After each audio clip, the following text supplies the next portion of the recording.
this behind the scenes type of thing. Like he says that's the only meal that he eats that day.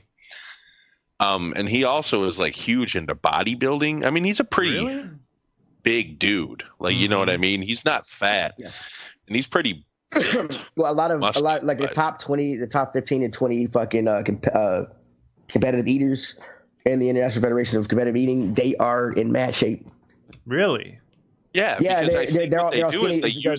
They use all those calories and shit and fuel and then they go lift. You know what I mean? And they go work out. Oh, yeah, that's part of it. The thing is, like your stomach actually starts, your esophagus goes down all right here, and then your stomach starts like up here actually, and it's not like all the way down here. It starts like right here. And so what they do is, if you're fat, if you got a lot of body fat, that fat takes up a lot of space because you need your stomach to fucking expand a whole shit ton. And if you got fat constricting that, it won't expand. So that's why a lot of them aren't fat. So they fill up the it's kind of gross. Fucking I mean, yeah. It takes you're taking the average competitive eater, your stomach can hold about a liter of fucking shit. And they take it and add like 4 or 5 liters. Damn, like it's crazy, and it's not, but it's not like a lot of, but it's different. Like you can drink a gallon, like a gallon of water is not as heavy as a gallon of chili. Right. Oh God, chili.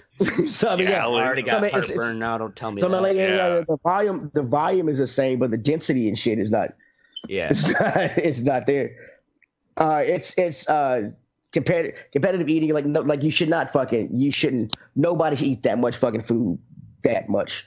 But when there's money involved, how can you say? Well, I mean, but it's not very lucrative. I mean, like I know you can't go. Yeah, Kobayashi. I think Kobayashi. He was like the highest paid one year. He won $150,000, and that's just going around the country eating. You win. I mean, a lot of these contests, like the biggest one was the Nathan's Hot Dog Challenge. It's considered the Super Bowl of the professional eating world, and that gets you like $10,000 to $15,000 if you win. And then the other ones. I mean, like a professional eater. No, you don't have to. You don't have to fucking be a professional eater. How the fuck do you train? The thing though, it's different. Well, training is. Oh, sorry, Mr. Good. If you're only doing shit like that, you're probably not making a lot. But that, like I said, that Randy Santel guy, like he has like 2 million followers. You know what I mean? A lot of people watch his videos, and he gets paid for advertising. So he's found a way to monetize this to monetize eating shit. You know. Yeah. This kind of I'm talking the thing I'm talking about is kind of like this is like pre fucking YouTube era. Right, so now anybody can. It's like if you get your household name, get your name be a household name, you can pretty much get into the fucking. Everything's got like a Hot Wings fucking challenge or whatever. Yep. Mm-hmm. The old 96er. What's the old 96er? We'll get to that later. Great Outdoors. Y'all are fucking my train of thought. Oh wait, yeah, I do remember. We'll get to it. That's all right. We'll get to it for fucking sake. All right. So to do all this, you have to train your body to eat all this food. For one, you have to train your body to do a lot of things. One, you have to train your body to your stomach has to stretch, and they have examined competitive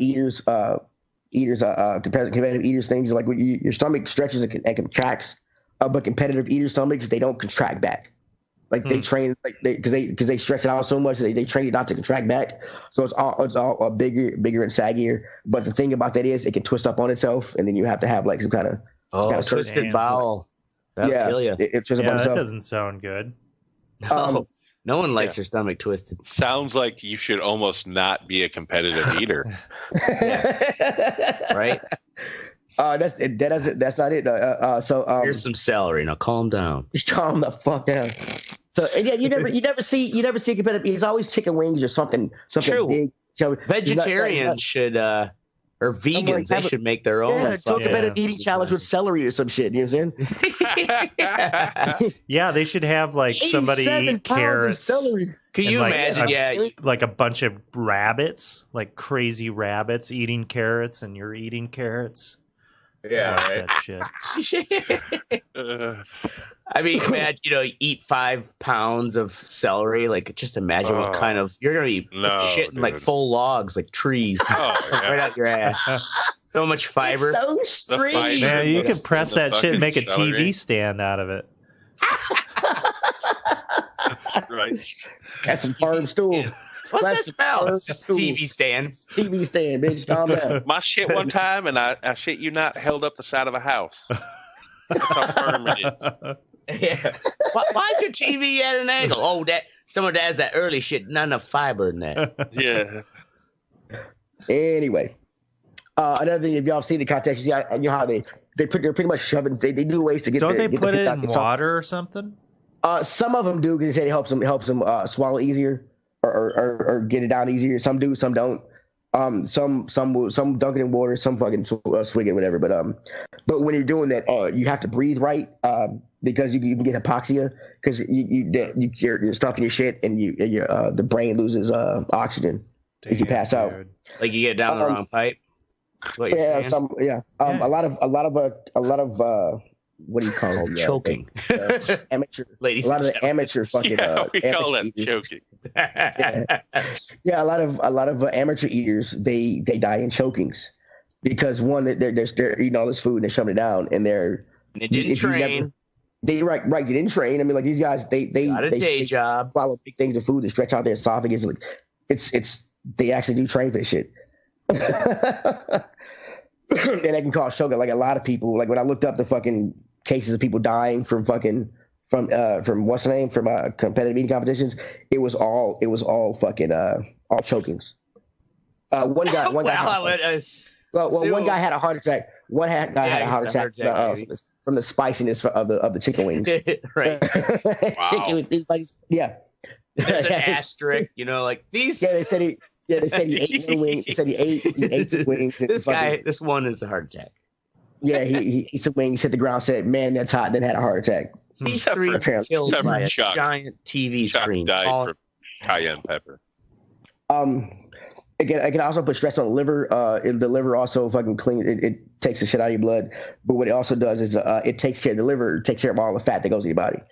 And if you're eating fucking 200 fried chicken wings in a competition, that's a shit ton of fat. Right. And they continually put your liver under to eat because in between competitions, unless they're just like any other thing you're training for, they eat regularly. But like up to for far off from competition, they'll start eating bigger shit to practice for. A lot of them when you eat for the hot dog challenge, they'll eat nothing but hot dogs for like a month, fucking to stretch the shit out. How do you not die? What the dude?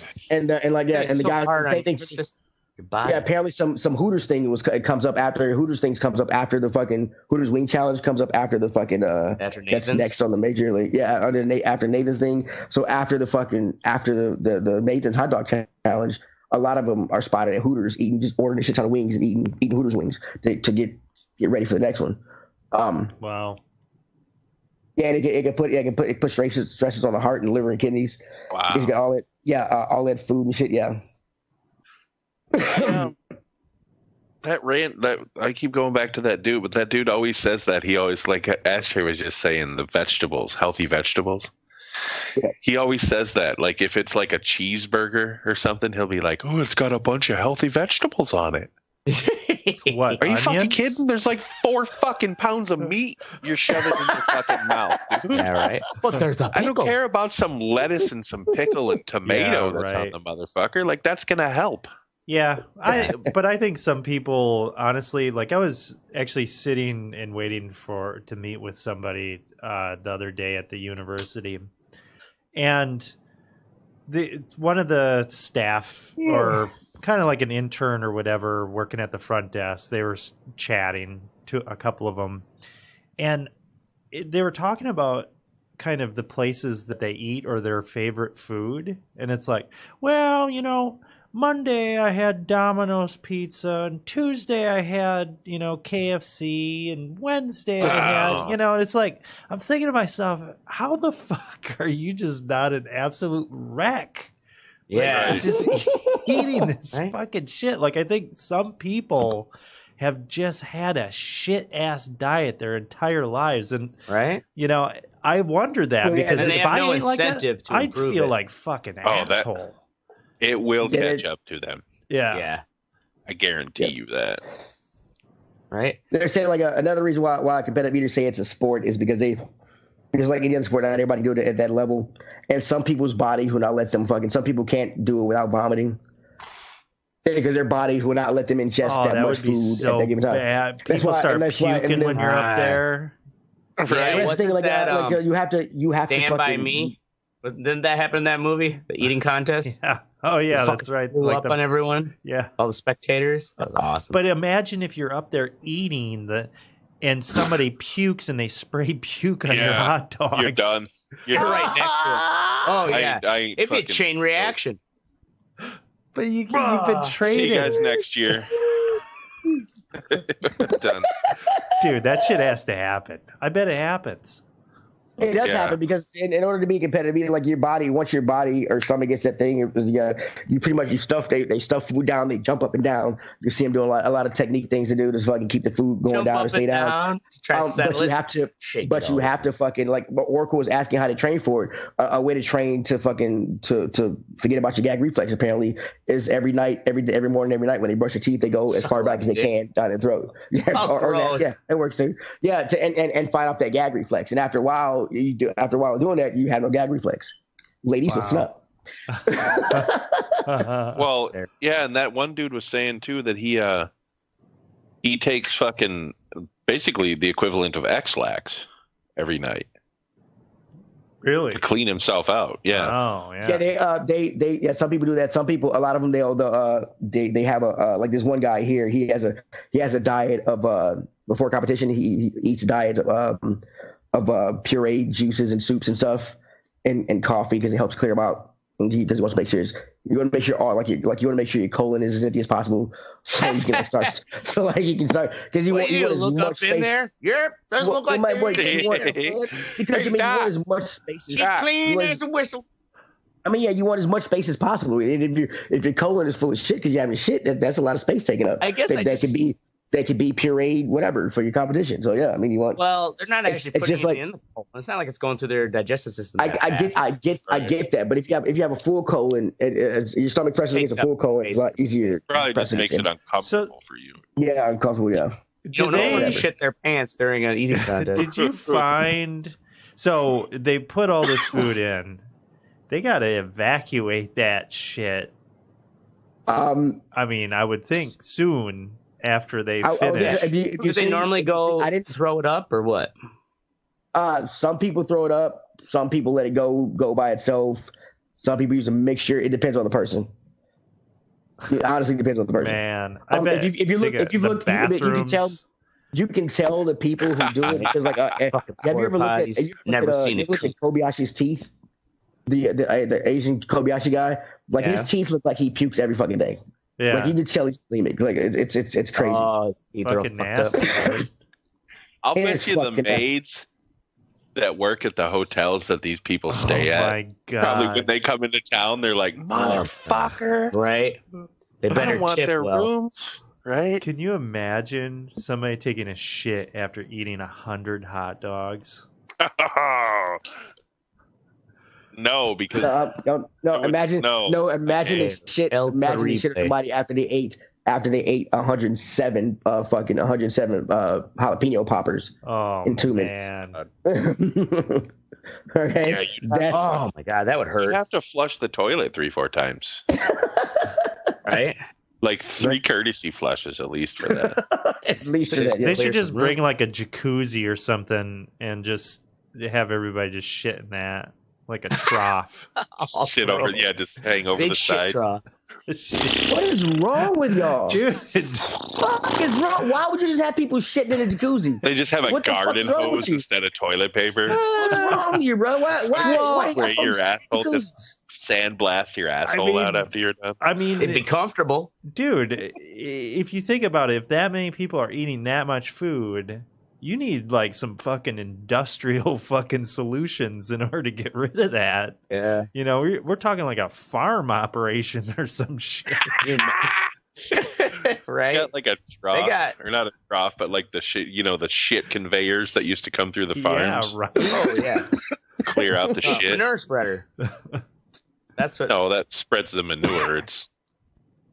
You ever been inside a barn where they're all shitting into the center and it's like a big trough? Oh yeah, those metal like in a dairy farm, they got the gutters that they're like scrapers that run on a chain system. Yeah, metal scrapers that run. Scrape all the shit out. Don't get your foot down there. So I want to ask y'all, everybody around here, 2 questions. One, have you ever competed in the first one is have you all ever competed in a food competition? Fuck no. I don't think so. No. No? Oh, well, I think I'd forget it. So. Actually, it wasn't a competition. I ate the 8 wings at Buffalo Wild Wings, like the hottest ones that you can get. Oh, you get them for free if you can eat them. Really? Well, that's a competition. Oh, I guess, but it was only 8 wings. It wasn't like a lot. It was just that they were so hot. 8's and it wasn't too bad because if while you're eating them, you get like 4 or 5 in. You're like, this ain't bad, and you finish that 8th one, and then the heat just fucking hits about a minute and a half, 2 minutes later, and you're like, holy fuck! I was in pain for at least a day. Wow. Like my whole face was just fucking on they just fire. Send you home with a tub of blue cheese dressing? No, they're like, oh yeah, now you don't have to pay the $11 or whatever the fuck it was. And now you can't drink lemonade. Right. Without getting heartburn because you burned your fucking whatever. Right? There's fuck that shit, dude. I mean, those kind of things. Competitions have been popularized in the United States. A lot of it is due to the show. I don't know if you've watched. You've probably watched Mystic Man versus Food. Have y'all ever seen it? I think I've. Yeah. He goes like around doing these ridiculous. Yeah. He goes around doing these ridiculous eating challenges, and every challenge he did, I was like, every time he did, like, nah, I could probably do that. Is that guy still doing that show? No, there's a new host now. He stopped doing it because of health problems. I was just gonna ask that. Did he fucking still? Yeah, he stopped doing it. No, he didn't do it. I like and then before that show, he had no competitive eating experience. He went to Yale. Wow. He had no business experience. Yeah. So that got me thinking. Like, do you all know of any eating competitions around the area? Actually, I take that back. I saw. I didn't go to it this year, but they have the Italian festival here in Madison, and they have a spaghetti eating contest, which I bore witness to. It was terrible. What about any food? I'm like when I say competitive challenge, I mean like restaurant challenge that has like a 12-pound burger that you eat, you get it for free, whatever. I know they have a couple around here, but I don't know specifically what they are. Pretty sure they're burger ones. Yeah, I guess I don't really look it up right now. I'm sure they exist. I do know in Nashville there are 3 places I know in Nashville that have one. It's first the Pie Popper Eatery is as a breakfast called the Boss. It's a half pound of crispy hash brown smothered in chili and cheese, topped with 6 jalapeno scrambled eggs, 4 pancakes, 4 strips of bacon, 4 sausage patties, 4 pieces of grilled Black Forest ham, 4 fried eggs any way you like them, 4 fresh biscuits smothered in homemade gravy. God damn, that's like everything. Yeah, homemade gravy, everything that I want in my everything mouth. but the kitchen sink. Yeah. Then there's a corner pub. It's got a 3.5 put that in the blender. I'll drink it. It's got a 3.5 pound burger. 3.5 pounds. 3.5 pound burger? Yeah. Oh man, Milwaukee's got quite a even half-pound burgers are hefty. And 3.5 pounds. Jesus. This place is actually awesome. The next place is actually right down the street from my house. It was featured on Man vs. Food. It's for Big Shake's hot chicken. This shit is awesome. But they have a hotness that's called fucking death row sauce. Death row sauce. Death row sauce. Yeah, you have to. Yeah, it's a great name. You have to fucking sign a waiver, and you have to wear gloves when you eat the chicken. What? And the irony is that no one on death row would choose that as their last meal. Yeah, right. And you get a T-shirt, and like all these places, like you get a T-shirt, and then you get your name on some fucking wall of fame, which is like some of these restaurants will offer. I've looked at challenges, and they had like you could win up to $200, but for a lot of the stuff, the meal is like $200. All the food and shit, food costs is like $200. So you can fucking you pretty much paying $200 to get your name on the wall, to get a fucking T-shirt. And to get like some serious fucking indigestion. Right, and if you a lot of places, if you do the challenge, you get the meal you just have for free. Yeah. And if you don't do the challenge, you got to pay for the meal. But in some places, whether you do it or not, you're still paying the fucking money for the meal. I just feel like if I was a restaurant owner, I feel like, what are you going to have a referee there? You're going to have your waitress or whatever, like, hey, wait, oh, you missed the crumb or whatever. Yeah, you know, like that's not legit. Got to eat the fat and gristle, right? Well, like, him throwing up behind the booth. Well, yeah, okay, so like when it comes to those challenges, a lot of them will have you sit in the area, like after you do a challenge at the local restaurants, they'll have you sit there because they have time limits after to make sure. A lot of people do the challenge and like shake hands and run immediately to the bathroom and throw up. So they have like stipulations like you can't throw up within like the first 5 minutes of after competition's over. This just seems fucking ridiculous. And can't throw up within 5 minutes of the competition. Right. And then for the heat challenges, a lot of places have installed now like you can't have milk until after you have to sit still and not have anything to drink for up to 2 minutes after the challenge. After you eat that hot shit. I'm like, yeah, no water, no milk, nothing. After you eat that hot shit, you gotta sit there for 2 minutes after the challenge is over. And then crushed ice. I would take crushed ice. Don't give me milk. Wow. So Milwaukee has a lot more than I thought. This is probably the most famous one. Is the Pizza Shuttle's 12-pound pizza challenge. 12 pounds. Holy shit. Yeah. Jesus. It gives 2 participants 12-pound, 28-inch diameter hand-tossed pizza. And you have to do it in 45 minutes. You can't leave the table or drink more than a single cup of water. And you win $500 if you finish it. A single cup of water? What's it cost you if you don't? I don't know. They don't have a price. They don't have a sale. I can imagine that's it's pretty expensive. Yeah, a single cup of water. You got to ration that shit. Yeah, and right. AJ Bombers, which is actually a really good burger place around here, has an Octo Burger, which is 2.2 pounds of meat. It comes with cheese, lettuce, and tomato and bun, and it's $28. You have to beat the time record, which is currently 2 minutes and 16 seconds. 2 minutes. Yeah, if you can do it, you get the meal for free. What's the point of fucking eating it? I mean, really, the point of eating it is to win the contest. I guess. Right, but you're paying $30 to choke yourself, you fat bastard. I mean, really, that burger can last you 4 days. Just chop it like this. You got breakfast, lunch, dinner, and then breakfast the next day. Yeah, if you want. I mean, it's you fat bastards. Yeah, I don't get it.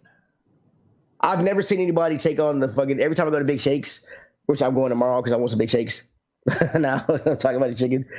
I've never seen anybody attempt the challenge. My neighbor next door said he tried, but I don't believe him because he's an old white guy. Yeah, and I've never seen. I've been to AJ Bombers probably fucking 30 times in the years I lived down here, and I've never seen somebody try the Octo Burger. That big ass fucking thing. Yeah, right. Is it on the menu? I know. I've never seen it on the menu. That's why I was like, weird. Probably some special. Yeah. Challenge or whatever. Imagine how it would take to fry that burger. That's a lot of fun. If I had a stupid competition, had a restaurant stupid competition like that, it would be on the. That was the first thing you see when you came into the restaurant and sat down and shit. Because I want every fucking idiot to try to do it, just so I can get like $50 off him when he fails. You're right. Yeah, right. Drunk motherfucker's gonna be like, I could do that. I'm $50. Thank you. $50. Thank you. $50. Thank you. I'm like, yeah. Just keep giving me money, you retards. You cannot eat 6 pounds of food in one sitting. You're not trained for it. Don't try it. You're not trained for it. You went in there without an actor. Word. And that's my thing on anybody got anything else to say about competitive eating? No, that was disgusting. Yeah, it's gross. That was surprisingly informative. Although, Teddy. Thank you. Yeah, right. I bet they did it way back. I competitively eat pickles. Ugh. I love pickles that much. Triscuit. I have about 4 pickles a day because we have it with our sandwiches, so we have like a big vat of pickles in the fucking cooler.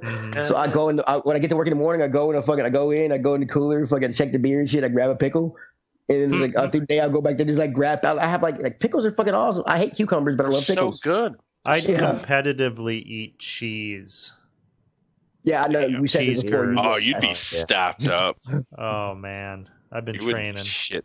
Shit. Do you think how much do you think you could eat in one sitting? Do you think you could do if they had a competitive eating of cheese curds? You know, honestly though, I wouldn't want to do that because I wouldn't want to ruin cheese curds for me. Right.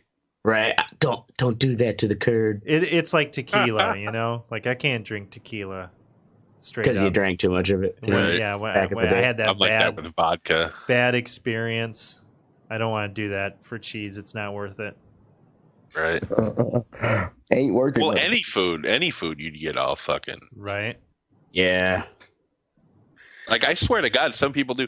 Have you ever seen, I have The Rock, or his Facebook, I followed his Facebook thing for a while, and he would always post fucking pictures of, like, he calls them his cheat days, but he just eats sushi. And this dude, I swear to God, has probably $300 worth of sushi.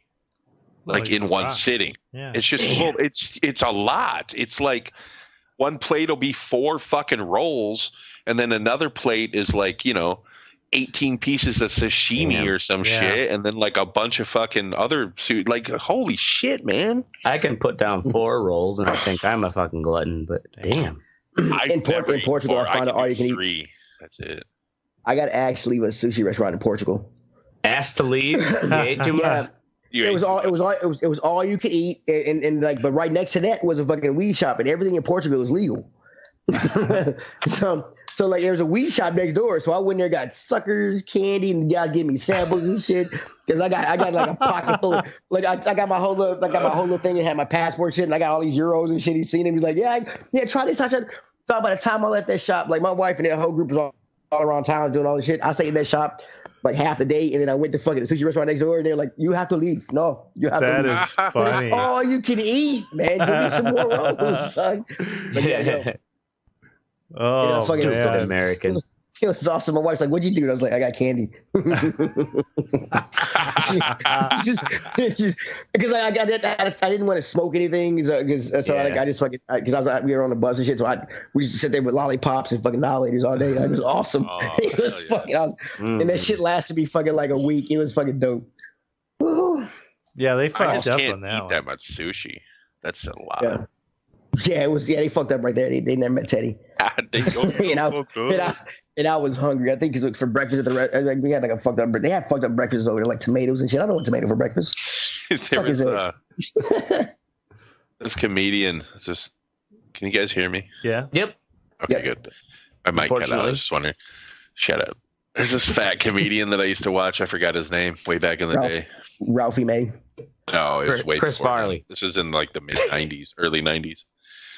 But I remember one bit, he was always like, just to fuck with these all-you-can-eat buffets, I take like 3 of my really, really fat friends.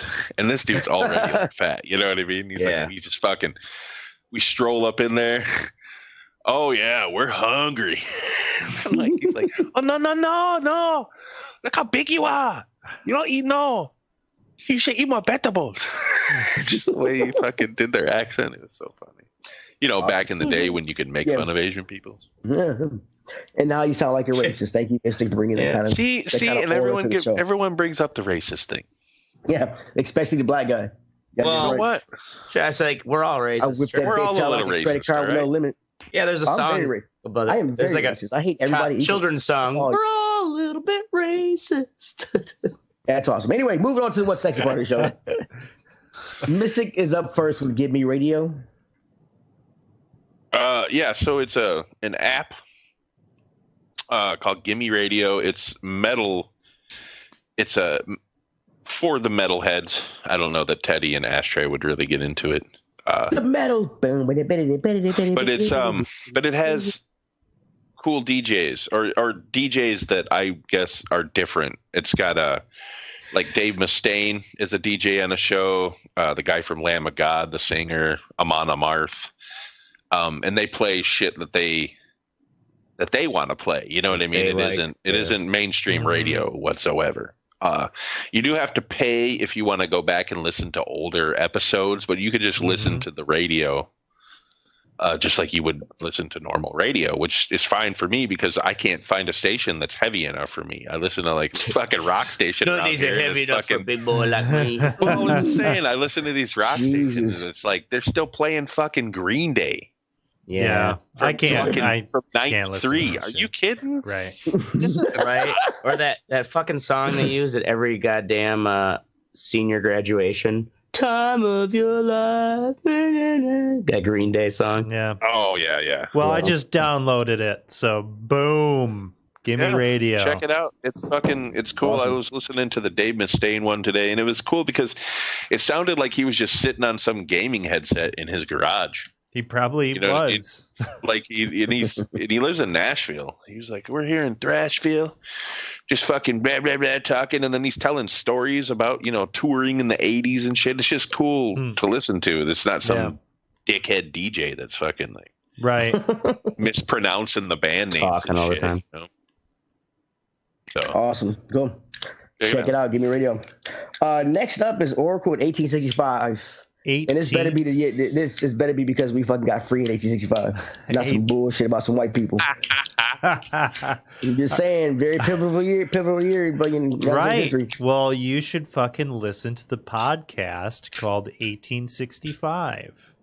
So it is about it takes place right after Abraham Lincoln was assassinated, and it follows the war secretary Edwin Stanton, who was actually pretty much the architect of a lot of the Emancipation Proclamation and the Restoration. And when Lincoln was assassinated, the vice president, Johnson, was actually a fucking drunk, and he was hell-bent on erasing Lincoln's legacy. And it was Stanton who kind of stood in. Isn't that funny how this is parallels to today? Yeah, well, I mean, honestly, though, the shit that was going on back then kind of make today look like not much. There was some crazy fucking shit going on. But it's an audio drama based, on history, and it is done just incredible voice acting. The guy that does Stanton is just amazing. So it's a multiple cast member. Yeah, multiple cast members. It is really. I was normally I don't listen to stuff like this. I was gripped. And the Stanton is the best definition of a son of a bitch I have ever witnessed before. Oh, he was a fucking ruthless bastard that. And this is the guy that helped free the slaves? Oh, yeah. I mean, because he was in a snake's den. Like, he had to fucking play dirty. He had to be a dickhead. Okay. He had to be a dickhead. And also, he fucking led the Union Army through the Civil War. And, oh, fuck. Yeah, dude's a hardcore motherfucker right there. Hardcore motherfucker. And it's fascinating. It's just like, wow. Like, but it's crazy, though. You listen to the shit, and it's like, there were a lot of motherfuckers that knew John Wilkes Booth and people that you don't hear about in the history books. And they actually allude to maybe even Johnson possibly being involved with the assassination. I'll bet he was. Conspiracy. Yeah, and a big conspiracy. I bet you the Clintons were involved, too. Yeah, Clintons with their fucking pizza fucking porn palace. They were running porn rings out of some dude's barn. Yeah. 1865, though, really fucking good. Highly recommended. Boom. Awesome. Cool. Ashtray up next with Amazon merch accepted me. Yeah. Oh, it's that it's like a 2-week waiting process for it. But Amazon merch is essentially it's a platform where you can upload your artwork and you set a price. It has to be above a certain amount to cover the shirt printing and shipping and all that. And then you get what they consider a royalty, anything above that. The beauty, though, is Amazon takes care. They've got full fucking warehouse factories full of these direct-to-garment printers where they're just cranking out these shirt orders as they come. So it's like I can make a design, upload it, and it just Amazon will put it out there, and then I could try to like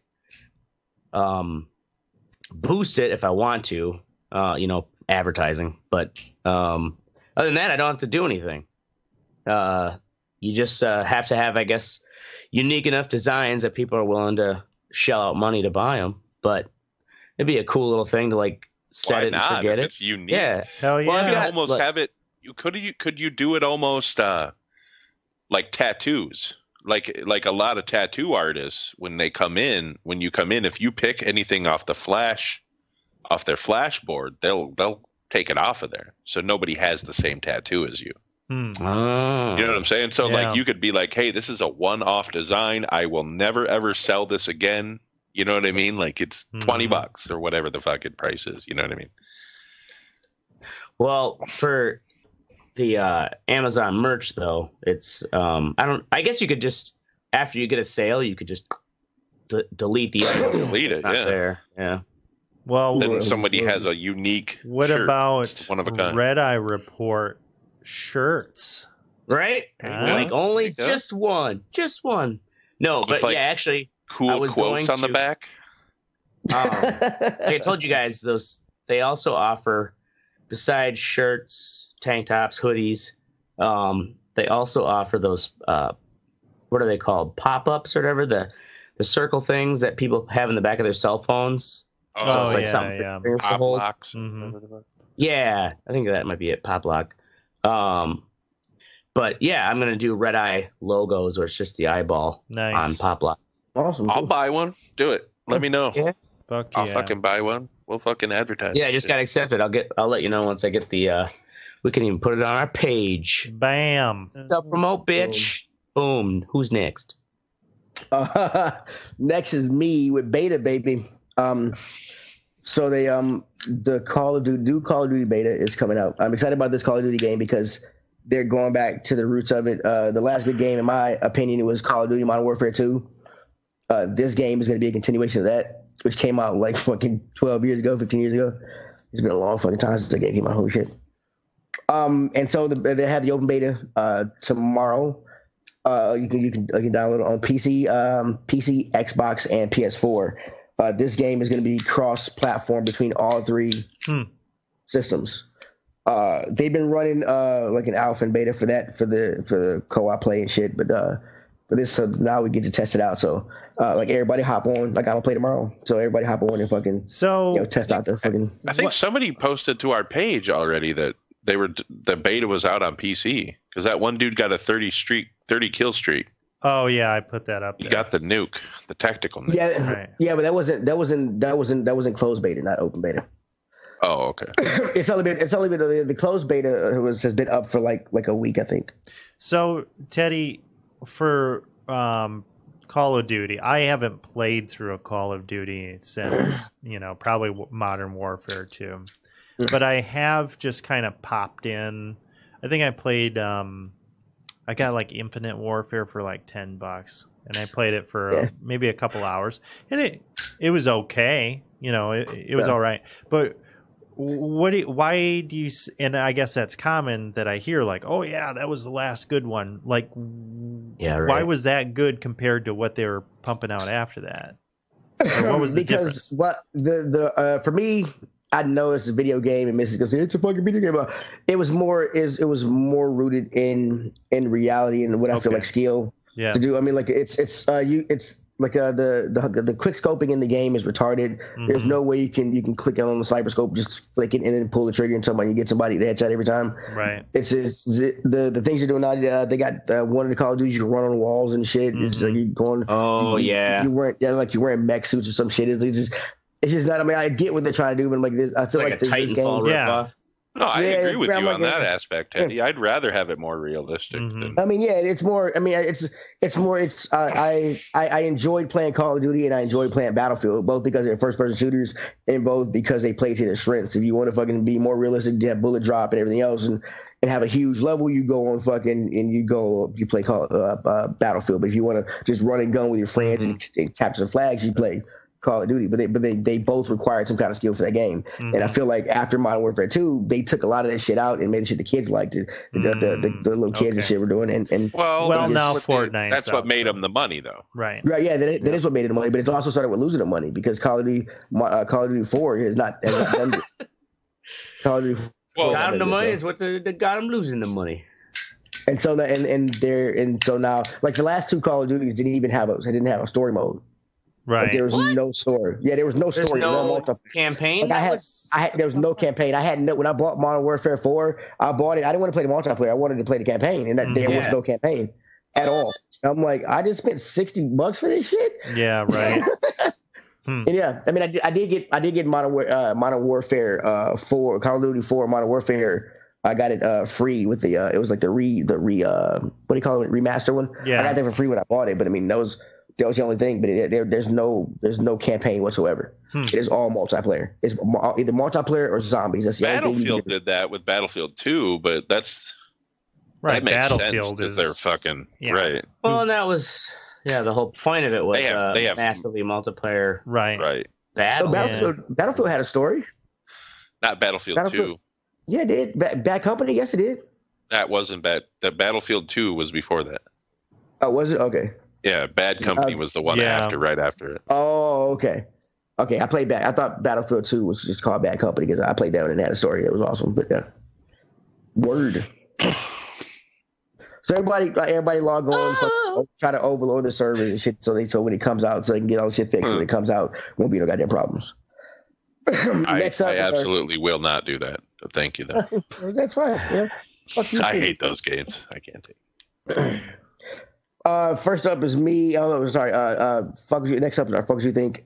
First up was me, and I'm just talking shit about Cam Newton. I don't know if you've seen his last 2 interviews. It's week 1, week 2. This thing out here look like somebody. He looked like somebody's grandma. I sent Oracle a picture in the messenger. He looks that picture up. Where is it, in Facebook or what? It's in the Facebook Messenger. Yeah, right. I mean, just look. I mean, give me a second here. A short sleeve, short suit. Executive producer, Oracle.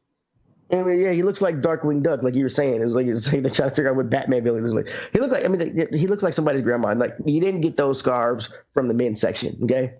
It's just, why you gotta judge, man? Because I just don't judge a man by his scarf. Yeah, that's Darkwing Duck. Yeah, right. Okay, hold on. The hat needs to be a little bigger. Oh, you're using an ad blocker, fucker. Who is?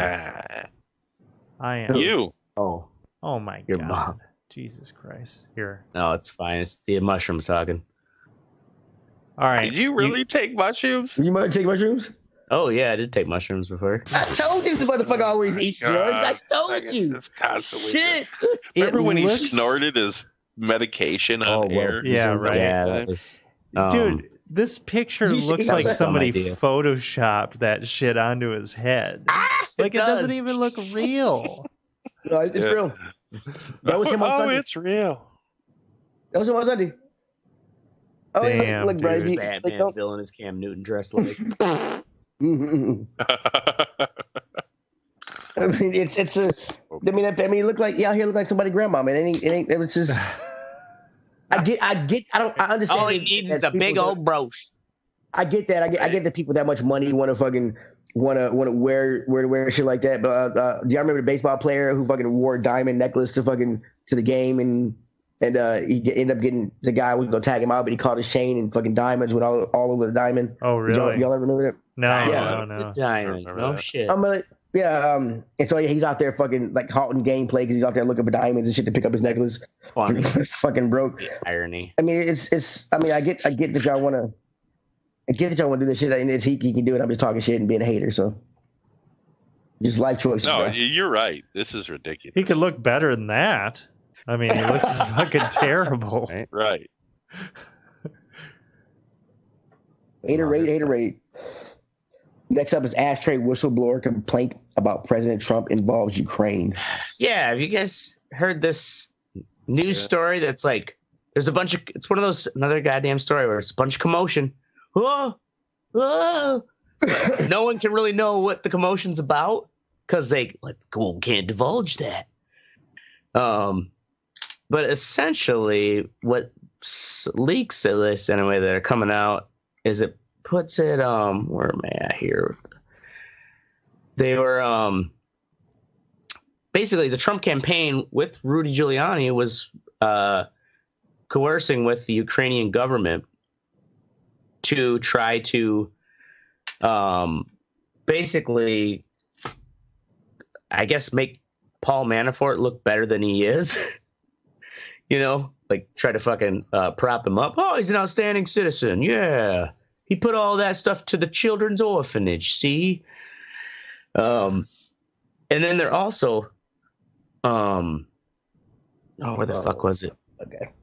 They're going after, or the other part was they wanted to target Joe Biden, the son of Joe Biden, who's seeking a Democratic nomination. So it's like, the fuck. I guess we don't know yet what it's about because it's like, oh, sworn to secrecy. And I just hate the fact that, like, I guess just the way our 24-hour news cycle works is that it's just a bunch of smoke. Nobody knows what's fucking burning yet. That's why I don't watch the news. I only watch Cartoon Network. Yeah, I just watch Cartoon Network and Law and Order. That's it. I'm addicted. I actually got like many things. I got yelled at the other day because whatever, we were talking about presidential politics. I'm like, Uncle Joe, and Carolyn's like, you can't fucking vote for him because he's a meme.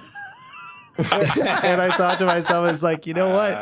That's why I want to vote for him, because he's a meme. Yeah. Oh, that's just like the reason why a lot of people voted for Trump, you know? Right. Because he's that larger than life clown. Oh shit.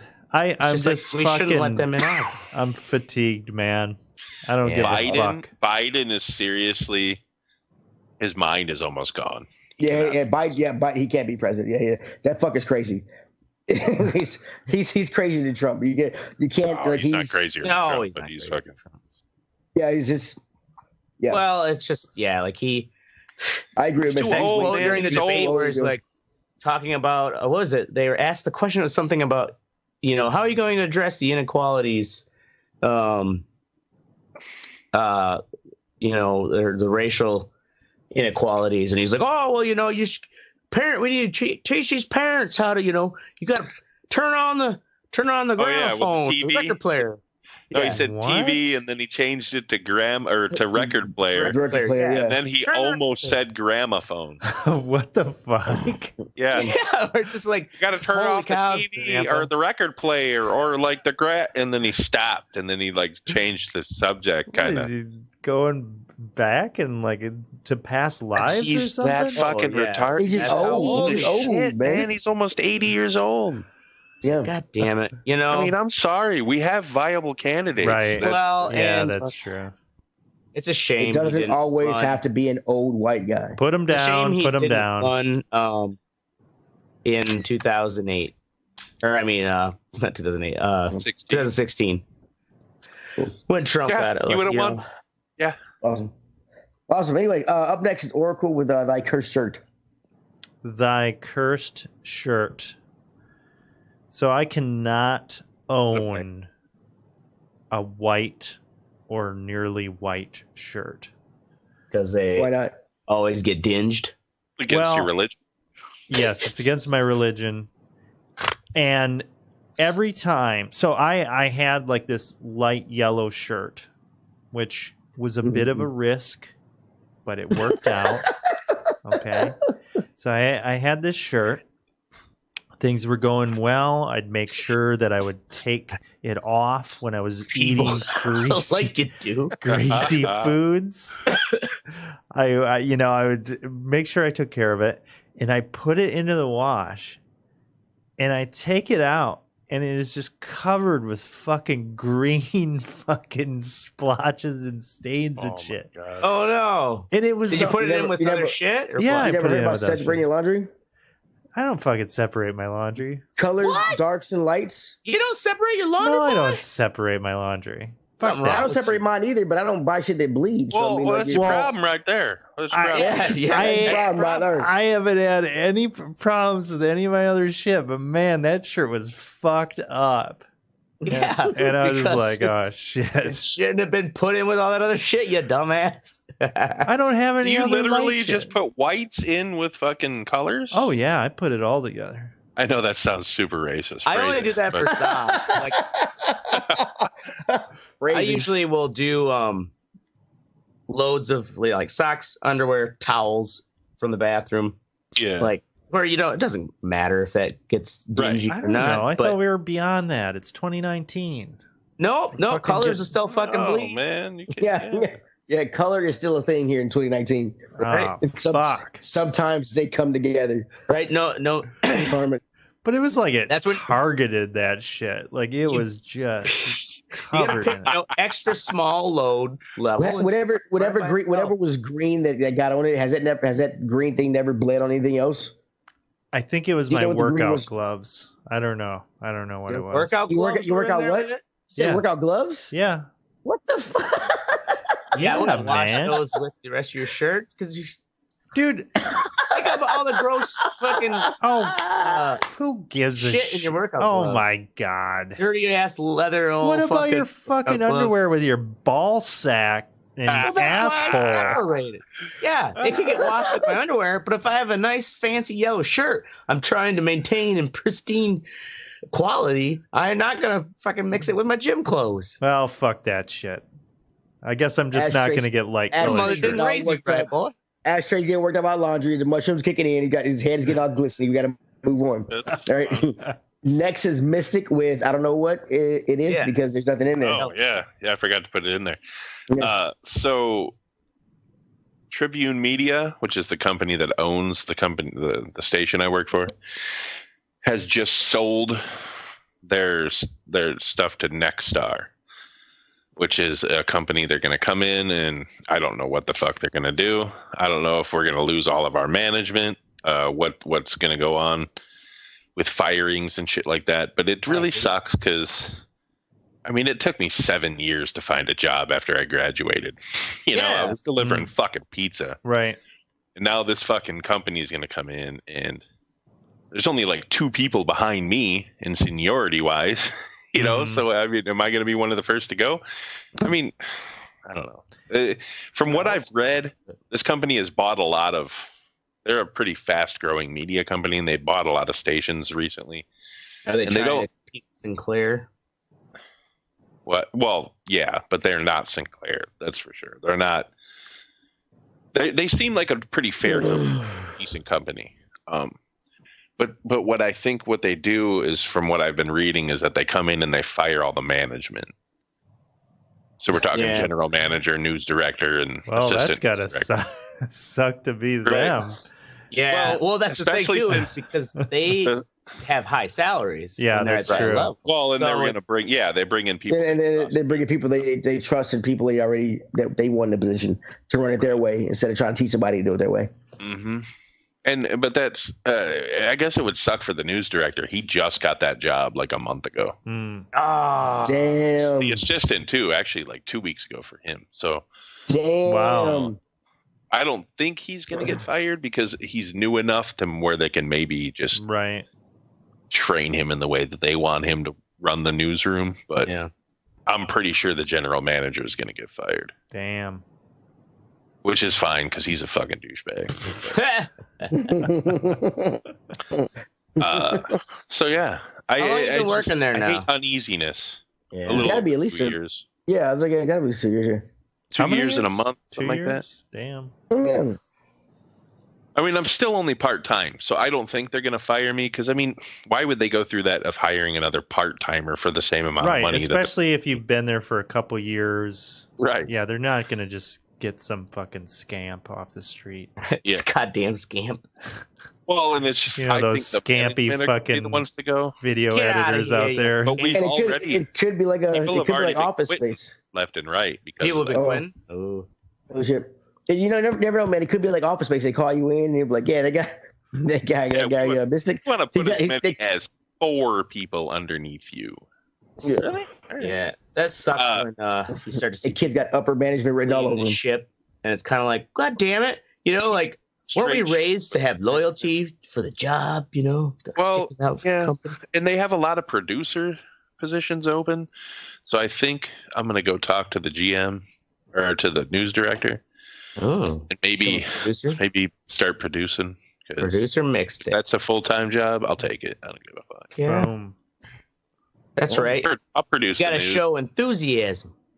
Right. Just fucking brown nose right up to the new owners. Yeah, I'll do whatever you want. Jim, I'll suck your dick, Jim. Yeah. Just keep giving me a paycheck. And in all seriousness, that's our show. All right. Now go I can fully melt into my mushrooms. Yeah, go fuck yourself, mushroom ashtray. Yeah, and whatever fucking planet you're on right now. Yeah, fucking. Go fuck yourself, mushroom ashtray. I said that. Just want to make sure we got it right. I forgot to put the other shit in here. This is a great fucking outro. We're professionals. It is a great outro because Teddy's doing it. You goddamn right. See, I keep flowing through the bullshit. See, I keep flowing through the bullshit. You call this flowing, dude? Yeah, I'm flowing. Fucking flowing, bro. Or like rolling down the hill. Right? Like Chris Farley rolling down the hill. Let me finish. All right. Can I finish? Follow us. Can I finish? Follow us at theredarreport.com or facebook.com/theRedEye Report. You can also Twitter us at we don't know what it is because nobody uses it. You can like us, share us, or fuck us. Yeah, we do. I gave you the fucking shit, you fucking lazy asshole. Yeah. Did you really? Yeah, I did. What? Yeah, back in the feed because you said a week ago or some shit. He said he didn't have it. He found it though. Yeah, fucker. In the group chat. Send it to me now, and we'll have the updated. You better scroll up, boy. I'm off tomorrow, so I can set it up tomorrow. So it's at redeye_report. Yes, send it to me. Boom. Send it to me. Like scroll up. Yeah, a week ago from the bullshit. Scroll up from the bullshit that y'all talked about for a week. Are you kidding me? We're still live, right?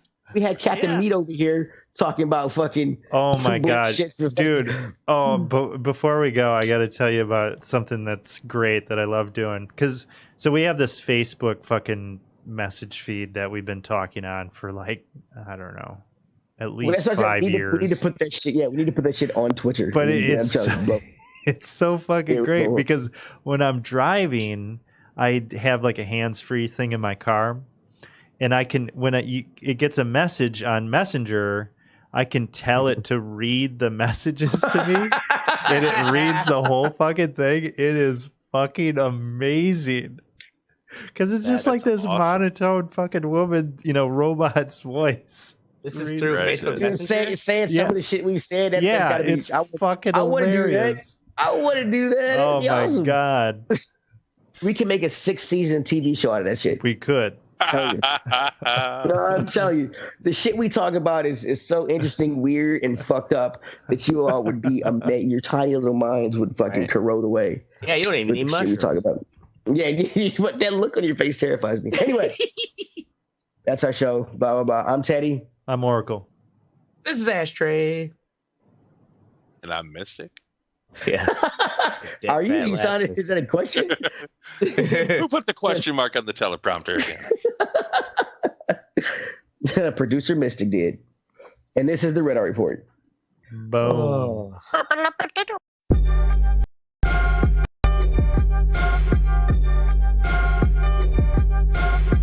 What up, bitches? Been a long time. I was locked up on some bullshit, but now I'm back to give y'all another recipe for them streets. Now today we gonna be making some Cleveland brown. Being a pimp in Cleveland means your bitches is ugly. That's just a fact, you know what I'm saying? So to make that paper, sometimes you gotta do some greasy shit. That's where a healthy batch of Cleveland brown come in handy. Now let me break it down for y'all. If a motherfucker in a Honda Civic comes up and picks up one of your bitches, this ain't for them. Now a motherfucker in a Beamer, now that's a motherfucker who got some money. Get him back to the hotel, and that's when your bitch got to slip him some of that Cleveland brown. Maybe she slipped a little bit in his drink. Maybe she pulled it up his nose. No matter how she do it, she gotta get done. 20 minutes later, He's gonna be shitting all over that bitch. That's when your bitch springs into action, taking all this shit. He ain't gonna do nothing. He gonna be too busy wondering if this is how he gonna die. Grab his wallet, clothes, beamer, fucking everything. It's a nice supplement to the pimpin' income. Now let's get to the recipe. All you need is 2 crack rocks, an entire box of X-Lax, 4 ounces of cat piss, and a bag of flaming hots. Start by smoking the crack. Now you don't need it for the recipe. It's just nice to smoke a little crack before you get started. Someone say crack? I want to hit, Daddy. Bitch, ain't nobody talking to your stinking ass. Get the fuck out of here. I'm showing these motherfuckers how to make some brown. Brown? You making some brown, Daddy? Even better. I need to clean out a little. The next guy I'm fucking is huge, and he likes to get a little rough in the pooper. Okay, first of all, bitch, that's gross. Secondly, get the fuck out of here. Oh, dang, Daddy. See if I let you lick my ass later. Bitch, shut up. Damn. Sorry about that. Now let's get back to the recipe. Basically, you just crush up the X-Lax, mix in the cat piss, and voila, Cleveland brown. You don't need the flaming hots either. I just like them. Once it's mixed, you just let it dry. And you got some Cleveland brown. Thanks for joining us on this episode of Cooking with Crack, starring me, Aloysius Double D, the greatest pimp from the land of Cleve.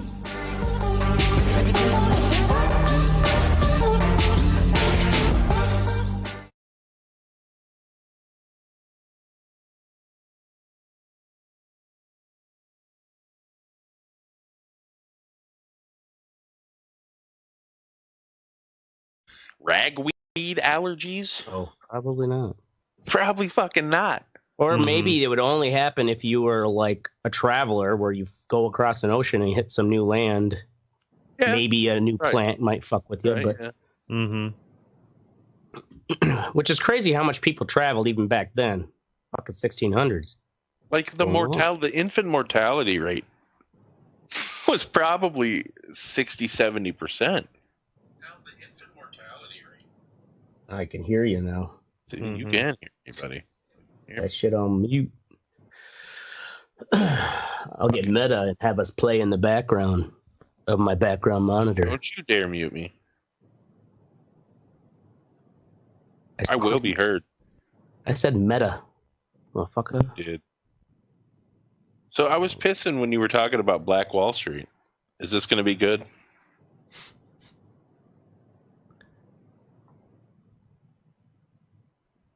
There's black your people answer. Always trying to take our shit.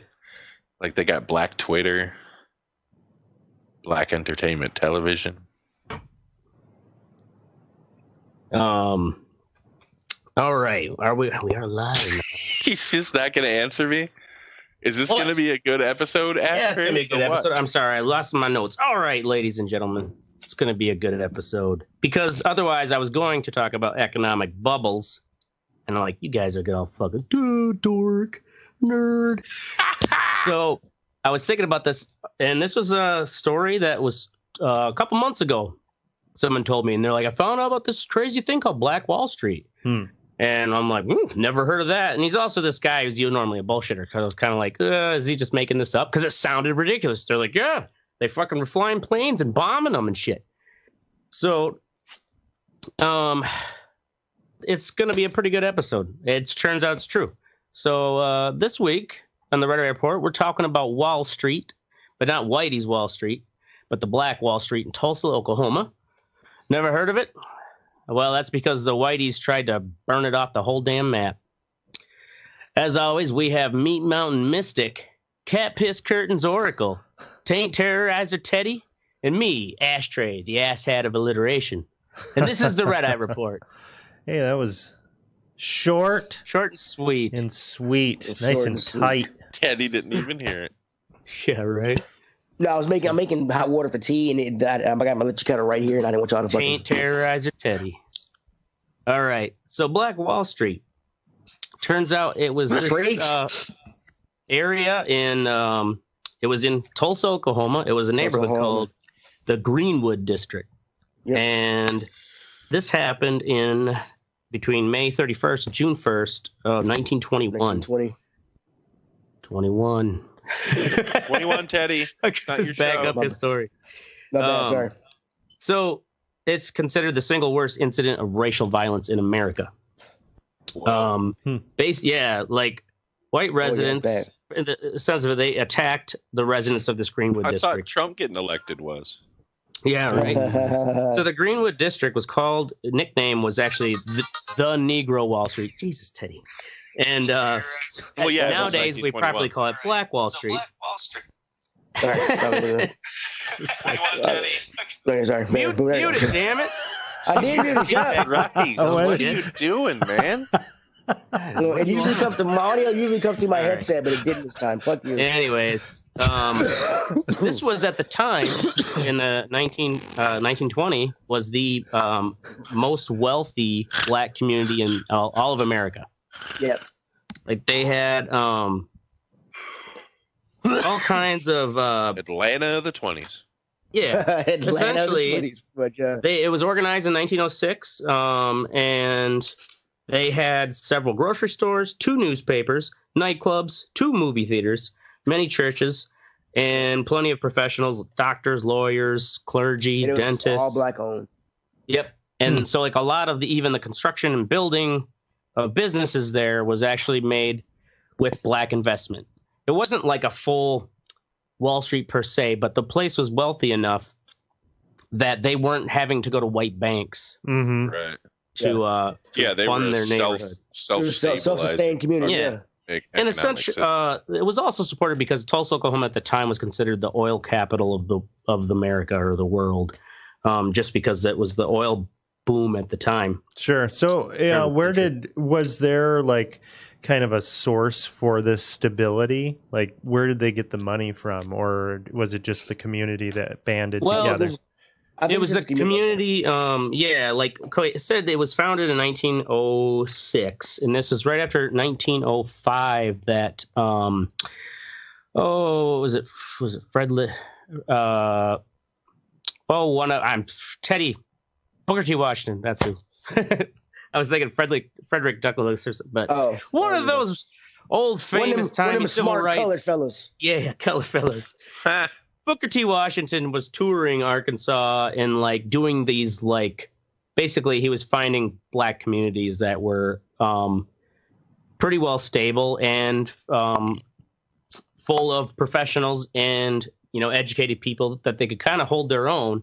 And so he also visited the next year, 1906, the Greenwood district of Tulsa. So it's already Tulsa, Oklahoma, but this neighborhood becomes this hub known as Greenwood, also Black Wall Street. It was like the north side of Tulsa.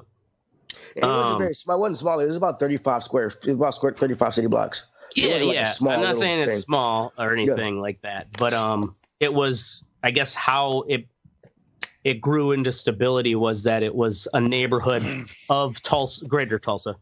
Mm-hmm. And so,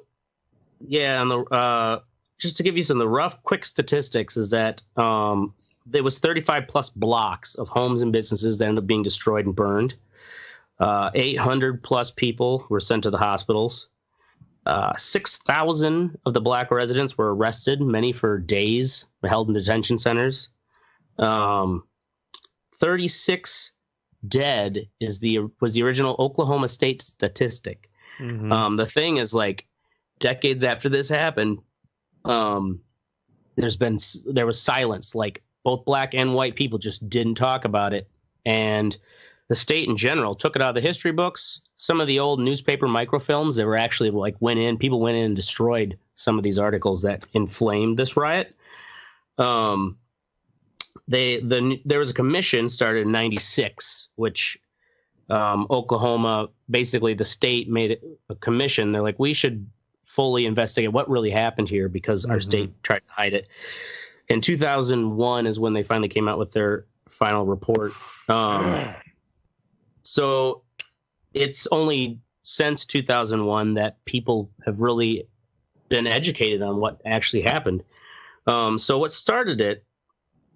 So I already kind of gave you the time and setting. It was May 30th, 1921. This guy, old Dick Rowland, he was a 19-year-old black shoe shiner. and he entered the elevator, and it was the Drexel building. It was a building on Main Street downtown. Had a single elevator that had a top floor restroom, which was like a black only restroom. That was they couldn't use any of the other nice ones on the first floor. And so segregation was in full swing. Yep. So Sarah Page, the 17-year-old white chick, was the elevator operator. The commission, after all the research, assumes that they would know each other in passing because he would have gone to this bathroom many times before. Yeah. And anyways, the 17-year-old chick starts screaming in the elevator when it comes back down on the first floor. And Dick Rowland, the 19-year-old shoe shiner, runs out of the elevator. Shop owner comes in the elevator, and Sarah Page is all flustered or whatever. And of course, he's like, rape! He raped her! So they call the authorities. But actually, the police in general realized quickly it was not, like, she was not assaulted. That was the word they used for rape back then. So they just did a low key. Or what? So yeah, why was she yelling? So they don't really know, because this is how much the cops were like, okay, not a real serious crime happened here, because they didn't take a written statement. And she also agreed later she wasn't going to press any charges. Yeah. What the commission thinks in all their investigation, because there's all they could get was rumors at the time of what sparked this riot. And it's like, and it was this newspaper posting this salacious story that he raped her in the elevator. And so the cops, though, were like, we're not going to send a manhunt. Like, we'll talk to our people on the ground. And eventually, like, a black detective was the one who found him, arrested him, turned him in. And the commission thinks maybe he tripped, fell into her, or maybe they had just some sort of quarrel. But there was, at the time, too, there were rumors that they were secret lovers, but they think that's highly unlikely, too. So secret lover. Yep. The Jungle Fever. So that day, on Monday, like, word starts going fast around the neighborhood that, like, this black shoeshine boy raped old Sarah Page. And so all of a sudden, like, once he got arrested, there was the sheriff, old Willard McCullough. He was actually like, we can't let this guy get fucking taken by the mobs and lynched, because a year prior, in 1920, there was a white murder suspect, and the previous sheriff was unable to stop a mob who came in and took this white suspect and lynched him right in the town square. So, like, of course, black guy. So if they did that to a white dude, exactly. What the fuck are they gonna do to a black dude? Jesus. Yeah. Right? And so this new sheriff was like, I'm determined. I'm not gonna let this guy get lynched. So he took him from the, like, not, the regular sheriff's department jail cell into the courthouse. They had a top level jail cell. Took him up there, put with 6 of his own men around, armed, and put men on the rooftop of the courthouse, and basically killed the power to the elevator and blockaded the stairwell. Jeez. And yeah, so all to protect some colored. Protect this color boy? Yeah. Well, we need to just take out here for the street. Yes, because we's people too. God damn it. So because there was literally make an inspirational movie about this by the starring Matthew McConaughey. So St. Jackson.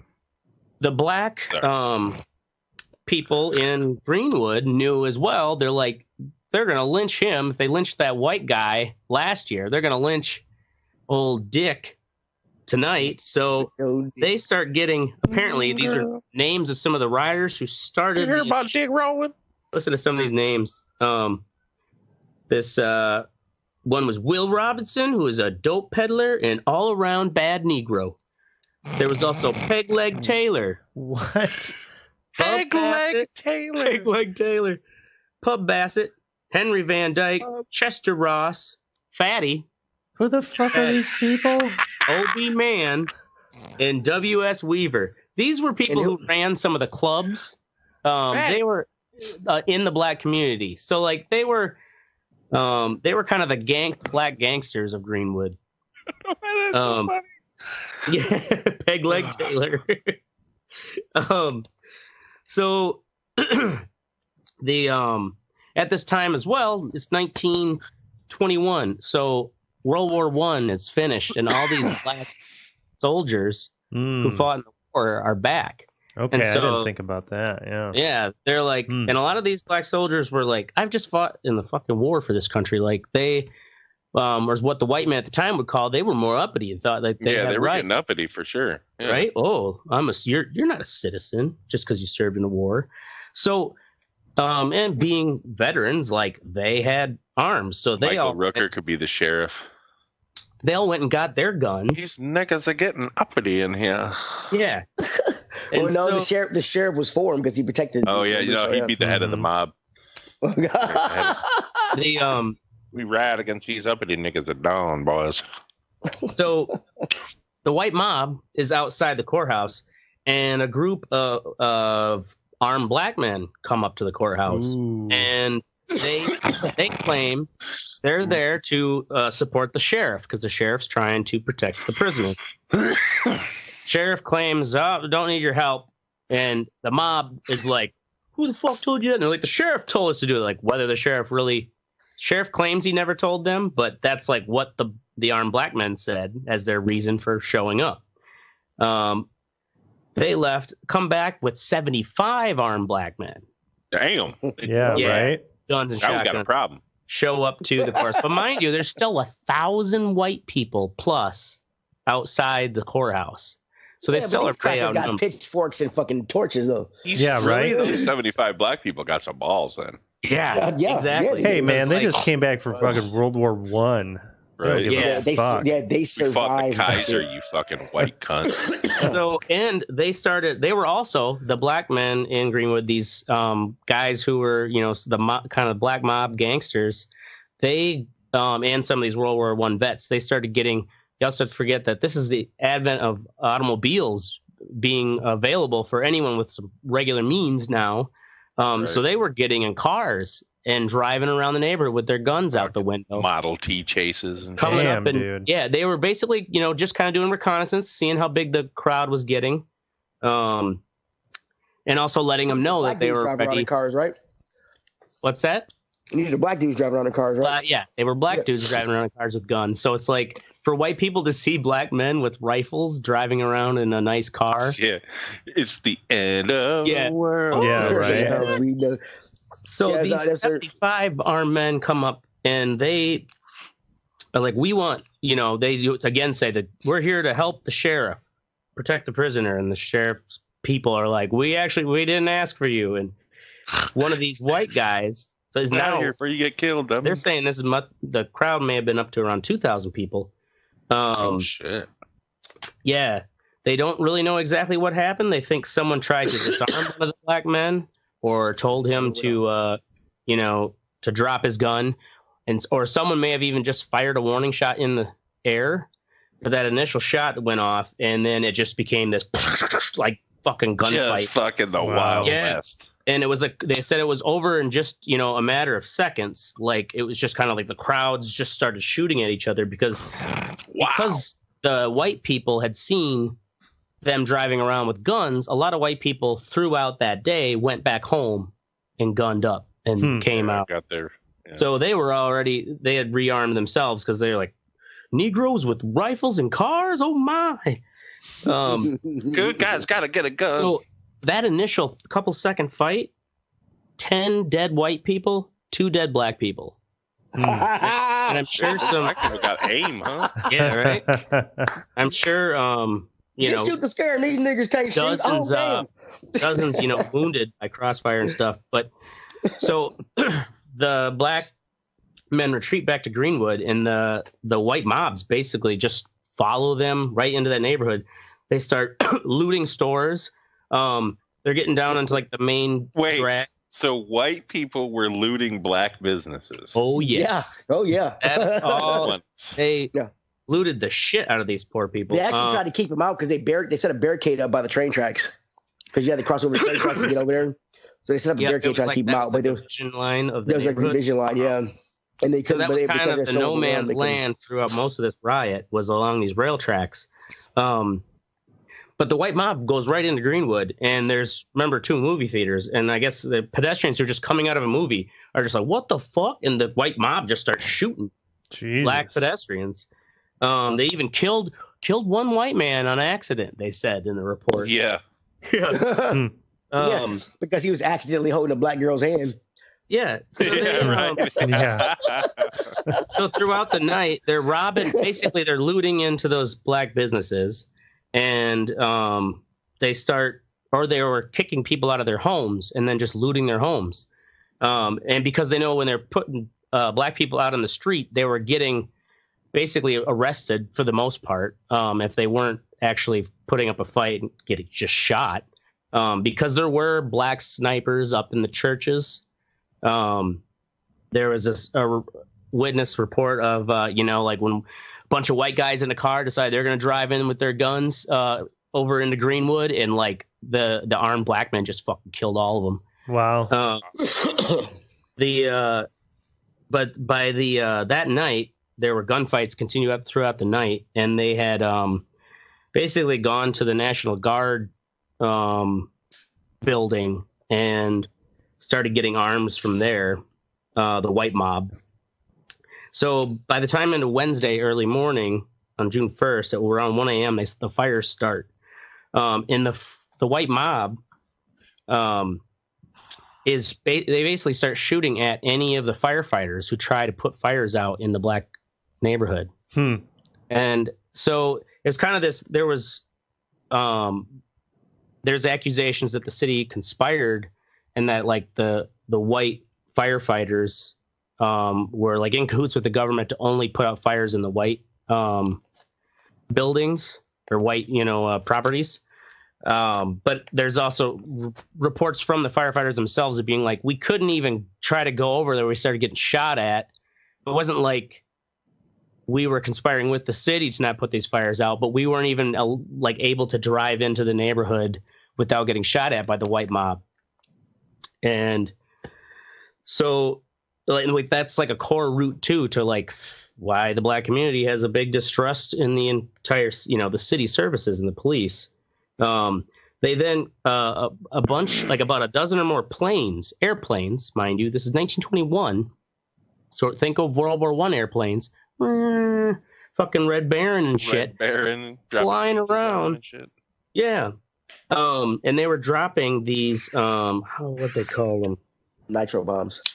Yeah, they were fire bombs, basically. They were like tar fire bombs on the rooftops to set the rooftops on fire. Holy shit. Yeah, I mean, it wasn't napalm at the time, but similar kind of a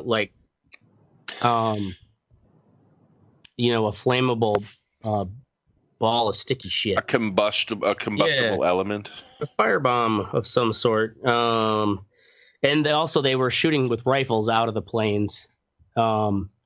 So I don't think any of the planes weren't war planes with machine guns on them, because they weren't Air Force or anything like that. Well, there probably wasn't that much of a difference between an Air Force plane and just a plane that you're dropping incendiary bombs out of. Yeah. I mean, I'm just saying, like, they didn't have machine guns like the Red Baron would have, because there were planes like that. But these were just literally getting up there with crop dusters and shit.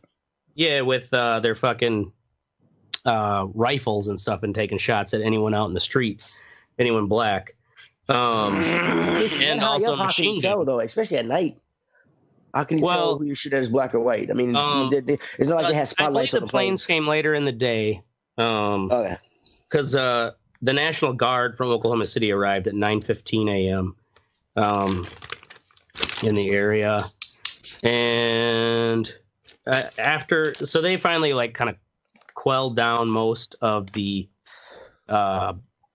fighting between gangs of black men and the general big white mob. And basically, they also arrested any black people. They're just all arrested, taken to kind of like the fairgrounds like, and held super for a couple dome for days. Katrina. Hurricane Katrina. And ended up, let's see here. What was some of these stats? They estimated around 100 to 300 people probably died. Wow. I kind of got the ends of my notes here, but Walter Francis, who was an NAACP reporter or member, like he worked for them in New York. He traveled immediately to Tulsa because this did make national news at the time. His estimate was about 50 white people dead and 150 to 200 black people dead. And most of the deaths were not from fires because they literally kicked the black families out and then just looted their house. And then because the black families would then just get like thrown in line with all the other black people and marched off to the fairgrounds to be detained. And they would steal their shit and then burn the house down. Damn. So what the hell happened to these people? Fucking ruthless. Well, the reason they were doing it is because they said they were upset because when you walk into the neighborhood, you got black people who had pianos in their house, and you got a white dude who didn't have a piano in his house. It's like kill them. Community. I mean, it was, like you said, it was a self-sustaining economic community. Everybody in the community was pretty much wealthy. They had nice houses, and they had shit. So, and the white people across town didn't have shit. So they had what are they called? The Red Summer, I think. At the time when it was. Yeah, Red Summer. There it is. 1919, the Red Summer. There were all kinds of race riots in cities around the Midwest and in the South. So this is just a couple of years prior. So the time, because in 1919 they were coming back from the war. So is this? So in the climate and the time, they see it as, hey, you're back. Anyways, at the time of the climate, they see race riots are like just a tinder away. Right. And so does this tie into what is it? The Great Migration from the South up to northern cities? Oh, it may. I'm not sure that Great Migration, what the time year frame. That was before that, wasn't it? That's what I thought it was before. Yeah, well, but then 1800s. Right? Yeah, late 1800s, but it would have taken them time to establish, communities and stuff like that. I get you, yeah. Oh, like that their community was apart after. Or you think Tulsa's far enough north, though? I mean, that's true. There are some people though who even consider, and part of the thing with Tulsa, sometimes like these. This commission was saying, like, sometimes they don't think that Tulsa was South enough to have that kind of violence, but it's like, nope, that's how racist and Jim Crow laws were then. And so it ended up essentially being whitewashed from history up until the 70s, I believe. Someone at Tulsa University did a full master thesis on it. It didn't really get around outside of just the university circle there. But then it was that night, it's like people knew about it, and they finally decided, like, we got to do some interviews with these survivors who are still, while they're still alive. So in the 90s and early 2000s, they got a lot of testimony from old people who were alive when that happened. Well, that's crazy that they're just, this was such a big event. And it's like you don't read about it in history. And that's the thing too, is that it wasn't in any of the textbooks. And then a lot of the teachers are just like, well, I'm not comfortable teaching this because they didn't really know anything about it. And it does make Tulsa look really fucking bad. Yeah. I've never been to Tulsa. It's shit. Doesn't matter. So there was also at the time, there was a heavy KKK presence. So there's probably about 3,200 active members at the time. In the city's population is about 72,000. So anyways, that it ended up being whitewashed, and now you'll see there's some recent articles where they're finally getting the money to do some of these investigations. They're looking for the mass graves, because a lot of these black men were buried without any marking, and there are rumors of mass graves, because there also were some photographs I don't know if Oracle brought up some of the old. Yeah, I've been showing some photographs. Of dead black men on the back of trucks, like stacked up like wood. And I know in this one cemetery where they did some radar searching, deep radar searching, they didn't really seem to find any evidence there yet. But yeah, it's kind of one of those things like, holy shit, like, why is this not talked about at all, really? And a lot of it is because there were many people who by the 70s and 80s had no idea. They weren't old enough to remember, and nobody was talking about it for that long. So you said it makes you wonder how why nobody was talking about this. It makes me wonder how many times this shit happened and we really didn't find out about it yet. So yeah, that's true. So right, especially prior to this, prior to photography and stuff. Right. Yeah. So actually, this is directly tied to the Great Migration. So the Great Migration was a result of World War One.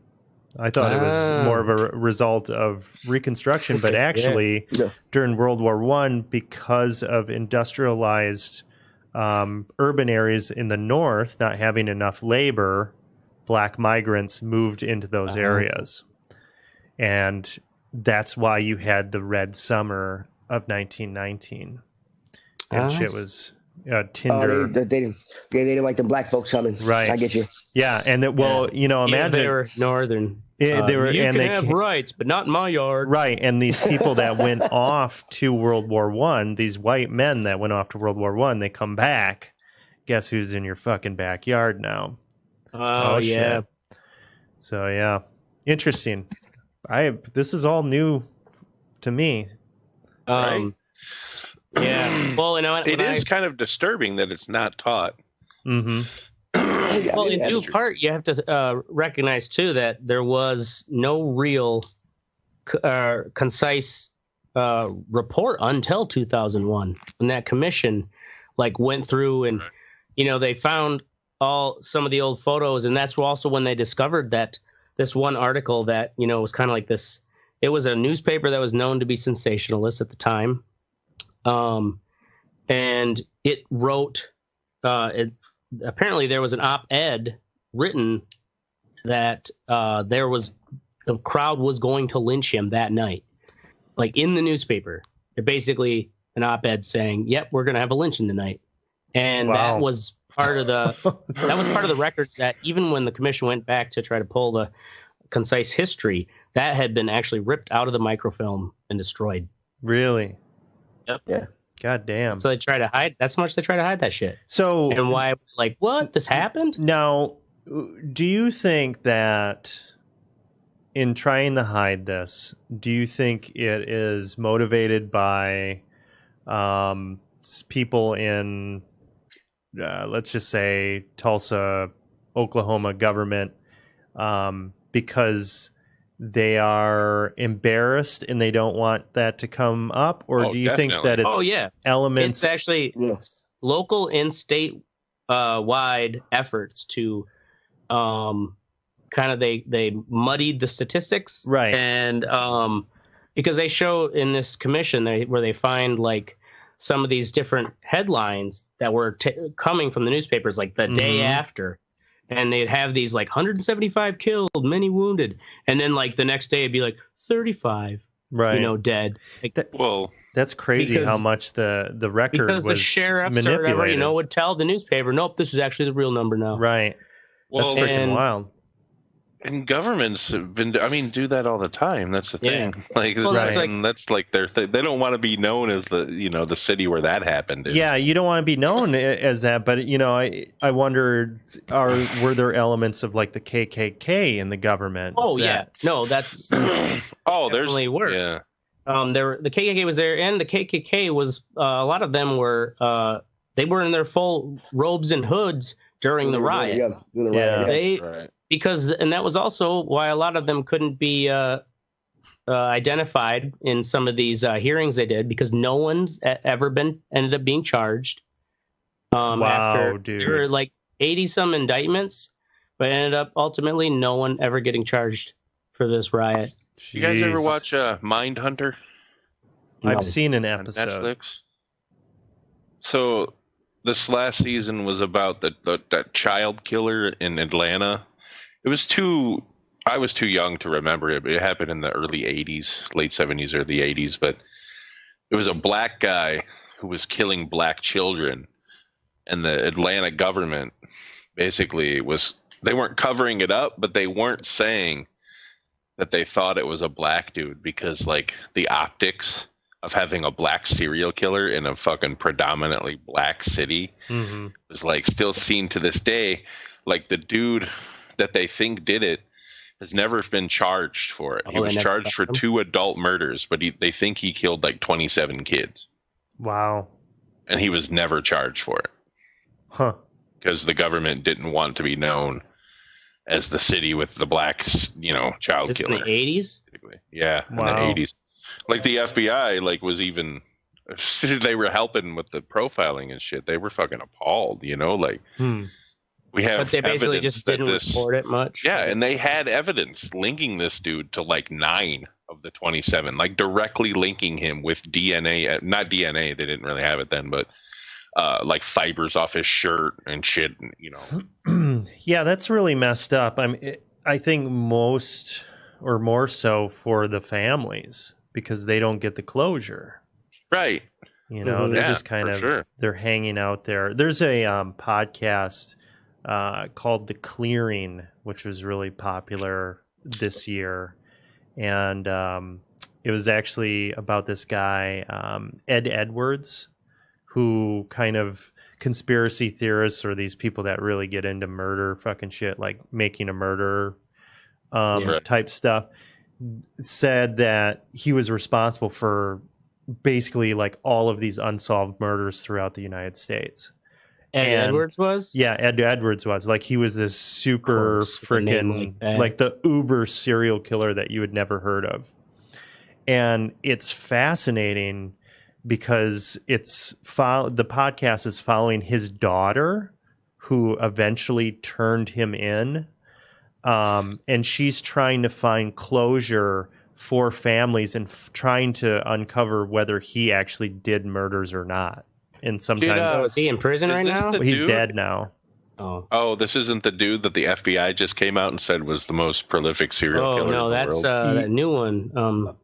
Maybe there's a new one, but yeah, the black guy, yeah. Who? Okay, my son's on vacation away from me. Let's not talk about hundreds. What? They say he's up to 90s. Yeah, something. Fuck? He's just been in the news the last couple months because I think they got him on a couple murders with DNA evidence, but. He finally, some Texas Ranger, I guess, got him to talk, and he got him a deal of like getting him into a better prison in Texas than the one he was in. And he started giving up. He's actually doing drawings of these women. Samuel Little, that's it. Dude, he's got like little colored drawings he's been doing of these women, and he's got a photographic memory, they say, because he's giving all these details that like you would assume you'd forget after 95 dead hookers. Right. Whoa. Yeah. Does it all look the same? That's crazy. Yeah, but they think he is now the most prolific. Holy shit. See why they say not some crazy white dude will try to beat his record.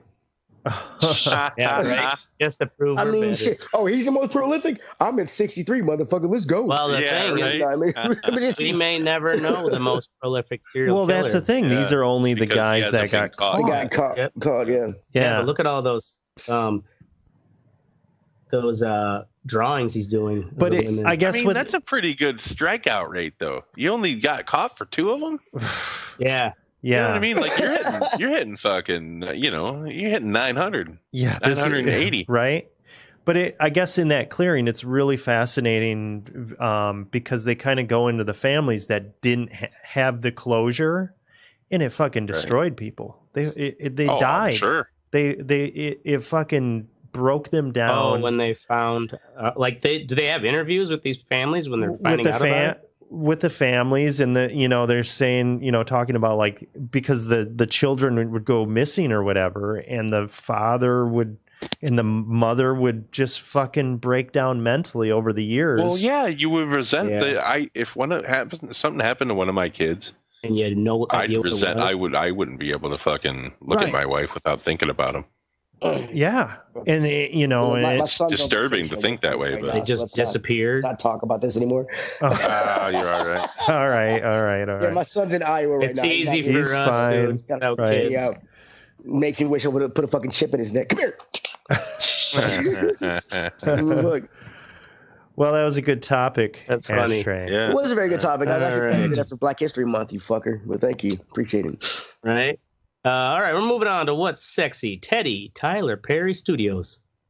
Oh, yeah, I forgot to look this shit up. Tyler Perry has a studio. He got, I read it. I forgot to look up the article. I know about it, but he's got a studio. He made a studio in Atlanta. Yeah, it's bigger than it's bigger than like Disney, Paramount, and like something else combined. Really? His studios, yeah.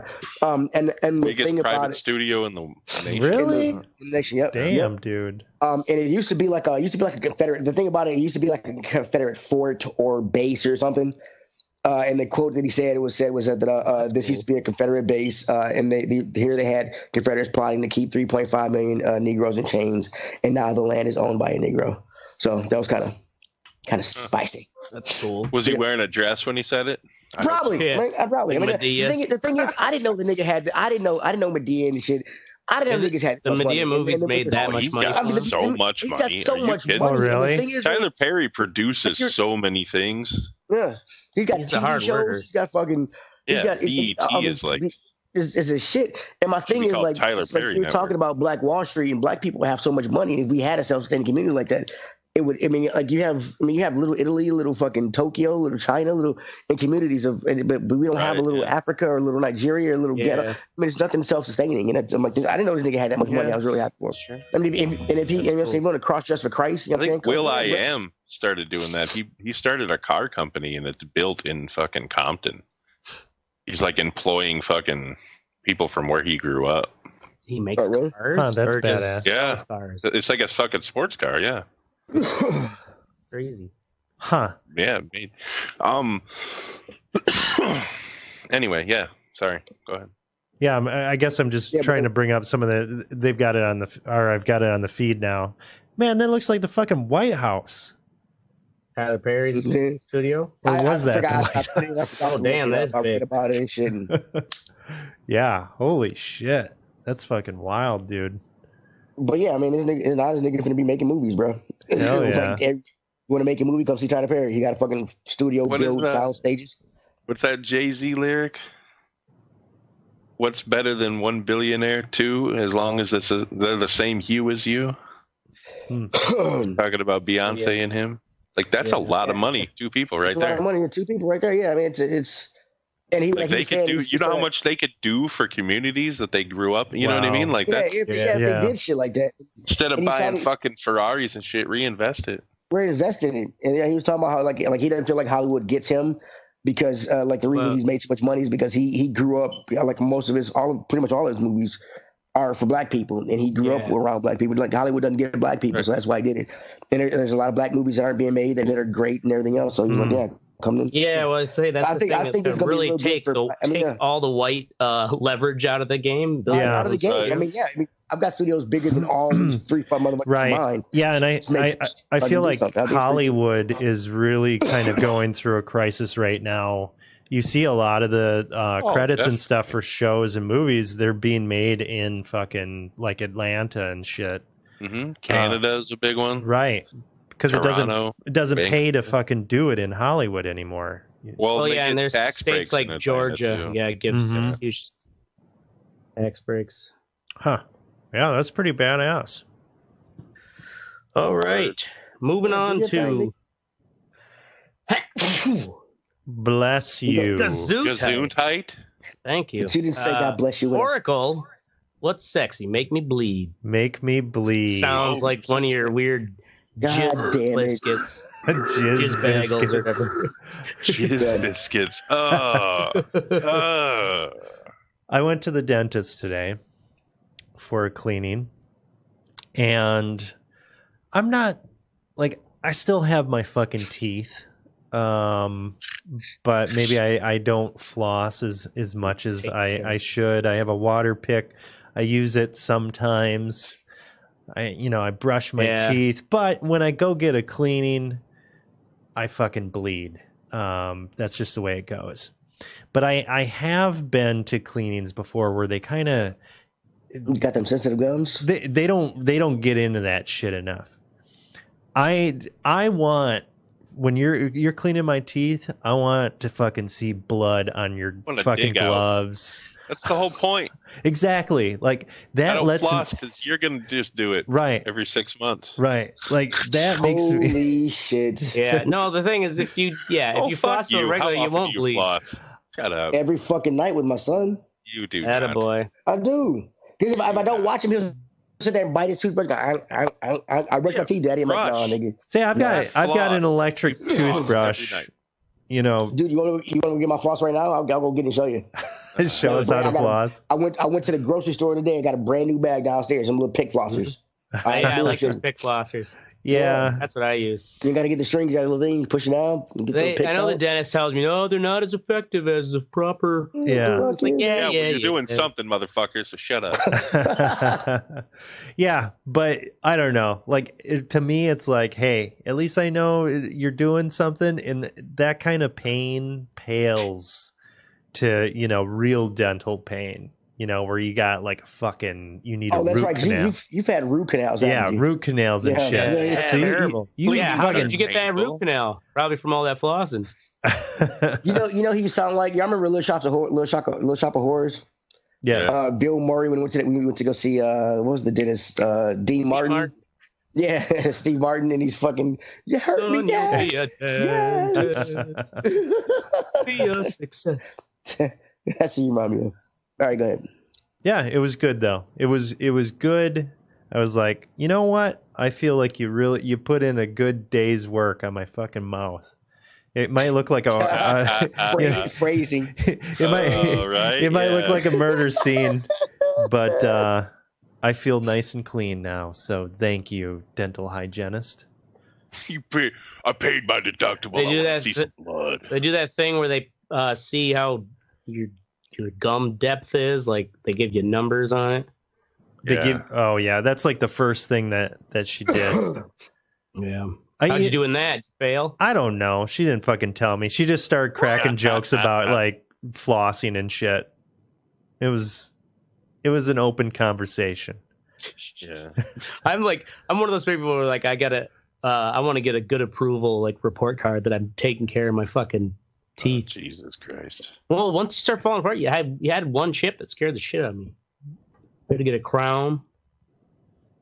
I don't know about you guys. How you just are okay with root canals, but I don't want to get to that. I'm not okay with root canals. I've never had a cavity before. You've never had a cavity? Damn. I've never had a cavity, bro. I'm 39 years old. I don't believe you one bit. You want to fucking bet? I've never had a cavity. Let's see it. Get your dental records. I'll go get my dental records. Come on. downstairs in the filing cabinet. Get my goddamn dental records. Shut up. Let's go. Next. All right. Moving on to Mystic South Park. South Park. So, okay. So you guys hear about this whole China shit going on with the Smiths? Yeah. So it started with the NBA, the Houston Rockets general manager tweeted out something criticizing the Hong Kong protest, criticizing the government, the Chinese government in the Hong Kong protest. So then he apologized for it because there's like this big backlash for the fucking Hong Kong. Oh shit, their money. They're taking our money. Exactly. So, and then they blocked a South Park episode. They've even gone so far as Baidu's Tieba. I don't know what that is. It's China's largest online discussion platform. The threads and sub-threads related to South Park are non-functional. If users manually type in the ULR to what was formerly the South Park thread, a message appears saying that according to the relevant law and regulation, this section is temporarily not open. So you've heard that like Winnie the Pooh, they say that Winnie the Pooh looks like Xi Jinping or whatever. Oh, yeah. So South Park's episode was making fun. It was called Banned in China. But it was written like spelled banned, B-A-N-D in China. And it was one of the storylines involves Randy getting caught attempting to sell weed in China and getting sent to a work camp similar to those Beijing has been using in Xinjiang province to hold as many as 1 million Chinese Muslims for political indoctrination. Mm-hmm. So they banned it, and then so South Park, in their infinite South Parkisms, tweeted this out. Like the NBA, we welcome the Chinese censors into our homes and into our hearts. The statement reads, "We too love money more than freedom and democracy. Xi doesn't look like Winnie the Pooh at all. Tune into our 300th episode this Wednesday at 10 p.m. Long live the great Communist Party of China. May the autumn sorghum festival be bountiful. We good now, China?" So that aired tonight, and I don't know what happened, but I'm sure South Park, after they banned the last episode, has been up constantly remaking whatever they had, just to fucking rip on China again. Right. It's gonna be good, dude. This shit is getting out of hand. This is, there was some other shit with so there was the Rockets thing. There was like a professional gamer that was fucking banned. Like Blizzard came down on them for making a comment on this shit. Chinese censorship is not a good thing. Right. Like, we should not let that dictate our fucking way of life. No, we shouldn't. But these big businesses get so much money from their investors. Yeah. Like, fucking Hollywood too. They're suck the teat of China all the time. Right. Yeah. Cool. I mean, fucking cheers to these guys. You're right. They're just gonna totally fucking go pedal to the metal. Yeah, it's gonna be crazy. It's gonna be fucking epic. I'm gonna go look for it after this to watch it, Douglas. Right. Yeah. All right. Everybody come back in. We got a full week. Got to redo this shit. We're fucking with China. Yeah, for that. I guarantee you that's how it went. Let's go. I don't care how long. I'll buy as much Coke as we need to stay up. Yeah, God, I hope they fucking make killer overtime working those shifts. All right, moving on to this article called "Unfit for Office" that was in the Atlantic.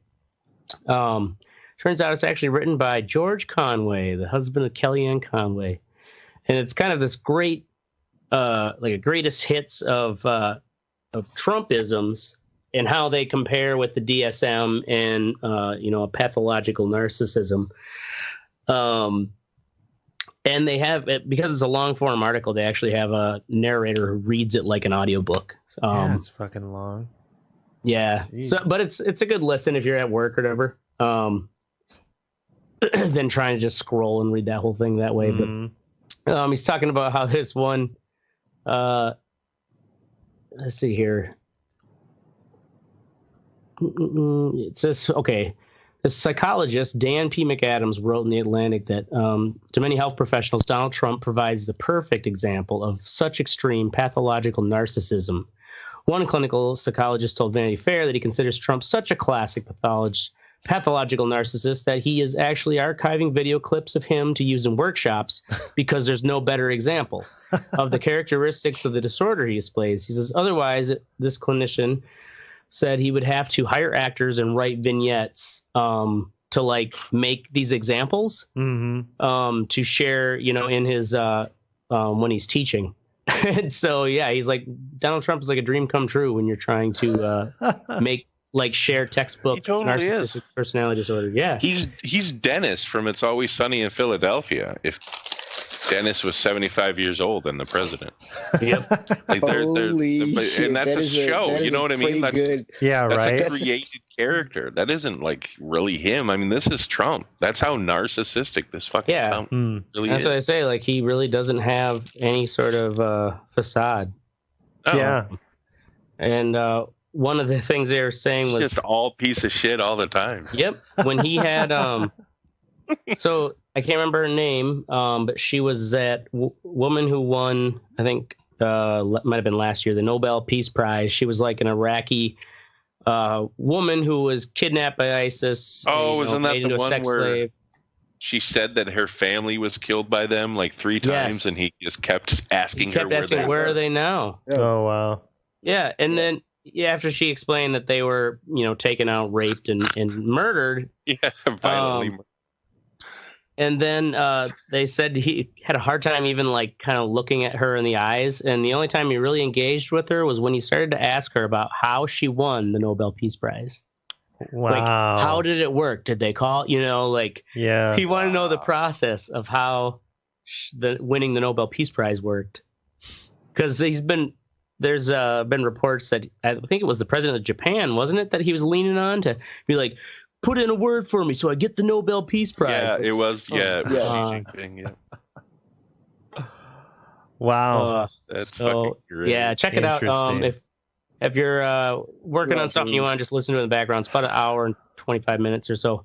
But definitely entertaining. For an article? Yeah, this thing is long as fuck. That's way longer than anything. Is that?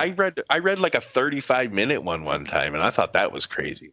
What is that household like with the Conway household? Oh yeah, I know. God, yeah.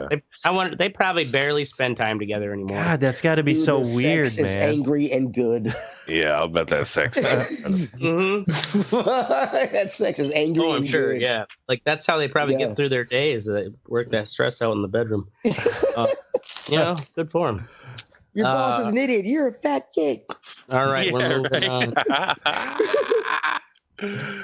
Moving on to the fuck what you think section, ladies and gentlemen, and we got mystic pot shit. Oh, there should be a colon there. I thought he took a pot shit. I'm curious. It just says anyway. Pot shit. No, okay, so I'm looking through Facebook and I see all these ads all the time.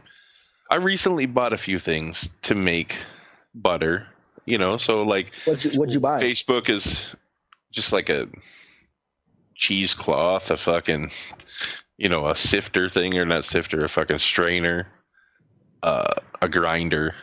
What's the cheesecloth for? That. To squeeze the shit out. Okay. I don't want to squeeze it. Just put my hand in like that. Yeah. I use a strainer and I use a sprayer and a spatula and just fucking. Yeah, I mean you could. I just bought cheesecloth. The fucking whatever, man. Don't judge me. Judge me, motherfucker. You're being judged. Well, it is Wisconsin. I got cheesecloth all around. Like if I wasn't find cheesecloth, I'd have to go somewhere special. Babies are wrapped in cheesecloth when they're born.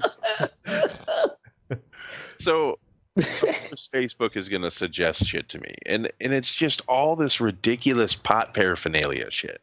Yeah. Like it's like, hey, here's a kit that you can take with you so you can dab on the go. You know what I mean? What are you, a heroin addict? You gotta carry around a fucking man bag looking thing with fucking with a blowtorch and shit. And it roll a joint like a man, you fucking right. Like what the fuck? I don't get it. It's crazy. These kids like, yeah, he found my fucking dab room. Yeah, because you bought a sparkle case that you put under the seat to hide your shit in. Right. Yeah. And that's why he fucking found it. You fucking moron. I got a joint. If I see life behind me, I swallow it. I'm done.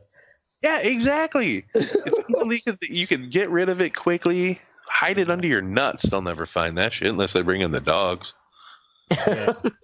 Yeah, or like if you give them attitude. But like, it's just all these. It's like when it started going legal in these states, these companies are just like, let's make some ridiculous shit that we can sell the fucking dumb kids. Mm-hmm. Well, these dumb kids are like one of the kids up the street. He has a rig. It's like a little glass pipe like this big. Is like $800 something. Like another one, got like $600. One of those dab rigs. That shit's insane. Yeah, shit's insanely high. Is it just because it looks cool? It's supposed to hit better and do certain shit. Probably it's one of those with the multiple weird chain. No, these are blown glass. I mean, I'm talking about blown glass ones that are fucking. Yeah. No, I get that, but it's probably got like an electrical heating element on it, so you don't have to heat it with a torch. Yeah. Oh. Yeah, it's a waste of money. It's such a big waste of money. You can buy 2 PS5s for that. I don't need dabs. The first time I did a dab, I was like, the buddy brought all the shit. I was like, he brought out a blowtorch, like a big blowtorch. I'm like, what? Are we smoking weed, bro? I'm like, you sure this is weed? Right. Yeah, when I did it was like, it looked like he was firing up heroin torch or something. Like, what? Okay, so what is the for a non-weed smoker, what the fuck is a dab?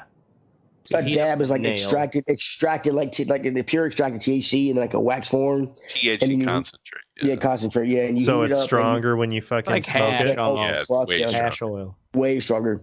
And then you heat up either if you got a glass part, it's a little glass thing you heat up. So or a metal nail, and then you put the dab on it and like normal weed, like good shit. You're talking mid 20% THC. Mm-hmm. Maybe low 20s. It depends. I mean, that's like pretty fucking good. Dabs are like 90-some%. Okay. So I would like probably die if I need like a little tiny bit. You know? The first time I hit one, I inhaled. It's not. I thought it was like clear, like a little bitty bong. I'm like, I didn't clear big. I got this, and I coughed like a bitch for 3 hours, and then didn't know where I was, and I'm in my house. Wow. And I was like, I can't. I'm like, it is insane. It is more intense, that's for sure. Oh but yeah, come it is on, a lot more intense. You need to drive around with that and get high like that. Just roll the joint. Right? Yeah. But these kids like that did that to me, and I've been smoking weed for fucking years. Yeah, no wonder they're all fucking dying from vaping and shit. I mean, and these little kids, these kids will hit like 3 and 4 in a row, and I'm like, y'all are fucking retarded. You want another one? No, I don't. I just want this one. I'm good. No, I want to be able to fucking order something at a drive-through. I'm like, right? Why do you want this? I'm like, I don't not get just stare at the menu and go, huh? Where am I? Yeah, these kids get out of control. The this shit. Big Mac has 3 buns.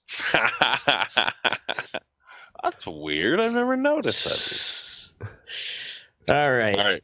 Moving on to me, Ashtray. Trump dumping on the Kurds and letting all those ISIS families out. How long ago was that? Like 6 months ago, we did that Scraps of ISIS or whatever episode. Yeah, something like that. About the prisons, tent prisons they have out there. Yeah. So go back in our archive, check it out. It's a big mess already. It's like barely under, this whole region is just barely been under control because of all the fighting and like 11,000 deaths. Take care of it. And yeah, so basically Turkey's going to go in there and just, what's that? What about Kushner ain't got that shit taken care of yet? Yeah, right. Yeah. Kushner. Yeah, well, I mean, he basically just left the Kurds there to fucking get slaughtered by the Turkish fucking. Yep, and because the Turks or the Kurds have to reinforce their positions, they're having to pull a lot of these prison guards or people or soldiers who basically just like watching these tent cities and making sure these crazy fucking ISIS families don't go nuts. They're having to pull away to their front lines, and at any moment. These prisons are just like, oh, look, there's 3 guys like guarding us. Like they can't stop us all. Charge! Exactly. They're just gonna fucking run away, and it's gonna become this big. The problem is these crazy terrorists, like the real terrorists, with these ridiculous ISIS ideas. They were able to kind of skirt around from village to village in this region until they finally locked it down with all the fighting the Kurds did for us. Where it's like they had patrols, so it's like you couldn't easily just go from one village to another without coming across some Kurds who are going to stop you and be like, "What are you doing? Who are you?" Right. Which helped stop the ISIS problem, but now it's just it'll fester right back because they're all just going to scurry around like rats, and there's no real police patrol in that region. So fucking dumb. He's the best. He's the best at defeating ISIS. I know. All right, Teddy, Tech 69, still a dumbass. Yeah, so Tekashi 69, who was known as the biggest snitch in the world. I don't advocate keeping silent. If you do some dumb shit in front of me or kill somebody and make me an accessory, I'm not going to jail for your dumbass. All right. But I'm with you. I'm not going to jail for your dumbass because you couldn't figure out a way. I'm like, I play Hitman. Figure out a good way to do that shit. But so he's been snitching on everybody for the longest time. His sentencing hearing is coming up. He's supposed to just get out because he cooperated. It was supposed to be on July the 28th, I believe, January 28th. But they moved it to, but his lawyers got it moved to like December 13th or 18th. So there's a possibility he could be out by Christmas. So they offered him, even with all those fucking face tattoos, they offered him what's called witness protection. Good luck. And well, here's the thing. They offered wind protection because he snitched on a lot of people. They offered wind protection. He turned it down. Wow. Because he wants to continue his rap career. Yeah. Make more. He'll make more money. Security. This guy's gonna fucking die. But here's the thing, though, right? Within a week. What you forget is like all these other rappers are put on trial and stuff. Tupac, Suge Knight's in jail finally. But who else? Snoop Dogg. These guys, they didn't snitch on anybody. They didn't tell anything, and they beat the case. I'm like, so what? You are known as the biggest snitch in history. Who the fuck is gonna work with you or want to buy your shit? Right. I never really read into what the story was behind it. What did he do, and why is he in jail now? I remember his face. He's apparently part of a gang, the some Bloods, or whatever. They did a lot of they doing gun running, fucking kidnapping, some other shit they did, and he pretty much just snitched on everybody. Except for the Wu-Tang. The one funny meme I saw was like the judge was like, "Hey, tell me what this Wu-Tang Clan is. It's Tekashi 6ix9ine. I can't, Your Honor. Wu-Tang Clan ain't nothing to fuck with." That was the funniest one. That's fucking funny. But he snitched on everybody, which is, like I said, I don't advocate not snitching. Like you said, you see what Snoop Dogg tweeted out? So other rappers he's been ratting on too? Oh, no, some rappers. No. Well, he mentioned like Cardi B and some other people being in the gang with him and shit. So yeah, he snitched on a lot of mother. He told a lot of shit. But he's not going to jail. Snoop Dogg said? Yeah. What did he say? He tweeted out a picture of him and Martha Stewart. And he was like, Martha Stewart didn't snitch on nobody when she went to prison. Shit is fucking great. I mean, right, yeah, and it's something like, yeah, rappers he is right that rappers who get off from a case, they have gone on to like make better and better money. But those are rappers who didn't snitch on anybody. Yeah. And the biggest rat, and the biggest rat. Like, I'll snitch on a motherfucker in a second. Y'all know But you don't have a rap career. You've got a son. Oh yeah, I know. No. Right. But it was. I'm just saying that fucking he's dumbass, and plus he's probably gonna die. So probably. I'm going with within a week. I'm going for when he steps out of court. They're gonna pay some dumb nigga to fucking roll up, right. Get arrested and go to jail for life. All right. Moving on from Dumb Tech 6ix9ine to Oracle email not being hooked up. What's to that more dumb tech. Probably in a 69. My girlfriend comes home tonight and she's like, "Oh yeah, you've been getting those emails about so and so trying to send them through and it not working. They're being kicked back." And I'm like, "Oh, what?" And it's on a domain. It's on a G Suite domain that I have for another website.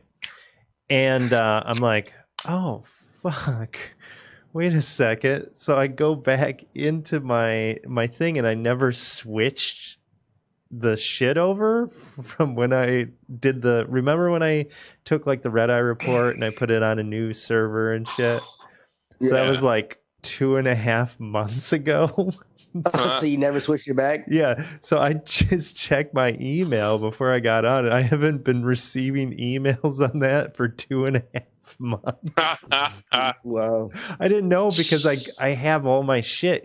It just automatically comes on my phone. It forwards on my phone. Yeah. So I didn't realize that it wasn't coming from that website. So it should be interesting to see what happens when that kicks in.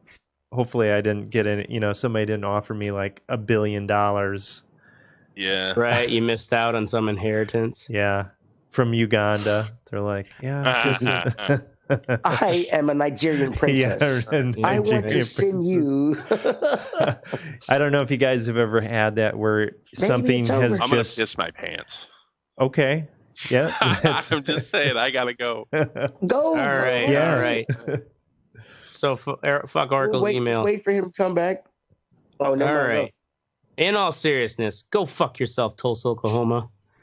That's our show. Ladies and gentlemen, we're going to be here every Wednesday night or Thursday night, 10 p.m. Central, unless Craig, who's Craig? Fucking Ashtray's a bitch and gets sick again. Don't use real names. Join the conversation at theredeyereport.com or facebook.com/redeyereport. You can also twiddle us at, what is it now? Redeye_report. Yep. Like us, share us, or fuck us. We're down for whatever, because I'm the Ashtray. I'm Oracle. Oh. And and I'm Teddy, and Mystic is pissing his pants right now. Yeah, I am. Do it. Go pee, you big meat mountain. Alive. Meat mountain. Yes, that's okay. Why doesn't he just sneak away? Because he doesn't have a camera on him. You know. So, I mean, really, don't you have a wireless headset? Just taking controls to the fucking bathroom, piss with it muted, and fucking fucking do it with the mic on, man. Don't do it with the mic on. Just rip a big old fucking shit while you're at it too. It's my fucking symphony. All right, are we still live? We are. We are still live. I'm going to retweet the Red Eye report from.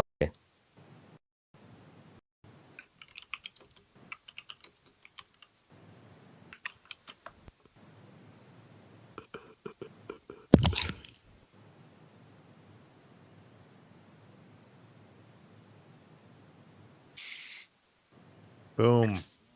We're in. Bam. Bam. Bam. Ham and jam. Peanut butter and jam. Yes. Peanut butter and jam. Boys, I can't give you a bam, but I can give you green eggs and ham. Phil, what? Shut the fuck up. All right, let's do it. On this episode of the Red Eye Report, we're talking about UFOs, specifically the rebranding of UFOs to UAPs, or unidentified aerial phenomena. Changes in the air, and the government is changing their tune on these sightings. What's going on? With me this week is Aerospace Ashtray. He claims that he's been abducted 16 times, impregnated 6 grays, and knows the KFC secret recipe. I know what you're thinking. Oh, shit. Maybe I can buy the abductions and even the KFC recipe, but we all know he can't knock shit up, so... That's right, I'm sterile, baby. I could fuck any alien, not have to worry. I'm telling you, that's just some shit he tells bitches so he doesn't have to wear a condom. Right. Yeah. I swear to God. He gonna fuck. Yeah, he think his pullout game is. They think his pullout game is strong, but he gonna fuck up one time. Watch. Yeah, except for when you get that Neptunian herp. That stuff won't go away. Neptunian herp. Great band name. That is a great band name. We also have Triangle Teddy. He's a triangle. Dude, that was horrible. That's great. No, it's horrible. But dots are another horrible candy. Oh, gross. That's a gross candy, Teddy. Yeah, dots are horrible candy. I'm going through my son's house. I love dots. I love dots too. Dots are my movie go-to. When I'm in the theater. There's a box of raisins in here. Oh, they fucked up. Hipsters. Yeah, fuck those. All right. Box of raisins. We also have would you go to the Mormon house? Mass sighting Mystic. There's a mass sighting of Mystic every time he leaves the house. People don't know what to make of him. Shaved grimace, methed up polar bear with mange. The 911 tapes are hilarious. Yeah. Problem is you can only grimace. I like shaved grimace, yeah. You can only fit him in one of your peripherals. Pretty sure someone called me that one time, a hairless grimace.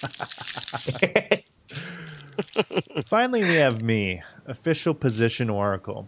My official position is that we should all get a free punch card. Every time somebody does something stupid, you get one punch. Bam! Right in the nose or the stomach. Maybe it's a pretty chick or something, so you don't want to break their nose, but you're okay with aborting their fetus. Well, enough of that. This is the Red Eye Report.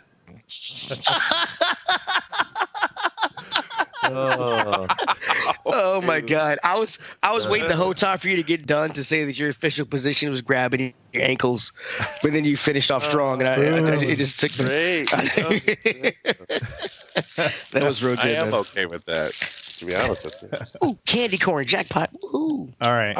What? Man, I love candy corn, dude. You are fucked up. Dots is a horrible candy. You are a strange man. Strange man. It is weird. All right, so we're talking about UFOs tonight.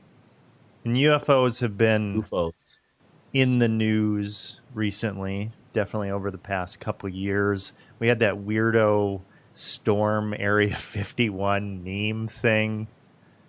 Yeah. Oh, yeah. With the It never happened. I mean, they had a show, right? Like a music celebration thing. Yeah, they had a music Did anybody thing. Actually try to go up to the border of Area 51? One woman, yeah. One woman did? One woman that did, yeah. She was like fucked up on something, and she went past the line, and they just grabbed her. She was probably just like, I just want to actually go back with my people. Yeah, so, I mean, for that shit, I'm honestly, well, that was obviously just a dumb fucking meme thing. But a lot of the kind of abduction stuff and weirdo story shit, I don't really buy it. I haven't really bought it for a while. I'm a fan of the X-Files, but that's fiction. Or is it? Or is it? So recently, I have been seeing this stuff from the U.S. government. The U.S. government seems to have changed their stance on how they're labeling UFOs. And now they're called UAPs, or unidentified aerial phenomena. UAPs. Dumb. And it seems, and I will get into some of the footage that has been released within the past couple of years. The New York Times has run a few articles on it. It's been hitting major media outlets recently. It seems that they are acknowledging that there is shit out there that they are tracking, and they don't know what it is. And instead of, with UFOs, if you were in the military or whatever, you didn't want to speak up and be the fucking crackpot guy. Yeah. But I do if I don't want to be up there with those things in the jet. Yeah. Lose your fighter license. Yeah. Well, here's the thing, though, is they are seeing so many of these sightings now that there's actually protocols as to reporting them. Wait, how often? I mean, you said you're seeing so many of them. Is there like a number or like a... So of how many sightings? It kind of seems to come in waves when different like carrier groups and things are in different areas, but I've heard of numbers of like upwards of 50 where it's commonplace, where they actually are seeing this stuff.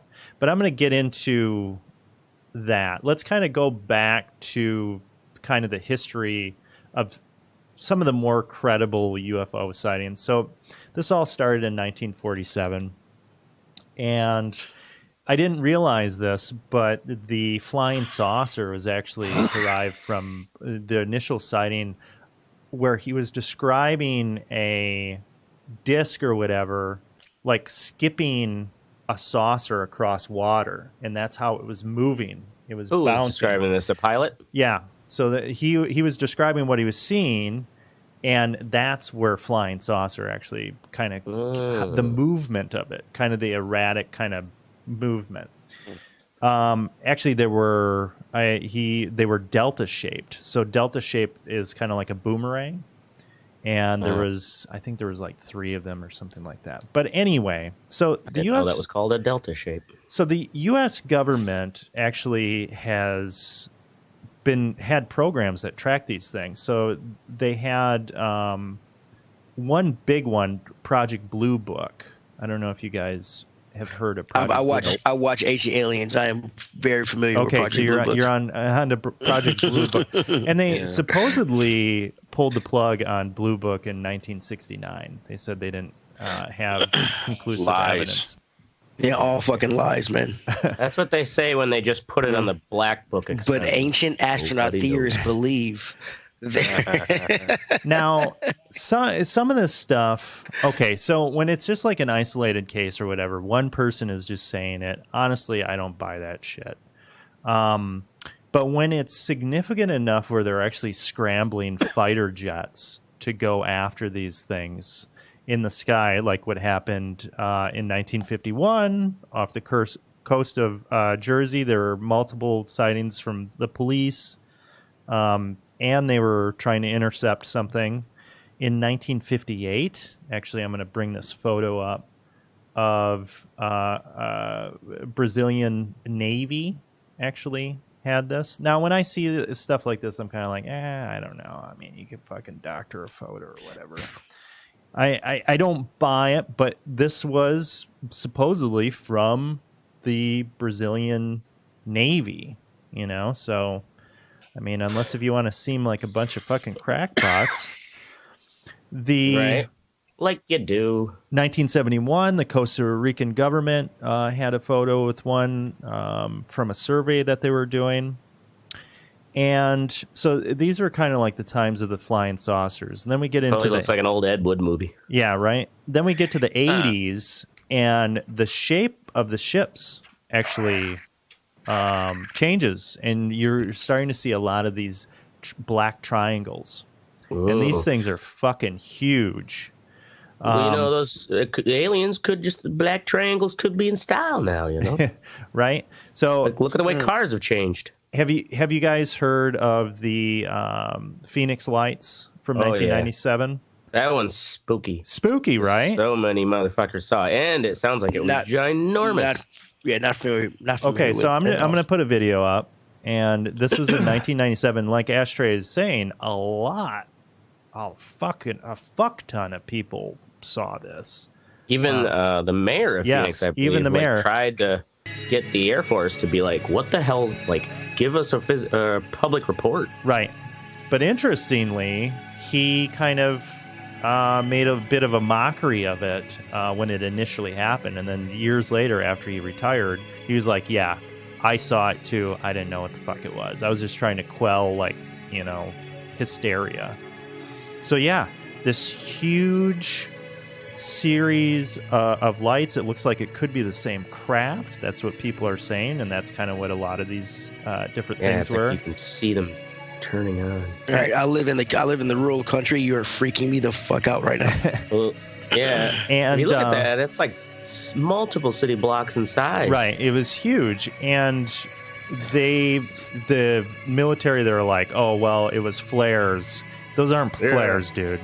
Those are fucking not. Flares don't stay at the same elevation. No, that is definitely not flares. So this one, I mean, you got to understand. I mean, from a military standpoint, there. I mean, you got to understand if they can't come out and say it if they know what it is even. Yeah. Right. Because I don't think we'd be a match for something that can do travel that we can do and have technology. Like, we don't have anything that can hover that still like that without making a huge amount of noise or anything like that. I mean, we don't. Obviously, their technology is above ours. So, if the military is kind of like, we're not going to say it exists because what do you want us to do? Go out there and get our ass kicked? Exactly. Yeah. That in the military, they can't say that they know what it is. And if they don't know what it is, they can't say they don't know what it is either, because we don't want to acknowledge that it exists. Yeah. Because they don't know what the fuck it is. Then people go into a hysteria. Exactly. Right. Yeah, they have no real answers. Yeah, you can't be like, oh, yeah, that's just the Zorgons. Don't worry about it. Yeah, trust me. They do that all the time. Nobody's died yet. Right.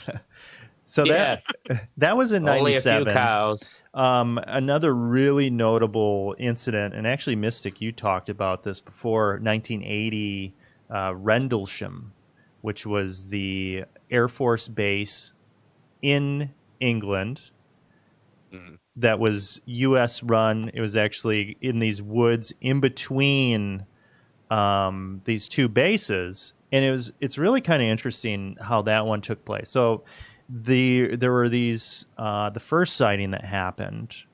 It was like 2 days before the Christmas Eve, and they thought that. The guards at the time were out looking, and they thought that there was possibly a plane that had gone down because there were lights in the forest. So they go to investigate, and there's this freaking triangular craft making its way through the woods, and then it takes off. Okay, so they go back, and the rest of the base is like, okay, whatever. You guys are fucking crazy. 2 days later, for the Christmas Eve party, all of a sudden, boom, officer comes busting in, and he's like, hey, that fucking thing is back. So the lieutenant commander of the base, Lieutenant Colonel Charles Halt, who was a big skeptic. He had no interest. He's like, okay, I'm going to fucking shut this down. I'm going to go out. Yeah. I have, this is bullshit. You guys are overreacting. I'm going to shut this down. Ruining my fucking night. Right. Yeah, right. So he goes out there and he actually took Colonel ain't got time for this. He took a tape recorder with him, which he apparently took with him all the time to just record when he was out doing his rounds and things, just in case if, there was a security incident or something. He goes out there, and on the recording, you can just hear in his voice, they fucking encounter this thing, and it's like bright lights. It looks really weird. Like the lights were so bright that they said that there was like a farmhouse out there, and it looked like it was on fire. The lights were so bright. And it was going through the woods, not touching any of the trees. It was avoiding them as they were approaching it. And they went out. Get this. They went out and they got radiation readings. There was radiation. Oh, yeah, they found landing sites, or what it looked like. And they found landing sites. And frickin' a guy was awarded a VA disability claim from the radiation from the UFO. Really? John McCain, actually, his office fought for him to get this. So the VA acknowledged that this happened out there, and this guy, received radiation as a result of it. So that was a pretty significant. You can still listen to. Oh, absolutely. The audio is actually really good. Released. I think it was like a BBC thing or something that I heard. It was like, fuck, it kind of spooked me. Yeah. You remember the show that we did on the Dyatlov Pass? Yes. People thought that shit was fucking possibly aliens, right? With the aliens too, right. Yeah. So, or the Yeti. Now we go into this. Kind of brings me into the modern era, and where things kind of went quiet a little bit. Excuse me, until like the early 2000s, and one event happened. Well, the New York Times ran this article 2 years ago, and apparently the U.S. Navy has been seeing a lot of shit with their F-18s. And they had one incident that happened in 2004 off the coast of San Diego. I can see myself on that straight screen. They're out doing a training exercise, and they're out there, and there's some sort of a craft that is hovering over the surface of the ocean. And this guy is the commander of a squadron of F-18s. So they're like, okay, we're going to check this shit out. And as they get closer, it actually looks as if the craft is hovering over something that is under the surface of the ocean. So the craft is maybe like 50 feet long. It's actually described as a tic-tac shape. No other discernible features on the outside. And it was a giant alien suppository. Yeah. Underneath it is some sort of, looks like some sort of submerged thing, and it's actually causing the ocean to bubble underneath that. So they actually pick it up with their radar or whatever, their tracking systems. And I'm going to go ahead and bring that one up. So let me bring that up here. So this one you can't. They kind of zoom in on it. You can't get a good look at it. But when you hear this guy talk about it, actually, he was on Joe Rogan. And Joe Rogan interview. Yeah, cool. And I mean, the guy is completely with it. He's not a fucking crackpot. He's just a pilot. Well, yeah, and to be a pilot, you got to be pretty even keeled, anyways. Right. They don't let crackpots fly. In this, I mean, this dude is the not in your army, buddy, but in mine we do. This dude is the the commander, right? So there's that one, and so they go there, and then this thing just kind of bolts. It jets off, and the radar people on the ship. They're like, you're not going to believe this, but this thing is like 50 miles away at the rendezvous point where you were supposed to go to, like almost instantaneously. And they were describing this, and the guy said, he's like, the human body can withstand 8 Gs. They've looked at this thing, analyzed it. It was moving at 1,350 Gs. He said if a human was inside that thing, they would be paced. There's just get splattered against the back wall. And also, when this stuff happens too, they say that it doesn't make a noise. And he said if something is moving that quickly, you're just going to have a series of sonic booms as it moves. Right. Because it's going to be breaking the sound barrier. Don't hear anything. Yeah. Okay, so then we have another one from 2015, which is a series of videos. I'm going to bring these up. So once again, they're doing training exercises. This is in the Atlantic. And they pick up this frickin', well, you take a look at it.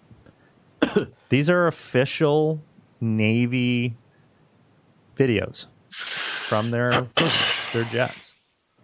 It looks like a Volvo. Okay, come on, New York Times. Come on, New York Times. We need that fake news now. Right? Oh, no, they're shutting us down. Wow, you didn't subscribe? No, I'm just trying to get the goddamn video to work, but it's not playing. I can see that shape.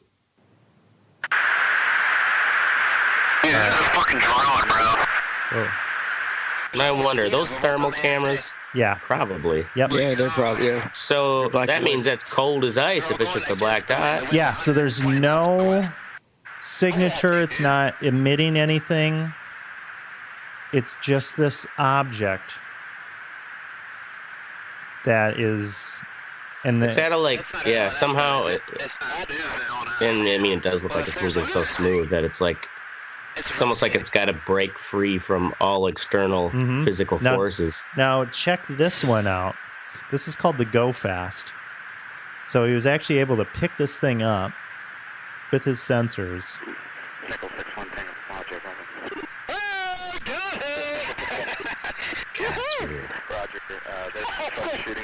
Are you sure he's not got any kid in front of me? Did you box moving target? No, I took an auto track.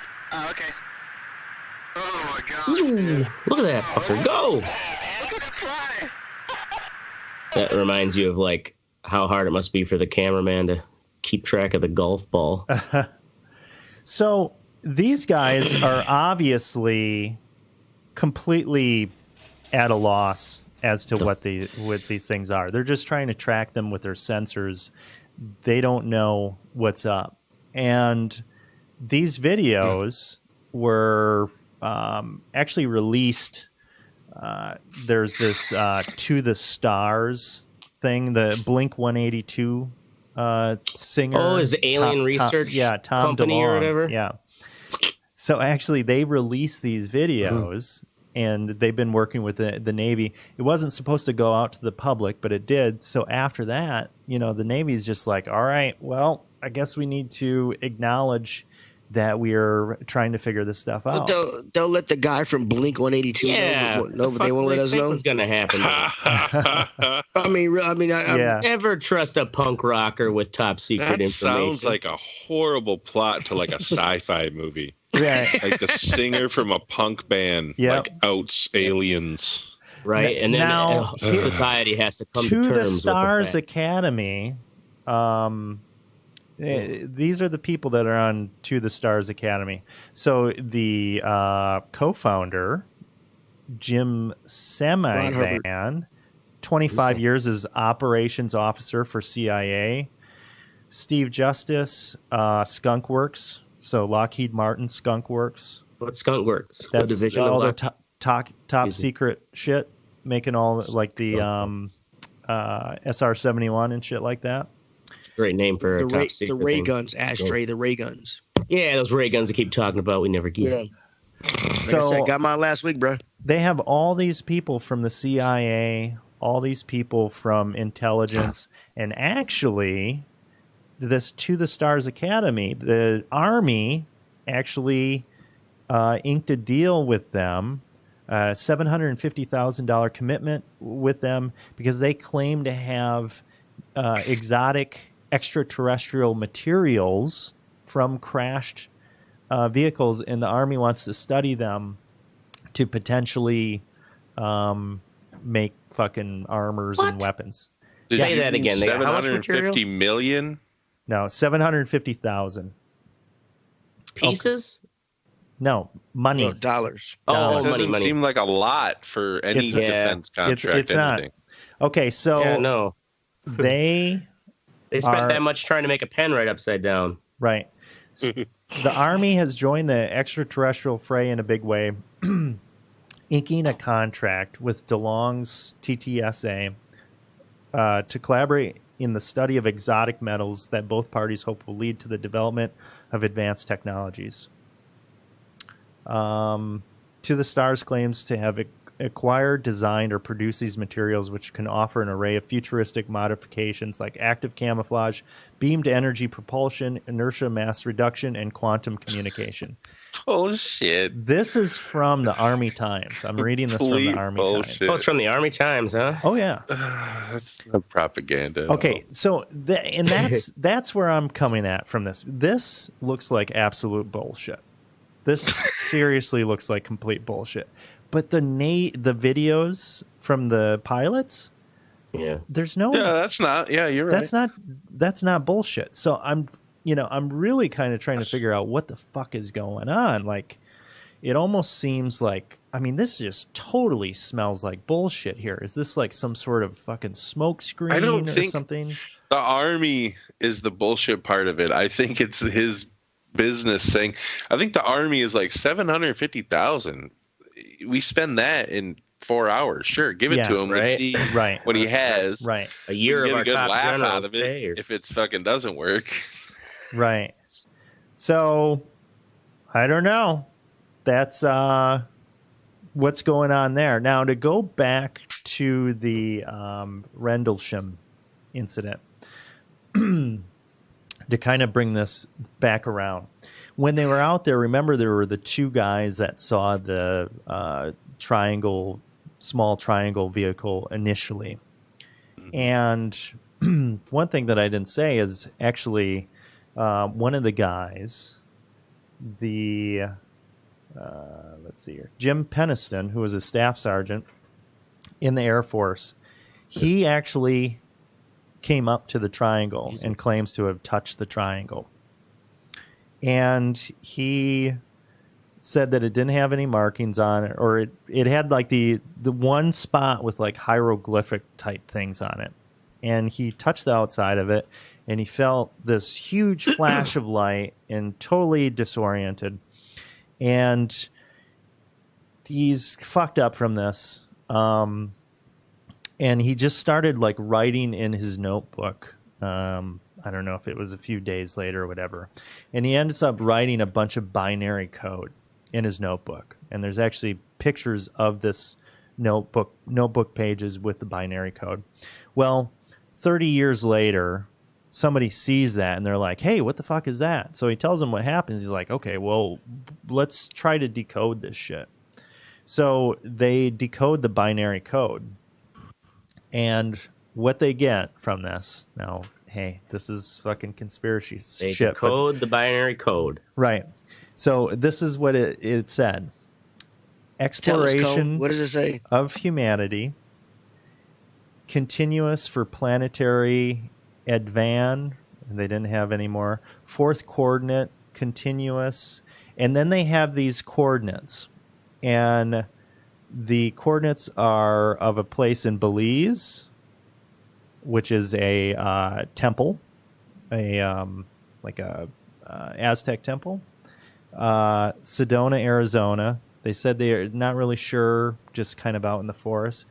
The Great Pyramid of Giza, the Nazca Lines in Peru, a sacred temple on top of a mountain in China, and the Temple of Apollo in Naxos, Greece. And the 7-Eleven down from Mystic's house. And High, Brazil, which is basically the Irish Atlantis, like Celtic Atlantis. But we found it. So it was on old maps and shit, but it never thought to actually exist. But it gives the coordinates to that. And it said also on there, it says eyes of your eyes, and it says origin year 8100. So I'll leave you with Eye that. of your eyes. Eyes of your eyes. Eyes of your eyes. And origin year 8100. No, was this is a translation of the binary code, not the hieroglyphs, right? A lot of this shit in fucking line. Was it lines or ones and zeros that he wrote the shit down? Ones and zeros. Well, yeah, okay, so it's binary code. It's binary code. Right, but a binary code still is based upon like a certain structure, you know? It's like, how do we know how to translate their binary code without knowing the way the aliens code it? Is it one of those... Did it really give those coordinates, or was it like one of those things where it's like, well, in ancient Sumerian, we know that we can take away 4 from this number, and that gives us this number. You know what I mean? So I listened to an interview with the guy that actually did the translation. Let alone the translation. Yeah. And he said that he used that ASCII, the ASCII standard. Yeah.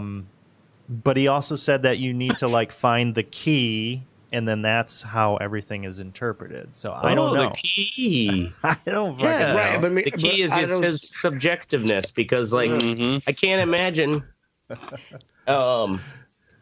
you know, you would, without knowing what the aliens' alphabet or even language is, how can they be determined that this, let alone is not Mandarin Chinese? So the guy that wrote this code down and touched it, he had a theory, and he said, I think that it's us from the year 8100, and that we're trying to communicate. So it's not really aliens, but it's us, future humans. Right, it's future humans. I don't know. Okay, so my big question for you guys is, let's say the Navy and the Air Force and shit, they're seeing this stuff.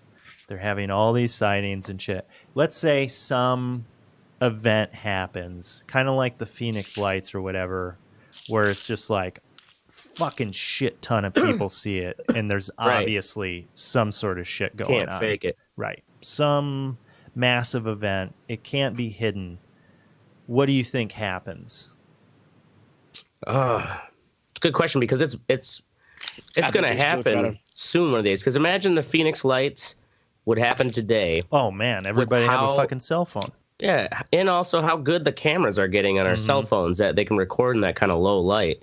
Right. Like, you know, like we were talking before about how in the future, pretty soon, we're going to have almost like a virtual experience of tragedies, because there'll be just so many cameras and phones capturing it.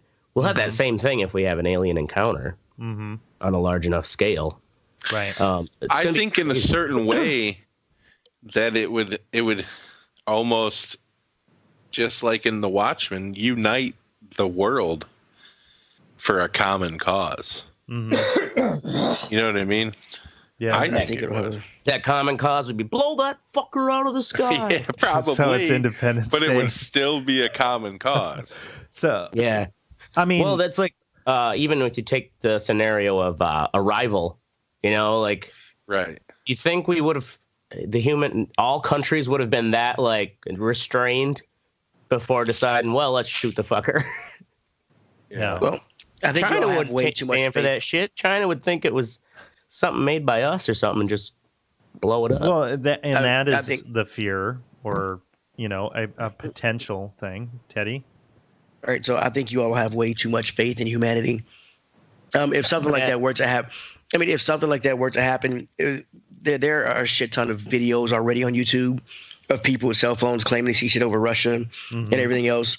So debunking it wouldn't be, I don't think, would be too hard. But unless and like uniting humanity would only if every country would be trying to get as much technology as they could. Well, that's what they're doing right now. Yeah.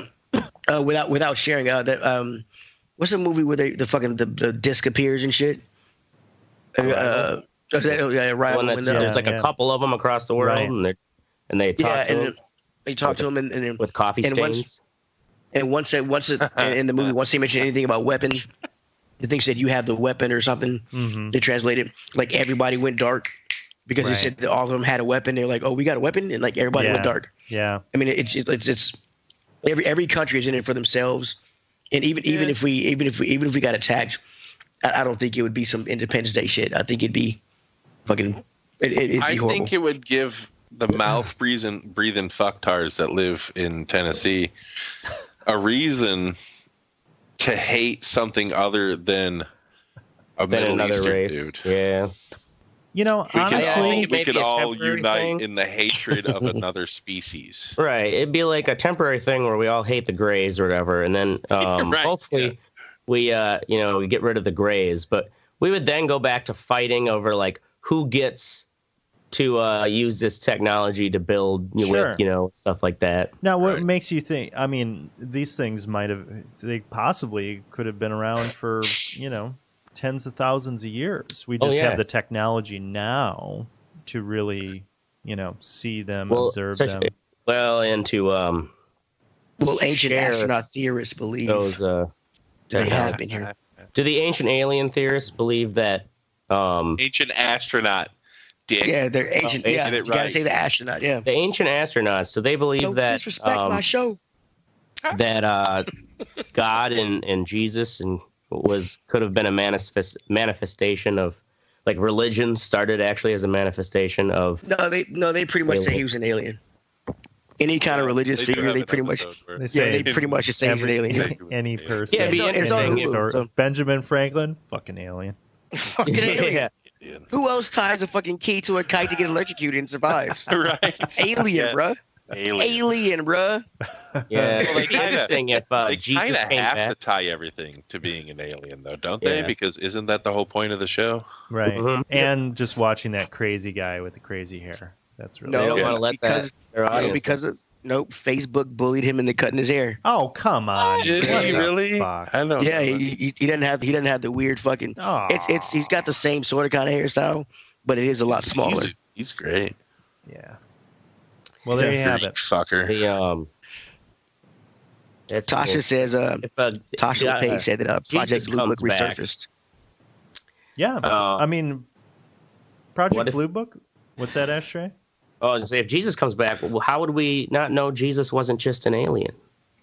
Because you're going to have a certain number of people that you might tell us. Well, I think that's part of the problem. If like religion, I think a lot of people, and I think this is the problem with humans. We think for us to think that we're alone in this huge ass galaxy. One, for me, would be extremely disappointing. Because there's so much wasted space. Yeah, it's pretty egotistical too. And it's so egotistical to think that we're all that's here and God put us here. Sure, I mean, when it is discovered, I don't think we're alone.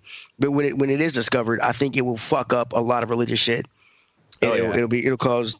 It'll have cause a bad an existential crisis. Yeah, it'll have a bad effect on humanity. It proves that God doesn't exist. Right. Well, plenty of them are going to be like. Then they're going to be like, God created those aliens too. Maybe they're waiting. Maybe they're waiting for enough atheists. Waiting for Trump to die. Well, the shit's fucked up for a while, boys. Let's just wait. Don't say Trump and die in the same sentence, dude. We're going to get shut down. We're going to get shut down right now. Yeah, my son's asleep. I don't want to get my door swatted. Right? My house swatted, bro. Get canceled by Trump. All right. So there you have it. You heard it here first. So in 10 years... when they actually confirm fucking aliens and they can't deny it anymore. You're like, I heard it here. The Rat Report taught me that. I didn't even know what aliens were. Have you seen that movie where they were kidnapping kids? There's one alien was doing experiments where they're kidnapping kids to see if their parent, their mother, and erasing their memories of everybody to see if the mother remembers, and one mother remembers, and she like tracks him down, and she finds this government guy, and she's like, "Why do you let them do that?" And he's like, "We can't stop them. They're so technologically advanced." Have you ever seen? I can't remember the name of that movie. I don't know what the fuck you're talking about. It was. I got high one day. It came on. I was watching. Like that sounds interesting though, where it's like people in the government. He was probably just super high and watching like a cooking show or something, and like in his high imagining brain. all this shit. Anyway, nope, I'm gonna find it. You motherfucker. So until we do meet aliens, we found a company that can insert memories so that you can believe that you met aliens. All right, so we're gonna listen. Ashtray. I don't remember this movie. Up. All right, shut up, Ashtray. Mute yourself.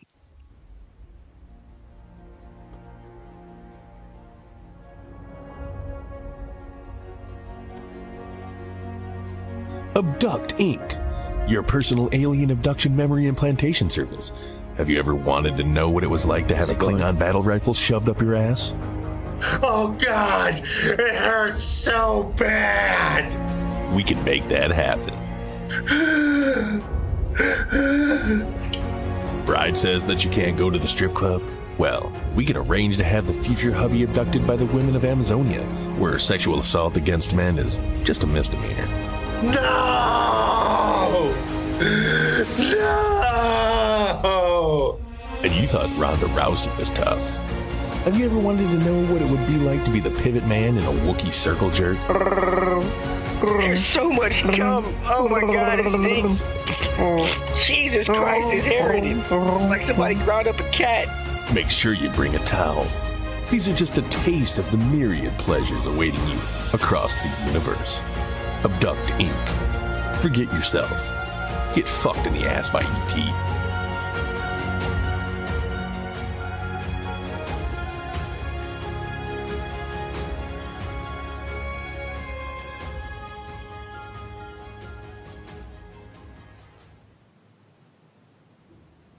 That was pretty good. That wasn't bad. I'm guessing Ashtray wrote that one. I think Ashtray actually did the Wookiee. That sounded like Ashtray. Yeah, I think that was my Wookiee. That was pretty good. You know, I can do a good cum guzzling Wookiee. Wow. All right. That's what he said. So we're moving on to the What Sexy portion of the show, where we tell you what's fucking good in this world. First up, we have Mystic with The Watchmen. Hello?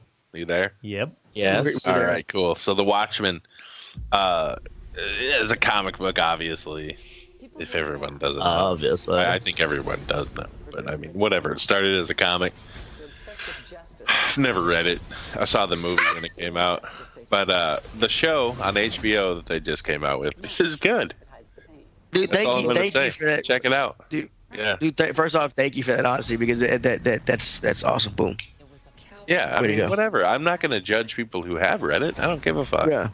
But I'm not going to go out and read it. But the show is good. You know what I'm saying? Looks cool. I wonder if it's written by the same people from the comic at all.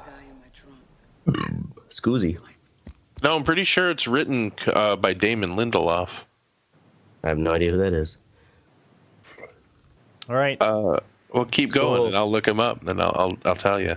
I know he's famous, but I don't know what for. Because I'm high as fuck. Next up, we have Ashtray with Breathe Right strips. You guys ever use the Breathe Right strips? No, I snore, so I was thinking about using them because I snore to see if they help out. Yeah, I don't know how they work for snoring. I know they do claim they help. But man, when I get like severe sinus congestion this time of year, it's like you use the neti pot all you want. There isn't really like much up there. It's just that tissue is actually just inflamed to where you can't fucking breathe. These little fuckers make a difference. Surprisingly, it just has some little thin metal bars in it. Mm-hmm. That and a really strong adhesive. You just got to make sure you clean clean your nose really well and dry it off, and you can sleep with it in.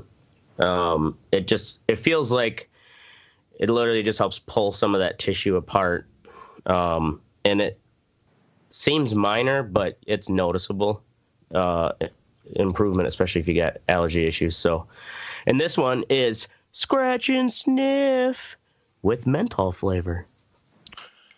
Wait, this Scratch and Sniff, why does it have a flavor? Scent? It's a menthol scent. Okay. You said menthol flavor like you Yeah, I know I That's did. all I'm asking. I was thinking like menthol, like cigarettes. Good for the sinuses and the breath. Yeah. Pop. Right? If you can lick your nose. Anyway, that's it. Damon Lindelof created Lost with fucking JJ. Wrote Cowboys and Aliens, Prometheus, World War Z, Star Trek Into Darkness, Tomorrowland, and The Leftovers, which is a very underrated HBO series that I think is probably one of the best front-to-back stories in any television series ever created. Damn. It was a fucking damn good show. That's probably why I like this. Now that I think about it, it's all very similar. What was the gist of The Leftovers? I remember hearing that name, but I can't think of what the show is. It's something happens where half of the fucking world just disappears. Oh, okay. Or not half, like a percentage of the people in the world just disappear. Gotcha. So like Thanos. It takes place in the aftermath of that, and like all these religious groups start up and shit because they think it's the fucking reckoning. I think I remember you talking about that one. This was a while back though, right? Like 5 years it's been a few years since I've seen it. It's 2014, I think, is when it started. It was only 3 seasons, but that's all it needed to be. It was a good story. Anyway, go ahead. Right on. Next up is me with The Outer Worlds. So it's a new game that just released on Game Pass and other platforms, PC, PS4. It's made by Obsidian. Do you only play games you don't have to pay for? Well, fuck yeah. All right, I'm just asking, bro. For someone who uses Groupon, that's a dumb question. I'm not. Look, I'm cheap. I'm cheap with life, not my video games. What is it? Cheap with life. So, this is made by Obsidian, the people that made Fallout New Vegas. And it kind of has a vibe with that. It kind of has a Fallout vibe to it. Fallout in space. Yeah, but it's definitely a different tone to it. So Fallout can be pretty bleak.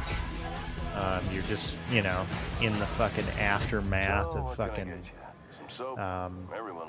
some desolate area. Whereas Outer Worlds is kind of like a colorful space thing. You get your spaceship going, you're kind of going to all these different places, you pick up party stuff. I really like the writing. The dialogue is extremely good. Something that I wasn't expecting is the shooting is actually reminds me of Borderlands. It's really good. It's good, man. You get some good guns. How it looks almost like a Borderlands type. It really, I'm liking this game a lot because Borderlands is cool to me until I get to my, 10th gun variation, and I'm having to keep track of fucking all that shit, and the writing is fucking dumb.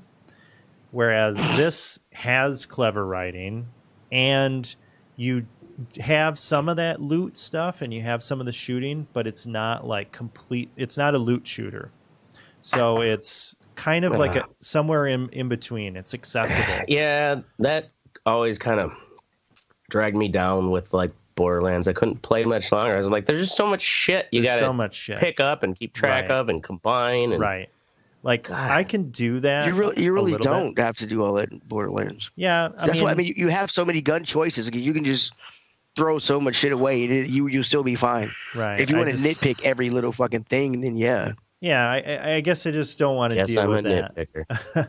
Where But this is good. I'm liking it a lot. So if you have Game Pass, you can play it for free. Which is a good fucking deal. Game sucks. All right. Game sucks. Next up, we have Teddy. I didn't follow New Vegas, so I guess that's kind of a right. We have Teddy with "Bitch Gets Banned." FaZe Jarvis. He's a YouTuber who plays Fortnite, the gayest game alive. He's been banned for life from that game because he was caught cheating using aimbots. Oh. Yeah, he was using aimbots. And this stupid motherfucker, he posted a video of him openly using aimbots on YouTube by accident. He ended up deleting it. That's how he got caught. How does an aimbot work? It's a little cheat that it automatically once you hit somebody, it automatically tracks them and follows them. So all you have to do is shoot. It's literally in the name. Well, I get fucking bot that aims for you. I know that, but I mean, like, is it something you got to do on the PC, or like how do you? I don't think you could use that on the Xbox, could you? No, you can't do it on Xbox or anything else, but you can do it on PC. Okay. And my what's sexy about this is fucking, if you're gonna cheat, do it in a game that's not multiplayer, because it's fucking it's because the computer has no feelings. Right, pretty much, yeah. You want to use a Game Genie on a Nintendo or something? It's fine. But if I am paying money for a service and a game, and you're coming in and you have to cheat to win at it, it fucks up everybody's experience. Oh yeah, that's fucking bullshit. I'm surprised that they can't tell if you're using an aimbot or not on the servers. Like you'd think there'd be some sort of a giveaway. Well, I think they you can report somebody, but also they will go through and they will say, oh yeah, we banned fucking 6,000 people today. Yeah. Because they catch up. And then it's kind of like an arms race. It's like, okay, now we're so they keep trying to find sneakier ways to do it without it giving away something traceable. Right. Which I don't know. You gotta just be a fucking dick face to do that. Well, I mean, he had a lot of followers in this Fortnite game because people thought he was that good. He's still claiming he's that good. But I mean, after using aimbots, who's really gonna believe the kid? I mean, I won't. So was the video he openly talked about it, or it didn't say it? He just said he openly posted a video of him openly using it. So I don't know if he's talking about it. I doubt he was talking about it because he didn't want to get caught. Dumbass. Well, but my thing is, I think this kind of streaming society that we have going on here, or streaming fad where everybody is trying to be as good as they can to get followers and try to. Hell yeah! Look at us here at the Red Eye Report. We're the best, baby. We're like the anti. Right, we're the anti-aimbots followers. Yeah, it's true. We actually use misbots. Yeah, right. I think this is part of the reason, and it kind of makes me wonder how Travis Dressler is actually just a bot that spews out random facts. Right, he's a. He's top fan. He's an algorithm that's just gotten out of control, but is not bent on world domination. He's you guys watch Silicon Valley at all? The HBO show? No. One dude creates a bot that responds. Like one guy keeps messaging this other guy and he hates him, so he creates a bot to respond in a negative way every time. And the dude thinks that they're just like being dudes and like fucking with each other. It'd be like, I hate Carl. He's like, I fucking hate you. Oh, you're so funny. Fuck you. It's fucking great. All right. You know what else is not so great? We're moving on to the fuck what you think. This is where we tell you to go fuck yourself in the ass and things that are shitty in this world. And we have Ashtray with cancel culture. Cancel culture. Yeah, so I didn't even really realize this was a term until recently. But I think it's only because high schoolers have made it a term. And it's essentially just deciding you're going to boycott someone or something because they did whatever wrong or, wronged you in a certain way. It's just like... They posted an Instagram. They, exactly. It's like their Instagram was so defamatory. And it's like, it's inflammatory, you dumbass. Whoa. Let me. Are you having a fight with your fake teenage? You're having a fight with a fake teenager self. Yep. I was just trying to share this picture. It's like, why it's not coming up. God. But, it's like the perfect picture of the kind of person who would be the cancel culture, almost like that trigger lib, right. Triggered lib meme. The person that bullied you. Mm-hmm. But yeah, all it is just like deciding, I guess there was like a whole horde of people deciding they were going to cancel Lizzo because one of her songs was on the chart, above Ariana Grande, but Ariana Grande did a remix with her, but that one wasn't on the top charts. It didn't give Ariana Grande any credit, and it's just like, even though Ariana... Are you speaking English? I don't even really understand what you're saying. Dude. Ariana Grande, tweeted out, congrats. It's like Ariana Grande didn't have even a problem with this, and it's just the way Billboard works. It's whatever version. Okay, yeah. It's the most are you some secret, super Ariana Grande fan? Is that what you're trying to get at? Oh, no, Lizzo for life. Bitch. Okay, so this is dumb. And this is terrible, but when I was a teenager, I was fucking smoking weed out of fucking pop cans and doing other dumb like shit. Everybody else was doing. Exactly. So, I mean, this is more dumb shit that kids do. Yes, I don't agree with it, but also I think back about, how much of an idiot I was. So I can't really fucking talk. Yeah. I guess. But there's, that Obama had a recent thing where he, basically scolded millennials that, you can't just go around pointing out everybody's flaws and whenever they make some mistake or misstep or say something insensitive, and think that that's being woke and, you're making change that way. Right. Yeah, it's fucking dumb. Because they are just fucking... it's like the people when you go to the co-op, it's like you'll find those people that will argue about anything. Right. That's when you punch them in the stomach. Or headbutt them like you do in Madison. Then run away. All right. Next up, we have Teddy. Stab. Oh, you're not going to see the rest of it? All right. Nigga stabbed over a chicken sandwich. Oh, you like that? Zero tolerance. Zero tolerance. We need to fire Oracle. Oh, my God. So, yeah, man, a nigga was killed over a goddamn chicken sandwich. This shit is getting out of hand. Do you say nigga 17 times in every show? Stop whining. Dude, so a cat in Maryland, he cut in line. Another gentleman took offense to that and stabbed him in the chest, then took his bitch and ran. He took his chicken sandwich? No, it was a woman with him. He took his chick and ran. Not chick and ran. Oh, he took his woman with him. Yeah. Oh, so he's on a date to Popeyes. Oh, my God. Because you don't take that. You don't get in front of my woman. So, come on, baby, we gotta go. He left the knife at the scene. The cops are still looking for this nigga. And my thing is, there was a line specifically for the chicken sandwiches, and then they were handling other shit at other registers. So this fucking, there were enough people in here to see this motherfucking. And if you were dumb enough to stab a guy over a chicken sandwich, you do not belong in society. Yeah, that's valid.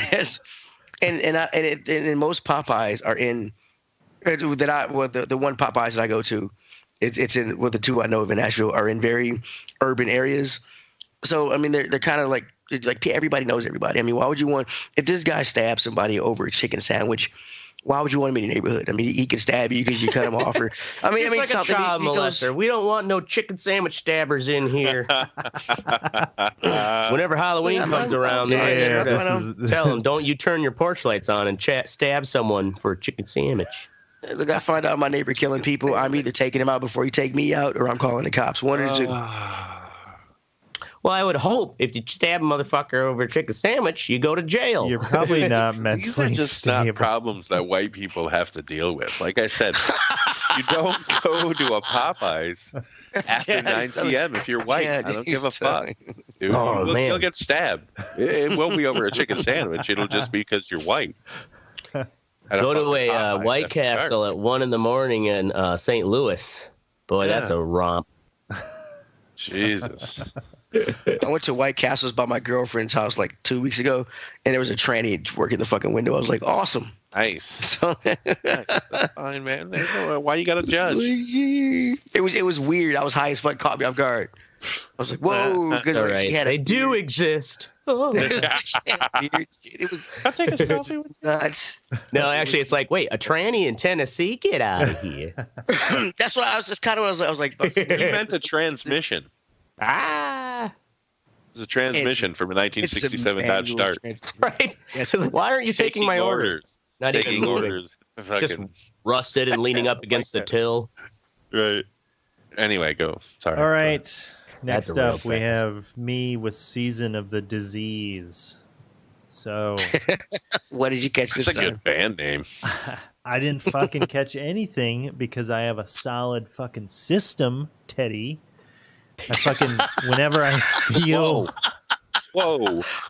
How solid is that system? Buddy? Whenever I feel the disease coming on and I'm surrounded by fucking people sneezing and coughing and fucking boils exploding, fucking eyes. What the fuck? Where do you work? Shooting pus.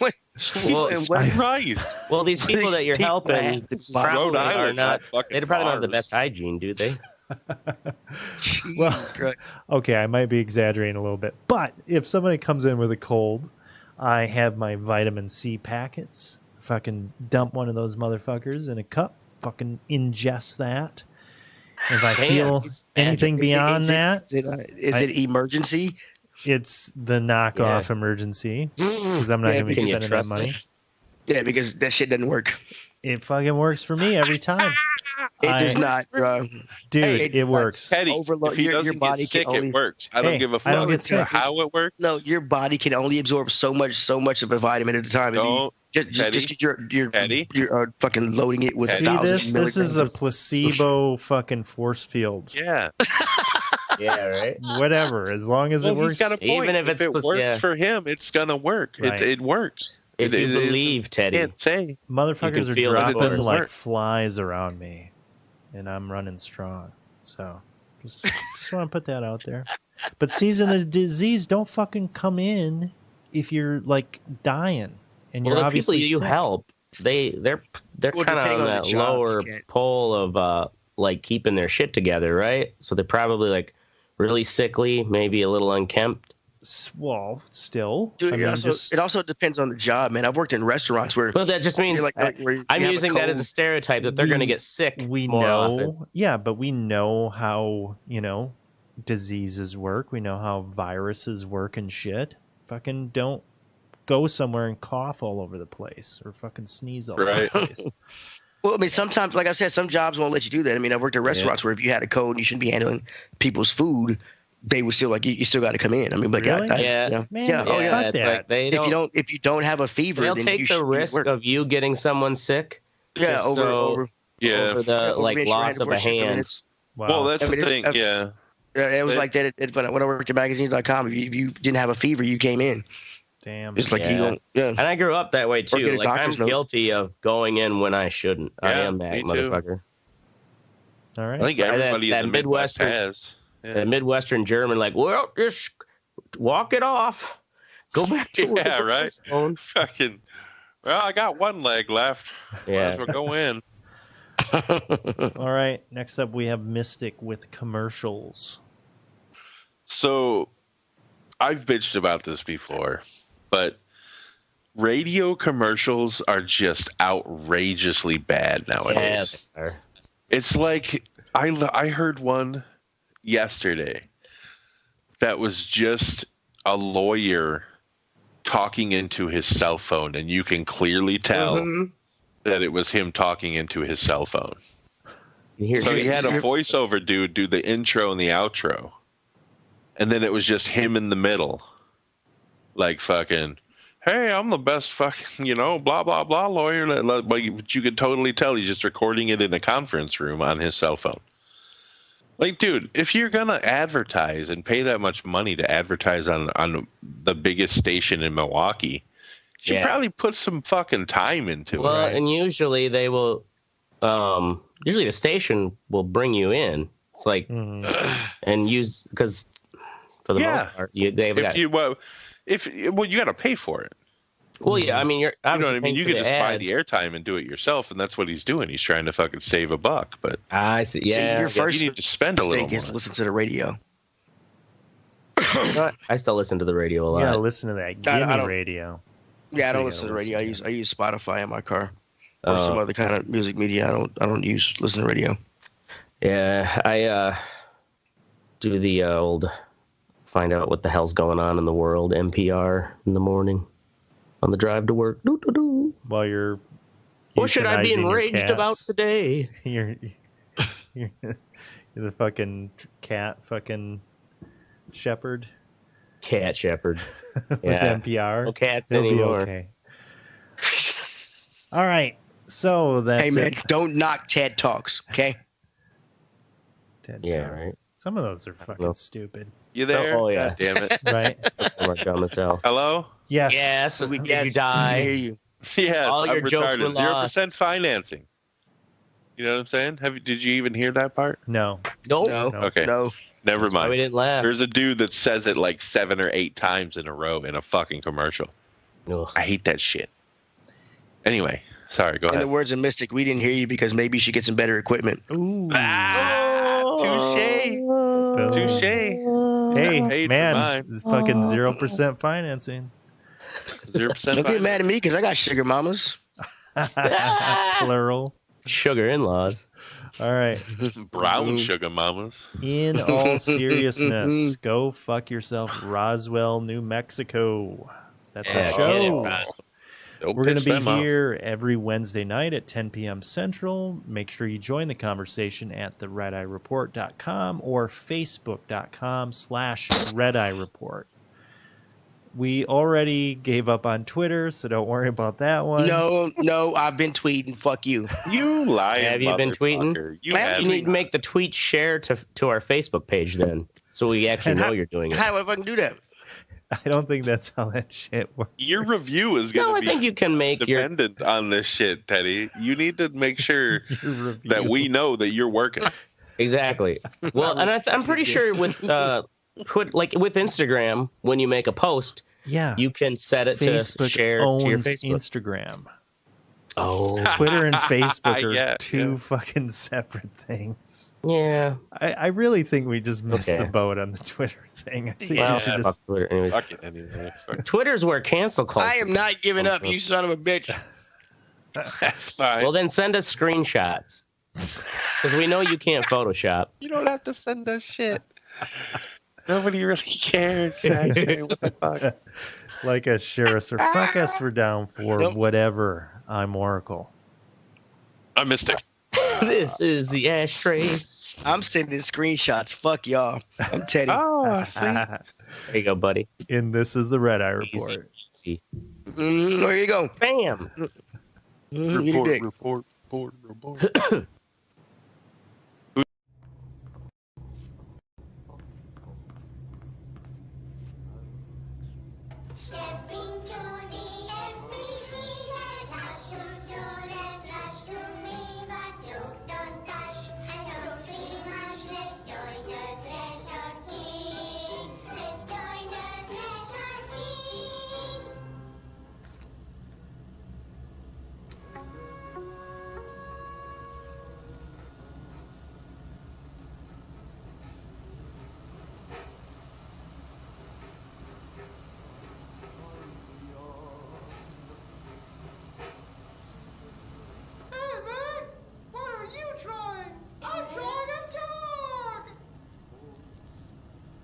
Drawing the pyramid. The what? The pyramid.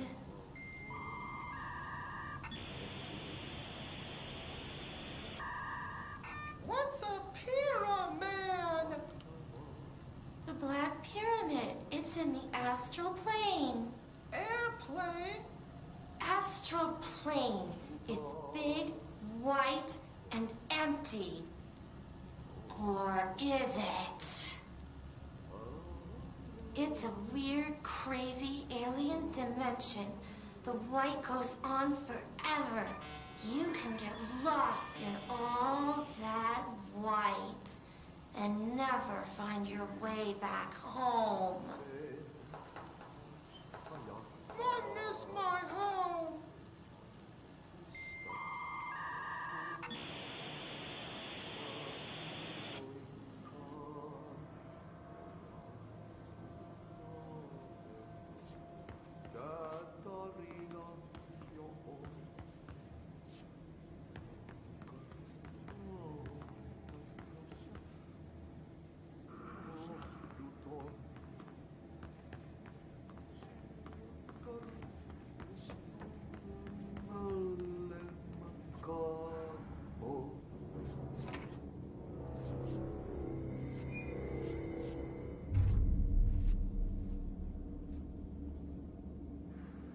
Well done.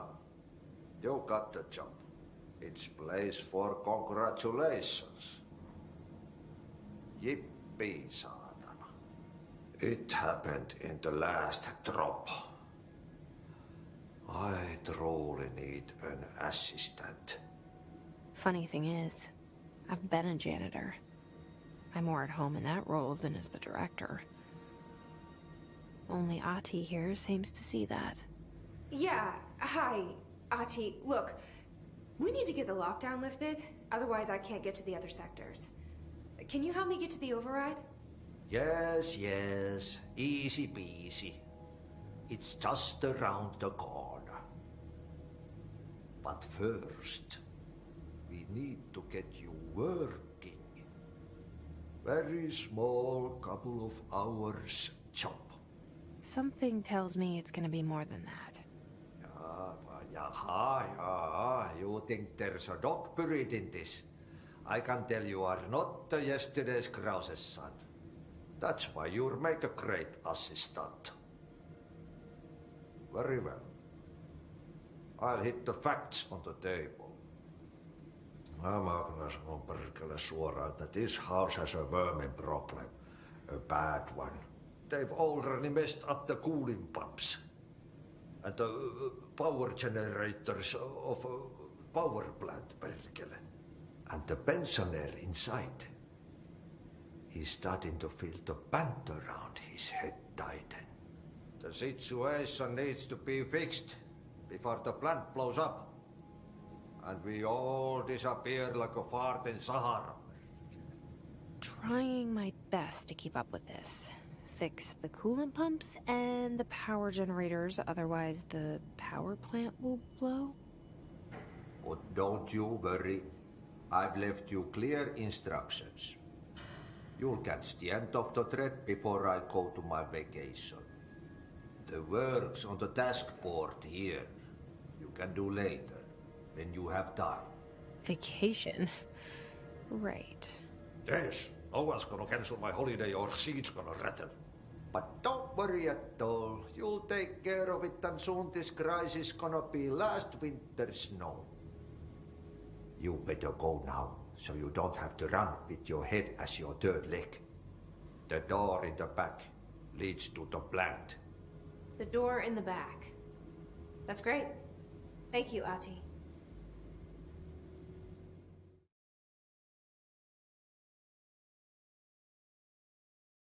But look how gross that is. I'm not gonna look.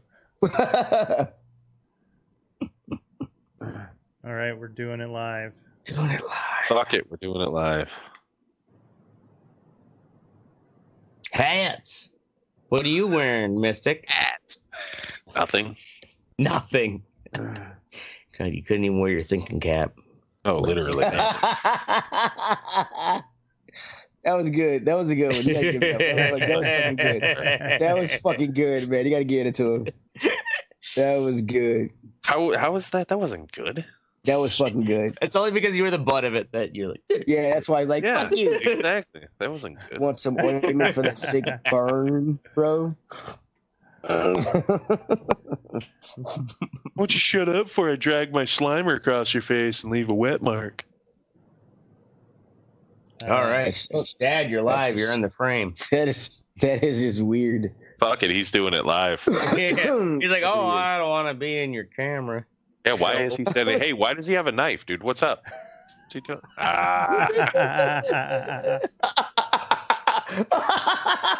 That is creepy, man. Jesus Christ, that's creepy. Because the lighting behind is yeah, it does make him look creepy. Like, you can already get axe murdered, and it's going to be on video. That is creepy, man. We're going viral, boys. We're live on the Facebook. Oh, there's me. There is you. Use on candid camera, motherfucker. We ready? Because it's delayed. I was ready. That's delayed by like 10 seconds. He's watching the. What's his name? Ted. There can be only one. A dad named Ted. Anyway, sorry, go ahead. Yeah, let's do this shit. Go on. All right, let's kick it. On this episode of the Red Eye Report, we talk about hats. How long have hats been around? What were some of the weirdest hats over the years? We'll answer those questions and more. With me this week is Top Hat Teddy. Quick question. Shut up, we're recording. What's the difference between a white man wearing a top hat in 2019 and a black man wearing a top hat in 2019? Answer. The white guy is a hipster. The black guy is a pimp. Sorry, Whitey. Goddamn right. You got to say the whole thing. It's a pimp named Slipback. Like a Tribe Called Quest. Pimp named Teddy. Pimp named Teddy. Next to Teddy, we have Pork Pie Mystic. Is that the name of a hat? Yes. Mystic's moniker, Pork Pie, doesn't have anything to do with the hat, though. He just likes fucking pies. Oh, nasty. We also have a Kubra ashtray. And a Kubra is like a Stetson with a dumb chin strap. He's like a drunker Indiana Jones, but instead of finding the Ark of the Covenant and killing Nazis, Ashtray tries to find free lines of cocaine and Bushmills. Yeah. Either or. Preferably both. He needs the fucking strap. Finally, there's me, Oracle. My go-to hat is my Tilly. These are indestructible, have a lifetime warranty, and can be machine washed. And I get to drop acid, wander the Walmart parking lot, and pretend like I'm hunting dingoes in the outback. Pretend? Yeah, right? I can destroy that hat. Yeah. And this dingoes is the Red Eye are Report.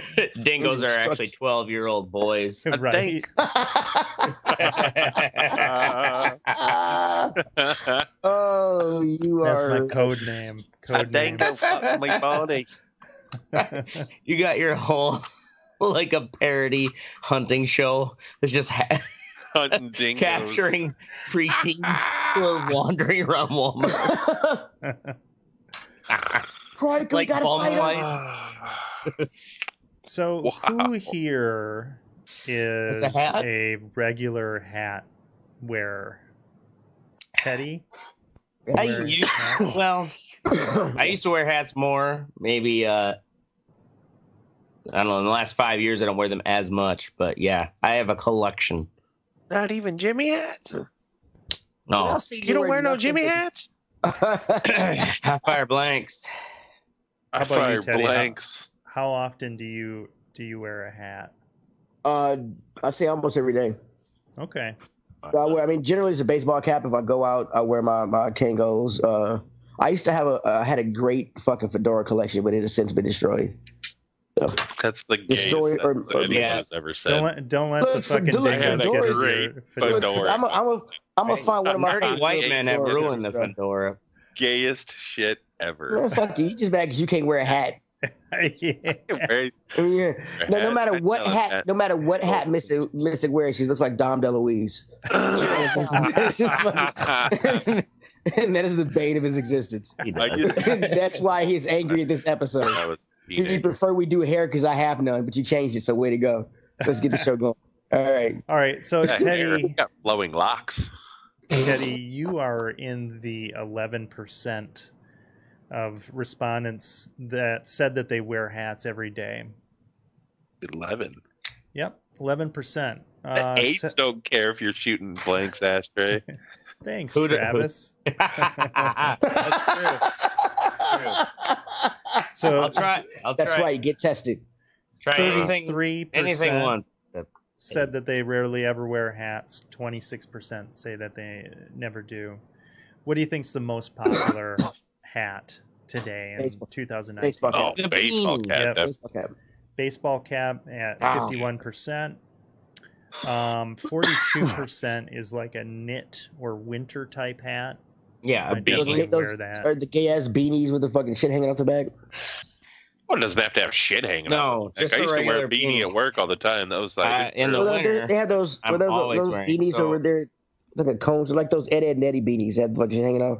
Yeah, I remember those back in the 90s, like in the late 90s, early 2000s. Yeah, My I brother call it had the douchebag cat and the beanies. So like, just put it on your head, bro. that they were selling and shit too, like the big tall at raves. Oh yeah. Mm-hmm. Well, you know, there were parties in the 90s. Was at raves. Yep, that was like 1997. That was all the rage. 11% said that they wear fedoras, which was actually surprising to me. That's pretty high. It's got to be higher than that because 11% had the balls to admit they wear fedoras. True.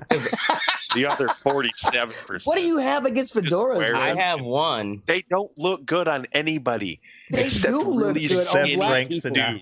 Like really skinny white dudes. people.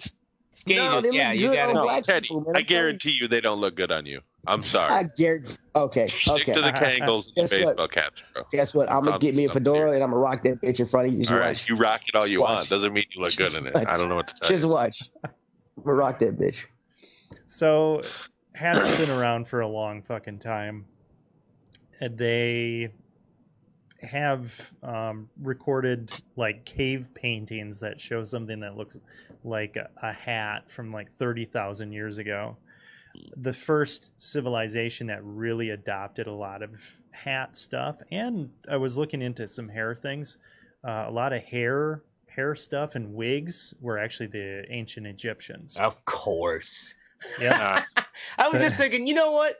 Also, probably what's the oldest civilization that actually took notes or made pictures? Right. Yeah, the right, Egyptians. The Egyptians. Of course. You know what? I bet you there were some cavemen who put some dumb shit in their hair. But they just didn't make pictures or write it down, so we don't know. I mean, I'm pretty sure somebody made a hat out of a leaf or something to protect it from the sun or something. Yeah, I mean, definitely. But the Egyptians actually had some pretty elaborate stuff because they would shave their heads. Or wouldn't they do that weird thing where they had like a weird ponytail? It was like just one chunk. Yeah, so they would do stuff like that. They would shave their heads. They would have wigs and all kinds of crazy shit. So here's some other interesting facts about hats. So London black taxis were all made tall so that gentlemen could ride in them without taking off their top hat. All right. The more you know. Makes sense. Guess who's gonna win cash cab now? This guy. So staying on the top hat line, John Hetherington wore one of the first top hats in 1797 in the streets, and he was arrested for scaring people. He ended up in court and paid 50 pounds of sterling. What is that on your head? He's a devil. He's a devil. I'm going to get into this a little bit more, but have you guys heard the term mad as a hatter?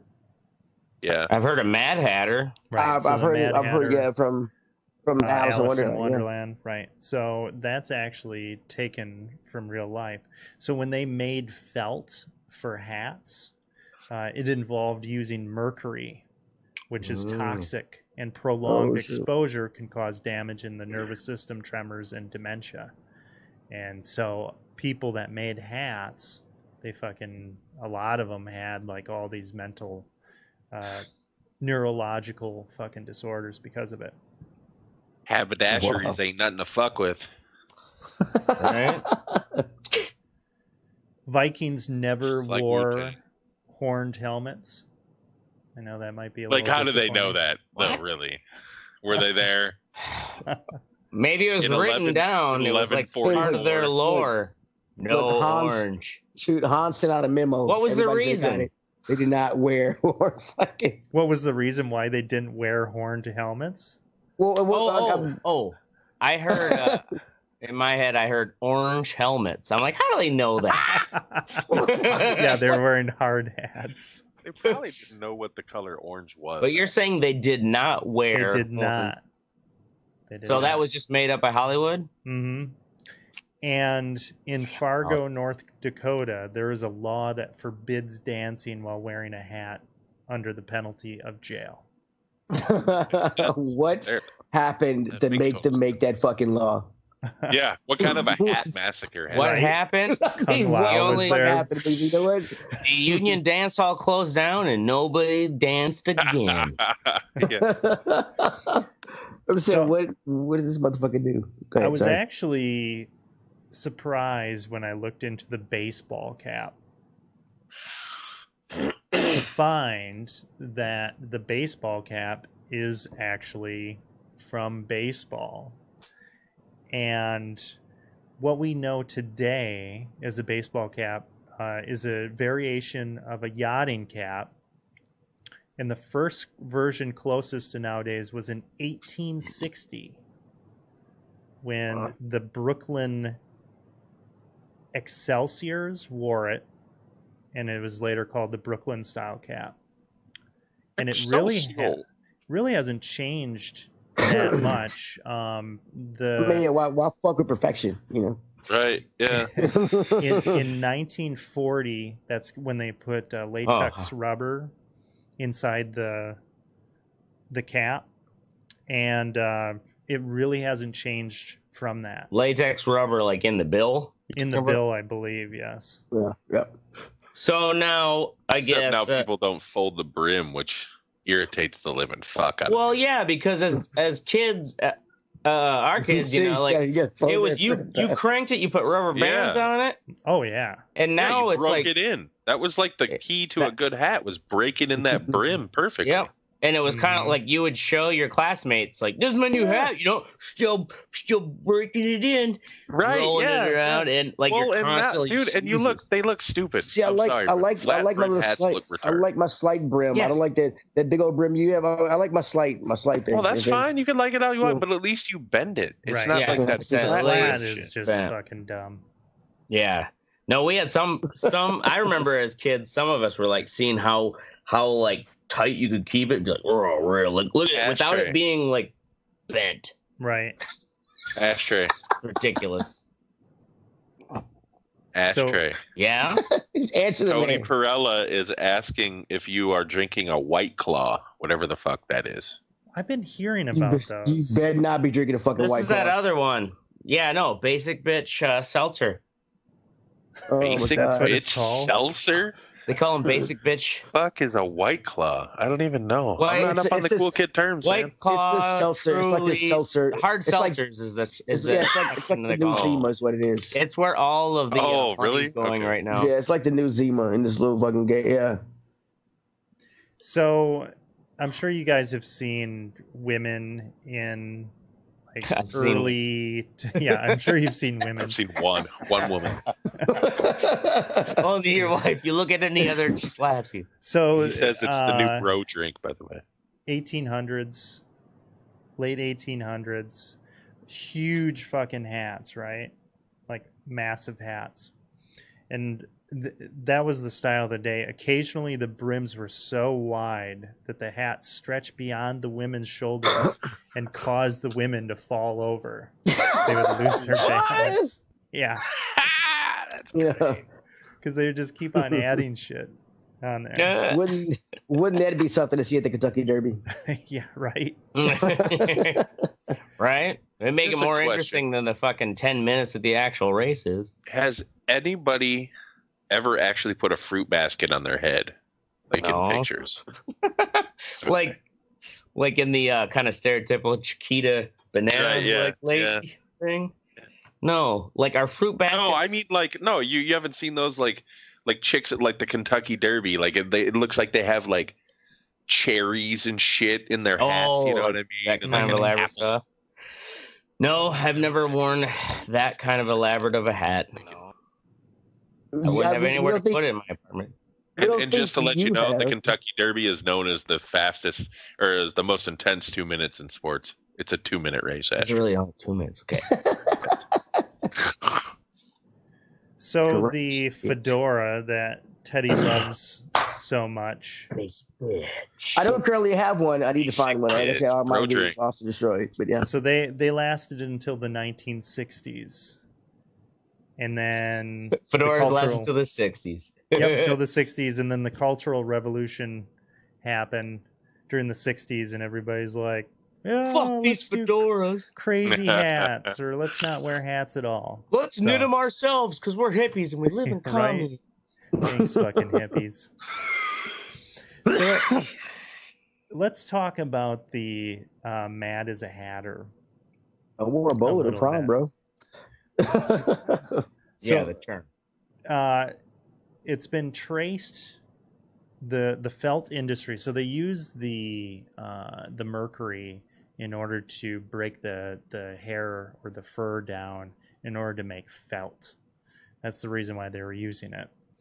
And I thought it was kind of interesting how they discovered that it works. So in Turkey, camel hair was used for felt material, and it was discovered that the felting process was speeded up if the fibers were moistened with camel urine. Oh, of all the urines. Yeah, how'd they discover that? I'm guessing they tried a shit ton of urine.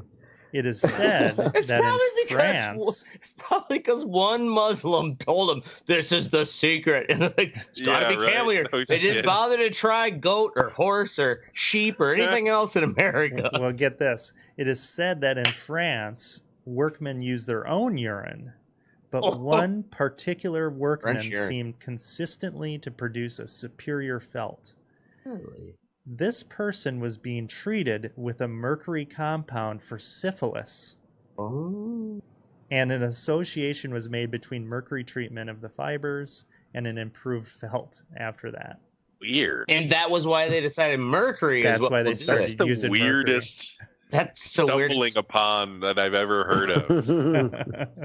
Well, it also I guess so good. At that point, because they had given mercury for syphilis, they didn't think mercury was as harmful as it was. So they're like, sure, let's use it for this.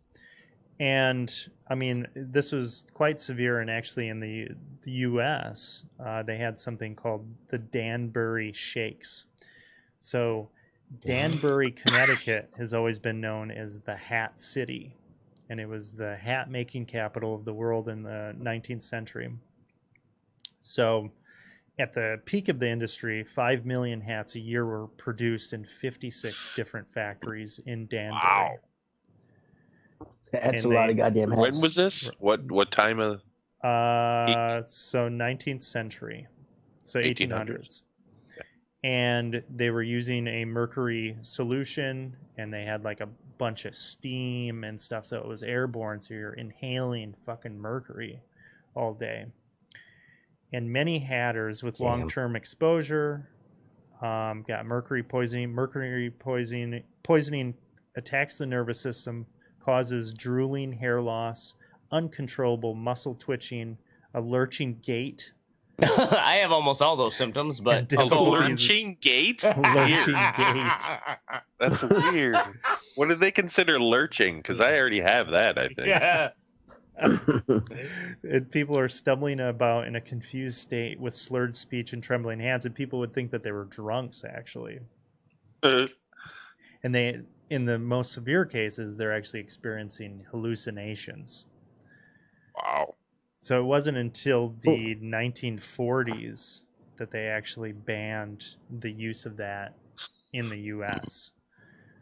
But that's where that Mad Hatter comes from, is the use of mercury, which I thought was interesting. It's weird how they, like, we used to just do dumb shit. with chemical. You know what I mean? Like, well, the thing is like, remember back in the 30s? You ever seen the movie Naked Lunch or read the book? I know the book's name, but I actually have never read it. Is that the mescaline It's one? about exterminators, yeah. And back in the day, they used mescaline, which is like fucking peyote, basically. Right. To kill cockroaches and bugs and shit. So all these dudes were like going crazy. They couldn't figure out why. Oh, maybe because they're hallucinating and shit. Yeah. And gigantic fucking cockroaches coming at it. And you're under little crawl spaces and shit, you know? Right, yeah. You're all tripping balls. I'm sorry I killed your family. Please don't hurt me. Right, yeah. Think how many houses they burned down just because they were going nuts. Jesus Christ. Lady, you had a roast It's the only problem. way, ma'am. It's the only way. It's the only way. Burn them out. So, just to close out the hat discussion, have you guys had like a favorite hat? Or, yeah. What was your favorite hat that you had? When did you wear it? Well, probably mine would be the my Mountain Dew one. Hold on, I'm gonna fucking grab it. Right. Mine was Teddy's mom. I wear her like a hat a lot. That's fine. Mine's my girlfriend's ass. That's my favorite hat. Hey, wait! I meant to ask you. Does she eat ass as ravenously as you do? Like, is she into ass? I'm not a fan of it. I'm a fan of yeah. Oh, okay. Yeah. Glad you feel comfortable divulging that information. No. Ashtray likes to get it all the way. Hey, man, I ain't ashamed of my shit. Fuck y'all.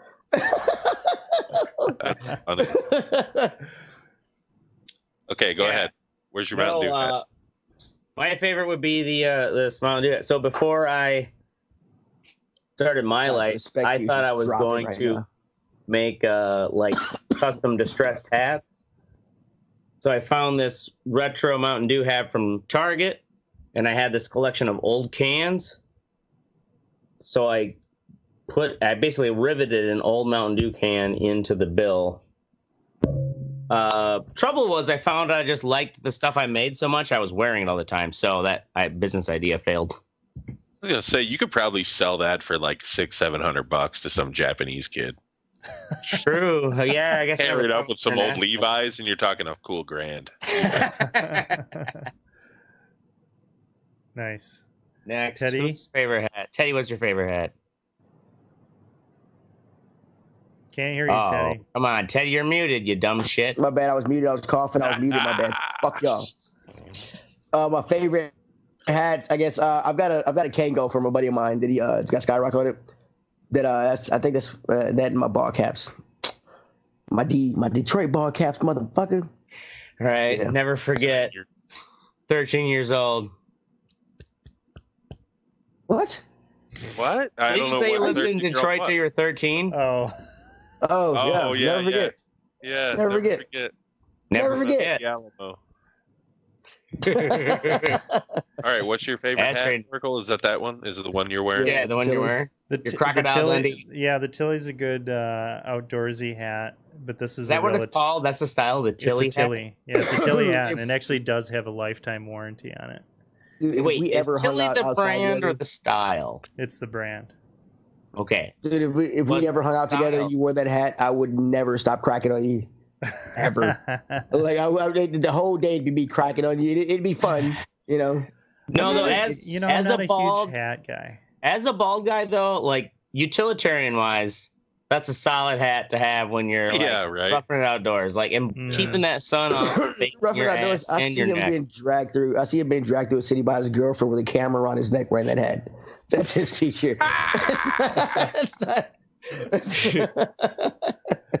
So outdoors, my ass.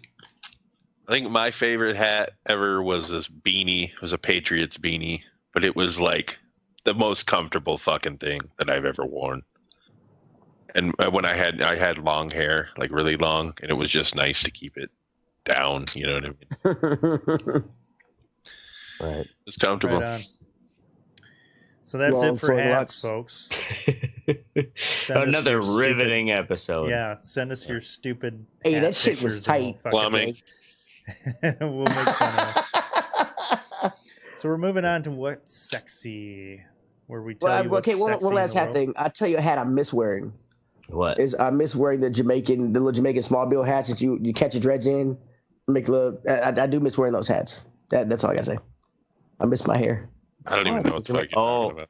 Oh, when you had your long dreads. There's little hats. Like they're hats. Yeah, you can have dreads. You can put them in. There's a little Jamaican hat you can wear. Do they just have like a tie that you just kind of looped it around? No, it's the way you put it on. You put it. I mean, you kind of like cut the dreads with it and then put it on, and like the weight of the dreads holds it. Like it sits like right here, and the weight of the dreads holds it up. I had like 2 of those, one for my short dreads and one for my real long ones. I like wearing those hats. How long ago did you get rid of your dreads?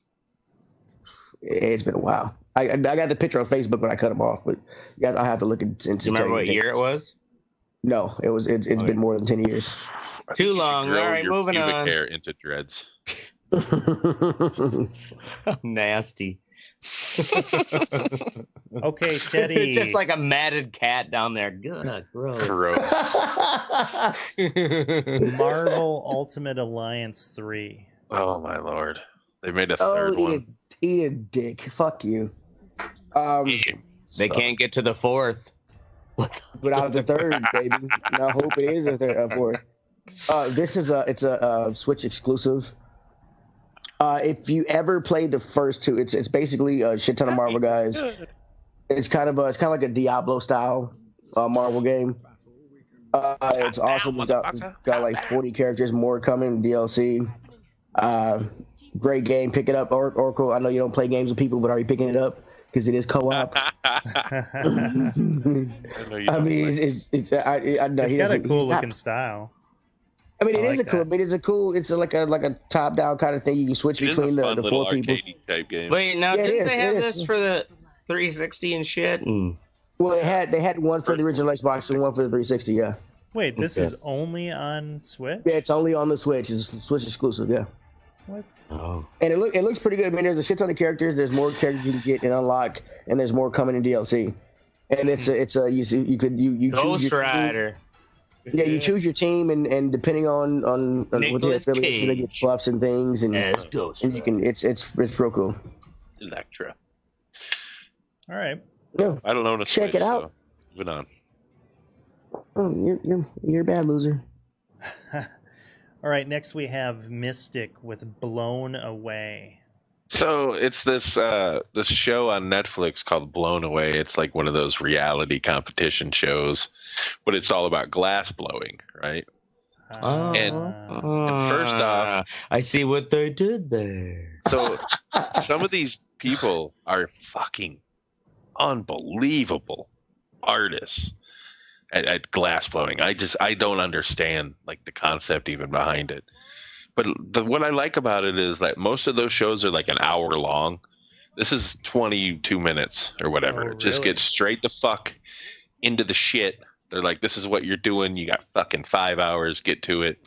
They don't like milk highlights. The backstory of each glass blower. Like, I had such a hard life. Right. You know, my mom, she broke her toe on a union job. They do, but it's one person per episode, and it's like 2 minutes worth instead of 30 minutes worth, where it's, you know, if it was twice as long. Do you get what I mean? Like they'll be they'll tell you the reason behind what they're making this piece, and that'll be the end of it. It's not like, you know, like I used to watch the Face trailer Off. looks sexy. I used to watch Face Off where they did the makeup. The makeup, yeah. And like, you know, 8 different people are always like, oh, I think I'm going home, man. Oh man, and like, you can shut up. It's a competition. Go fucking do what you need to do. And this one just kind of gets down to it. Plus they have really cool names for shit. Like the hole that you put the fucking glass. Well, they keep explaining the parts and the concepts behind what they're doing and shit. Yeah. But anyway, so like they have the main heater kiln thing, right, where they heat up the glass. But like the hole in the furnace that they keep putting it in to like heat the thing up is called a glory hole. That's and they have like no qualms with saying glory hole. Yeah, because they're professionals, goddammit. Yeah.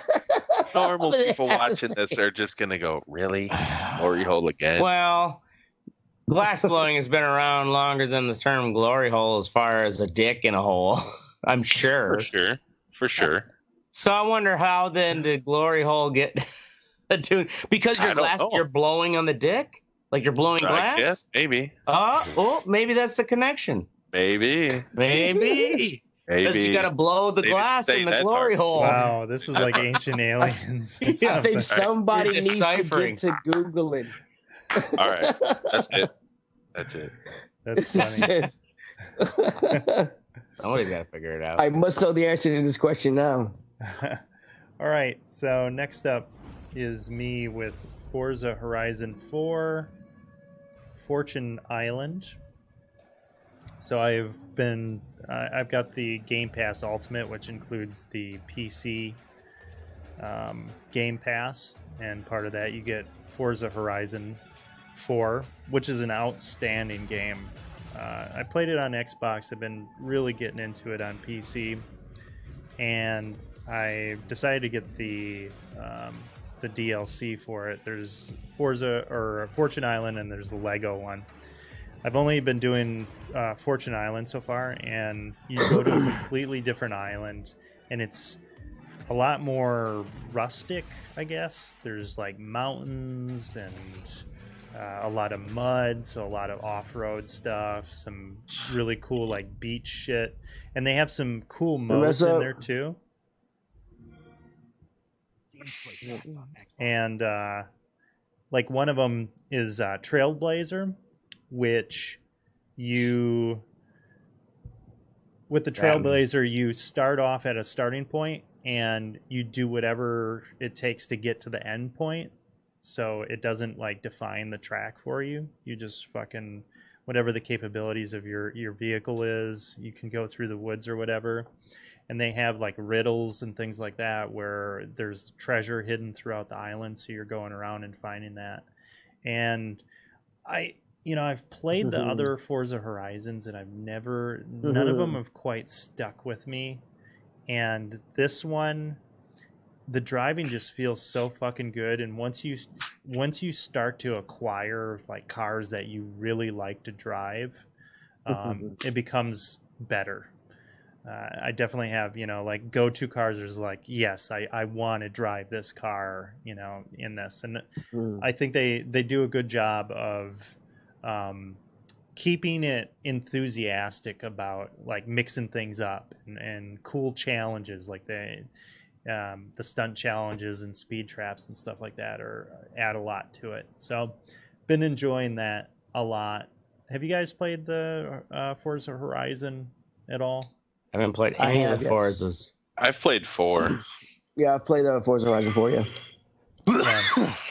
Did you get the Lego add-on? Or? I did get the Lego add-on. I haven't tried the Lego one. What's the Lego add-on?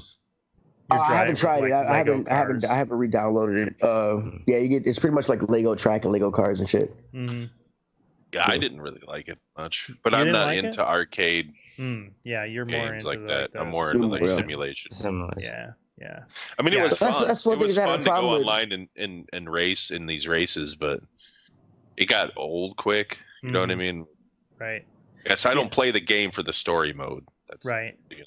There were stories that went with this racing. Well, yeah. There's not like fast travel, man. And that's the thing is, I remember that game had like it took a while to get like good cars, and it took a while to be able to do a lot of this stuff. After a while, you can fast travel anywhere on the map if you want. Oh, really? Yeah. And then, when you have like the best fucking cars, the game just gets a lot better. But yeah, I've been enjoying that a lot. Ashtray has been enjoying concerts on the square and e-bikes. Yeah, tonight was the last concerts on the square here in Madison, which they do with the Wisconsin Chamber Orchestra on Wednesdays. And you have to like get down there at 3 p.m. to like lay a blanket out and claim a section on the lawn. because it's just a huge, big like picnic where everyone's allowed to drink, and you listen to the Wisconsin Chamber Orchestra. And the weather tonight was just like spot on, perfect, nice breeze. The humidity was low, and it was also giving that experience to my dad for the first time. So getting a little blitz with my dad, laying out in the blanket and just like kind of half napping, half listening to classical music. And then added to that is the entire B-cycle units in Madison have been upgraded to e-bikes, which if you haven't ever ridden an e-bike, it's kind of like as soon as the pedaling gets hard, you can kind of feel the motor compensating for the extra effort. And it's just like, oh, this is easy. You like Mystic, you'd love them. And, no, I wouldn't. It's a bike. No, I swear, like. You know what else compensates when you put your foot down? A car. And I ain't got to do shit to drive one of those. Hey, man, seeing you get out of that Cavalier was a highlight of my life. The weather worked out, and apparently, also, though, it's, I guess there was just a news article saying that the new e-bikes are getting like an exponential usage with people, which is a good thing, because it's actually a pretty handy way to just get like, oh, I got to go, 15 blocks quickly without having to call an Uber or something like that. Got to burn off those beers and fucking cheese curds. What's the fun in not calling an Uber? Not calling an Uber. Fuck that. Uber. I still don't have Uber on my phone. It'll be a while before I'm put in that position to have to. Oh, no, I just assimilated. I'm calling Uber. Fuck that. I'd been assimilated. They got Groupons for Uber and shit? You're goddamn right. They got Groupons for Uber. Jesus Christ. Let it go. It's Groupon. There's nothing wrong with saving money, you fucking assholes. Nothing wrong with saving money. All right. So that brings us into the fuck what you think section, where we tell you to go fuck yourself or things that piss us off in this world. And I'm going to start with numbered bins. Wow, that's a pretty random thing. It's when I read it in the outline, I was like, I got to hear this. Random? So we have trash and recycling pickup on Mondays, and at both places that we've lived at with our neighbors, there's just been a collection of fucking bins. You throw your trash in throughout the week, you fill up one or, two. If one's filled up, you move to the next, sort of? Right, you move to the next and you take it out to the fucking curb on Sunday night. And we've got new neighbors, new people in the building. That reminds me of trash night. You're welcome, Teddy. Thank you. I got to take my trash kid. So it's been hot as fuck here for the past couple days. I was gonna bring our one bin in yesterday. I forgot about it. I got home from work today. I'm like, oh fuck, that bin is still out there. I'm gonna go and grab it. Not a big deal. Go grab the bin. It's like a 5-second fucking job, and I go to move it back, and I notice that now on all the bins, scrawled with like a fucking like shitty Sharpie marker, like not even a good Sharpie marker, is the apartment numbers or the address numbers on the bins. And of course the bin that I've been assigned has like a cracked top on it, so it's gonna go, it's gonna let water inside of it. And I didn't realize it at first, but whoever put the numbers on those bins also put the number on the bin that was out by the curb.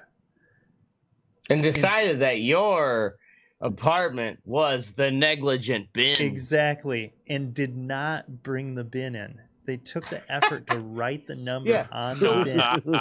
Was this a landlord or was this one of the tenants who just decided, like, I want to make a line of demarcation? Yeah. I'm going to claim a particular bin. Oracle has a decision to make. Does he want to embark on this petty battle and see if he can out-petty this motherfucker? All you gotta do then to out-petty him is just don't take your bin. Don't put anything in your bin. Put everything else every other bin and let people take their motherfucking bins out. Your bin as empty as possible. If anything goes in your bin, it's not your problem. No, to out-petty him, you have to take a shit on his bin every fucking morning. Take a shit. That will out-petty him. He will quit. Poop right. He'll quit. He'll quit after. If he doesn't quit after the third one, then that motherfucker's a trooper and you in for a battle. You know what I'm saying? You have to change your tactics. You know what I'm saying? Yeah. Human shit would deter anybody. Actually, not no. That's when you put JB Weld on his wheels. We'll see how this pans out. Honestly, this wasn't a problem before, but now it's a fucking problem. So I guess. But nobody's known. Are you good with any of your neighbors? No, I mean these are new people, so I have no idea. No, but I'm saying, are you good with any of your neighbors? Well, how do they know it was you who had the bin, who didn't return the bin? They did. I have no fucking idea. Like, I seriously don't know. But the thing is, I guess how did you know that was your bin that was still out there, or you were just because it has my number scrawled on it. Oh, but I mean, prior to this, prior to you knowing the number on it, were you just like, oh, this bin should be brought in? Because it's a communal effort. Yeah, yes. For the past 4 years, you just take the bins out and you bring them back. Somebody does it. Whoever happens to be out there. And it's been totally fine up until this point. An issue. Yeah, nobody's no problem before. Yeah, then I would put my trash in every other bin but the one that had my number on it, and I wouldn't take any goddamn bins out to the curb.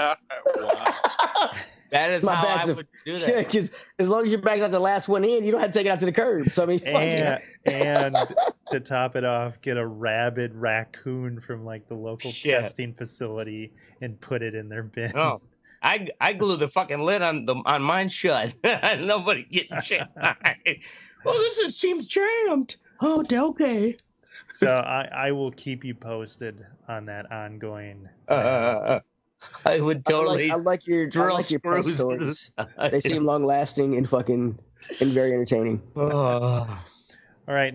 Next up, we have stabbing a dry cyst from Ashtray.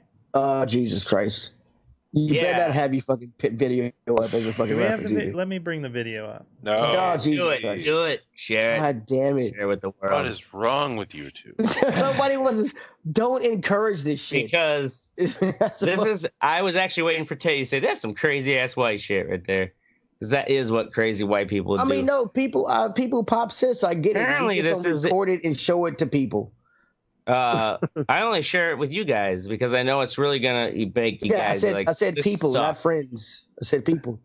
Oh, you're friends? We're friends? Oh. Anyways, this lump in my toe, which what do you call it, nurse? What's the second in training under your primary? Is it like nurse practitioner, who's like almost a doctor but not quite? Yes. Yeah. Because I couldn't get in my doctor, get to the nurse practitioner. She's like, "Oh, this looks like one of those digital mucoid cysts." And so you went to an urgent care. They can cut it. No, I didn't go to urgent care. You dumb shit. I called in, and they told me it was a joke. You can wait 6 weeks. Continue story. I get it. It was a joke. Continue story.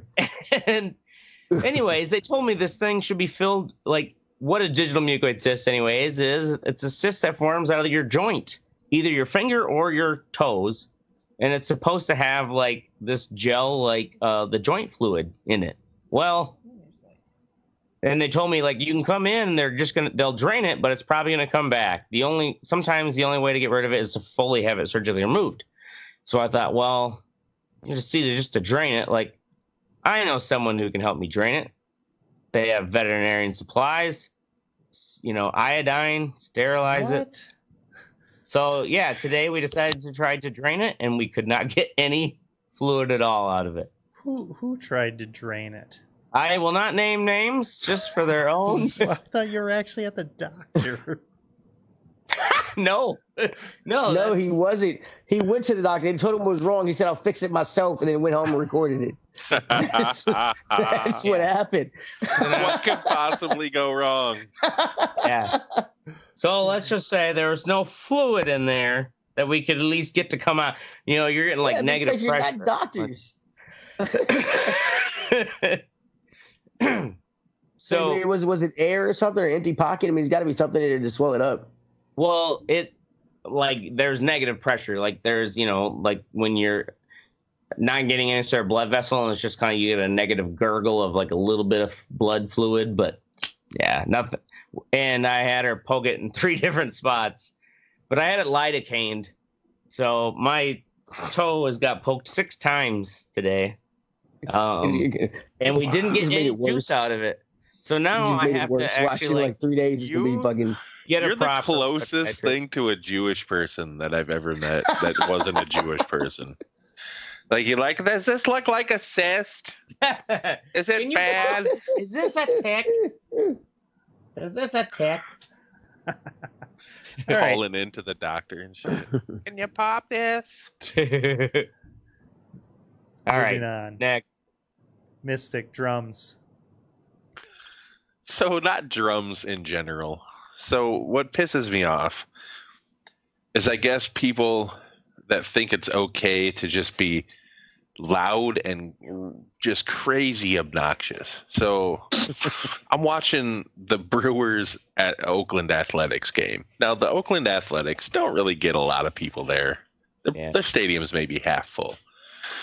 The problem with Major League Baseball stadiums is that the broadcast has mics all around the stadium that are melded together, so it creates an ambient noise.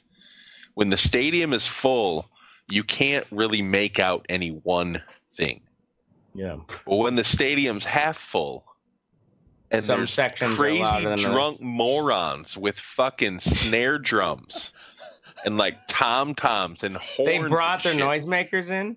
They do every game. They were talking about it during the broadcast. There's a whole section of people that just bring outrageous noisemakers and just make noise out in like left field during the fucking, the away team's batting. Yeah. And it's just the most obnoxious fucking thing. Huh? In Milwaukee or the No, this Oakland is at A's stadium? Oakland A's stadium. They don't have that but luckily we're not that obnoxious here. We're just drunk. We don't bring drums and shit. We just yell. Too drunk to play the drums. Right, yeah. But like, dude, we drink out of them. It gets so fucking crazy. And I was thinking last night watching this because I was getting pissed off watching it on TV. Like, I can't even imagine what it's like in the stadium if you're trying to watch that baseball game. And there's just assholes fucking beating drums out in the fucking left field. You know what I mean? Like, if you're near that, fuck up. Fuck yes, exactly. I'm gonna beat the shit out of you. That's what's happening. The headbutt is coming. Your head's going through that fucking head of that. You just throw them over the edge into the fucking field. Unbelievable. Jesus Christ. Yeah, that sounds terrible. Yeah. All right, Teddy, Division 2 first DLC. First DLC for the division was very, very, very. It was not bad. It's just not. I don't think it's enough. It seems like it takes longer to download than it does to fucking complete. I think it's like 10 gigs or something like that. It's only 2 missions in new locations, and then the last part is you trying to inspect a college campus to find out what happened to this convoy. And the thing is about it is it's an open like kind of like an open world thing, but they don't give you any markers. And this game doesn't give you any flashlights, and it's always nighttime where you go, and it's very frustrating trying to find out what to do and how to complete the little, because there's multiple things. There's 3 stages to the mission that you have to do, and there's like you got to find a switch. And they just don't give you a marker. You got to run around this whole campus. You find this little glowing thing on the wall that you really can't see, And it was just I think it's poorly done. Like that. I mean, the good thing is that it was free because they just said all the DLC is gonna be free for this game, so it was free. But I think it was they could have done a lot more. They only got like 2 or 3 good guns. They got 3 new guns, and it just wasn't enough. So kind of disappointed. So is this an expansion to District 2? Is that right? Did you hear me? Oh, Mystic screwing up our entire broadcast. He just tried calling me. I tried to play it off like nothing was happening. Yeah, Mystic telling me too. I was like, what's the sorry, ladies and gentlemen. Mystic decided to hang up on us and then try to call us back in the middle of the. Look, you can even see it in the feed here. They're damn ridiculous. We'll see. He might be back now. There you go. Yeah, you just ruined our show. Yeah, awesome. Anyway, welcome back. How did I fucking ruin it? Because you like called on air and we had the whole blah blah blah blah. Well, what the fuck you want me to do? I couldn't get back in. Call silently, motherfucker. Yeah. Call waiting. So silent, polite little beep beep. I've heard mixed things about Division 2, Teddy. Is it a good game? I mean, the game is good. The game is good. The what do you call it? The after game. What do you call it? In game is good. I like it. I haven't done the new raid yet because it's an 8-person thing and kind of need teamwork to do it, and it's really really hard. They just made it so now at first you couldn't matchmake. You had to have like 8 people or 7 people with you to do it. But now you can matchmake for the raid, which I kind of want to try, but it's infuriating to try to do a team like something where everybody has to have a part, a function, and work together. And you got this one dickhole over here, just something like that. Leroy Jenkins. Leroy Jenkins. My biggest thing is people don't communicate. I'm like, yeah, there are guys coming behind us. Thank you for telling us. I'm like, you have a headset, use it, get out of the party and talk to people. It was into. Yeah. Yeah. All right. But yeah. That's it. That's In it. all seriousness, yeah, that's it, man. Go fuck yourself, Branson, Missouri. Ashtray's like, but I didn't talk for that much. It can't be over. Yeah. It can't be over. Not yet. That's our show. We're going to be here every Wednesday night or Thursday at 10 p.m. Central. Bro. Make sure you join the conversation at theredeyereport.com or facebook.com/ I think it's /Red-Eye Report. I don't think it's / the Red-Eye Report. We've been telling people the wrong fucking thing for like 7 years. Nah. That's all right. If they're watching us on Facebook, they already know. Yeah, that's true. That's why we only have 3 top fans. Yep. Don't send us fucking Twitter shit. We don't care about better than having none. I really do want to get that shit Except up for, again. yeah, Donald Trump can tweet us if he wants. We should start trolling him. You can start trolling him. I don't want to go to jail. True. Yeah, Teddy's got things to worry about. He's fucking. I mean, yeah, I got shit to do. You're already on parole. I got games going back. I got games coming out. I ain't finna troll the president. Fucking miss out on Borderlands 3. Fuck you. He fucked up. I got games coming out. Never mind my child. I got some games coming out. Right. I'm gonna keep my son alive. I mean, I get that, but I mean, I'm gonna keep him alive. That's the benchmark. like you've got kids, bro. You know the alive. I'm not looking forward to it, but those games, I'm looking forward to that. I'm contractually obligated to keep him alive. I am. I'll tell him all the time. I got to feed you. I got people know I have you. I have to take care of you. Yeah. Or I get in trouble. Like, yeah. All right. Oh, Lordy. All right, motherfuckers. So I'm Oracle. I'm Mystic. This is Ashray. I'm Teddy. I knew Mystic could do some chipmunk shit because he petty. And this is the Red-Eye Report. He petty. Yeah, you don't want to be last. I don't understand why you don't want to be last. I don't get it. Mystic can never be last. I like the caboose. If that was the case, you'd be last, but you don't like being last. Yeah, that made no sense. What I mean.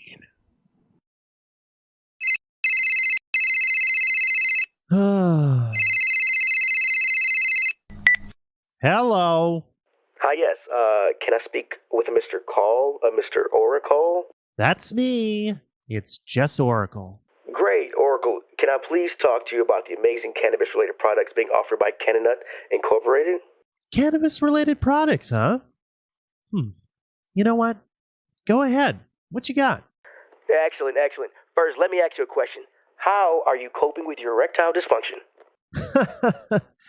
I don't have erectile dysfunction. Well, that's not what I heard. According to Liliana, your ex-girlfriend, that's not the case. She said on more than one occasion you cannot hold an erection during intercourse. What the fuck? First off, Liliana is a cunt. Secondly, how the fuck did you get that information? Sorry, sir. I'm not at liberty to reveal the sources of our call list. But we do have a product that I think would be perfect for you. It's called Buttigiz. It's a high-level CBD-infused buttercream that you rub on your genitals. Believe me, sir, it really works. I've tried it a few times, and I had a rock-hard erection for, frankly, an uncomfortable amount of time. Okay, man. I told you. I don't have a problem getting wood. Just ask your mom. Sir, there's no need to be offensive or attack anyone. It's a normal medical condition that affects millions of men each year. We're here to help. All right. Now you're getting annoying. Have a good night, buddy, and I would definitely like to opt out of your call list. I'm afraid President Trump, in his unmatched and bigly wisdom, has changed the rules. So now we can call you whenever we want, for whatever we want. You know, whatever. Fuck Trump and fuck you. Well, if you're looking to fuck anyone with your condition, Buttigiz would really help. God damn it! I told you! I tell you what, if you order right now, I'll throw in a complimentary set of nipple clamps and a slightly used pocket pussy.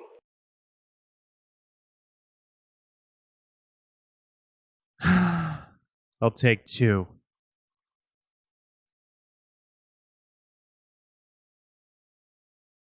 All right. Now we're live. Boy, you bullshitting. So find the shit. I still don't see it. Doing it live, ladies and gentlemen. 1 second, I'm looking for it. Hosting tonight. Boom. I still don't see it. Wait. I see it. No, gambling. There we go. Got it. Boop, boop, boop, boop, boop.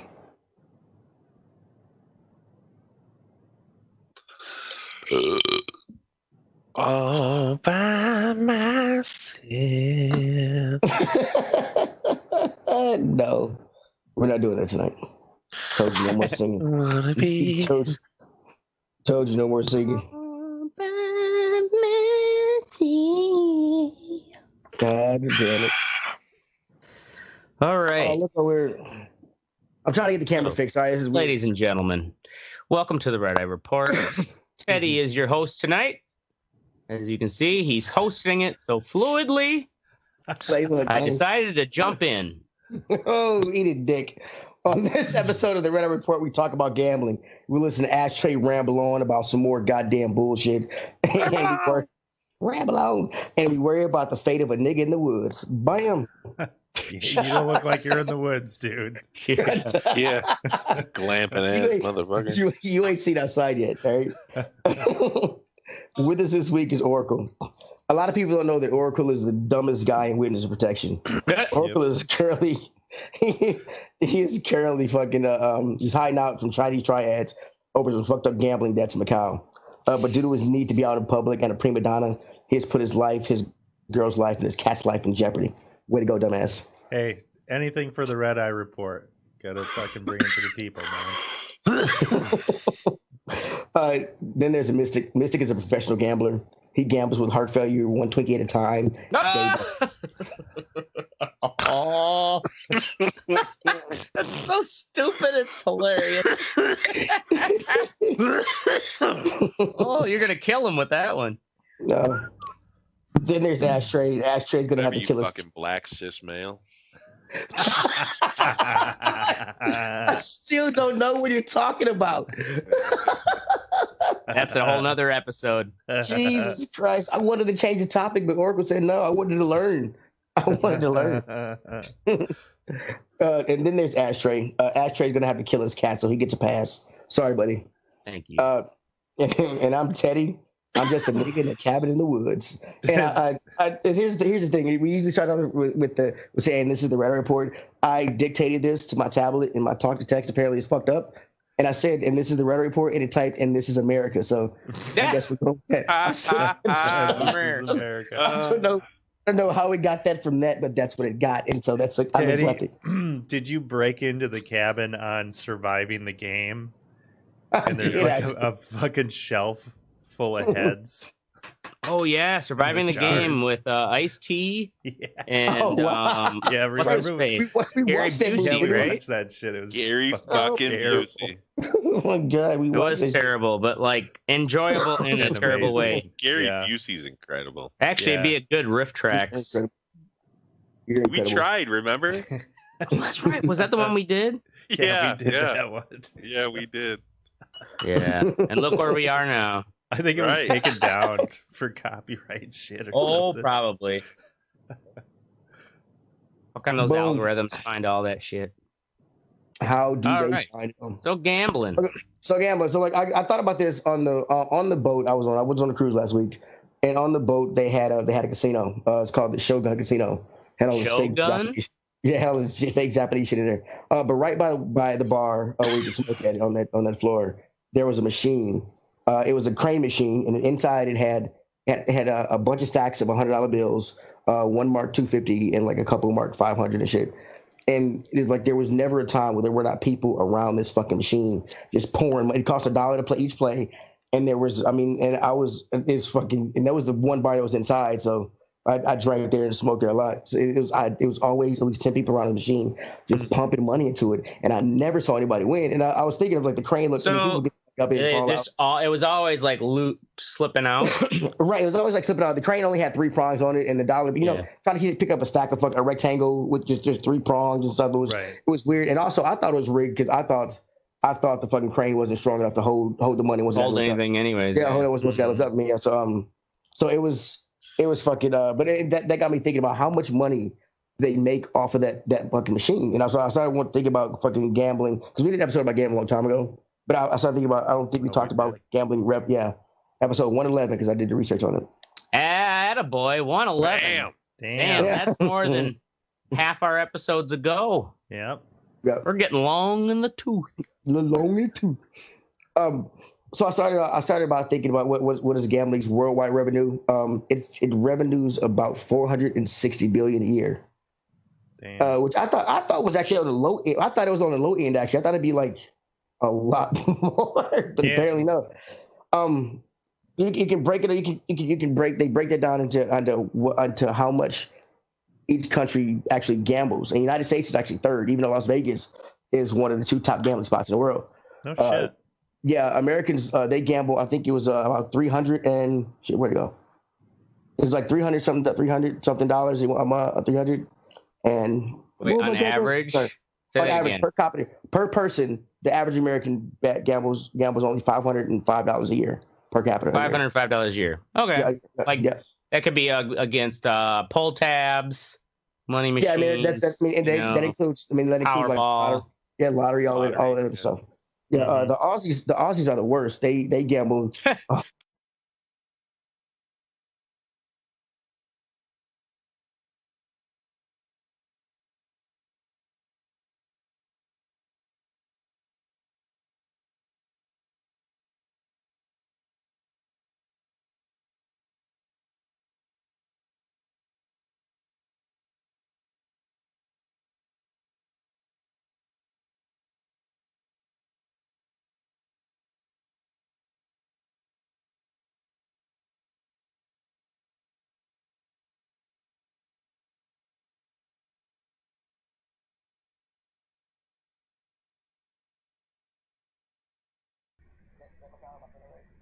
I think it is how you say it. Yeah, Macau.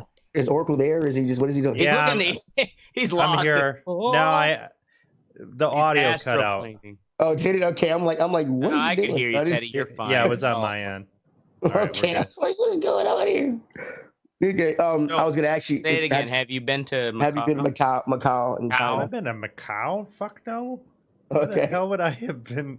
Oh, it's the big gambling like island thing, right? Yeah, in China. Okay, it is an island. Yeah, I think it's one of the. I think it's the only place in China where gambling is legal. I think so. Yeah. Oh. Well, I mean, besides like in the streets, right, where they're having chicken fights and shit. Well, yeah, I mean, yeah. So hence the word fucking legal. I made my millions in the cockfights of Bangkok.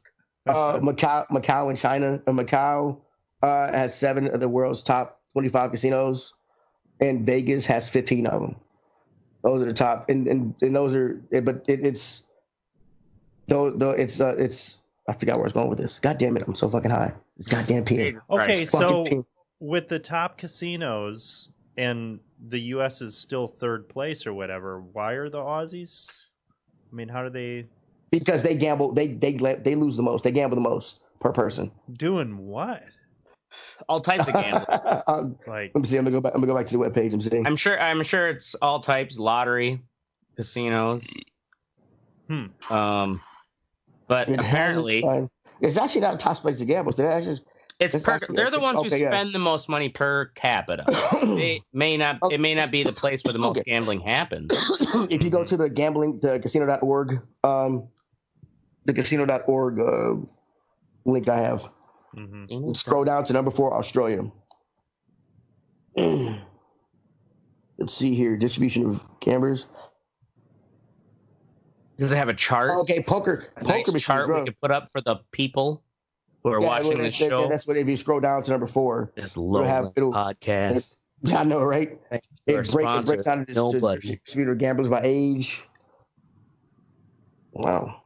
Most of them are 40 to 49-year-olds. Well, I guess, 40 to 49-year-olds. 40 to 49-year-olds. Yeah, it's motherfuckers who didn't save anything for retirement, and they're just hoping for that big payout. I thought that at first. Come on! I thought that at first, but 30 to 59 looks about even if you look at the. 30 to 59? Well, yeah, because that's a broader spectrum than 45 to 55. I feel like I'm going to get a fucking virus being on this. For God's sake. Why does it look real sketchy, like not official? No, it's fucking. You see? Oh, really? Oh, really? You're an asshole. Fine, whatever. All right. Okay, hold on. I'm going to bring it up on my screen, and you tell me what you think. Yeah, let's show it to the people. Let's see if we agree, audience, whether this site looks sketchy or not. Because Oracle's been to China. If you've been to China and back, I think you can definitely know what's sketchy. That's not the website I'm on. What the fuck? Play now. That's not the website. No, the casino, www.casino.org. Casino.org/gambling. /gambling. What? It looks like it's an actual gambling site itself. Yeah, it looks like they're trying to fucking... So, like, is there information even... Maybe they're just making the Aussies look bad. Yeah, I mean, no, it's. Is there any? Yeah, that is not. I'm on my tablet. I'll take Wikipedia over this site. Yeah, I'm okay. Anyway, to answer the goddamn question, on this fake gas site, it says a lot of it spent on. They have more slot machines than most other countries. Yeah, so yeah. Goddamn slot machines. Call them pokies. Poker machines. They probably call them something like slottos or something.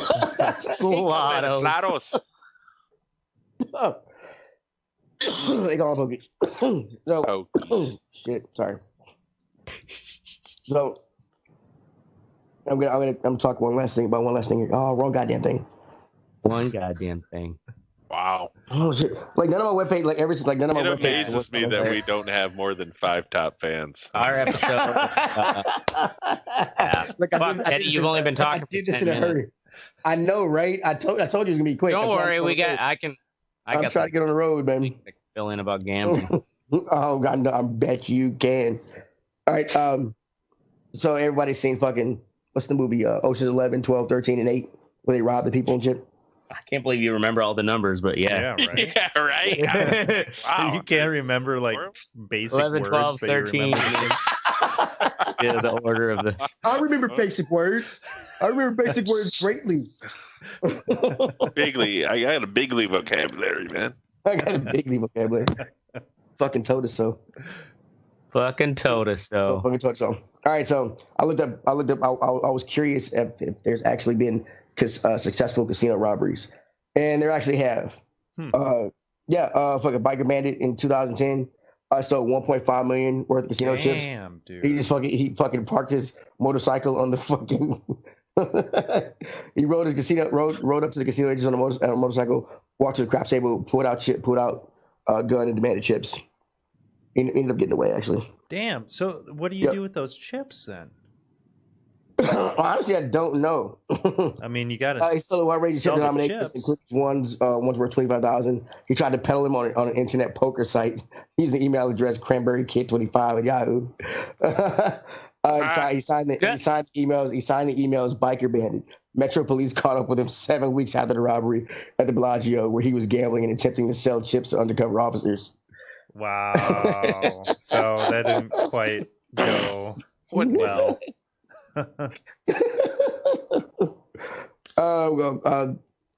Somebody robbed Treasure Island in 2000. Left one security guard wounded and led to the arrest of a man wanted in connection to two previous robberies at the casino the same year. Damn. And then the same year again, fucking in October, somebody fucking robbed the motherfuckers, fired 2 shots and stole about $30,000. Like just don't go to Treasure Island. Yeah, don't go to Treasure Island. Isn't that like kind of one of the crappy ones now? I think all of them are crappy. I mean, there's the research said they have about 70 casinos in fucking Vegas. And the Treasure Island one did they did that pirate show out in front of it in front of it, 2 hours or whatever. They still do that, or is that been retired? They did when I was there. I don't know if they still do. Yeah. There's so speaking of gambling, I was actually just reading this story locally here. There's in Middleton, the Middleton Sports Bowl. I've never actually been there, but it literally looks like a big furniture store, like high-rise building with big windows and stuff that was converted into a big sports bar a long time ago, but it's still been there. Anyways, the husband and wife owners, basically they both recently pled guilty for their federal tax charges because they were skimming about $850,000 over maybe 7 to 8 years off of the video gambling machines, which are they are gambling, but there's supposed to be just for entertainment, right? You're not supposed to pay them out. Oh, you're not supposed to pay them out, but there's a the bars have some sort of, usually there's a rule where it's like, usually you cash out, the bar will write your name down and like what you supposedly won on that machine, but you can't get it till the next day. Like there's rules that skirt around this like gambling thing, but nonetheless, there's real cash is going in there. Right. So this couple has run this old sports bar out in Middleton.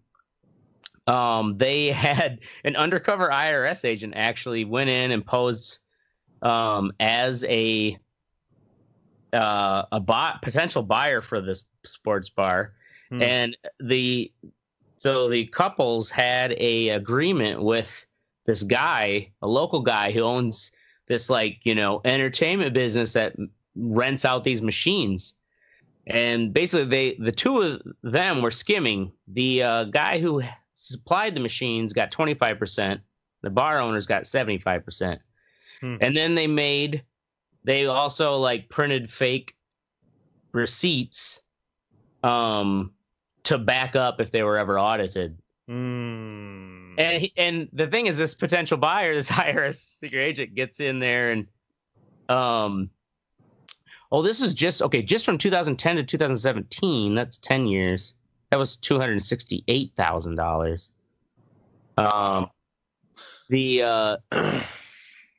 At the end here it says so the undercover agent got video and audio recordings of them having this meeting, and they're explaining this idea, and the owner of the bar says, "You gotta steal in this business, you ain't gonna make any money." Blatter quoted the vendor and saying, "Well, you couldn't have said anything worse than that." Yep, more incriminating. Oh man, yeah, that's not going to look very good in court. Have you ever? So, I just watched a movie called Molly's Game. You guys ever heard of it? I don't think so. No, I don't think Is that the one with the chick, the gambling chick who had the poker thing going? She ran poker games in L.A. and New York for like a decade. Did that redhead play her? The actress? Yeah, Jessica Chastain. Yeah. Okay. I remember the trailer. But she fucking... Like, it wasn't... It's legal. Like, they could gamble and shit. The games were legal. As long as she didn't take a rake. As long as she didn't take any money. Mm-hmm. Like a percentage of the pots. They just had to tip at the end of the night. You know what I mean? To get around that law or whatever. But then she started taking rakes to cover... In case people didn't fucking pay up. You know what I mean? Because, I mean, she didn't have any muscle. She was just a fucking... Well, yeah, and how could 100-pound woman? You couldn't keep doing that without somehow figuring out to take a little rake, right? Yeah, that's a really good movie, though. If you ever forward into the gambling, so go ahead. I was gonna ask you. Thanks for trying to take over the show, motherfucker, but I'm back. Nice try, nigga. All right, so have any of y'all ever been? I've been to a few casinos, and I've been to Vegas. Have any of y'all ever gambled big or fucking? Well, I've gambled a number of times, but never. Really in a casino. Have you fucking? Yes, I've gambled in a casino. Yeah, I'm just asking. We have Indian casinos around here, Teddy. Oh, do you? Yeah. Well, shit. I've been to Vegas twice. I've been to Vegas too. And although, like, I've never really gambled more than like $100. Yeah, maybe just because. And usually, I guess I'm one of those people where I don't get that like gambler thrill or whatever. And personally, what I used to like is it was right before the change over was when I was 21. They still had the coin slots where you actually carried that bucket around, which had some like it was a material weight and the satisfaction of seeing those coins fall, scooping them up. And like your hands were just filthy by the end of the night, and walking around and seeing. There was also back when you could still smoke too, and like these senior citizens. Jesus, bro, how many casinos did you go and to? They're on the. They got oxygen on one thing. They're just like fucking gambling their retirement. This was at Ho Chunk in the Dells. This is when I was like 21. I don't know where that is. Wisconsin Dells. The way you described it in the story, it seemed like you spent a lot of time at casinos. You just activated Ashtray's gambling fucking addiction. Right. He had totally. I made a lot of notes. Of therapy. Put it that way. Like it made an impression on me that like while I enjoyed carrying this tub of nickels around. It's horrible. And like the thing is. I like fuck. That whole night I spent only $20 and I played nickel slots. And I would go around, just throw a couple in here, a couple in there. And I think I ended up cashing out about $50 a head. Not bad. Not bad. Yeah. And also I've always been kind of one of those like quit winners. Like if you get where you're ahead, especially even if it's just like, something like $40, $50 at the very, like you get ahead and unless you're like, because you got more time to spend, like just quit winners. Take that extra money and drink it at least. Like Oracle, you ever go to Nakusa? Yeah, I went there one time. Where's that? They used to have it, I don't know if it's 21 now, but it used to be 18. So when I turned 18, we used to go there like fucking 3 times a week. Probably we'd get drunk and just fucking go there. They were open 24 hours. You get there at like 2 a.m. and fucking play blackjack for 4 hours. Yeah, it's just a in Wisconsin. Yeah, it's just a greasy little fucking. It's like a little fucking casino. It's not big at all. Is it a tribal one or not? Yeah. Yeah. Honestly, the best gambling, I've gone to casinos and stuff like that. I never really got into it, but the best gambling that I've ever done was fucking trading Bitcoin.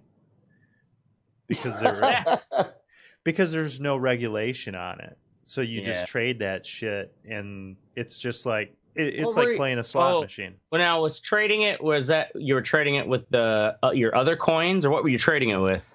I guess. Well, you would trade other coins. You would look. You'd be like, okay, well, I'm going to trade this because the value is going up here, and now it's gonna. No, what I'm saying. Trading with what other coins? With cryptocurrency, yeah. Oh, okay. Yeah. So Somalian boys. Yeah, right. A lot of Russians. But it was stuff. Just crazy because like there would be chat rooms and shit, and people would like try to fearmonger and be like, "Oh man, this shit's gonna be crazy. This is gonna be happening," and just like these psychological games. Yeah, get people to sell. Right. Low. It was actually really fun. Oh yeah, that sounds because it sounds like stock market without without regulation, without any regulations or anything. Pretty much. Add in bath salts. So now, when you here's a question for Oracle and the cryptocurrencies. When you would say cash out, like I got X amount of Bitcoins, Litecoins, Lassie coins, whatever. Lass coins.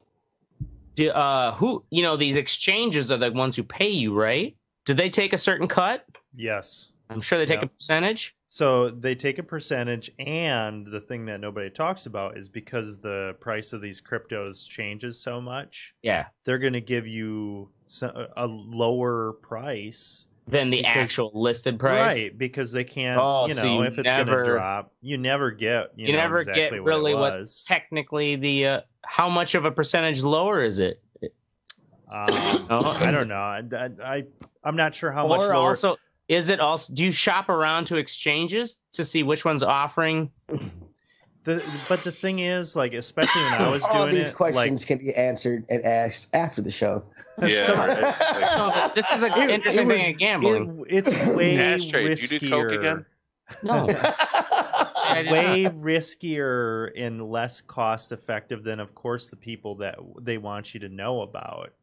Like, it was, and it would take you, it would not be acceptable in any bank by any means, like the cut that they would take and everything. But yeah. Oh, like the percentage was like, way more than like be surprised. What would be. But there's no regulation, so they're like, regulation. We're gonna take 45%. Right. Well, not 45%. That's insane, but well, I don't know. You're making it sound like it was insane. I mean, it's not Look good. at those payday lending places. Like they're insane, but people still go to them. Yeah, maybe kind of like a payday lender kind of thing. It's ridiculous. Which is crazy because it makes you wonder. Like, they say that Bitcoin has this value, but the only way to actually get the value is you have to convert it to real currency. That's where and once you do that, then it's like, you never get really what you thought you had worth. And also, though, is these exchanges, where do the exchanges have the money that they're actually giving to you? Mm-hmm. They probably get that because they're skimming all this extra Bitcoin shavings, and they maybe it's like they have massive reserves of Bitcoin shavings. Calm down, conspiracy theory, Dan. I don't know. It's interesting. It is interesting, and we're gonna move on from that. Yeah, right. Jesus goddamn Christ! All right, we're only 20 minutes into your main topic that you didn't write 10 minutes of. I know. I told you I gotta get on the road. Quick show, bro. Oh Jesus. Yeah. All right, anybody else want to say anything about casinos? He's got to gambling? Track down Gary Busey. I got this other story. No, I'm kidding. Awesome, cool, way to go. We're gonna move on to one sexy portion of the show. We're gonna start it off first with Mystic. He's got lawsuits and big titty lawyers. Way to go, Ashtray. Big titty lawyers. Yeah, wow. you ask somebody to write your fucking what's sexy, and so anytime Ashtray does it for you, he always adds something in. All right. Well, I mean, you can add big-titted lawyers to almost anything, and it will be better. That's true. You could have gigantic-titted lawyers, and you add big-titted lawyers to it also, it's better. So. It's like a gumbo. Yeah, like a gumbo. Perfect. That's like cheese curds, and then you add gravy and French fries. Yeah. Right? Now you got Canadians so smart. Poutine, yeah.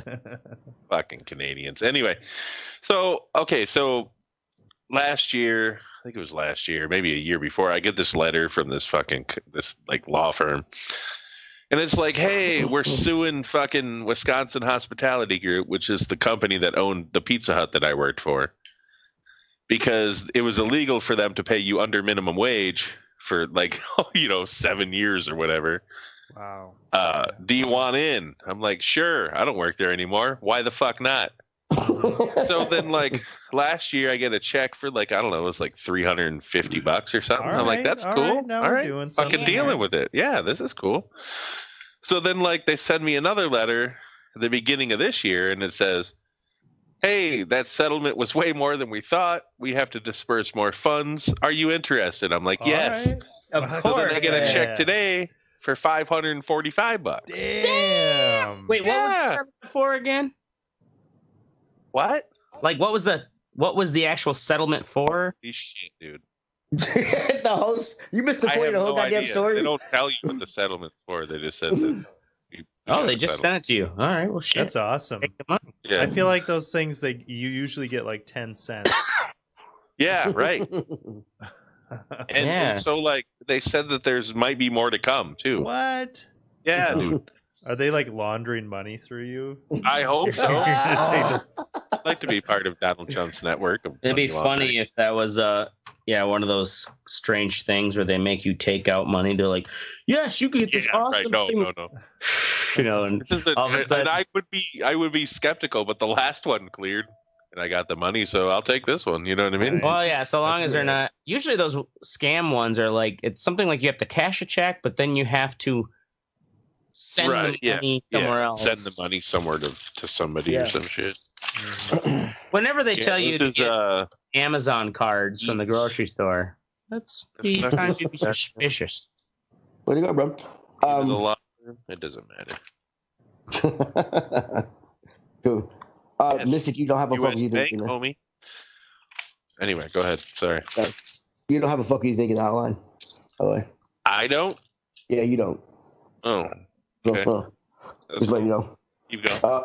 Oracle, gotcha, motherfucker. On the Providence Journal, I was looking around at things and had this top headline: DNA analysis leads to arrest in 1988 murder of 10-year-old girl. Wow. And this 10-year-old girl, Christine Cole, who was in Central Falls, was just hanging out with friends. She went down to the corner store to grab some milk for her mother and disappeared. And they found her body 60 days later in a nearby river. And they had no leads whatsoever. And they actually apparently they have a deck of cards for these cold cases, and they have them around correctional facilities and stuff, and they encourage people if there's any leads or anything. And Christine Cole was the Queen of Hearts, and they did a DNA thing, and because they had found some DNA on her pants from her evidence. And a name came up, and it was somebody that was too young to actually have committed the crime. But this guy had committed a crime, and his father, they did some more research, his father actually lived above the corner store where she was last seen. And that's who they have arrested at this point. Wow. Oh, so is that kind of that reverse DNA tracking is I full-heartedly support it, because it's only gonna hurt you if you actually did it. Right. Your DNA is there. This guy was free and clear for 30 whatever years. 31 years. You know what? And makes you wonder, maybe he didn't kill any other kids after that. Maybe it was just a one-time thing. I don't know how that works, but like, still, you know, that motherfucker is just like getting away with it every day for that many years. Yeah, and you know, and just as like a family or something, their kid disappears and there are just no answers. Yeah, and it's a monster. For them to put the work in to do this, because I'm sure there are plenty of cases out there that just, you know, they go cold and then nobody bothers to follow through on them. So I think that's cool. Sexy. Awesome. Cool. For a dead 10-year-old. Next up is Ashtray with Pee Wee Does Me One Last Solid. So I had to bury old Pee Wee Tuesday. It's going downhill fast. And I'd given my mother a heads up. It's going to be coming down. And so I got her all comfortable into the cat carrier. And had my car running with the AC, keep her comfortable. I go and load her in the passenger seat, but the radio was blaring because normally when I drive home, I just have the windows down, my arm out. And I'm like, oh, it was NPR. I'm like, oh, you poor thing. The last thing you want on your deathbed is NPR blaring in your ears. So I turn the radio down, go back into the house, make sure I got my gun. And, you know, I'm going to get prepared for the old Yeller thing. And I know, like, if I get to where if I feel like I can't do it, my stepdad will do it. The thing also, though, is when I call my mom, my nieces and nephews, like, I could hear them in the background screaming, Uncle Craig, yeah, come on. I'm like, oh, God. So now it's like, be like, okay, keep the kids inside for a moment. Like, do I want me blowing my cat's brains out imprinted upon my nieces and nephews? I don't know. This is the weirdest cat murder story I've ever heard, and this is the first one I've ever heard. So.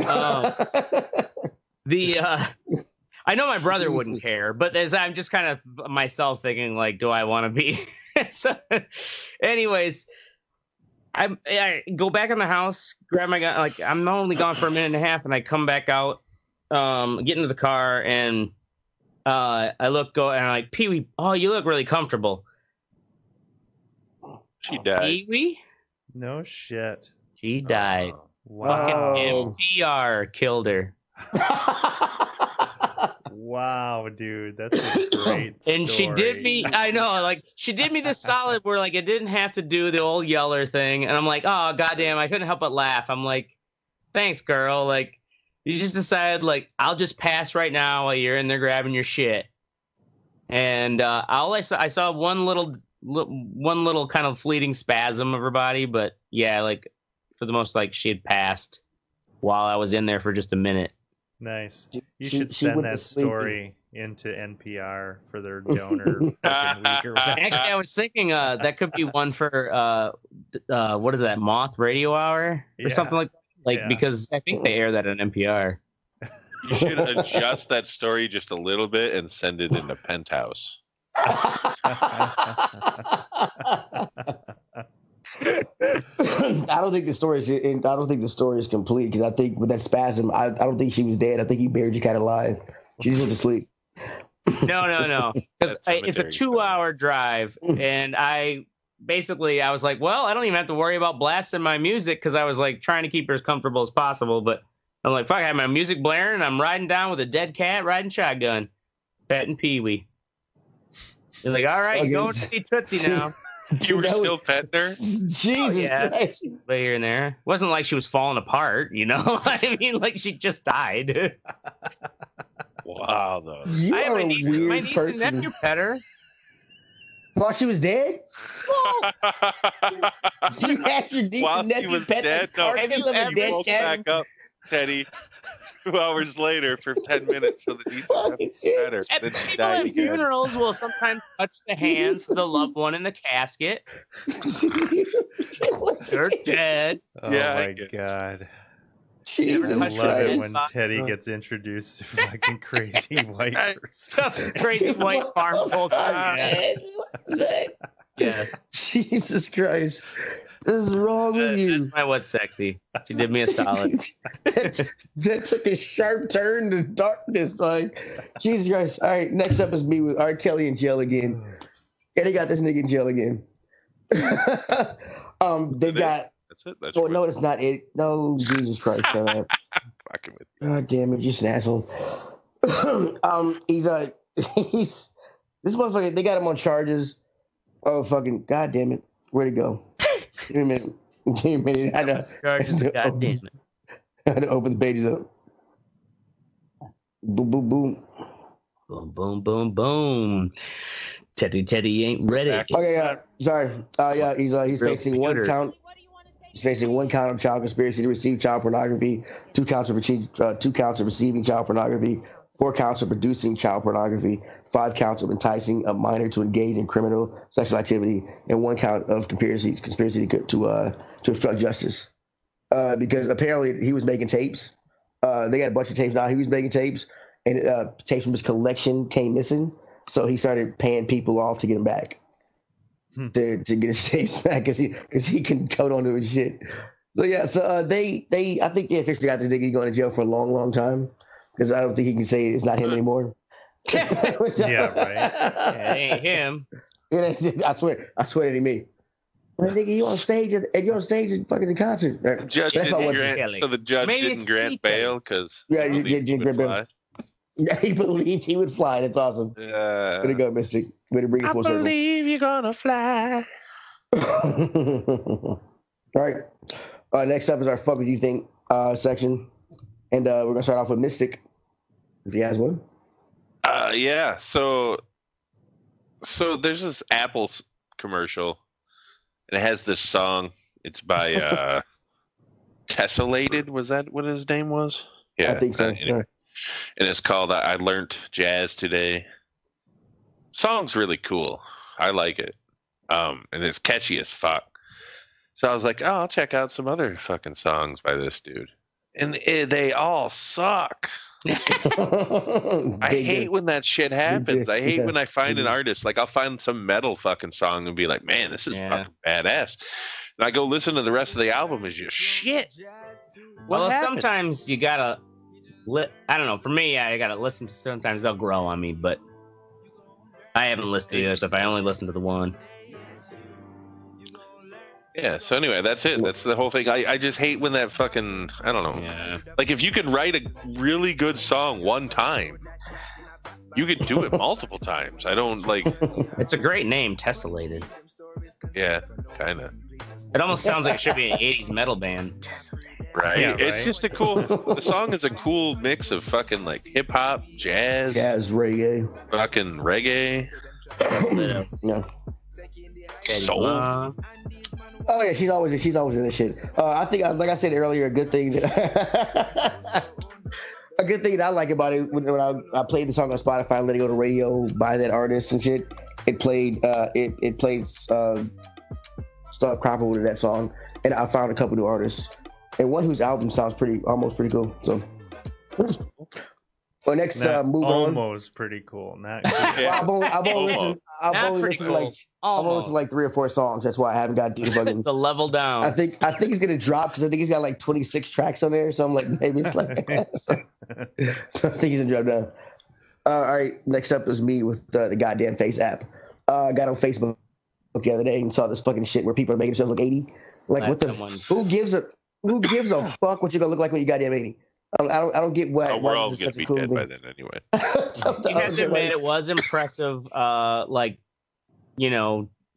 Technology, and it totally that sucked up on those people who are fucking idiots. Like, oh yeah, it's so cool. I'll download anything if it's cool. Right. I mean, that's fun. That's my point. I have a problem with this fucking. The people are getting dumber. We're getting toward idiocracy. I'm not a big fan of it. Well, you did hear the story behind it now, right? Jesus, here we go. What story do you want to waste 20 minutes on? Go ahead. The floor is yours. Go ahead. It's all yours. No, it's your fuck what you think. Now the Russians. You just think the Face app thing is just dumb because it's dumb? Well, I mean, yeah, it's dumb because it's dumb. Yeah, it's called a fuck what you think. I get to bitch about something. It doesn't have to make sense.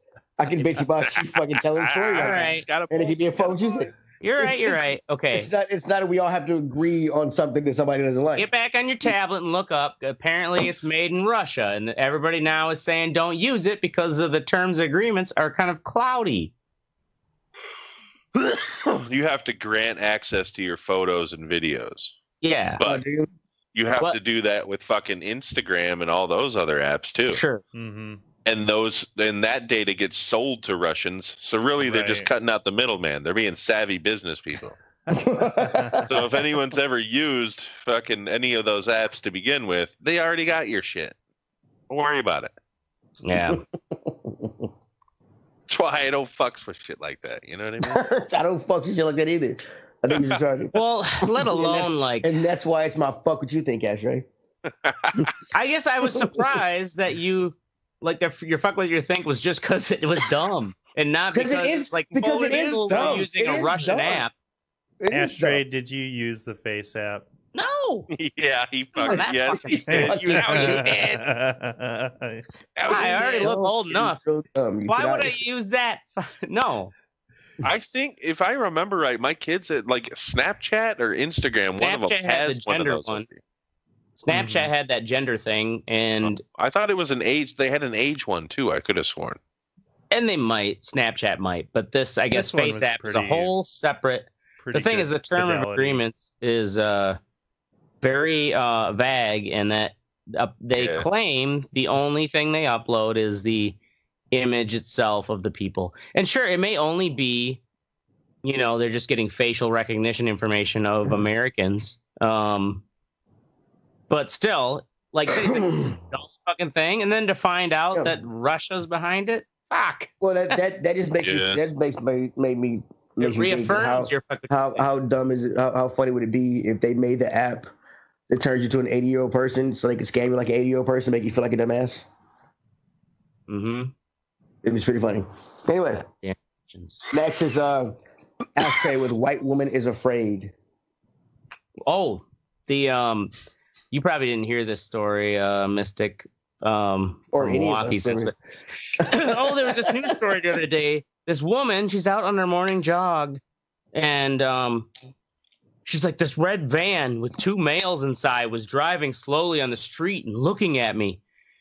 And then they stopped. So I ran up to this house and hoped that they would think I was just going to my house, and no one would answer the door. And then I waited, and then they started driving back the other way slowly. And so I cut through the woods and I ran back to my house, and I called my husband, and so they alerted police, and the police started scouring, and the even the people whose house she was like trying to get into, the cops go there and they get their video camera surveillance, that here's pictures of the van. But so anyways, the cops are able to chase the van down.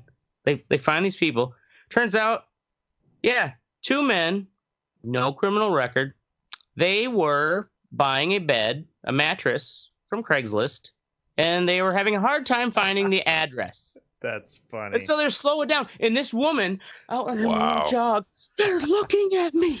They're trying to abduct me. That is funny. And then she's like, I'm going to run through the woods. I'm going to call the police. And it's like, this guy even on I'm on the Madison, Wisconsin Reddit thread. And this guy started sharing pictures of the van. He was like, we're trying to find these, predators, blah, blah, blah. That is fucking hilarious. And then the cops even were like, dude, don't put that van. Like, we don't know who these people are yet. Where was this at? Is this it here in in Madison or is it a suburb of Madison? That's funny. It wasn't Middleton or like one of the fucking Madison's east side. It was somewhere here on the Madison's east side. Oh, it was east side. Oh. But it was probably up like where the governor's mansion is and stuff, where all the rich fucking old houses are. Because I could see that. I could imagine almost any house there has video surveillance now. That's like a Harold and Kumar kind of. No shit, right? Yeah, basically the cops said, it was just a somewhat strange occurrence of circumstance. I thought we were just looking for a White Castle. Fuck that old bitch. Well, and the thing is, so they had a hard time finding the address. They were driving slowly, and they did come to a stop at that area where the woman was running, and they had video of them. Well, it's not illegal. Yeah, no, exactly. It's not illegal. What the fuck? And it is if you're black. It is. Bitch. Well, yeah, and it turns out like they did find the address for the Craigslist person, and they did buy the mattress. Like they did find their thing. It wasn't like their story was, oh, we were just looking for a mattress. Right. It's like, yeah, here's a mattress we bought. A van, you need something to put the mattress in. Exactly. And they're driving slow. Get around. Yeah. Fuck. Wow. Awesome. All right, next up we got Oracle with ants. What are you losing to now, buddy? What has invaded your house now? Oh no. That's totally. I'm sorry. That's a. It's Always Sunny in Philadelphia. Yeah, that's a good one. Right? Good one. There's an ants episode. No. Oh my god. He's talking about the van scenario, man. Right? Oh, it's not the ants, dude. Right. Yeah.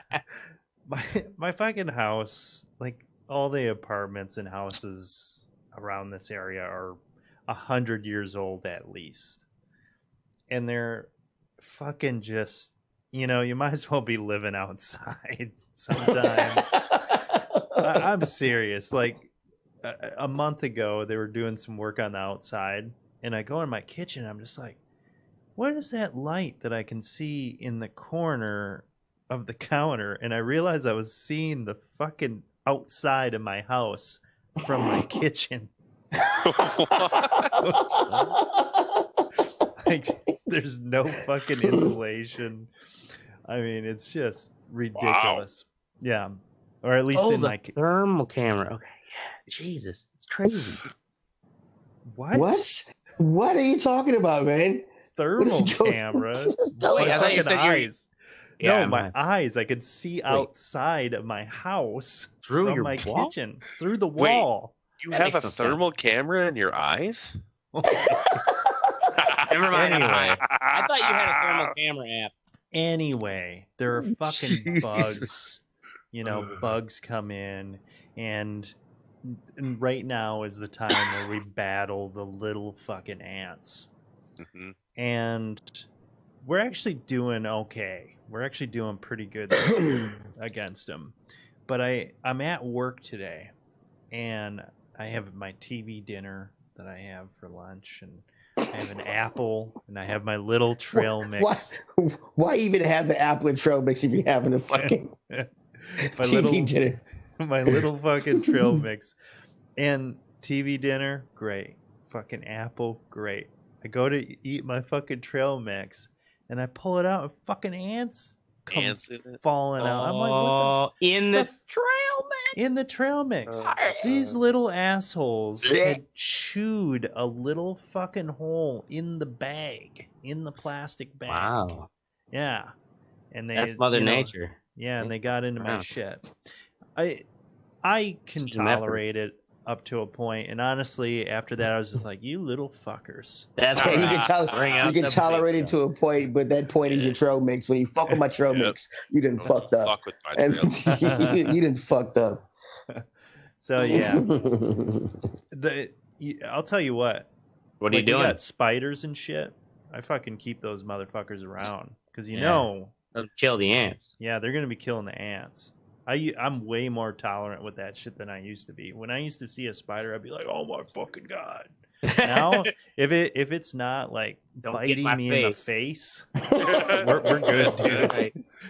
Fucking go on. Is that a thing you have to worry about in Rhode Island? Spiders biting. Right. Just like, watch out for the spiders. What? What did you say? Yeah, so just the ant battle. So what are you're saying? Okay, I draw the line because that is a line. You get in my granola. That's the line. Yeah, don't what fucking chew holes. My granola. What are you doing? If you're on the counter, that's fine. If I leave something out, that's fine. Don't chew holes through my fucking bags, dude. How are you? Well, that's what they're after. I mean, they're gonna. They're fine. How are you fighting back? Honestly, I'm not at this point. What? So you just talking shit without backing it up, huh? Hey, man, if they get into another bag of my shit, I'm going fucking nuclear. You gotta put those little things out that they crawl into and get that weird don't syrup. Work worth a shit. Yeah, they do. You're starting to sound like an abused wife, man. You gotta stand up for yourself. Call the cops. Right? Put some work in. You know what I'm saying? Call the cops. Do something. You know what I'm saying? Get out the dust buster. I mean, not literally calling cops, but you gotta, you know what I'm saying? You gotta fucking Why be a can't man. they just coexist, guys? Why does he have to remove them? What's the big deal? I'm just a cis white male. Yeah, living with these white ants. cis male. Ain't gonna. With these cis ants. Just wants to let. Cis ants. Oh my god. Y'all are fucking retarded. Sissy ass motherfuckers. Sissy ass. Yeah. You sissy ass. Sissy ass and get back in line and carry something. You'll never be a queen. What? What? That's some good shit, man. You got to make a meme. Do it. Oh yeah. God. Post it up on that chick's fucking You page. sissy and get back in line. You'll never Cool. Anybody got anything else to add to this great this great meeting of the minds? I like tacos. I bet you do, fatty.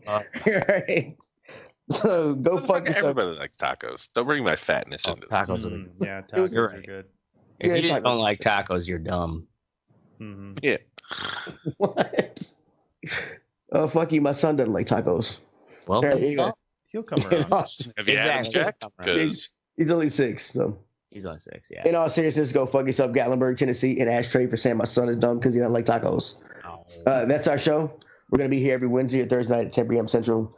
Make sure you join the conversation at therewriterreport.com or facebook.com/therewriterreport. You can Twitter us at fuck. Why do we still have the Twitter part in there? I don't get that. Because it's always fun to read it. Say, all right? Yeah. Deal with it. Part of the charm. We just keep copying and pasting the outline. Our amateur end. Nobody takes it out.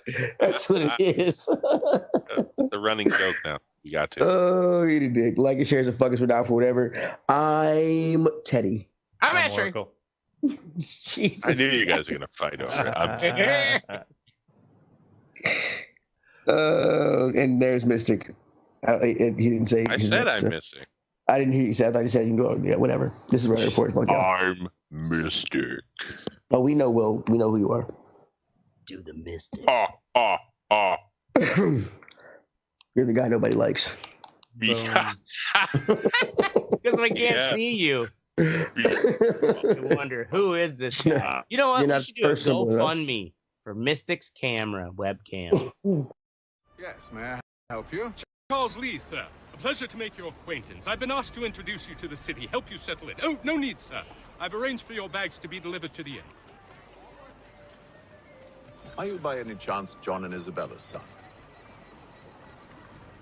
One and the same. Your commission is with Edward Braddock, is it not? Aye. But he's yet to reach America, and I figured I might... Well, at least until he arrives, I thought... Yes? Out with it. Forgive me, sir. I had hoped that I might study under you. If I am to serve the Order, I can imagine no better mentor than yourself. Kind of you to say, but I think you overestimate me. Impossible, sir. This way. Thief! Someone stop him!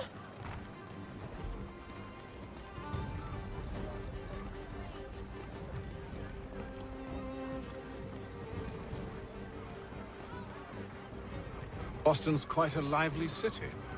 There's all manner of things to see and do. Once you've settled in, I suggest you take some time to walk the streets. Who knows what opportunities you might discover. Hold a moment. I need to fetch a few things before we get to work. I'll arrange for horses while you do that.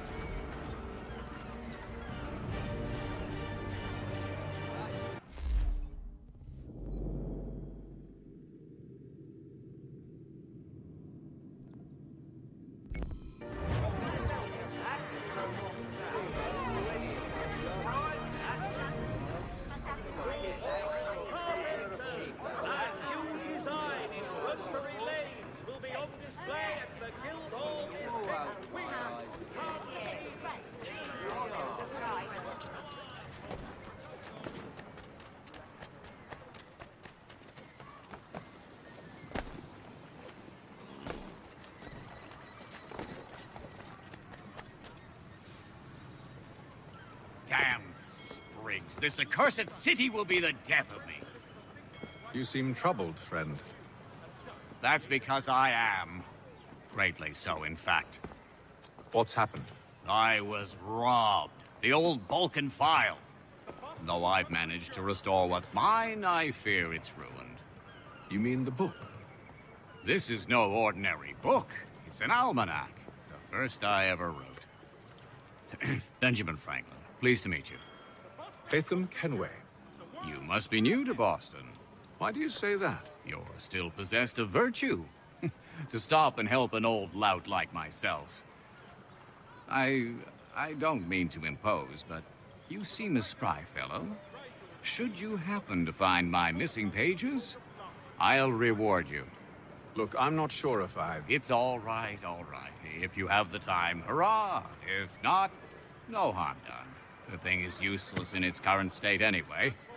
But should you somehow manage to restore it, you'll find me inside that general store over there. Well, that was interesting.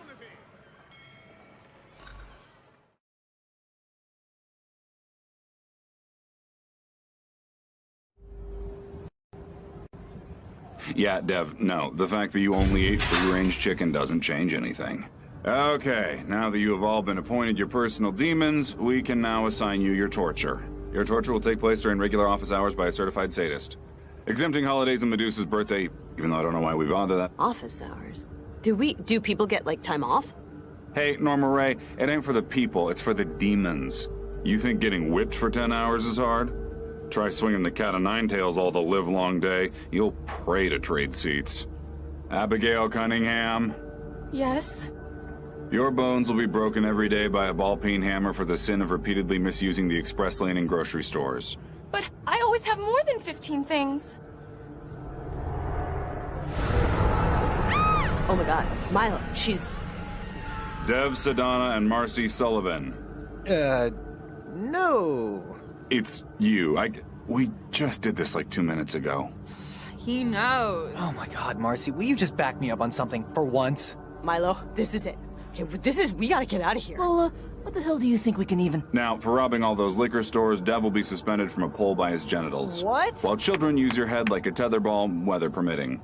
Marcy, your tits will be consumed by snapping turtles, only for them to regrow larger every day, giving you intense back pain when you jog. But we only rob Jewish liquor stores. Now, Milo and Lola, for the sin of being too late to get assigned to punishment, you get to wander the city until tomorrow. Have fun. See you later. I'm going to get drunk. Wait, what was our crime? Our sin? Our hours are 9 to 6, guys. Can't you just tell us now? Come back in the morning when we're open. Okay, but what are we supposed to do until then? Sightsee, meet people, might as well carve out your shitting hole. And hey, don't worry, you'll be having maggots forced up your nose soon enough. Well, what the hell are we supposed to do now? Hey, you two could have told me that guy got another ride. What? Bollinger. Jimmy? I was looking for him earlier. The guy got another ride, that's all. You could have fucking told me. We're, sorry? We didn't know we were supposed to tell you anything. We just got here. I'm just fucking with you. Sorry, you're confused. I'm being mean. Okay, I'm a psychopomp. Friend of Urshanabi, Tooth of Phlegius, Charon's lost dog. Uh-huh. I'm a cab driver. A ferryman, to be, specific. Oh, a psychopomp. I'm sure the answer to this is no, but can you, like, ferry us out of here? That depends. Where do you want to go? Honestly, just anywhere but here, for starters. I like the low expectations. Look, I just clocked in, but I need a fare. You guys look clean enough. You want to roll with me on a chore I gotta do? It's at First and Izzard. I gotta see about a friend, but I'll introduce you to some people. Huh?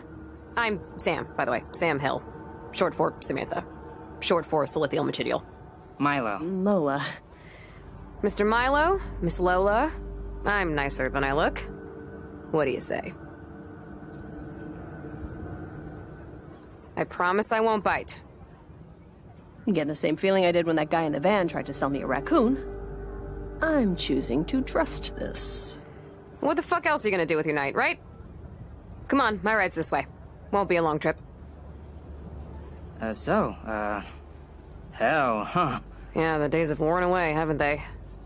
I could tell you cats were new. Dead-eyed and pig-tailed. So I guess I'll hit the questions everyone has. First of all, whatever church you went to, whatever faith, they were a little right and a lot wrong. Here's my little bundle of joy. I should give her a name. Never really had the time, though. Or the desire. Hop on in, but mind the leather. It's perfectly safe, don't worry.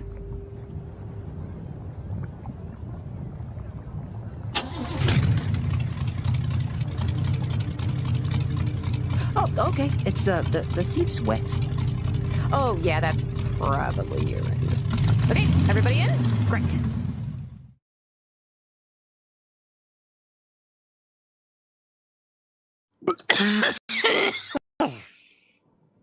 Do it. Just do Merca. Merca.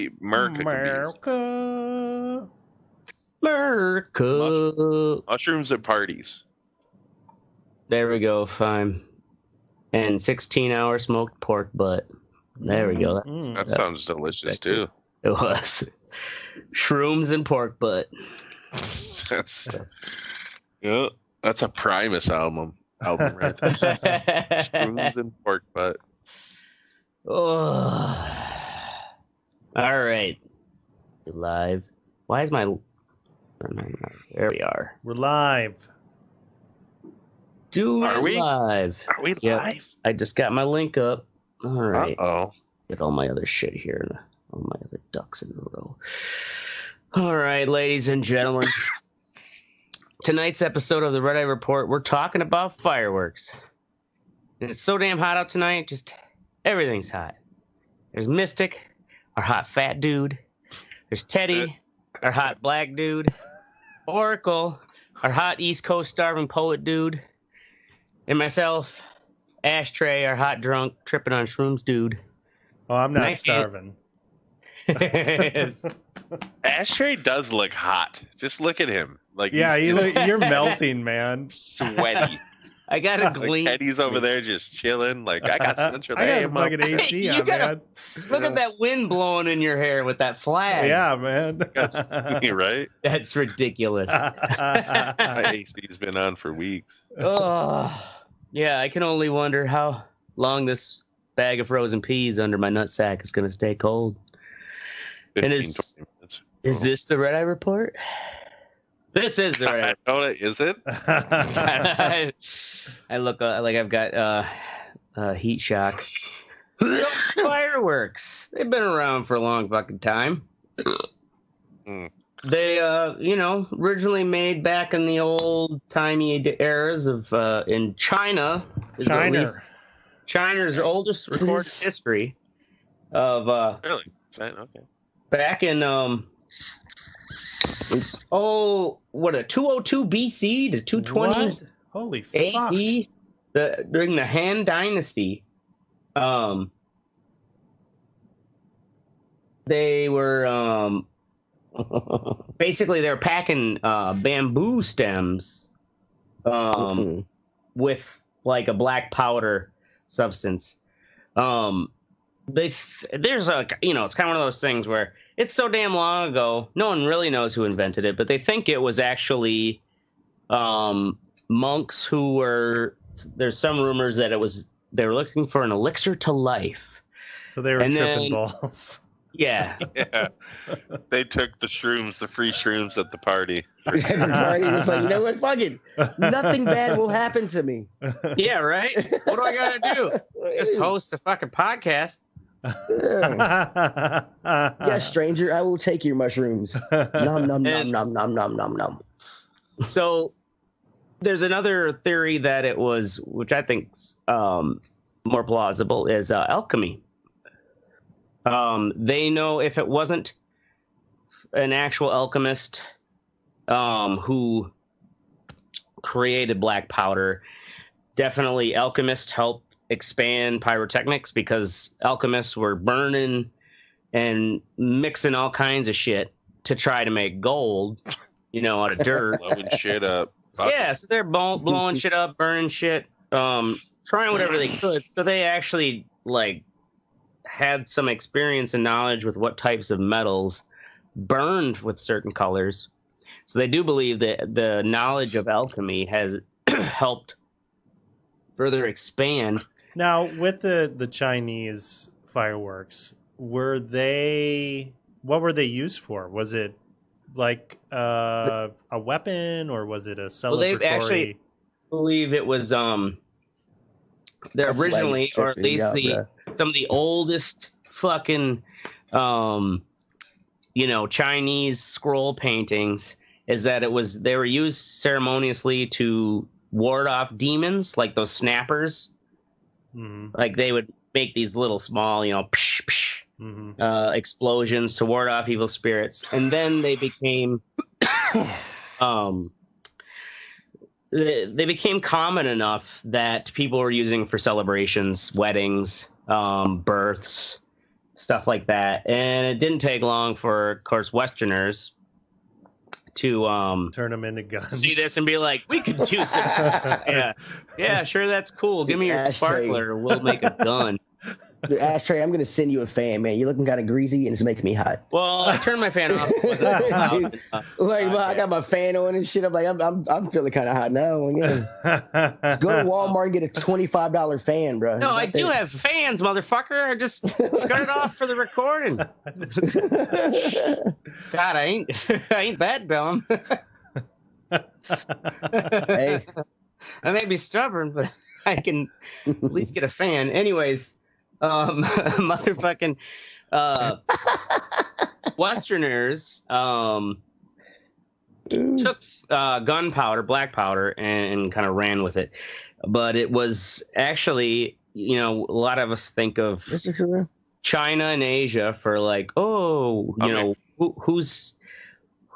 known for making fireworks. But it's actually Italy is where a lot of the best fireworks are still even made today. And so like China still makes and sells the most, but they also make and sell them. They're mostly all machine made. And the thing is, you would think machine precision would make a better fire, well, basically these are like the mortar. We're talking now the mortar, the ones that they use for the real displays you're going to, for the fairs. But it turns out, I guess the handmade ones, especially from Italy, are still Italy and Spain are considered like the primo ones to get because they're much more reliable and they have better colors and better patterns. Did you see how much those cost? Like, no. I'm just curious. Yeah. Teddy, Google that while we're talking. No, it's not my topic. While I'm looking for that. Teddy's fucking smoking weed again. He isn't doing shit true. for you. It's not my topic. I can fucking Google it. This picture here in I wanted to say, Oracle, since you're the one navigating the feed for our folks, you show that picture here of that I got in the outline of the inside of one of those mortar shells. I mean, this mortar shell itself looks like it's goddamn about 10 or 12 inch diameter. Oracle brings it up on the feed here. Yeah, that's it's like a fucking basketball. Yeah. Now it's a cool cut in half thing to show you how how these are actually made, and also how them being handmade are why they're just a better quality. And if you scroll down, or you probably are showing it now, there's just a delay in all feed. The balls and shit. The one below it, yeah. So those are they're considered the stars. Okay. They're made to So you can see there's that center fuse. There's initial launch charge that's what fires it up into the air. Mm-hmm. And then depending upon what mixture they put in that launch charge will determine like kind of the color of the tail and that, let alone how far it goes up. And then that's based on another timing of fuse that goes to the center there, like you can see in that image. Mm-hmm. That then will set off that center charge, and it blows all of those star balls out. Those stars are what then fly off and create those, that burst. And those stars are actually, I watched a video on how they're made. These fireworks facilities have a lot of them, or at least these were the more primo ones where they are also handmade. Their mixing sheds are literally about the size of, those contractor trailers, at work sites and stuff, about the size of those. And they're actually designed that way, so they're not very big. There's no electricity to them. Mm-hmm. They're guarded for static electricity, and so they also don't even have any lights. They just line the inside with reflective material and then with some windows to let in the ambient light. But they had what looked almost like your grinder. How your grinder has a screen on it, mm-hmm. for the beef tray at the bottom. For all our listeners who know what we're talking about, think of a big one of those where they would mix. There's certain amount of this chemical, because different chemicals give you the different colors. Like if you want reds in your fireworks, you got to use strontium. Sounds healthy. They're white. You want magnesium. Some strontium on your mom last night. Boom. Oh boy, she's strontium neutral. Anyways, if you want blue, it's copper compounds. Orange comes from your calciums. Superheated magnesium or aluminum will make silver. And green comes from barium or boron compounds. And violet comes from strontium and copper mix. And anyways, how these are all mixed is like literally they were taking little precise like scooperfuls, but then they put it on this fine mesh and they kind of like push it through that screen to break it up and evenly mix it into this powder. Then they have these frames where they kind of almost like a cookie cutter kind of thing that they press down into the mix, punch out these little pellets, and then those things go into these big rotating drums. Think of, you've probably seen those really small cement mixer, like stationary cement mixers at a construction site. That just it's like a big bowl spinning sideways. Think of one of those that they put these pellets in and they just keep rolling them, and they mix just the right amount of binder and a little bit of some more black powder on the outer edge and paint them into these very specific sizes. And they have all these little sheds that they make these in, these compounds so they're all separate from each other. Like if one goes up in smoke, ideally, it's not gonna light up any others. But let's see, what else about fire? I got a story last night. Yeah, we're airing the fireworks, and before the fireworks, they had like one anchor down at the fireworks, and she was talking. She goes, "Yeah, it's almost like." I mean, these fireworks displays are just so awesome nowadays. It's almost like they got it down to a science. And the other anchor goes, "Yeah, it's called rocket science." Like he was dead serious. You know what I mean? Like, yeah, you fucking idiot. Well, it costs literally right. I looked it up. It costs $1,000 a minute Well, I can find individuals. Yeah, they don't really do individual, but it's about $1,000 a minute. A good fireworks display is going to cost about $20,000. Damn. Yep. Oh shit. Mm-hmm. That's cheaper than I thought. Yeah, I thought honestly for like some a couple of those big $100,000 ones, at least. Yeah. Well, because I was hearing that Trump shit, that he had $750,000 worth of fireworks donated. Yeah, actually, I heard some fireworks companies like stepped up. They're like, "Yep," like he probably just pandered to him. Yeah, you want to do these fireworks? He did because he delayed some tariffs on products that they use. That's kind of that's pretty clever. But $750,000? That's fucking. Oh yeah, you gotta hand it to him sometimes. Being the little fucking Trumpo. He's a con man. Yeah, he is a con man. He's a shyster. So anyways, a lot of the major pyrotechnic companies here in the U.S.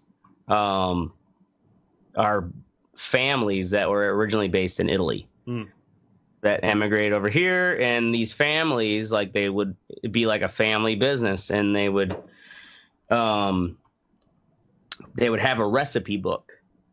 Just like, probably their grandma's pasta recipe. Yeah, and like these recipes they were kept secret and handed down throughout the generations. And it was actually some Italian immigrated families who started pyrotechnic companies in the U.S. finally, because they still have these firework competitions annually where these companies compete to show off displays. Yeah. And I think it was in the 70s when the U.S. beat Italy, and it was an American-Italian family who brought that tradition over to America. But when we finally dethroned Italy as far as having the best fireworks display at whatever these world-renowned competitions are, which makes me wonder, how do they do that? You can't just do them all at the same time, do you have to do it one night and then the next night the next people light up their display? Well, I think they have.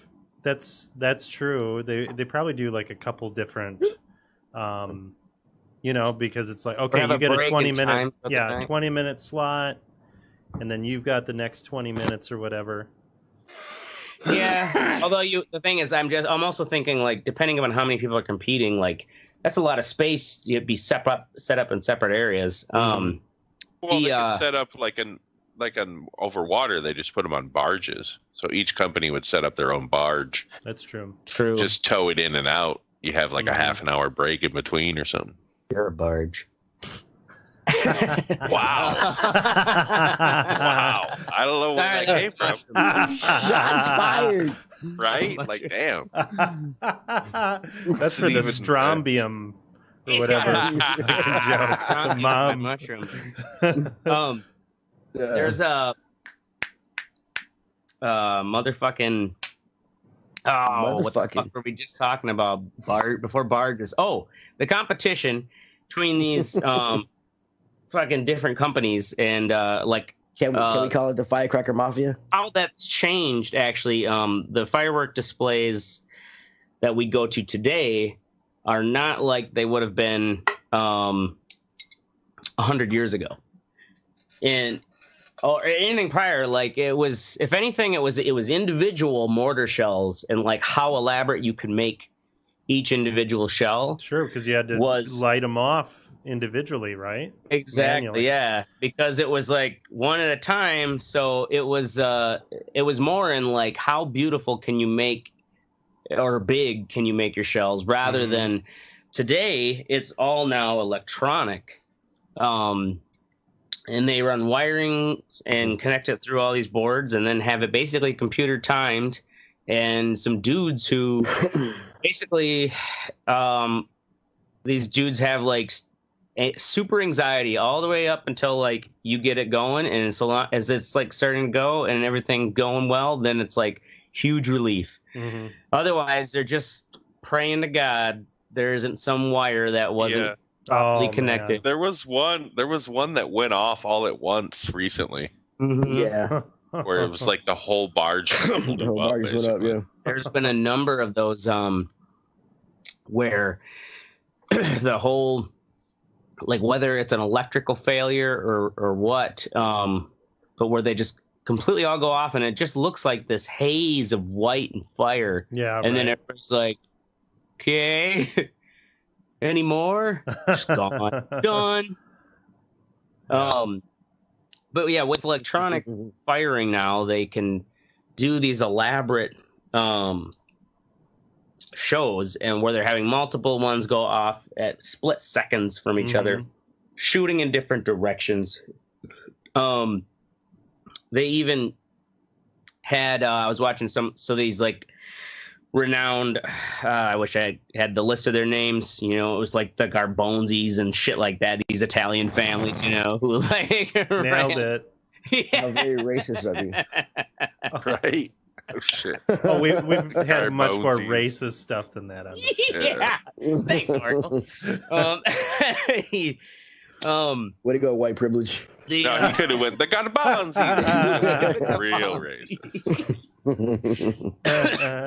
They lit up the Brooklyn Bridge for the was it like America's bicentennial that was like in the, was it the 70s or 80s? Yeah.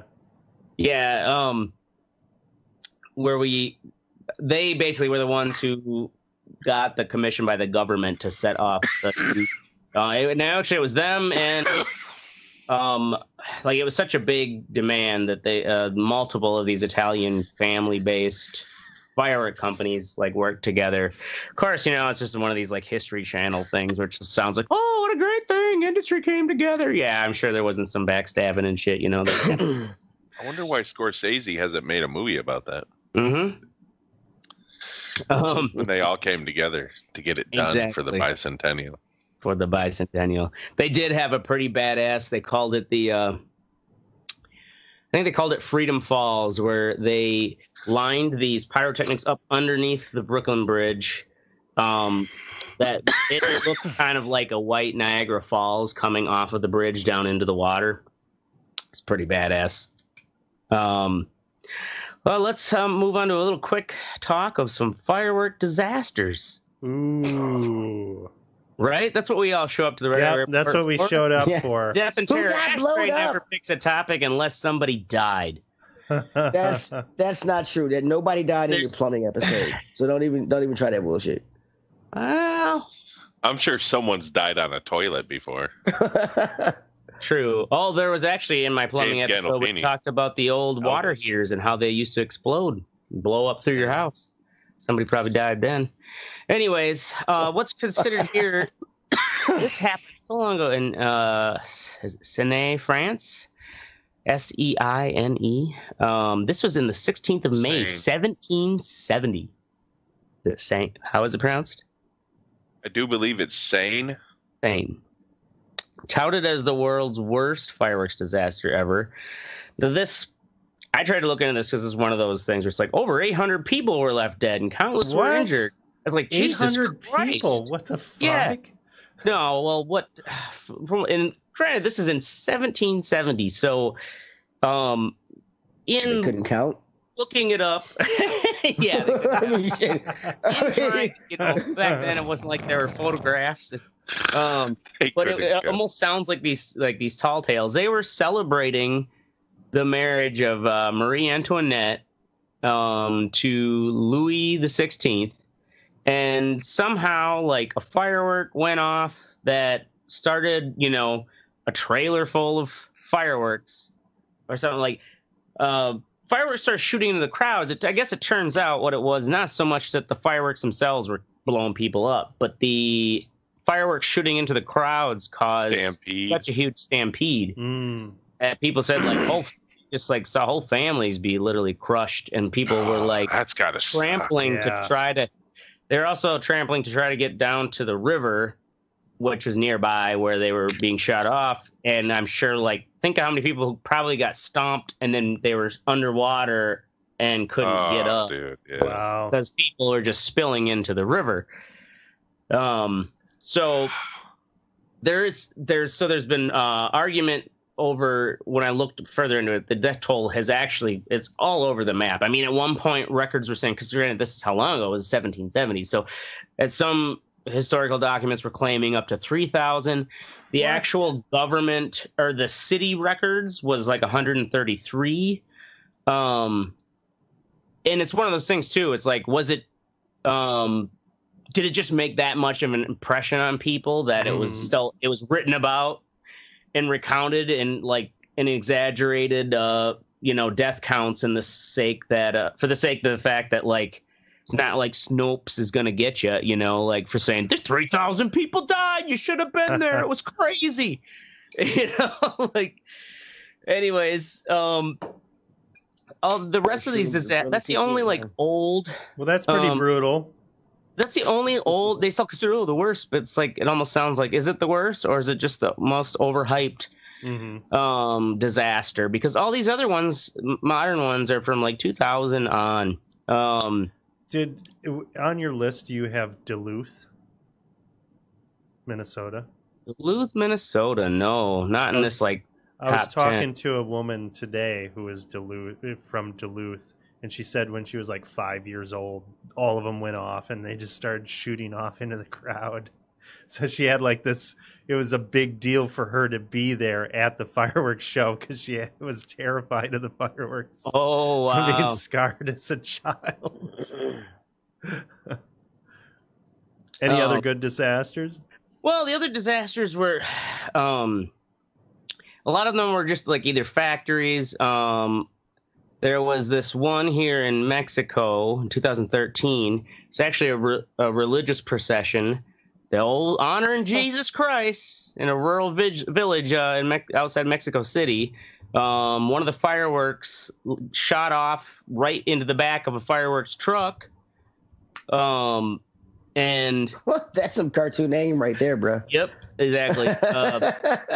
And that, like, they just all went off, and over 16 people were dead and 154 injured. There was let's see here. Now with the latest on the There's this one in China. Oh yeah, I remember that one. You might have been over there, 2013. Yeah, I think I was. I think you guys sent me a video when I was over there.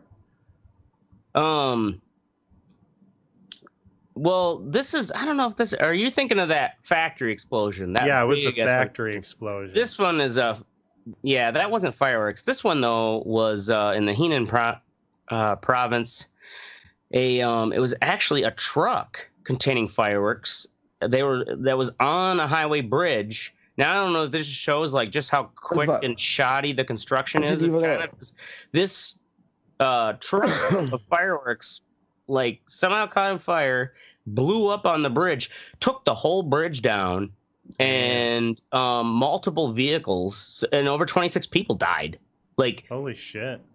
This whole section of overpass just over 26 people. Like what? Like 27? 28. I mean, it's only double digits. You get to say how many died.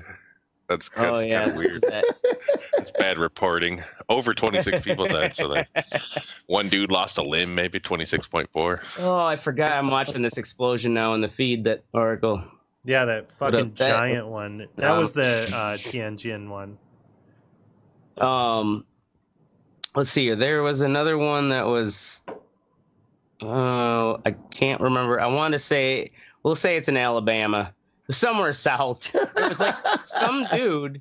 They were like the guy like was just one of those like top 10 list on YouTube, and this guy, he's like, I put it in this list. It's not an accident really, but it had to be noted. This guy went into one of these, buy fireworks here tents and just lit one of them off. What? Yeah.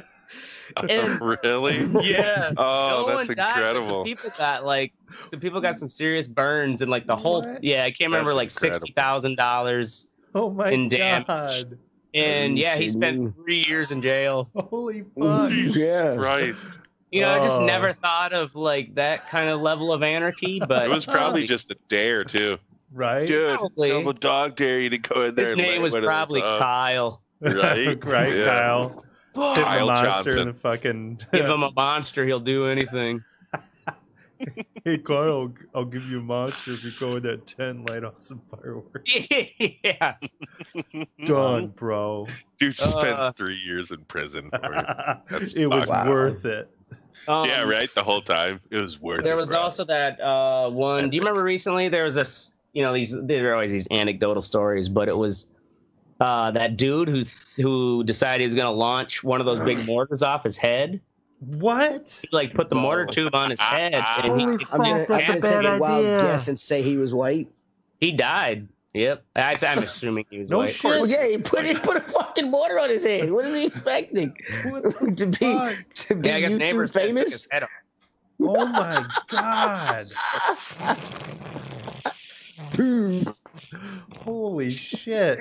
Oh my god! Yeah, I mean, it's serious. If you look up, there are some funny. Actually, old Travis shared the old backup Terry. Remember that video? The guy with the electric wheelchair is lighting the fireworks in the middle of the road, and like, oh yeah, so like he can't get his wheelchair moved. Back up, Terry! Jesus! Yeah. What's that dude that fucking? He played for the Giants. He doesn't play for him anymore. He fucking blew his part of his hand off. He's a football player. He's defensive end. With M80s.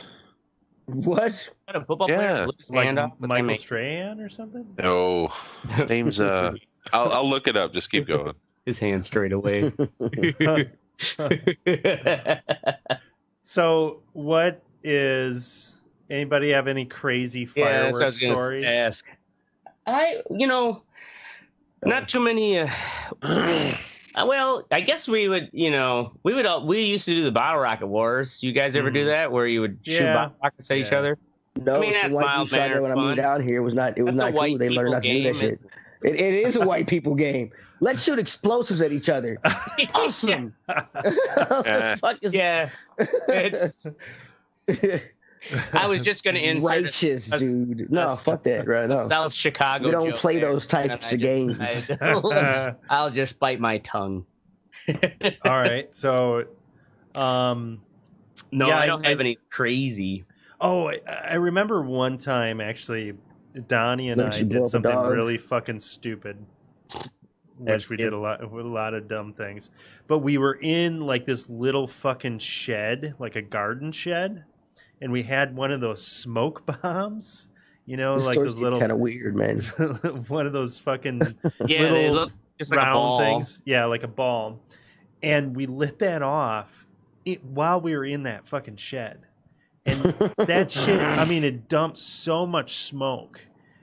And we're in there, and it's just like you thought on purpose. You're like, let's we stay did in it. here. We're like, oh yeah, it's gonna be so cool. It was so much fucking smoke, and we're just like choking and fucking dying, right? We probably almost did die. Yeah. Oh my god. That's probably the chemicals, dumbest thing that. Yeah. Yeah. Like, yeah. Just who knows what kind of chemicals you were inhaling? Right. Apparently, this is a big thing in football here. So this was published on July 9th, 2015. So New York Giants defensive end Jason Pierre-Paul reportedly had his right index finger amputated Wednesday after a fireworks accident over the holiday weekend. And he wasn't the only dude. A second NFL star lost two fingers over the weekend while setting off fireworks. Tampa Bay Buccaneers cornerback C.J. Wilson lost two fingers when fireworks did not pop out of the canister when they exploded. Wow. That was the same 4th of July. Yes, the same 4th of July weekend. Two NFL players lost fingers. Yeah, and Jason Pierre-Paul still plays. He has like a big fucking like mitt on his right hand, I think it is. Yeah. Yeah, there aren't too many jobs for football players once they lose their fingers. Especially not a cornerback. I mean, luckily he's not. Cornerback. Right? Yeah, he ain't playing anymore. He ain't playing anymore. Yeah. Defensive end. I mean, you don't really need your fingers. Yeah, that fucking mitt probably helps him. Actually, he can smack people in the fucking head with it. Nice. But that's all I have for fireworks. Anybody else have any exciting personal fireworks stories? Teddy doesn't experiment with them. I mean, they're explosives. I don't fuck around with them. I light them off, but they're explosives. I don't hold them while they explode. Fuck that. What was that? I'm sorry. That I've blown shit up with like homemade dynamite. Yeah, we used to do that too. So it's like I'm not sure if this really counted the same. We used to make pipe bombs. Wait, did you say homemade? Did you say pipe bombs? What the fuck? Yes, that's what white homemade people in Wisconsin and do. Then fucking pipe bombs. What the Make fuck? homemade dynamite, man. Yeah. Not that uncommon to just want to blow some shit up. You're not trying to hurt anyone. Up one time, dude. That's how it starts. So you start mailing them to people. I'm not mailing them to motherfuckers. That's ridiculous. Yeah. That's funny. Jesus Christ. All right, we're gonna move on to what's sexy. I don't want to go to prison. I just want to get drunk and blow shit up. Oh yeah, right. No, somebody's got to blow that microwave up. You know, best laid plans. What did the microwave do to you? Why do you have to blow the motherfucker? Well, it stopped working. That's what it did to me. Now this is back, when we was were it like an Office Space scene where you took it out to the middle of nowhere? Oh, it was out back of my friend Eddie's house, but he lived in a trailer up in the quarry. Of course he did. Oh shit. Yeah, like up in a quarry, you can do whatever you want. It was like a private trailer park because it was one trailer, but you could do whatever you want. Yeah, so the cops didn't know where they were making the meth. Not or really what? a park.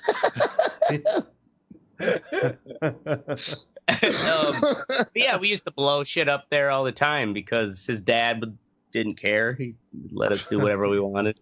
It's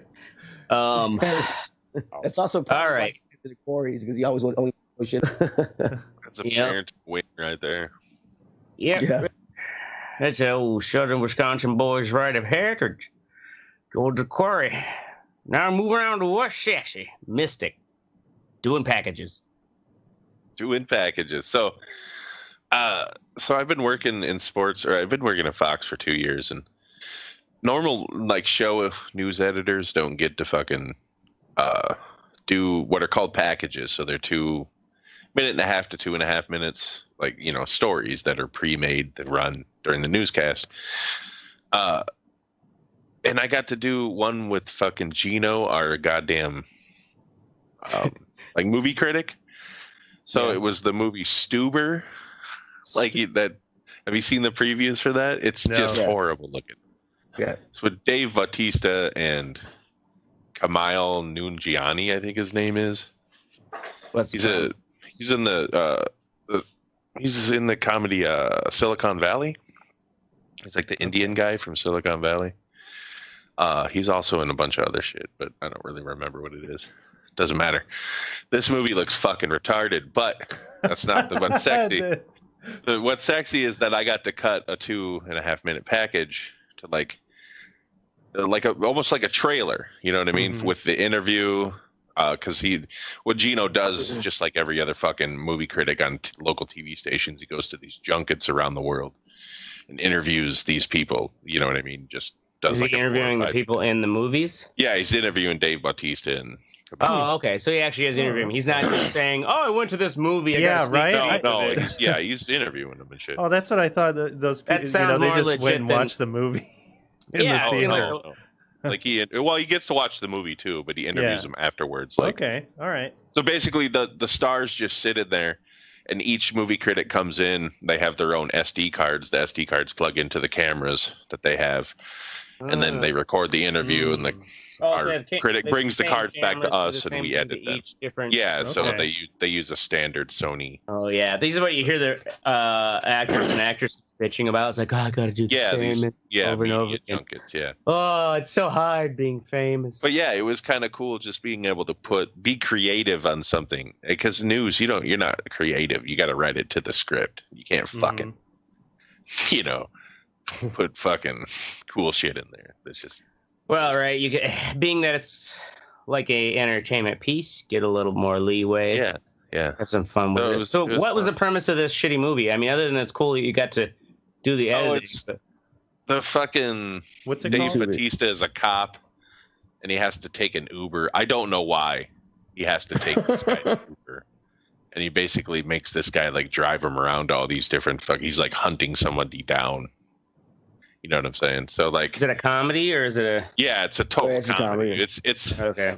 You ever remember that movie with Jamie Foxx and fucking Tom Cruise? Tom Cruise, yeah. That's what I say. It sounds like that. It's like that, but not a funny version. Not a fucking action movie. A comedy. Same concept. Like Collateral was probably like that. It was pretty good. Yeah.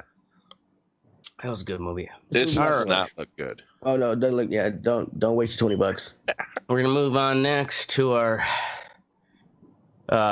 East Coast poet, Oracle, glamping, like East Coasters do. Yep. Are you? Thought you said you weren't a glamper.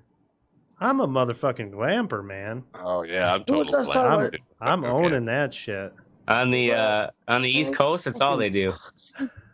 No, so I went camping. I went glamping for the first time. I had a big ass camper, had full fucking sewer hookup, water, electricity, shower, shitter, everything that I needed, man. Jesus Christ, man. And it was fucking awesome. It was great. It probably ruined me though. I'm probably not going to be able to go camping like that. Come down here. You should come down here and come camping with me, bro. The suffering on my face is so I keep myself hard.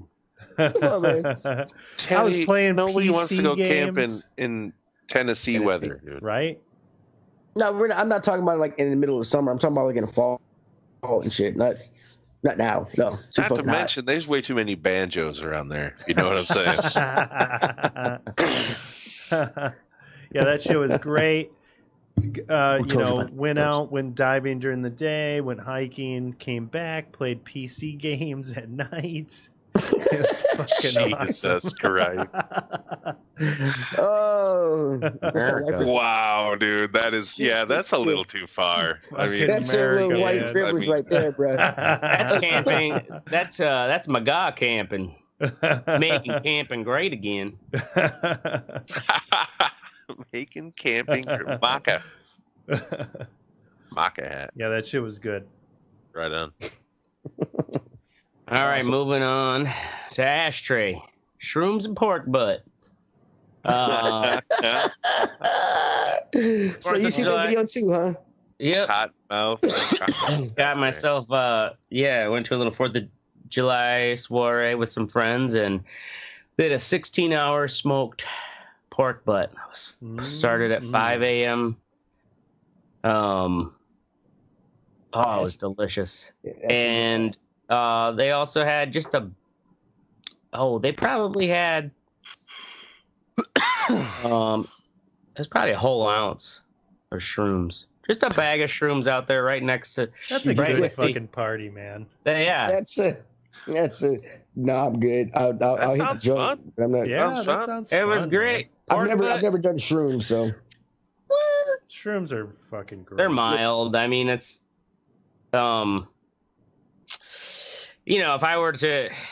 if you do a full eighth or quarter all down the hatch at once, you're gonna be. If you take a small amount, Teddy, it's like being really high. You don't hallucinate. Yeah. It's just. If anything, really good body buzz. Really good. I'm too old to try now, so who fucking cares? The thing is, what's great about mushrooms though is like, I don't know. They say they're now they're studying how they may help with depression stuff because it really does feel like everything just feels joyful and like the lights look colorful and radiating and pretty. Yeah, everything just seems nicer and. It is. It's an altered reality, man. Yeah, right. No wonder I'm always... No, don't worry. Reality's waiting for you at 8 a.m. Yeah, it'll come right back around as soon as those shrooms wear off. You don't work tomorrow, I'm sure. So, yeah, thank God. All right, moving on to Teddy in vacation, all caps. Oh, Teddy, did your headphones die? Yeah, I'm watching them on. Yes. Oh, there they it is. Did die, yeah. All right, it's your turn. Vacation. Awesome, cool. Vacation. Tomorrow I leave to go on vacation. Going on a cruise, 5 days. Nice. Then I come back. How many cruises have you been on? I think it's my 3rd or 4th cruise. Okay. Have you ever gotten the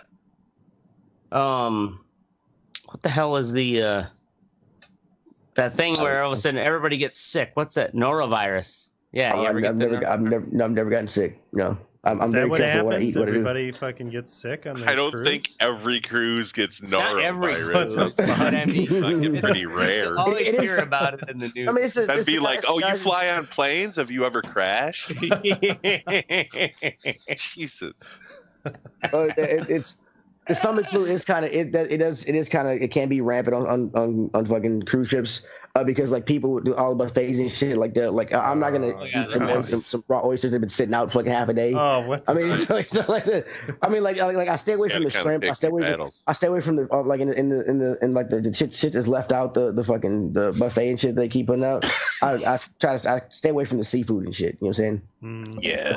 I try to eat shit that I know is like, that's cool. I'll have that when I get home. But I'm not gonna. Yeah. Oh, you're breaking up. Yeah. Oh, I'm gonna break it up. I'll get some oysters. Our ship is sailing out of New Orleans, so I can't wait to get down there and get some. What are you driving down there? Oh boy. Oh fuck! Oh no! Fuck no! I do not drive through Alabama, bro. Fuck that. No, you don't drive anywhere. No, had a bad experience in Alabama once with my wife. We fly over Alabama one. Yeah, no, we're flying. And you did have a bad experience, I guarantee it. Yeah. Fuck Alabama. Fuck Alabama. Or does the white people that fucking go through there have a bad experience? Yeah, right.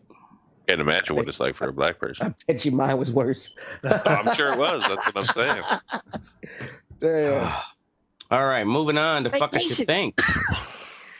Mystic, NBA super teams. So I don't know. I'm sure a lot of people are sick of seeing this shit. Like, so Kawhi Leonard hasn't decided yet, but everyone thinks he's going to the fucking Los Angeles Lakers. So that means that Anthony Davis, who is by far the best center in the league, LeBron James, who may not be the best player in the league, but he's damn top 10, and Kawhi Leonard, who's probably the second best player in the league, are all going to be on the same team. You know what I mean? Like, who stands a chance against that? Is there no salary cap or anything like that? No, there is. There is. It just means that the rest of the team's going to suck. Or they're all young kids who don't make a lot of money. You know what I mean?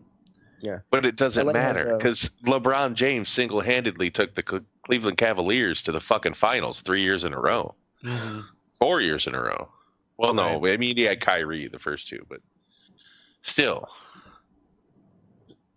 Like, it's getting a little ridiculous. And teams like fucking Milwaukee can't keep up. Smaller market teams cannot fucking keep up. They can't. They don't have the draw. They can offer as much money, but it's not fucking L.A. It's not 76 degrees and fucking sunny. Is it Is it the fact that the cities themselves are just smaller markets? Exactly. So, smaller. Yeah, There's a reason why nobody wants to go to Milwaukee. Always had to build teams out of the draft. Because up until who was that fucking defensive end that came here? Fucking the Reverend Reggie White. Up until he came here, like no free agents ever came here because it's fucking Green Bay, Wisconsin. It's small as fuck and it's cold as shit. Who the fuck wants to come here? You're not gonna want to. Yeah, you only come in here for the nostalgia, right? Nowadays they do because they fucking win. I mean, not recently. Well, not recently. Yeah, here and there. But when they win hard. Yeah, that shit's lame. Doesn't football start next month? Like preseason and shit? Oh, really? August, yeah. Yeah, August? God damn. Wow. It's July already. Jeez. Training camp starts July. We're getting old. July 23rd, I want to say. Training camp. And so anyway, and then you got the Nets who just signed Kevin Durant. They signed Kyrie Irving and then some other dude. But Durant's not playing. They're going to be a fucking super team. Huh? He's not playing next season, is he? No, Kevin Durant won't be, but they got him for like 5 years or some shit, 4 years. So it's going to be fucking ridiculous.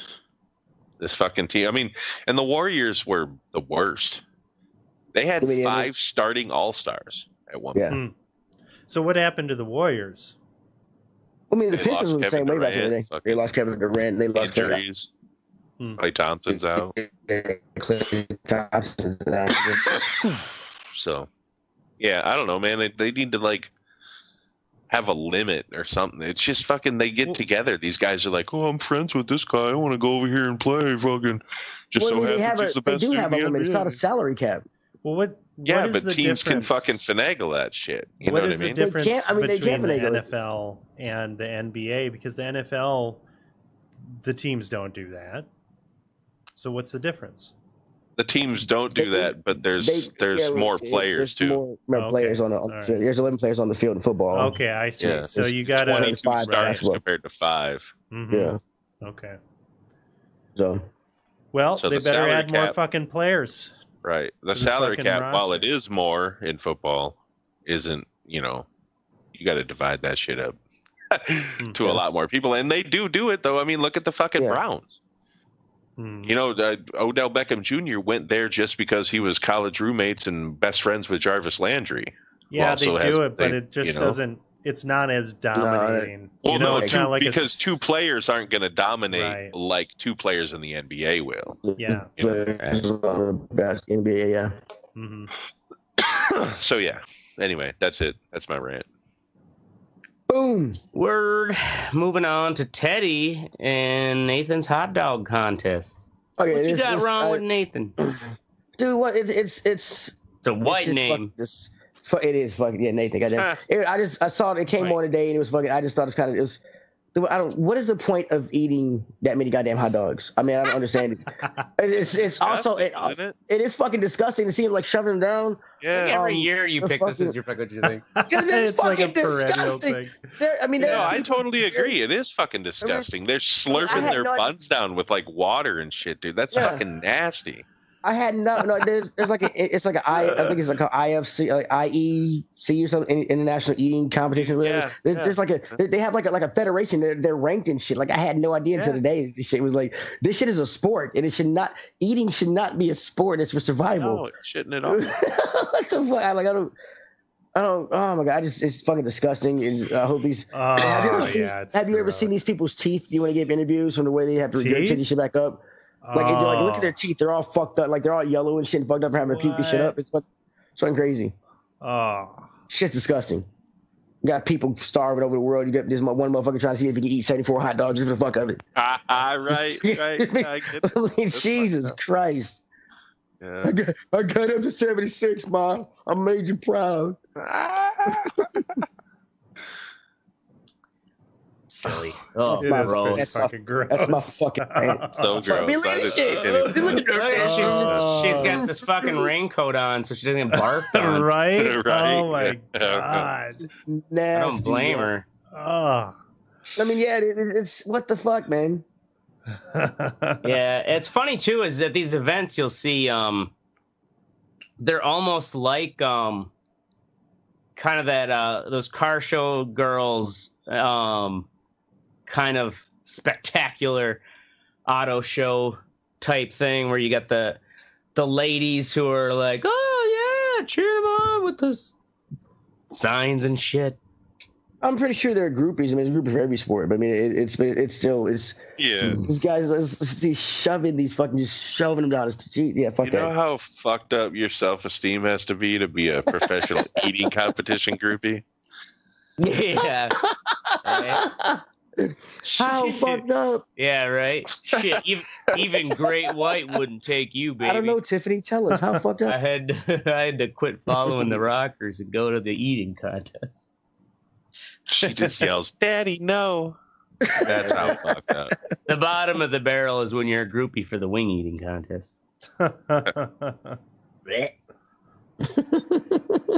right, moving on to me. Buck, what you think, Air Force 4th of July? Did anybody? Was it on TV? I don't know. No, NBC, CBS, and ABC all refused to air it. Oh, good. And I don't know if Fox did. I'm assuming. I bet Fox News probably had it. Yeah. But what they're expecting these so just a one metric here is these the F-35 fighter jets are estimating at $44,000 per hour for flying them over. You know, I don't know if that's like actual air hours or if that's kind of like $44,000 for every hour it takes just for that operation, or it's probably just for the operation. But even still, yeah, it's you got 5 or 6 in a formation. Yeah, well, hey, my fuck you think is not even that they're doing flyovers. It's the fact that they're like, oh well, it's to say it's not costing anything. They're saying, well, we're counting this as training. It's going to double as training. They had to do that training anyways. Might as well have them train right over Washington. Oh my God! Just don't crash anybody. Basically, they're taking it from checking it off the list of like, these are the required amount of training flight hours you need this year. Ooh. So then it technically isn't costing anything. What bothers me is that he took himself and inserted it into our country's birthday. Yeah. You know, mm-hmm. That's akin to your brother bringing his kid along to your fucking birthday party, Teddy. You know what I mean? With the cake. Hey, you mind if we do this with yours? You know, like, dude, no. This is for my kid. This is my thing. Anyway. Yeah. Fuck them. Fuck them. All right, moving on to Oracle. Wow. Public event slobs. Public event slobs. I went to the Fourth of July. Not to be confused with slobs. Pick your shit up. I fucking went to the 4th of July thing, and I'm leaving, and there's shit fucking everywhere on the ground. Just dropping it? Yeah. Just, you know, put it in the trash can. Don't be a piece of shit. Why do people need to be pieces of shit? They naturally are, Oracle, if you haven't learned that yet. I seriously think it's the way they're parenting. They've parented people. You know what I'm saying? Terrible, when I grew up, and I don't know if you guys are the same, you're around my age, so I assume, if I left something on the ground, my mom and dad would have smacked me. Right. What the fuck are you doing? Throw it in the garbage. But how often do you see that nowadays? Yeah. dude, every now and then I'll let some go out the window. My girlfriend's like, "Why'd you throw it out the window? Why'd you do it?" I'm like, I don't know, just to throw it. Oh, Teddy! Wait, sometimes you do what for your girlfriend? Just throw something out. Just throw litter. I'll be tossing out the window in the car. She's like, "Why? You're littering? Why?" I'm like, "Yeah, sometimes I litter." You know. What? I mean, you're such an asshole. Yeah, like, no, you do not. Shut up. Do you really? No, I'm generally not a litterer, but like sometimes when I find out something in my car, I just toss it out the window. See, no, wow. Yeah, I'm not like a big litterer. If I'm stoned driving, I'm like, what is this thing in my car? My only justification for littering out your vehicle is if it's incriminating evidence. Yeah. So then the police can find it. So a little kid can find it. Right. Well, mostly I'm talking about like an empty whiskey bottle or something. Not talking about bodies. Dude, we're not, but apparently you are now. Nobody mentioned bodies, bro. Is there something the mushrooms are trying to tell us? That's right. Yeah, right. The only thing I'm going to be pulled over for is either drunk driving or murder. Whoa. Whoa. Yeah. Maybe both at the same time. Yeah. Oh, God, yeah. I'm going to check your trunk, sir. If this happens, our show will be so popular. Right. Yeah, don't call me vehicular homicide Ash. I do have to say this. With you being on shrooms and shit and me being high, like your camera and shit, it looks like a scene. It looks like you're in the hotel from Fear and Loathing in Las Vegas. That's fucking. That's the natural state of Ashtray's fucking place. Oh, it's like calamity. It's bad country. Red hue. It's some clothes hanging up in the back. Oh, that's really funny. Like robe in the corner. Chubby Benicio del Toro to come around the corner with a knife. Chubby Benicio. The fuck are you talking about, man? Hey, get back there, Benicio. I told you.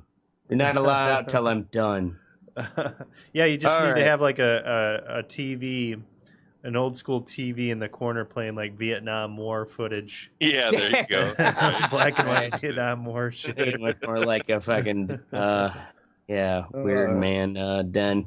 All right. Anything more about the event, slobs? No, just fucking pick your shit up. Pick up after yourselves.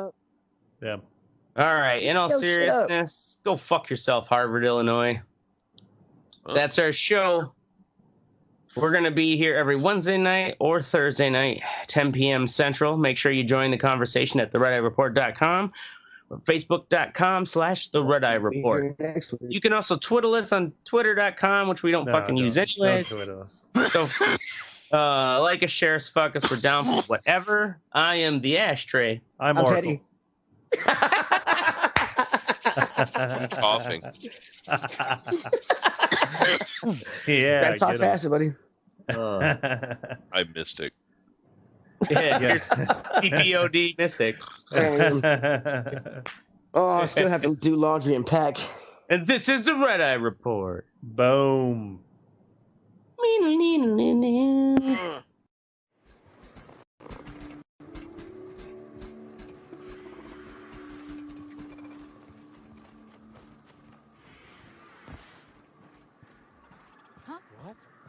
What was that? Oh. Heads down.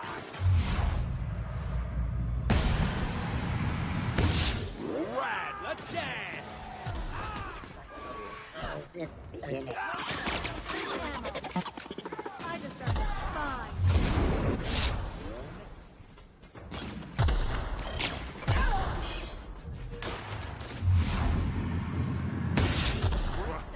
Nobody messes with you, boss!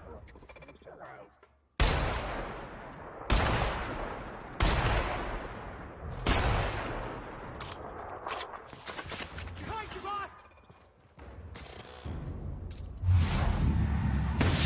Here we go!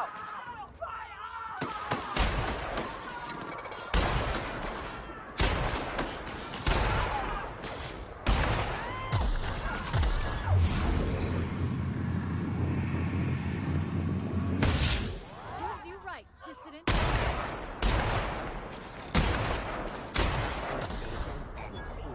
Required.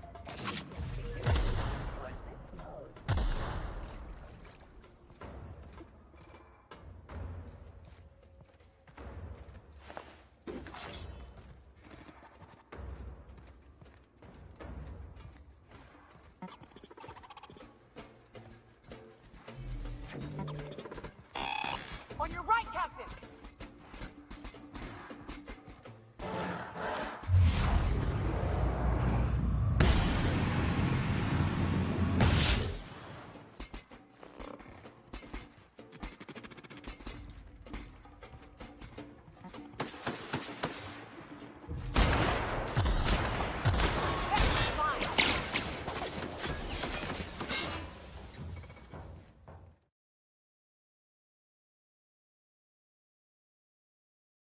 Dude. Right now. Roxanne! We're live. We're doing it live. Doing it live? The fuck was that? What the fuck was that? Doing it live. Ooh, look at that delicious meat. Oh, I like the background video too. Yeah. You like that meat? Yeah, fresh. That's fresh meat. Jesus. Rough. Oh, hold on. Let me turn the volume down on this. It's like when people call into radio stations with their radio up super loud. Sir, can you turn your radio down? What? Can't hear you there, Tim. Oh, yeah. Anyway. All right. In this episode of the Red Eye Report, we discuss meat. We figure out that Ashtray has a much more sinister side than previously thought. And as usual, we do the bare minimum. With me this week is the meat pimp Ashtray. For months now, every Sunday, Ashtray has been the auctioneer at a meat raffle in Madison. At least that's what the plebes think. Really, it's a cover for a sexploitation ring run by the Democrats. Here's how it works. To win a side of beef, that's really code for a prepubescent Argentinian boy. You win a slab of bacon, that's a 30-something Latina with mad seamstress skills. And the coup de grace, the rack of lamb. That's an albino Persian toddler. Very rare and very expensive. Right. Thanks, Wow. Hillary. Hard to come by. It is hard to come by, yeah. It's hard to come on, too, because it's so pretty. You can Next never to see him- where you hit him. Oh, my God. Next to him is the all-seeing Oracle. The only thing Oracle knows about meat is how to beat it. Whether it's with a shovel, a cheese grater, or just his fist. Fucking tenderize that shit. Dog murderer. We've also got a fluffy teddy bear. Teddy doesn't eat meat anymore. He had a bad Yes, I do. experience with the tubes once. Young, naive Teddy was like, fuck it, I'll try it. Then that huge black sausage poked its ugly head through the bathroom stall, and Teddy realized that this wasn't going to be fun. But he ain't no quitter. He finished it off anyway. First off, I would not take any kind of meat offering in the bathroom. Secondly, I do eat meat. It's called pussy. Last and least, I'm the mystic. My favorite meat is Polish sausage, preferably ones named Pavel Strombrowski. And this is the Red Eye Report. Boom, boom, boom. That's a real, by the way, Pavel. I don't know. Anyway, talking about meat. Go with Fievel. Meat production. Yeah, Fievel Mauskowitz. Meat production. What country do you guys think is the most eats the most meat?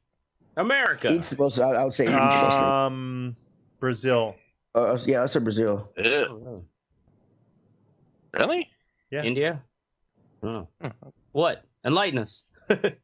No, it's U.S. Oh, Damn right. okay. We're always number one. U.S. and Australia are almost virtually tied, honestly, per capita. So just to give you on the opposite end of the spectrum, the average Ethiopian consumes just 7 kilograms of meat. A day or a year? Is that like one chicken year. breast? A year. Damn. Jesus. The average American and Australian consumes over 100 kilograms of meat. Don't know what that is in pounds because this is a European article. Fucking dickhead. Well, let's look that up, buddy. What Somebody Google convert that now. What do you think is the most eaten meat in Chicken. any country? Yes, you are right. Chicken. Nice. What country eats the most fish? It's 220 Country eats pounds. most fish? China. Japan. China. China. China. People. China per capita eats more fish than anybody else in the world, followed by Vietnam and Malaysia. I would think Japan would be in there somewhere. Yeah, right. Probably up there. So total 2019 meat production in the U.S. is currently projected to reach another record level of 103 billion pounds. That's up 1.3% year over year. Per capita meat is about 217.3 pounds from the 2018 level. That was 2018, so now it's about 218.6. So 218 pounds of meat on average is what people in the U.S. eat. Now, that being said, I don't know how many vegans are in this country. So we got to make up for them. You know what I mean? Right. How much do you guys think you eat? Like, do you eat Well, we can meat every stop day? killing so many goddamn cows. I mean, do we need all this fucking meat? I eat meat every day. I usually do. I don't eat meat every day. I mean, but it's just... unless I'm fasting, but otherwise, yeah, I ain't holding back on eating my meat. Yeah, I kind of feel like I need to eat my meat now before you lose your teeth. You get yeah, old. before I lose the teeth. No, before like Hey us, man, don't knock a meat smoothie, okay? us please don't have access motherfucker. access to meat anymore, and we have to like just eat dead bodies or something. Like We'll turn Right. to guinea pigs or rats or something like.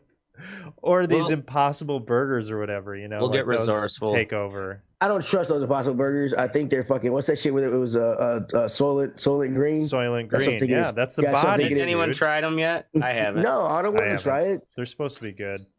I heard I'm like, this is that they're decent for as far as like it's still a fast food burger. Burger King. That's what they want you to think, bro. But I eat meat every day. Yeah, so do I. One kind or another. Chicken, pork. Well, yeah, I eat shrimp and salmon. Yeah, so yeah.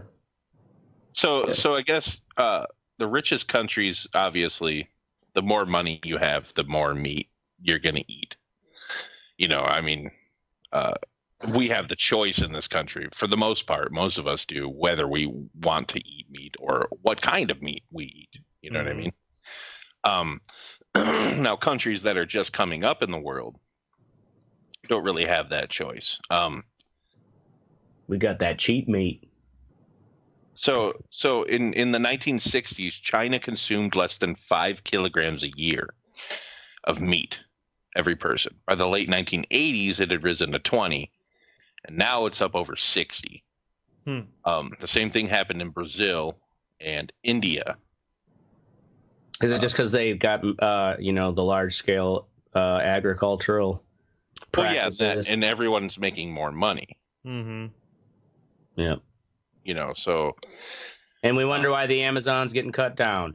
For more cows! Thanks, fucking China. So poultry is by far the biggest one, followed by beef, and then pork. And then there was one other one they mentioned. I don't even know what the fuck this is. What they call it? Broiler something? Broiler chicken? I like how Teddy screams. It's a type of meat. It's not a broiled chicken. It's just broiler meat. It just says. Broiler meat? So I don't know if that's, what is that, beef? Fucking whatever. Lamb is fourth after pork for the most eaten. And a lot of the lamb is in European countries. So yeah.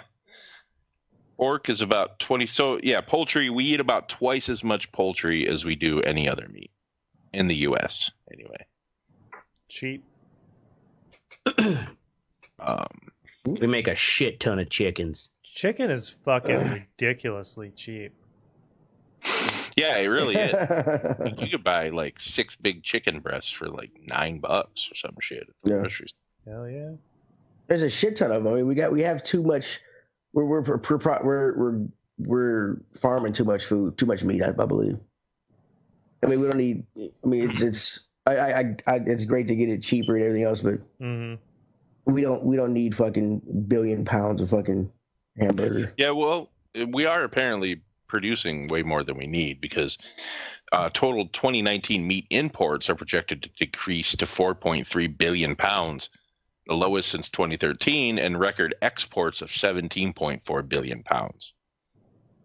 So we're actually shipping way more than what we bring in out of the country. So yeah, and total meats include beef, pork, broiler, whatever the fuck that is, turkey, other chicken. I don't know what other chicken is either. Veal and lamb. What the fuck is other chicken? Other chicken. Right. We gotta, maybe would like what broiler meat is. Broiler, yeah, like pheasants, and duck. other chicken. Would other chicken be like other fowl? Broiler meat. Other chicken. Oh, chickens that are raised for meat are called broilers. Chicken that are raised for what? Timothy Jeffrey Cadwell, Mystic, if you read the chat, wants to know where you're getting your numbers from. He doesn't accept that they're from his mom's meat bin. But he accepts Oklahoma State University from April 4th, 2019. Damn, that's way more university. Legit. Yeah. Oh, it'll be in our links. So you take your elitist asshole fucking findings and throw them up your ass.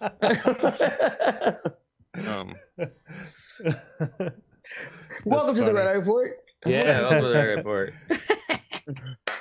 Willkommen. Where were we? So anyway, I forgot totally where we were. Talking meat. Okay, let's just while I gather my thoughts here. What's your favorite meat? Everyone go around. Ashtray, your favorite meat. Favorite meat. I like all the meats, really. Although, okay, if I have to pick a favorite, prosciutto. Prosciutto, like what a the specific fuck is that? Prosciutto? Really? The That's really super, thin, dried ham. It's kind of weird. Right. Oh, I love shit. It's expensive because it's not really cooked or baked, but it's actually dried out like a thin, almost. It's not like the consistency. It's like it's a thinly sliced Italian ham, is what it is. Yeah. You gotta try sometime. It's pretty good. I mean, it's good. Yeah. Oh, I've tried. Oh, it's good. Oracle has. I'm talking.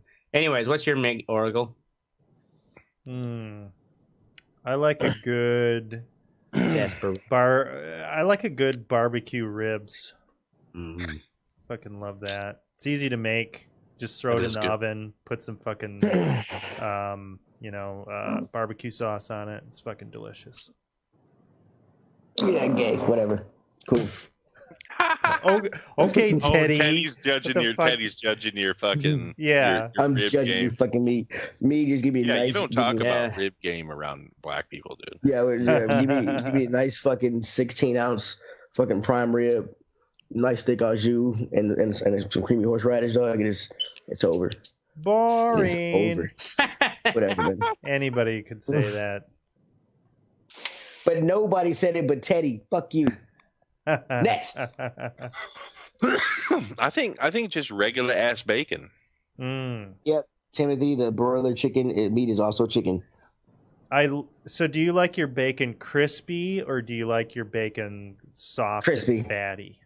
Crispy, man. If you eat your bacon limp and fatty, you're gay. That's how they test. No, I like it crispy. I like it crispy. I'm like, yeah, crispy like, bacon, I think bro. BLTs are like a perfect fucking sandwich. I love them. Yeah. Like so nice juicy around. Just before it gets crispy. Really? I love chew to it. Yeah, I gotta get that crunch in it. Gotta get that crunch in it. That's gross. Yeah. Yeah, it's got to be crispy. Not burnt, just crispy. Yeah, just crispy. Have you guys had what the fuck is it? It's like pork side or whatever. It's like really thick bacon. Like pork belly. Yeah, pork belly. Yeah, it's very popular down here in the South. I went to a Japanese restaurant and got the pork belly ramen, and a bowl came out, and the whole bowl is surrounded by top with a swirl of fucking pork belly, and I had chopsticks. I'm like, how the fuck am I supposed to do this? Yeah, the big old chunk. I'm like, what the? So what'd you think about that? Was it good? So I mean, pork belly is good. All it is thick bacon, just like you said, it's thick bacon. Yeah. So yeah, but it's got that layer of fat that if you sear that shit, oh my god, it just melts in your mouth, bro. Yeah, good. Probably not good for you. Yeah, I know, but it's so good. I don't even know where we are here. What we're still waiting for you to collect yourself.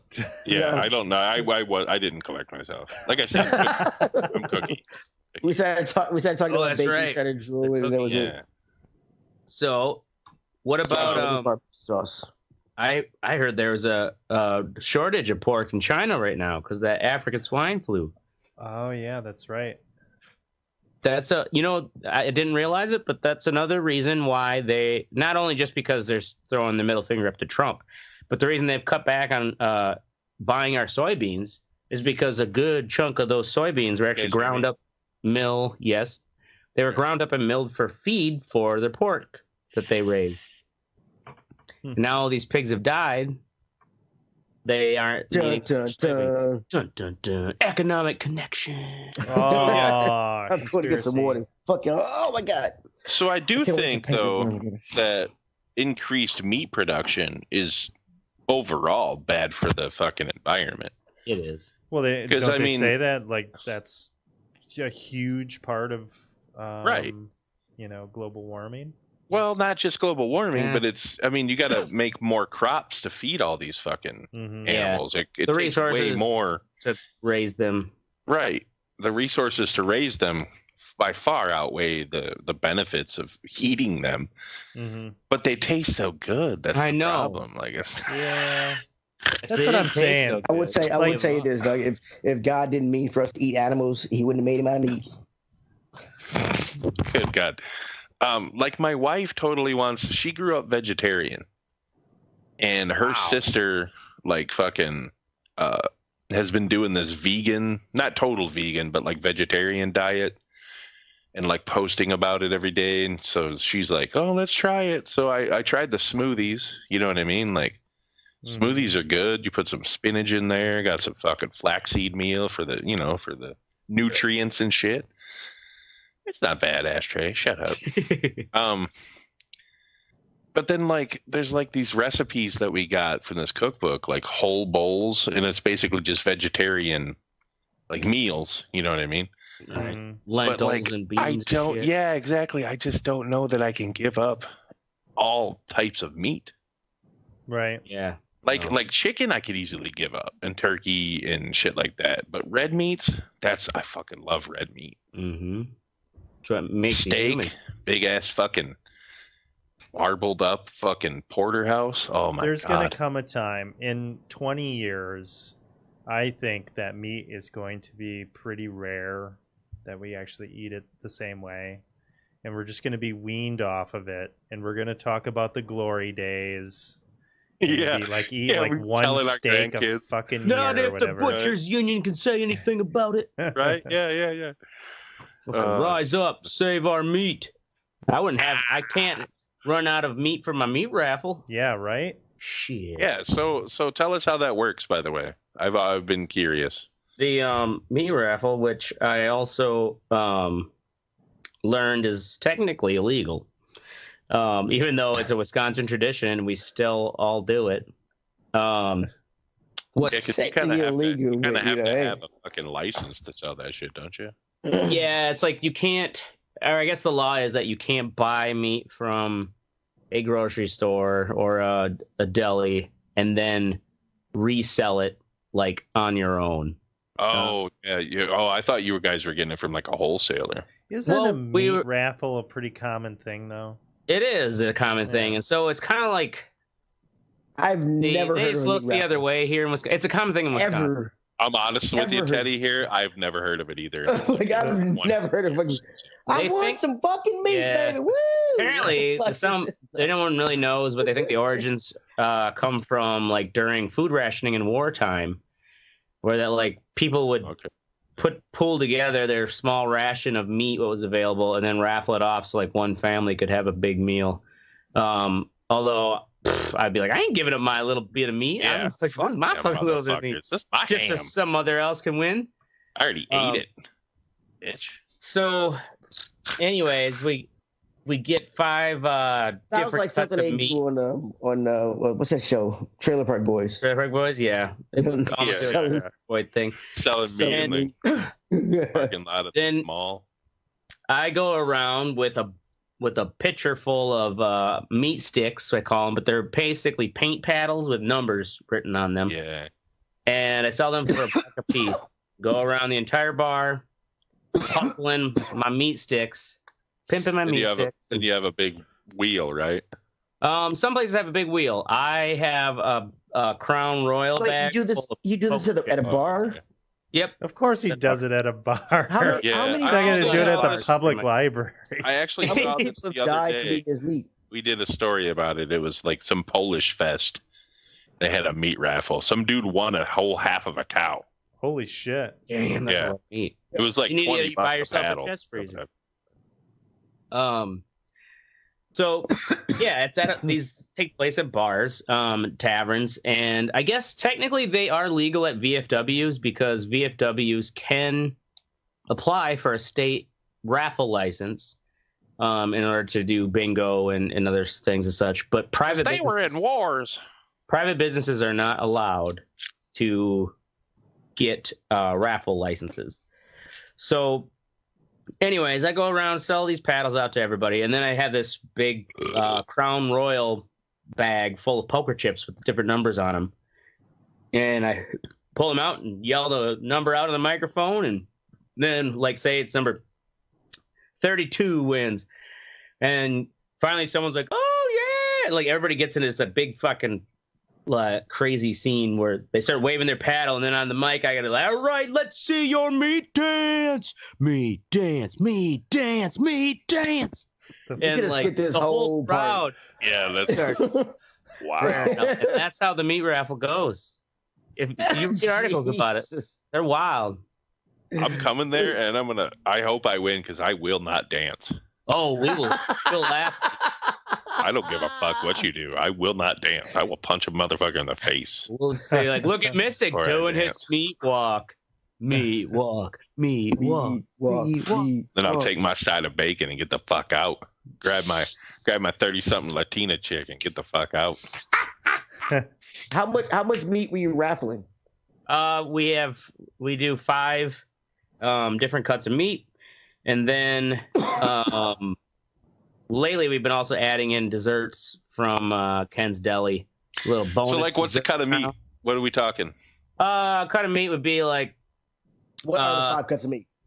T-bone steak. There was this. What was it? One of those marinated burgundy steaks was the other one. There's usually a big thing of fresh cut bacon, and then usually something for like the pussies, like turkey burgers, you know. And then usually like a nice big salmon fillet. You get to choose. You get to pick. The owner of the bar goes and gets the meat beforehand, so it's but you get to pick. I'm just saying, like, pick what you bet on or whatever. So right? if you win the first round, you get the broadest choice. But you know, as it goes down, like the last round, you only get whatever is left. Which is what, the turkey burgers every time? Yeah. Well, actually, surprisingly, sometimes it's been the bacon. Man, like, no one wants to. What's wrong with you, motherfucking fucking hipster ass bullshit, right? No, they're like, oh, I want to get that salmon. Salmon. Hey man, does the salmon have the skin still on it? Sometimes. Yeah, if it's got the skin still on it, I'm copping that salmon, bro. Give me a nice little cedar. I mean, it looks really good. Going down. It's going down. I invite y'all over. Dude, I will come to that and bring a fucking cast iron skillet with a hot plate. Just start cooking right there. Win that bacon, and I will cook that shit right there. Fuck yeah. That's awesome. Anyway. Nope, I'm cooking my meat. That's how meat goes. Anyway, man, you guys are making me fucking hungry. Holy I know, I know, right? I'm gonna after the show, I'm gonna go downstairs and make me a nice little carbonara, bro. So what's the best? You guys all like burgers? Yeah. Yes. Yeah. What's the best hamburger you've ever had? Oh God, I don't know. I've had so many damn good hamburgers. I've had a surprising hamburger, and not the Impossible Burger. So when I was overseas, kind of the thing that you get from restaurants and bars that cater to foreigners is a fucking burger on the menu. Like they're always going to have a burger on the menu. But let me tell you, some of these places, they've never tasted a fucking burger from the U.S. I don't know what the fuck they got going on with that cut of meat is. It's not good. But I was in Thailand, and Carolyn and I, we had a motorbike that we had rented, and we rode up to the top of this mountain, and we were up on it. There was this huge Buddha statue in Phuket, I believe it was. And I mean, you had to ride up this mountain a ways. There's like fucking elephants up there and shit. And God damn it. On our way down, up the road. On our way down. Let's go, baby. On our way down, you know, this windy fucking road out in the middle of nowhere. There's this little kind of stopover place, kind of like a shack on the side of the mountain. And I'm like, hey, you know, I want to get a beer or something. So let's go in there. So this shack looks like the kind of place, because in Wisconsin, all shacks have beer. Right, all shacks have beer. So we go in there, and I shit you not, it was one of the best motherfucking burgers I have ever had. On this mountain top shanty thing in Phuket, Thailand. Fucking good ass burger. They make burgers in Thailand? Yeah. And it was good as fuck. What you ate was a ground up man boy or girl boy. Hey, you know what? I don't really care. It was delicious. Call it the sticky Thai patty. It was good. Delicious. So that is my surprising burger. Yeah, I don't know. That's all I have, really. Any other comments? Before we move on? So do you guys, what do you really think is the impact of this new kind of impossible meat? What do I think's the impact? Soylent Green. I think it will be actually, what I think will be interesting is finding out what the vegetarians think of it. Like, will they consider it meat and boycott it, or is there going to be this... How can they consider it meat? It's fucking beans and shit. Well, what is it? What is it made? What is the root ingredient that they make it with? It's made out of like beans and I don't know. I listened to like a Freakonomics about it. It's all completely plant matter. Oh, okay. So it's all plant matter. Yeah, it's not one of these cultured things that you're. Yeah, it's supposed to, but it's supposed to. Oh, like is there a different one then when they're actually, there's like, a different one where they protein actually grow like proteins. This is not that. Oh, okay. Yeah, this is a completely different. I know Burger King has one. I should try one. Yeah, they have the Impossible Burger. Yeah. I honestly, I think that shit's gonna totally. I'm telling you, 5 years from now, if they get that, if they can up, that's awesome. I'll eat salads and cheese. Because you can definitely see that they could. The scale of the process, like, would probably be something you could, much more manageable without using as much land, right? As actual cattle. Anytime we're trying to pass off a food as another food, we are fucking with the natural order of food. Yeah, but Boca burgers are still around. What the hell's a Boca burger? What? Those are the first veggie burgers, like a bean patty. Yeah, they're like one of the original veggie patties. There's like a bean patty. They're kind of gross. They're like coasters. Yeah, they are gross. But I'm saying, like, they didn't throw off the whole order. I've never had one. They didn't usher Teddy's in just the a conspiracy Antichrist. theorist. He's just a conspiracy theorist. I mean, like, I don't. If I don't want to eat, I mean, if you don't want to eat a burger, don't eat a fake fucking burger. I don't get it. What is the point of eating? What's wrong with that? Because if you don't want to eat meat, why do you say the same thing about robot sex? So you could say the same thing, Teddy, about quitting smoking cigarettes. Yep, and vaping. If you don't want to smoke a cigarette, just don't smoke a cigarette, right? Yeah, but what's the point of getting a vape to try to wean yourself off of it? What if I don't want to eat meat anymore, but I fucking love hamburgers? Meat, right? Is not, but you don't want to. Okay, well, that's environmental impact. It's an addiction to somebody, buddy. Yep. Just saying. What fast food has the best burger? Burger King. The best burger? No way. I haven't been to Burger King in a while. Really? I think Hardee's does. Hardee's. That or Culver's. Culver's is really good. I still have not tried. I like Culver's burgers. Jack in the Box is the edges are all crispy and shit. It look weird. Yeah, that's the best part. Their lemon ice fucking shits though are fucking awesome. I think Wendy's on a good day. Yeah, is pretty good. You get the fuck out. Wendy's, bro. On a good day, man. It's got to be a good Square day. burgers, man. Really? Oh yeah, square patties. Give me those corners. Oh my god! Just like White Castle sliders. Checkers ain't bad. Greasy Checkers, shit. We don't have Checkers Rallies I've never had Checkers. But you got to risk it. You really got to risk your life to get some good Checkers, Doug. They don't have Hardee's around here. I do like Hardee's. They're only in the ghetto. They're only in the ghetto, bro. You got to. They don't. And they're only drive through, so you can't. You got to sit there, and fucking like watch around and shit. Yeah. Oh yeah. Culver's butter burgers. Can't run inside real quick. Yeah, butter burgers are pretty fucking. Yeah, good. Culver's is, I think, one of the best. Their cheese curds are if I had to fucking choose, dog shit. I do Hardee's. I love the way they sear the Culver's burgers. Mm-hmm. Yeah. Those weird crispy edges. All right. So you learned all you needed to about meat, ladies and gentlemen. Fucking eat it. Next, we're gonna do the What's Sexy. This is where we tell you what's sexy, and you listen, motherfucker. I want to talk about John Bolton. He's a sexy dude. Not really.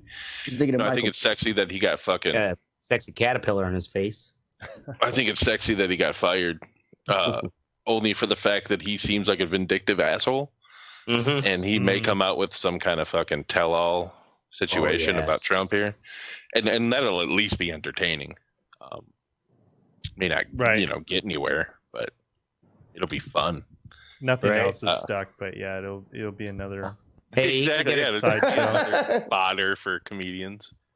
Well, and also like that'd be an easy way to cash in on a big chunk of money. Oh fuck yeah! You know, He's couple already million for a talking book deal. deals. You know he's doing. You know he's talking book deals. Mhm. He's got an NDA, I'm sure, but I could break that bitch. Right. Yeah. Right. Fuck, everybody else did. Use half of what you made to fucking get a lawyer. Anyway, that's it. That's it. He's gone. Caterpillar Face is gone. Teddy, free Super Metroid.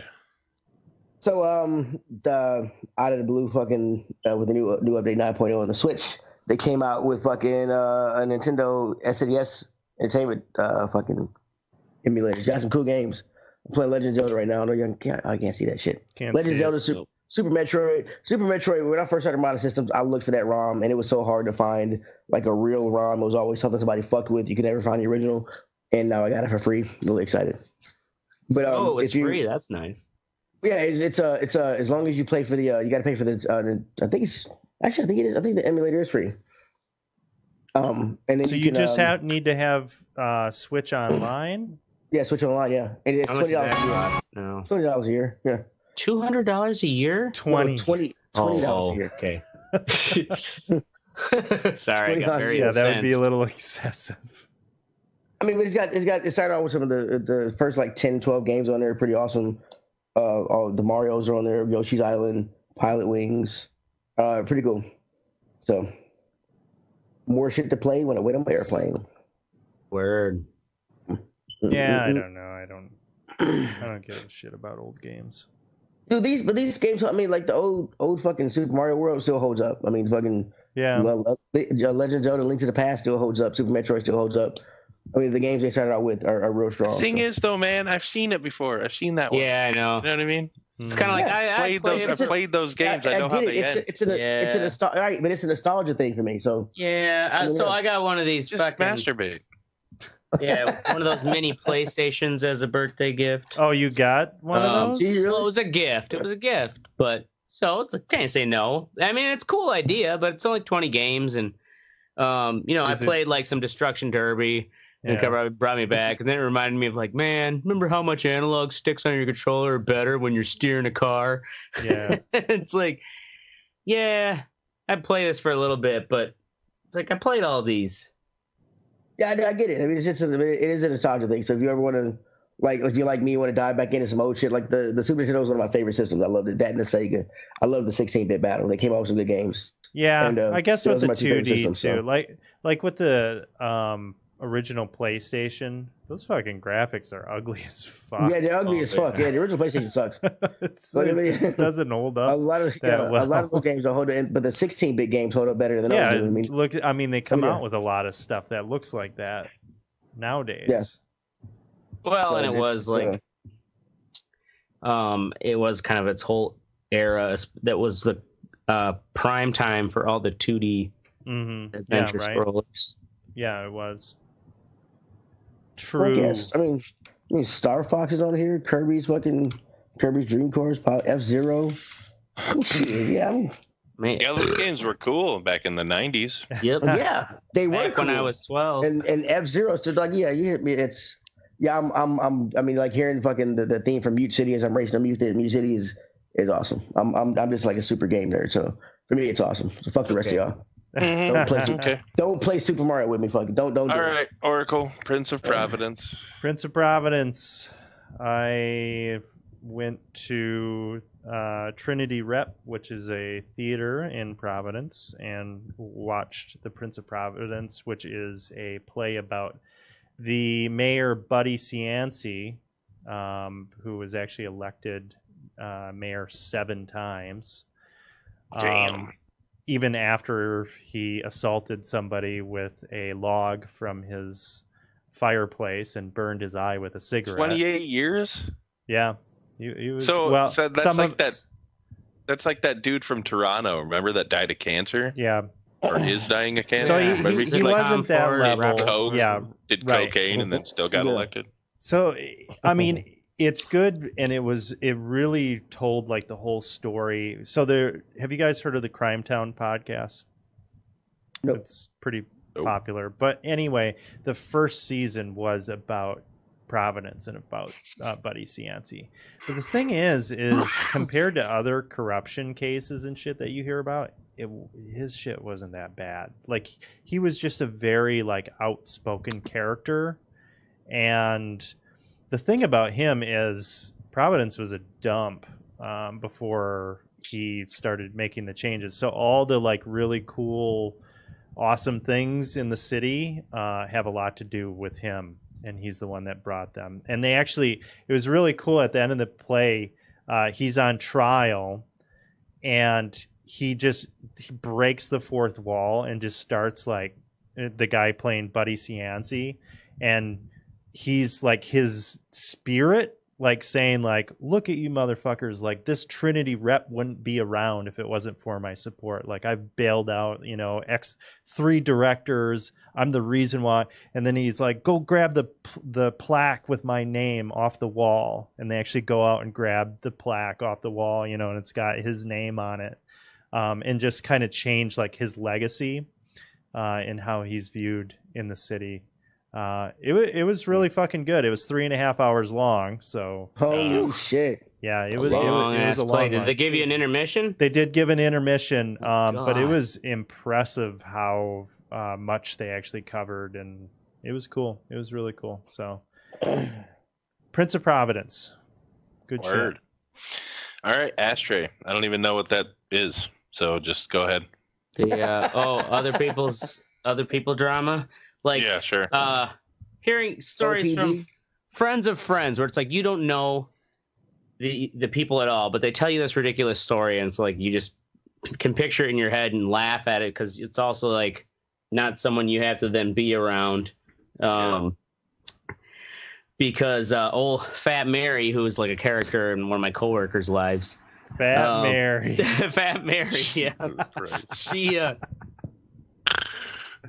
oh, Fat Mary, keep on rolling. Oh, exactly, because they have this area called the garage where they all hang out at, and they're all like people who are in their 30s and early 40s. And Fat Mary's been married for about a year, but she like doesn't like her husband or whatever. And this party's going on the weekend up into the wee hours, and the owner of the house walks out into her garage where they all hang out and party at night. This is like 7 a.m.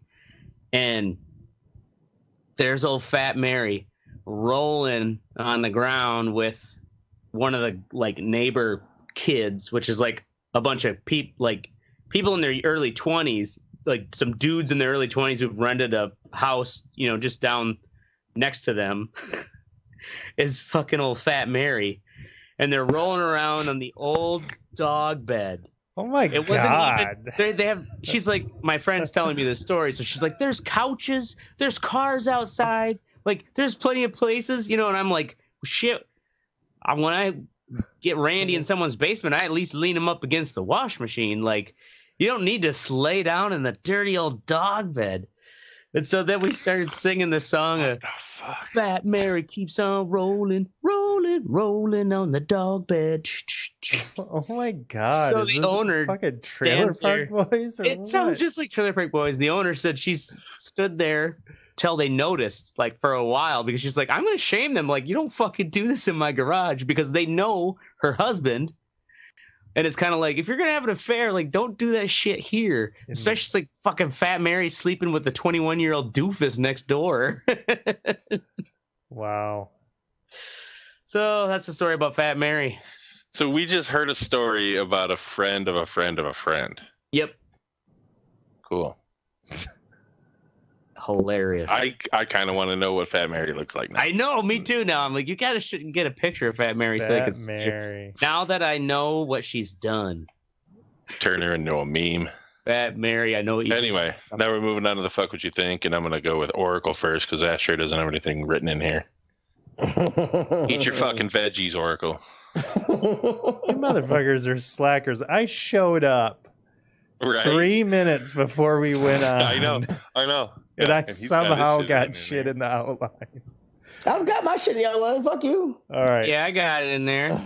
No, you don't. You write it in now. Okay, so I read this article a few weeks ago, Doctors say diet of fries and chips left teen fussy eater blind from malnutrition.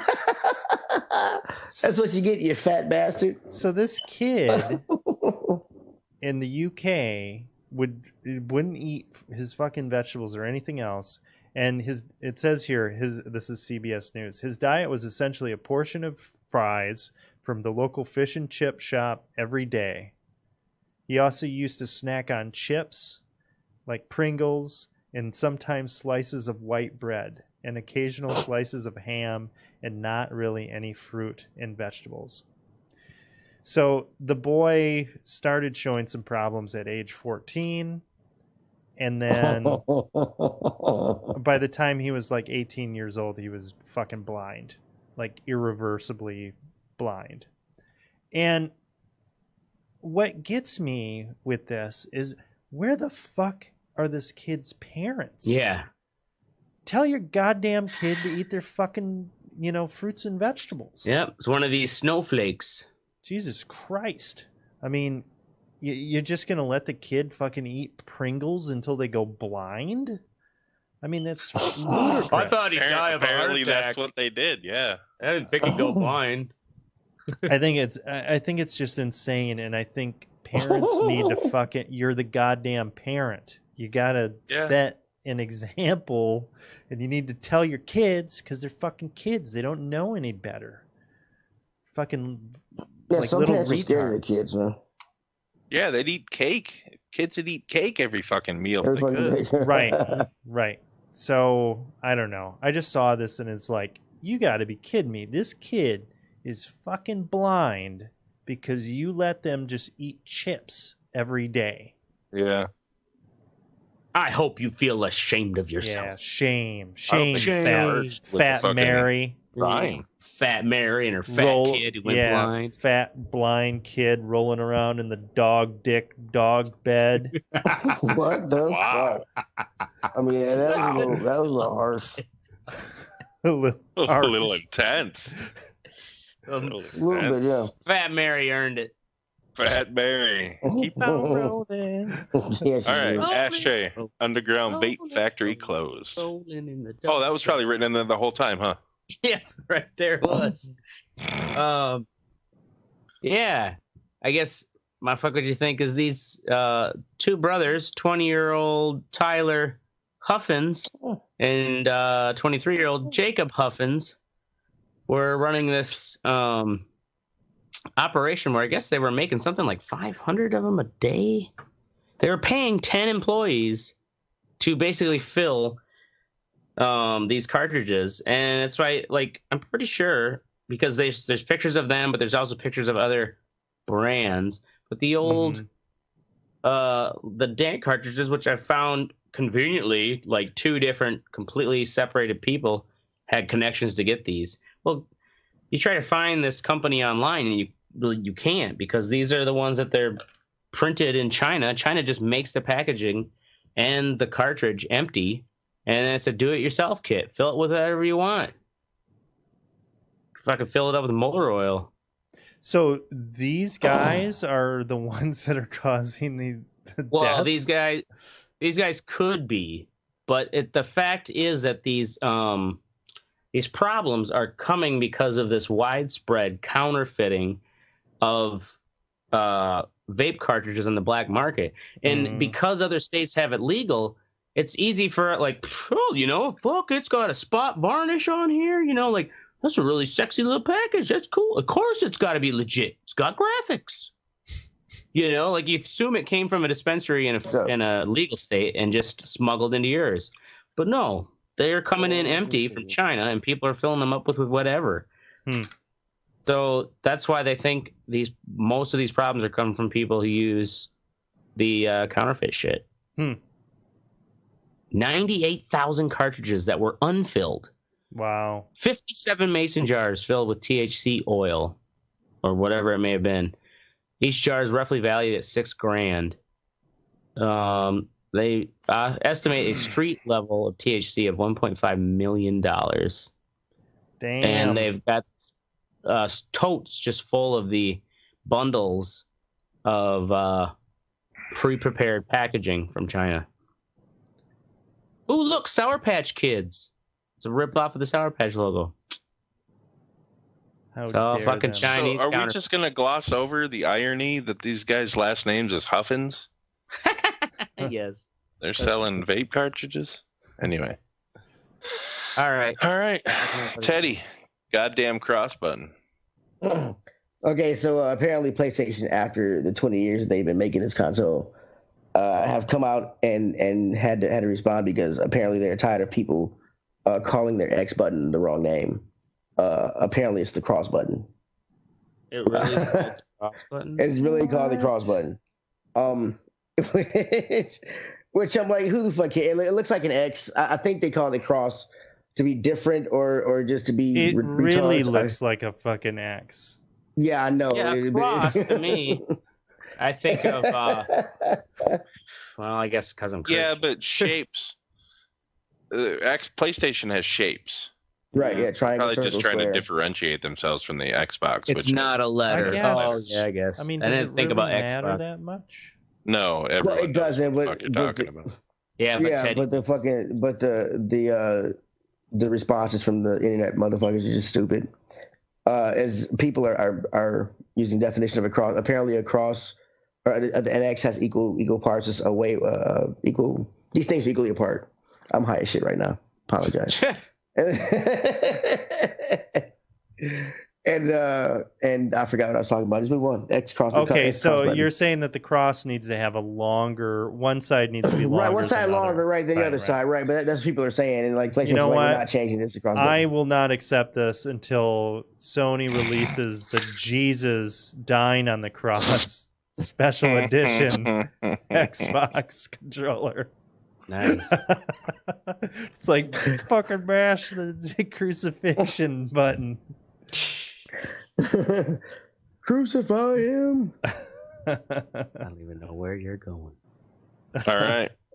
Awesome. Well, anyway, that brings me to some more vape shit. This is Trump this time saying that he's ready to what is it? What's the word I'm looking for? Make laws stopping the whole vape cartridge thing of flavored vape juice. Yeah. Because people are dying, and it's not even the right thing that they're you know what I mean? Like he's targeting something else. And it takes 33 people have died. And that have been linked to this. How many have died from guns in the last fucking year? Yeah. You know what I'm saying? And we get thoughts and prayers for that. But these fucking assholes who are, sucking this shit down into their lungs, somehow have caused an epidemic. Yeah. Country is fucking fucked up, people. That's all I gotta say. You need to get out there. You need to fucking vote. Don't fuck with Mystic's vape juice.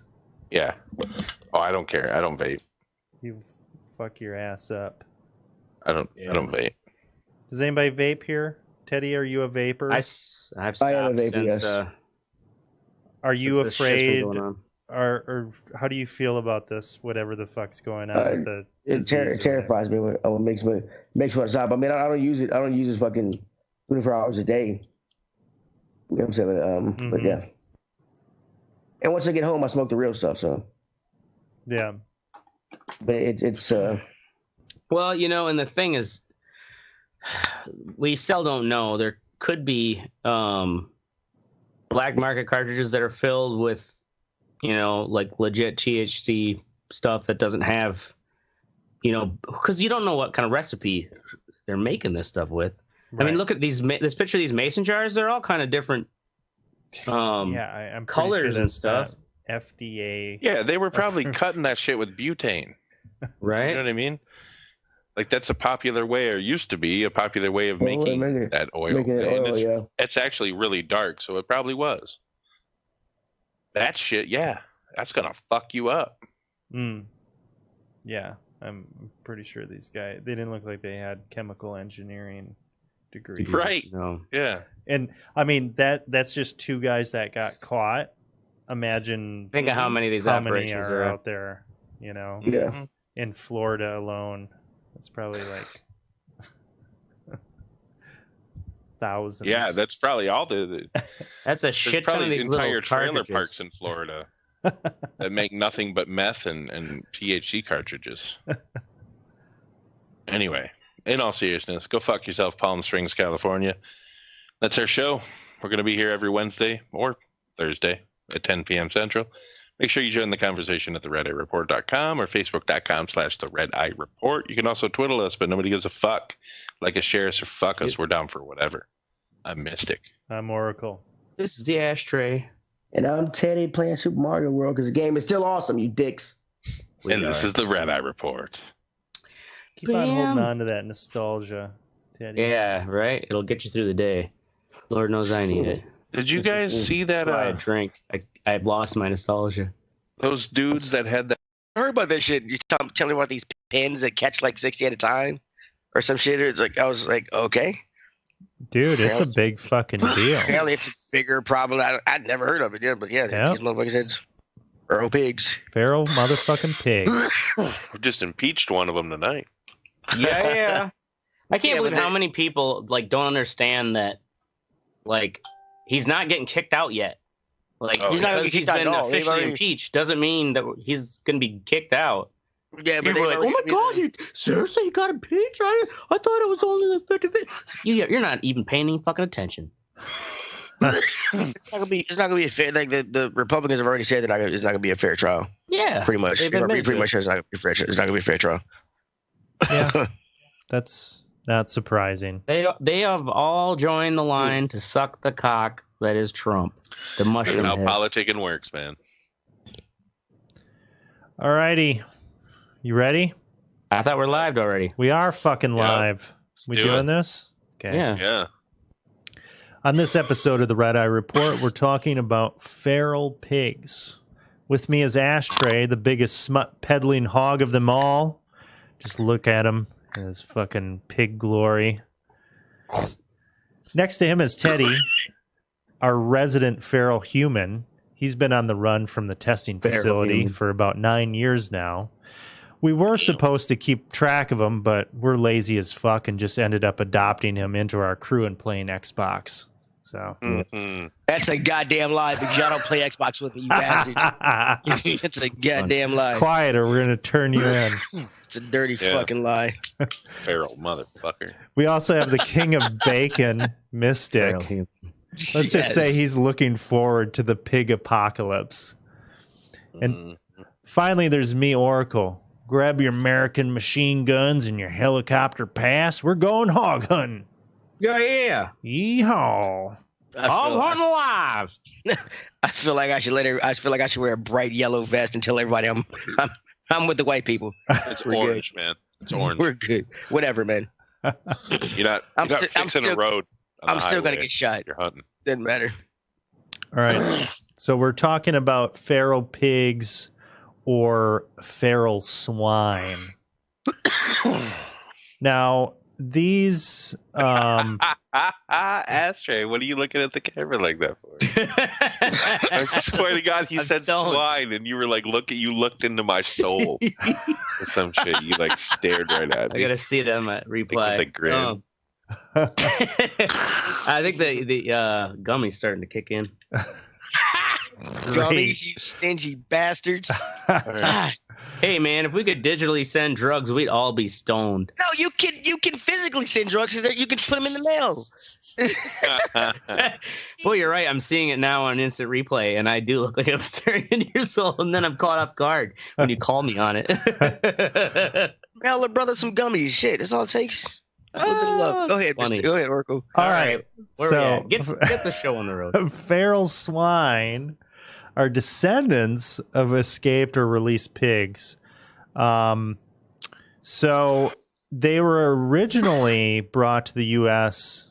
in the 1500s by early explorers and settlers as a source of food. So they would come here and they would take these pigs and just release them into the forest. And as they went through, they would just kill them and use that as...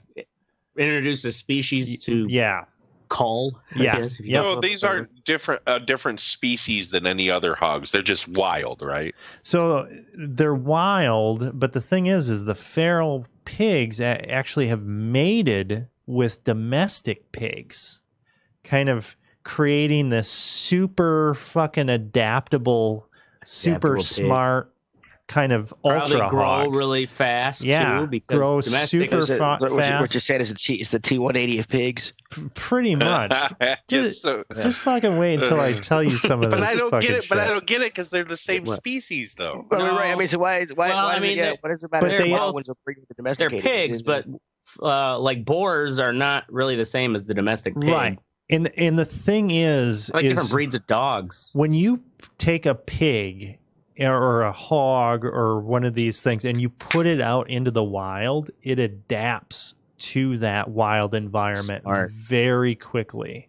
And not because they'll eat anything too. Right. They'll eat anything. And it's not just physically or mentally how they're adapting. It's physically. They will physically change. So one of the things that's going on now is up in Montana and on the Canadian border, they're starting to have these feral hogs, which they thought would only be a problem in southern states where it's warmer and where they were traditionally. They're starting to have problems where these pigs are starting to migrate north. Yes. And withstand fucking colder temperatures because the pigs are breeding so quickly and adapting so quickly. They're actually they're growing more fur. And the pigs, get this, they make fucking pigloos or fucking little pigloos. Yeah, they make it's like a burrow that they dig in the snow. In the fucking snow to stay warm enough. That's ingenious. Oh my god. Dude, it's fucking insane. So right now they estimate that there are 5 million feral hogs. 5 million feral hogs in this country. And they are causing billions of dollars. So the official account was $1.5 billion annually. And this Dr. Nolte in the New York Times, who was interviewed for this, he said it's probably closer to 2.5 billion, how much damage they're creating.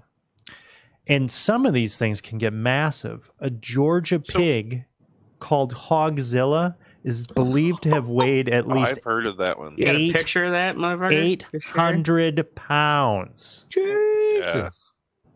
I don't think I have a picture of that one. Wasn't that one found out to be fake, though? I could have sworn the picture was fake. Well, what was he on roids? Well, pig growth hormones? Nobody actually saw the thing, and they had a picture, and it was fake. Oh, yeah, but Let me Google it. What was it called? Hogzilla. Hogzilla. Yeah, let's see if you can find Hogzilla. I bet you there's a B movie out there somewhere, starring like an '80s actor that no one's ever heard of since he first did it. But so these things are pigs, and we can think oh man, fucking farmers.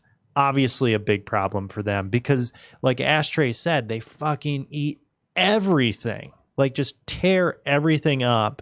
They're fucking pissing and shitting in the water supply. They're, eating all of these different animals and endangered species. Like they've opened up these pigs and they found fucking sea turtle. It's just sea turtles inside of them. Wow. Yeah. Recently, a fucking in Florida, Jacksonville, Florida, or I guess this one is back in the 80s, the late 80s. There a fucking F-16 had just landed on the tarmac.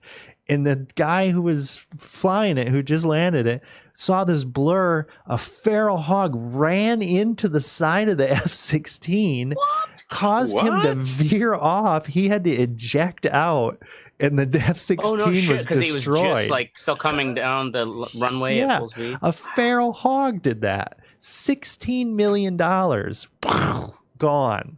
Wow. Yeah. Damn. I found a link there for Hogzilla. Turns out it was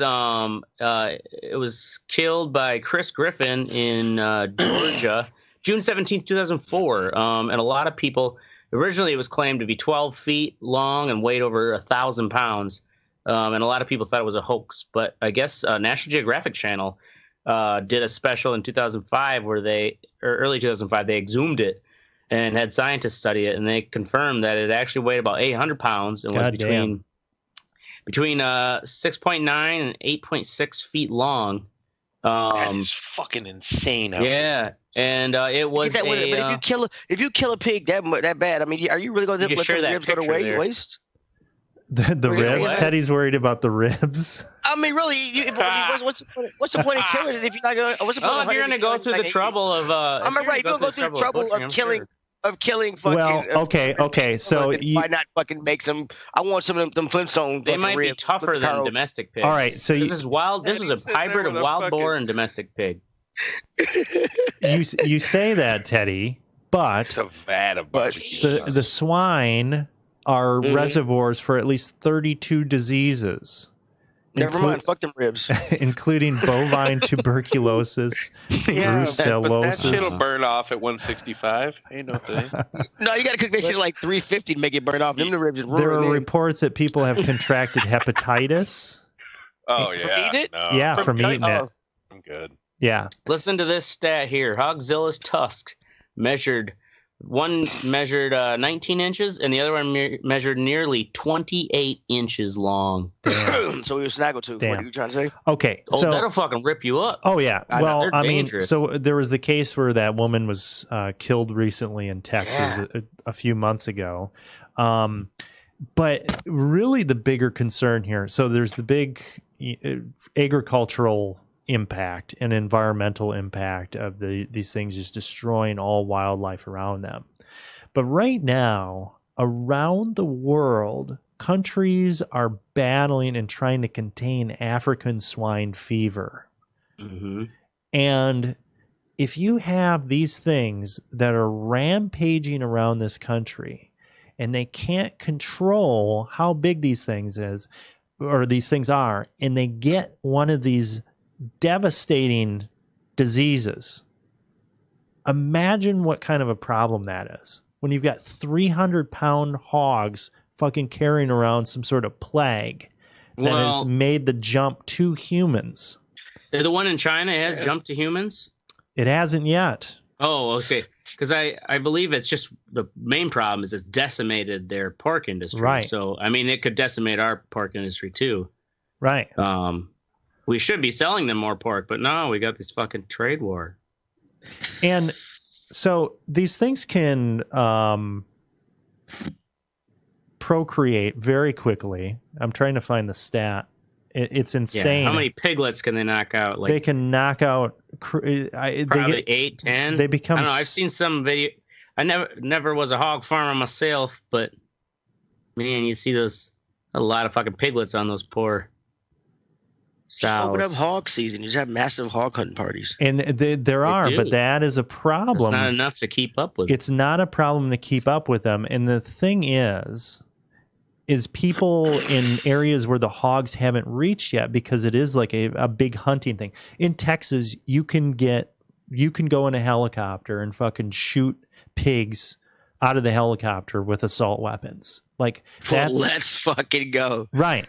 But people want that in their own states, so they actually transport the pigs into their states so they can set up hunting.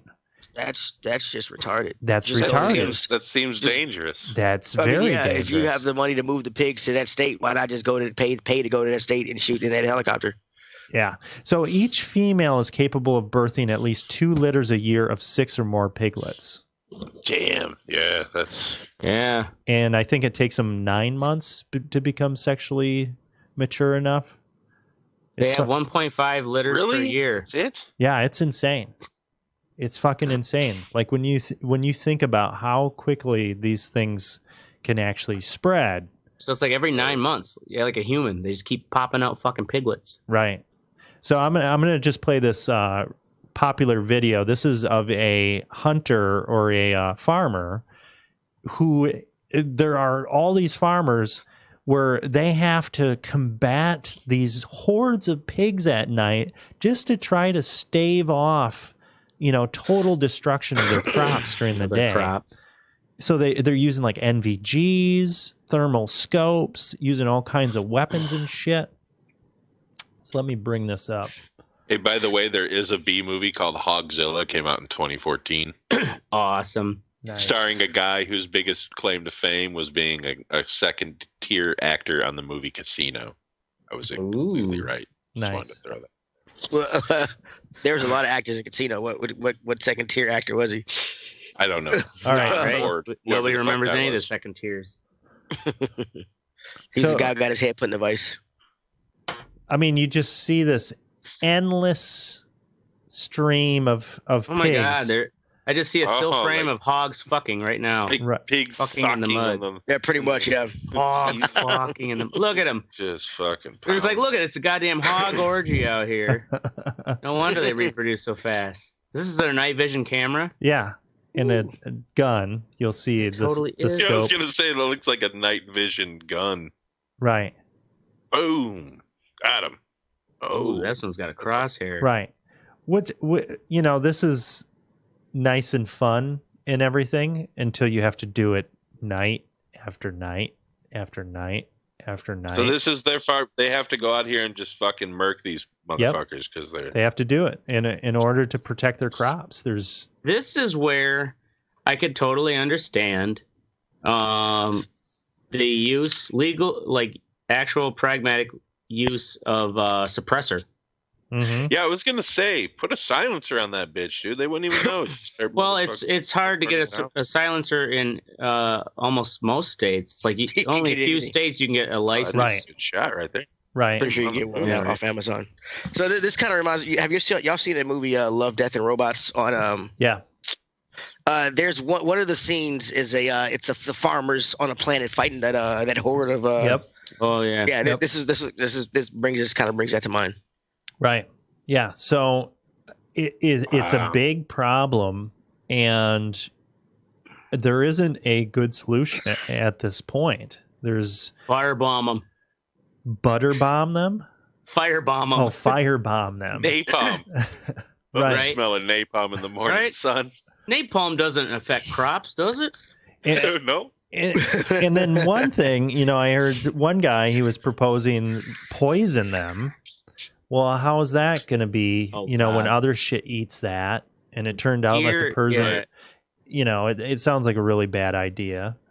So it'd be hard to poison them because you'd have to do like almost targeted where, you're setting poison out where they're going to be, but you can't leave poison out on like enough poison on a regular basis or you're going to be killing all kinds of them. It's like a deer walks by, they're dead.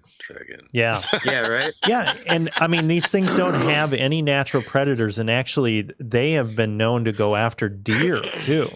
They'll fucking eat deer. They'll fuck the fucking deer up, they catch them. Right?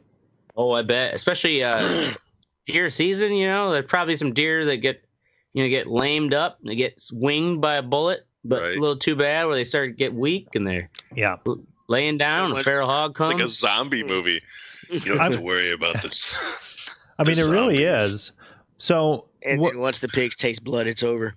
I mean, what do you guys think?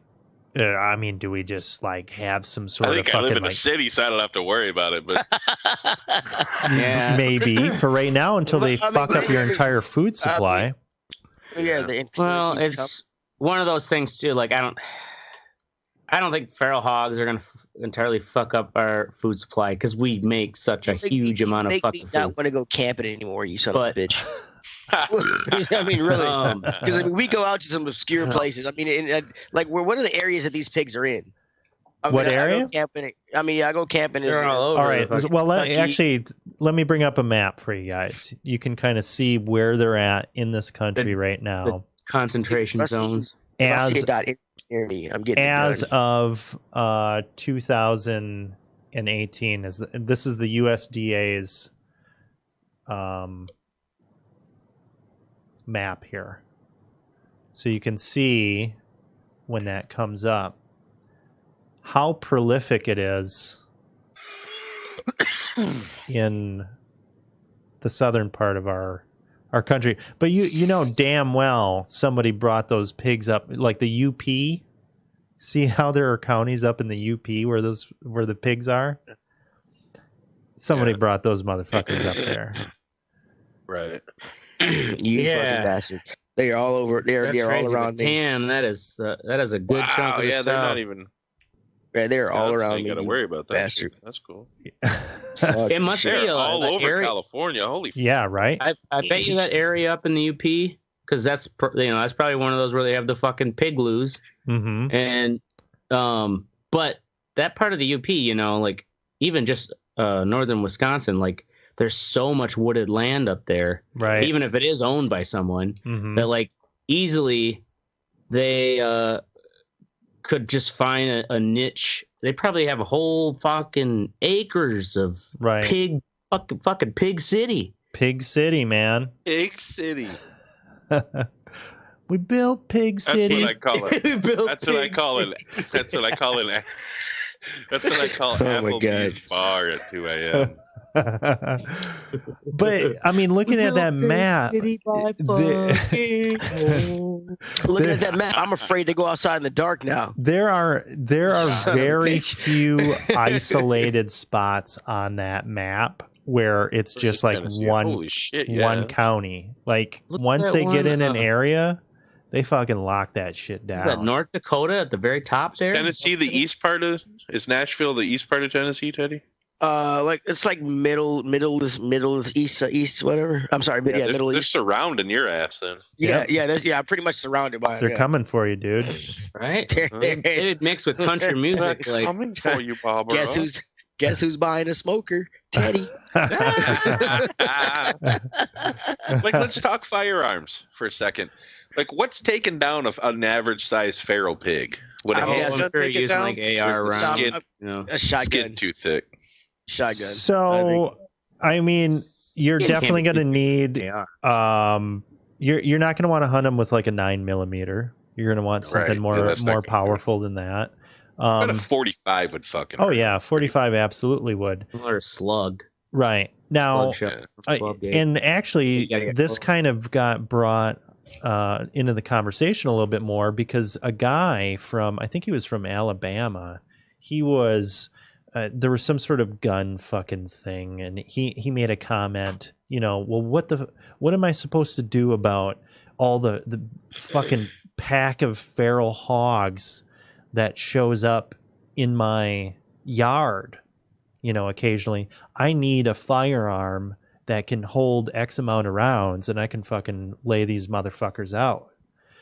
And people were just like, what are you talking about, you insane person? But it's fucking true. Like, it really... He's kind of got a point, though. Yeah. If there's 30 of the motherfuckers out there, you don't want to have to reload.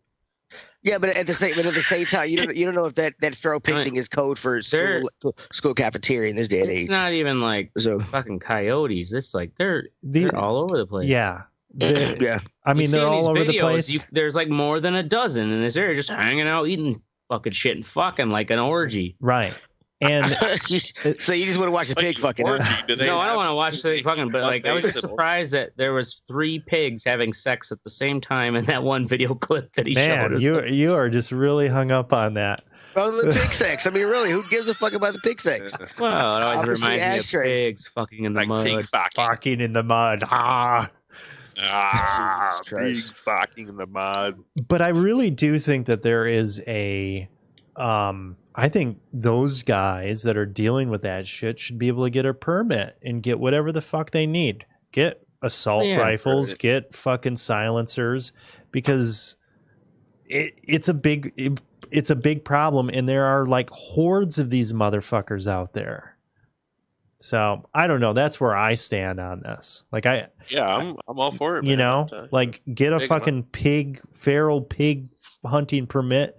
Make them, demonstrate that that's actually what they're doing, and let them have at it. Because shit, it's a big deal. I don't know. Somebody got to deal with them. Right. Somebody's got to deal with it. If you don't do anything about it, they are seriously going to. It'd be interesting to see take over the country. comparison with like white-tailed deer up here in the Midwest, right? As far as what kind of yeah, but population control for feral pigs is so much more important because white-tailed deer don't go around eating fucking chihuahuas and shit. Not only that, but they destroy the environment. I guess I was saying, I wonder what the difference is as far as the reproduction rates. Because we never seem to be. It's not like we're ever out hunting the white-tailed deer. Well, deer don't. They only have one offspring, don't they? I mean, typically. Yeah, I think one or two, maybe. Yeah, maybe two, but. Yeah, I mean that's not. That's 12 true. years. Yeah, it's not like fucking 5 or 6 on average. Pigs, right? Yeah, they're not 300 pounds. Yeah, no making shit. Fucking igloos. Big dum-dums. Big fucking. I want food. Pigloos. That's the problem, though, is they're not dumb. They're smarter than the deer. I'm just high. Yeah, no, I get, but they're not. But I mean, come on, compared to what? Though, I mean, are they fucking as smart as a 5-year-old? You know what I mean? Are we? Are they? I get. Are they an adversary for us? Well, it's like they don't have opposable thumbs. Thank God. A 300-pound 5-year-old is kind of dangerous. They have. It doesn't. I mean, really, it's. I get it. They're super dangerous, but like that's what we have to put them down. Like, there's no negotiating with it. There's no like, hey, right. Come on, pig! Stop doing what you're doing. It's gonna bite your fucking leg. I thought you were saying like, how smart really are they? You can't put Frozen on repeat. That's what you're saying too. They're like, they're smart enough to be way more dangerous than any other animal because other animals are like, "Fuck, I'm stupid, run away." Right. This pig's like, "I'll fuck you up." It's gonna size you up. It's gonna, fucking see what it can do. I think too, another big thing. It's like raccoons. Look at all the measures that are taken to keep raccoons out of fucking trash containers, and they always figure it out. Yep. Yeah. They're smart little bastards. You can't fucking adaptable cunts. Right. And these things are the same way. So I think it comes down to brute force. Brute fucking. Here's a video you got to share. This is actual 50 cal. Night vision shooting of a boar. All right, put it in the fucking Facebook. So right around the 40-second mark is you put it in there? Have you just been sitting here for the past fucking 2 minutes watching feral pigs get blown away in night vision? No, not all the time. I mean, you moved on from the pig fucking to the pig murdering. I just thought, of course, as a gun. I don't want to say I'm a gun nut, but I like guns, and it's like I know there's some motherfuckers out there who decide, you know what we need to do with these feral hogs? 50 cal. And sure enough, yeah. I mean, I don't know that you need that, but it'll do the trick. Oh yeah, it does a trick, all right. I'm pretty sure it makes it explode. Shit. So the drone doesn't have the 50 cal on it, does it? No, but the drone's kind of doing some aerial night vision of it. Oh, okay, yeah. But oh man, that hog's crocodile. Well, that guy's got a silencer on. No, that's not a silencer.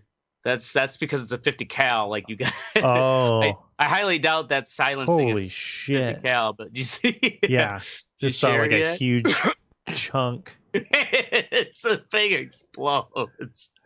It's a 50 cal. I had a chance to shoot one in Atlanta for $50, and the guy I was with like, "You really gonna do that?" I'm like, "Fuck yeah, it's a Barrett 50 cal. Fuck yeah, I'm gonna shoot it." Yeah, how much? $50? It was $50 for 5 shots. I still got the shells. Nice. I should go grab one. Those fucking things are huge, bad. bro. $10 a shot. Yeah, $10 a shot. Yeah, $10 a shot. Yeah. God, I just saw it. Did you Jesus Christ? Just splat. I haven't seen it yet. That would have been there. Oh god damn! Like bullet, you can see the bullet go through the pig and hit the ground in the back. Yeah, right. That's the fucking part about it. Yeah, that thing. Jesus. Yeah. I had no idea. Well. Yeah, that thing kicks less than like a scar that I shoot. It's fucking awesome. So when we have to sign up for the fucking pig militia in 10 years to take these things on so they don't fucking destroy our country. I told you guys.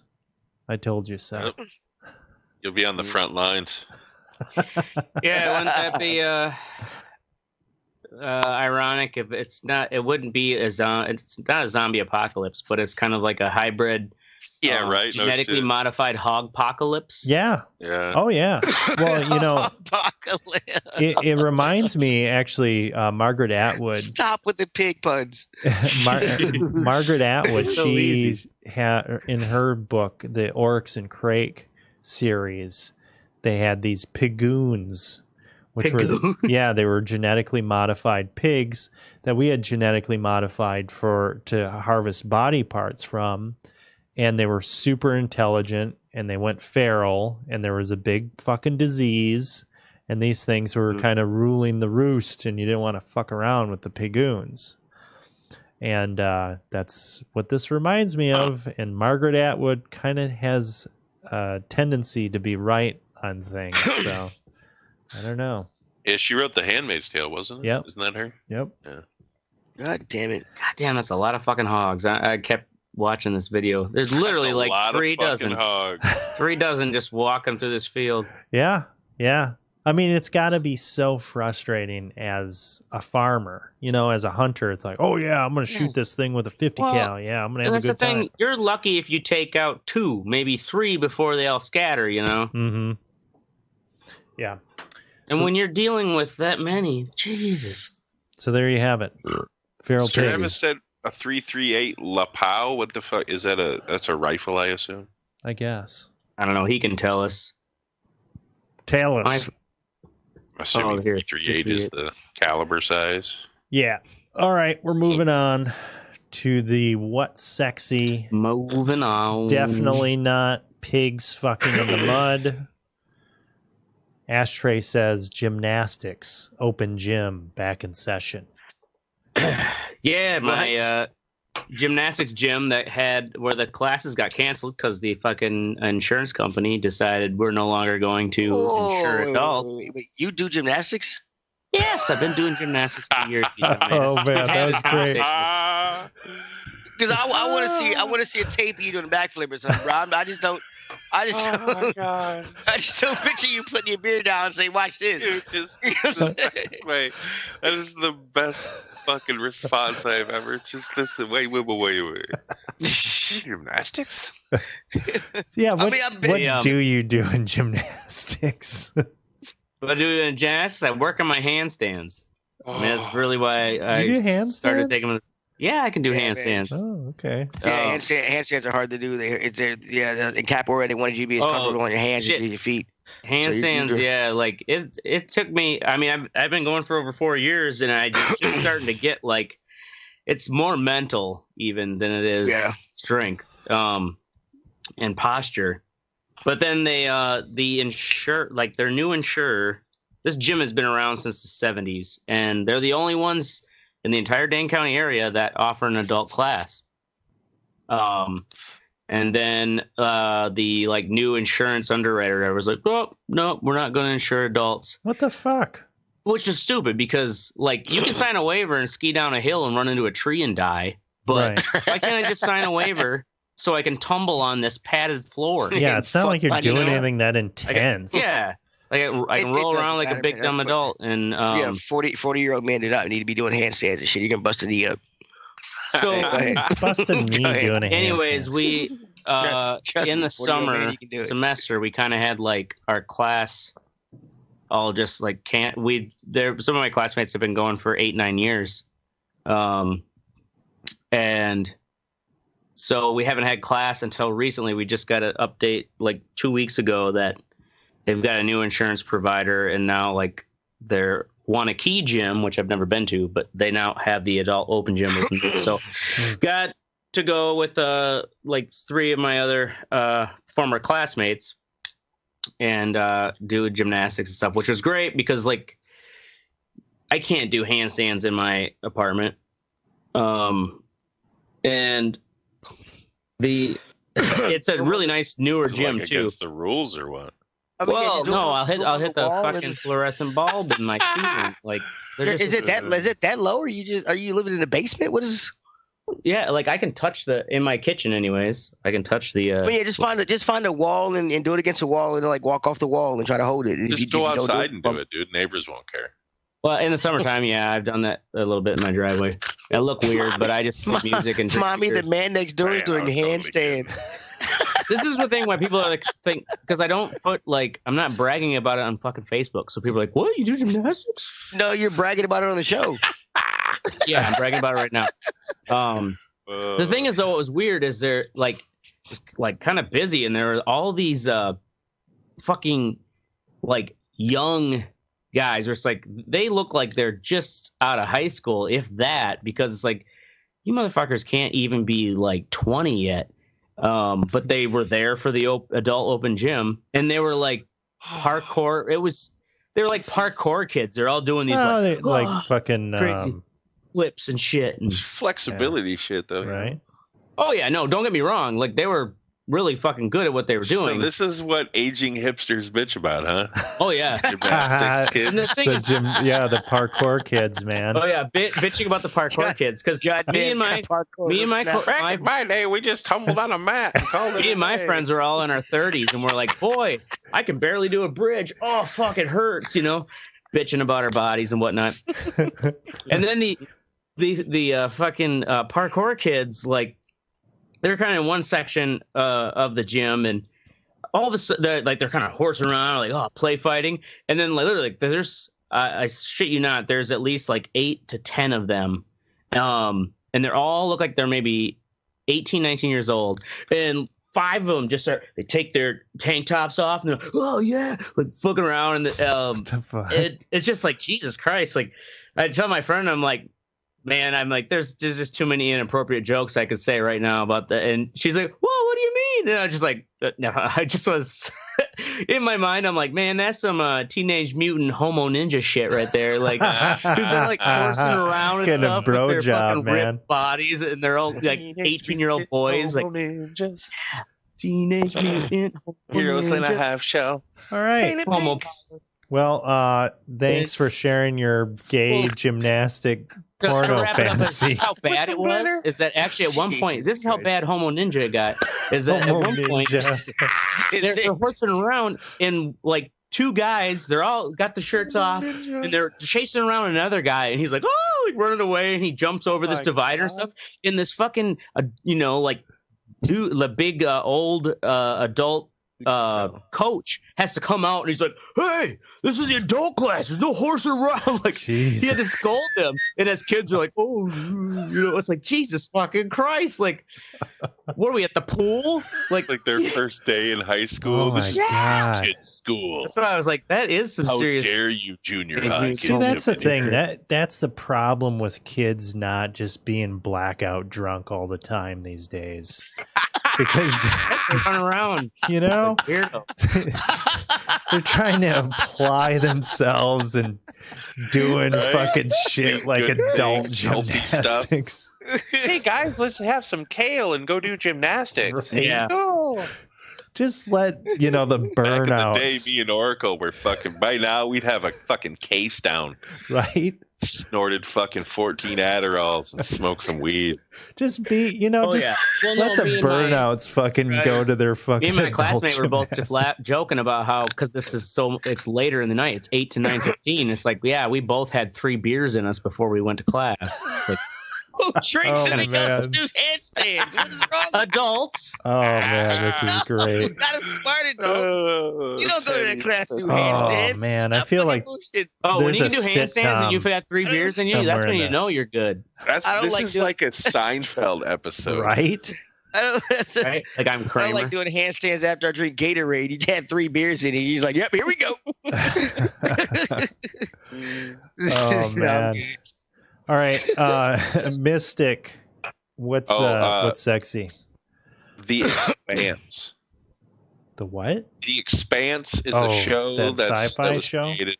Yes, Prime show. Well, it started out on Sci-Fi, but now Amazon Prime, I think, bought it out or something. No I think Sci-Fi canceled it, and you could tell because this season has gotten a lot better. They have the money to make it fucking look good. Yeah, and it just seems it's just a better show. Like the now, writing what is better. season is this now that it's on Amazon? 4. It's on 4? season 4. So it's 1 through 3 on Sci-Fi. Yeah, I think so. Okay. Pretty sure. But it's based on a series of books by actually 2 authors. They write under a name called James S.A. Corey. So it's like their names combined. It's a series of books that take part in the universe of The Expanse. And it's basically about this alien technology that creates portals to different parts of the universe. Kind of like Stargate type of shit. Mm-hmm. But set in a much more believable, like, futuristic universe. So, like, in this world, basically, or we fucked the Earth up so bad that we sent colonies to Mars years and years and years ago, hundreds of years ago. And now Mars has basically seceded from the U.S. They have different technology than we do. Yeah. And there's a third faction called the Belters who lived even further out than Mars. They lived in the belt outside mined shit for Earth.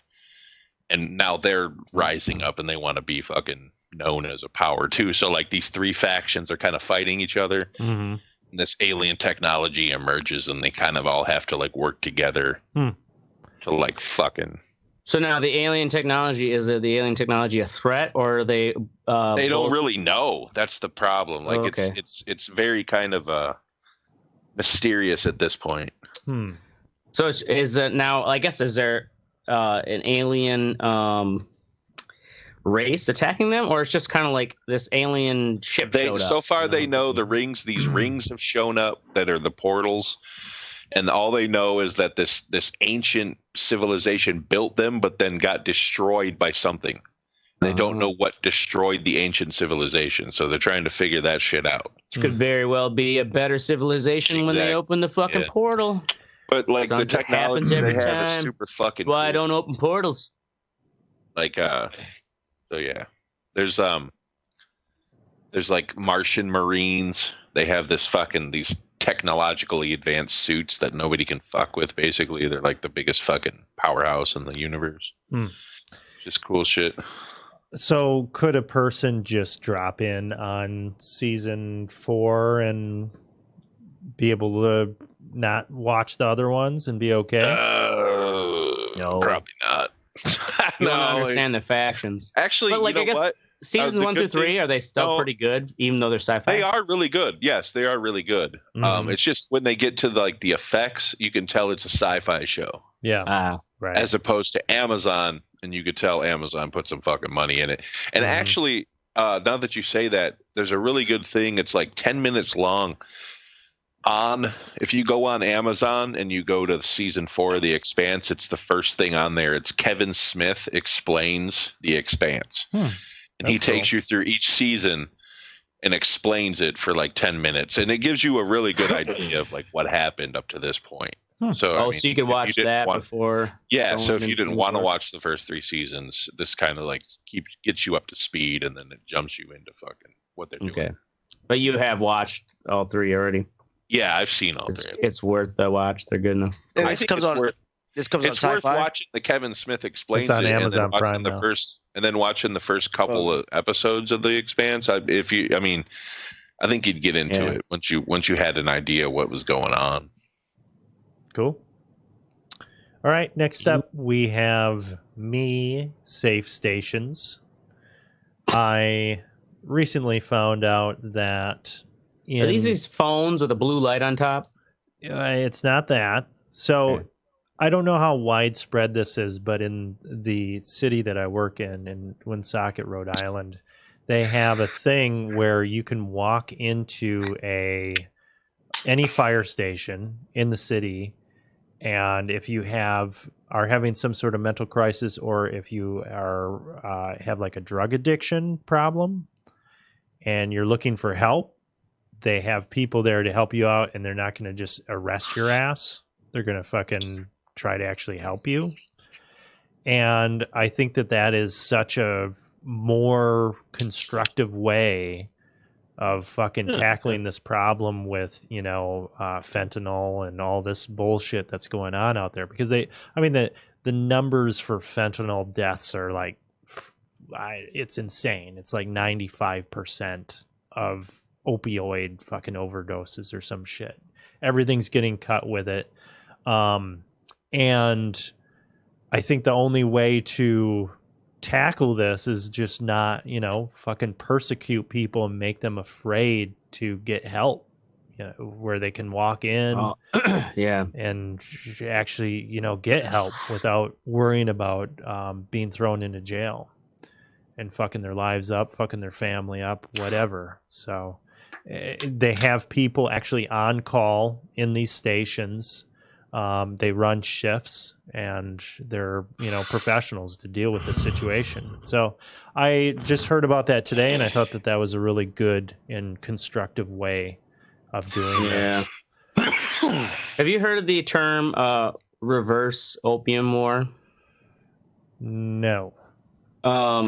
It's basically the theory is like because while this fentanyl is coming in, it's coming in through Mexico and Canada as well, and also just through the mail. Mm-hmm. But it is all being produced in China, and the Chinese government they'll like tell our ambassadors and stuff, and they're like, "Sure, see here, we've shut this factory down, we shut that factory down." Mm-hmm. Like they'll pay lip service to the fight of the fentanyl producers. Mm-hmm. But actually, in China, trying to make up for their 100 years of shame, they see it as a reverse opium war, where it's like we're just going to continue to let this. It's like super, opium, that's killing us, and they're just not really fighting it on a governmental level. That's a good point. Interesting concept. Well, in that case, they should send it over to the Brits. Well, to the Brits for sure, but it's like they see it more as in like just taking down the U.S. West. As far as the West is in whole. I'm sure there's fentanyl in London too. Yeah, but it's an interesting concept to think about. Yeah, and I do think that policies and stuff like that, it is starting to shift, and the public perception of the drug war is beginning to shift in this country. So we'll see what happens. But putting stuff like this together, the amount of money that you're spending to have those people on call is a drop in the bucket compared to all the medical fucking shit, all of the staff and everything that comes with the ER and ambulance calls. Right. So work people smarter, not harder. Next up, we have Teddy Frisky Dingo. Frisky Dingo. Okay, I've talked about this show before. It's coming up again because it's come up on my Hulu watch list. It just popped up, so I started watching it, and I ended up watching season 1 and 2. This show is fucking awesome. It's the people. It's done by the people who did Archer. The Pam, the voice of Pam's in it. It's a cool little. But it used to come on Adult Swim. You can watch it on Hulu or AdultSwim.com if you have the internet for free. It is a funny fucking show. Tons of one-liners. It's just so goddamn awesome. So which one? Give it a try. Do you think this one is better than Archer? I do think that Archer is better. This one got kind of weird and weak at the end of season 2. Similar style animation, everything. Oh yeah, very very similar. It's very a similar style animation, and a lot of the jokes from Archer came from the show. Like a lot of the first jokes from season 1 and 2. Have you guys ever seen Archer?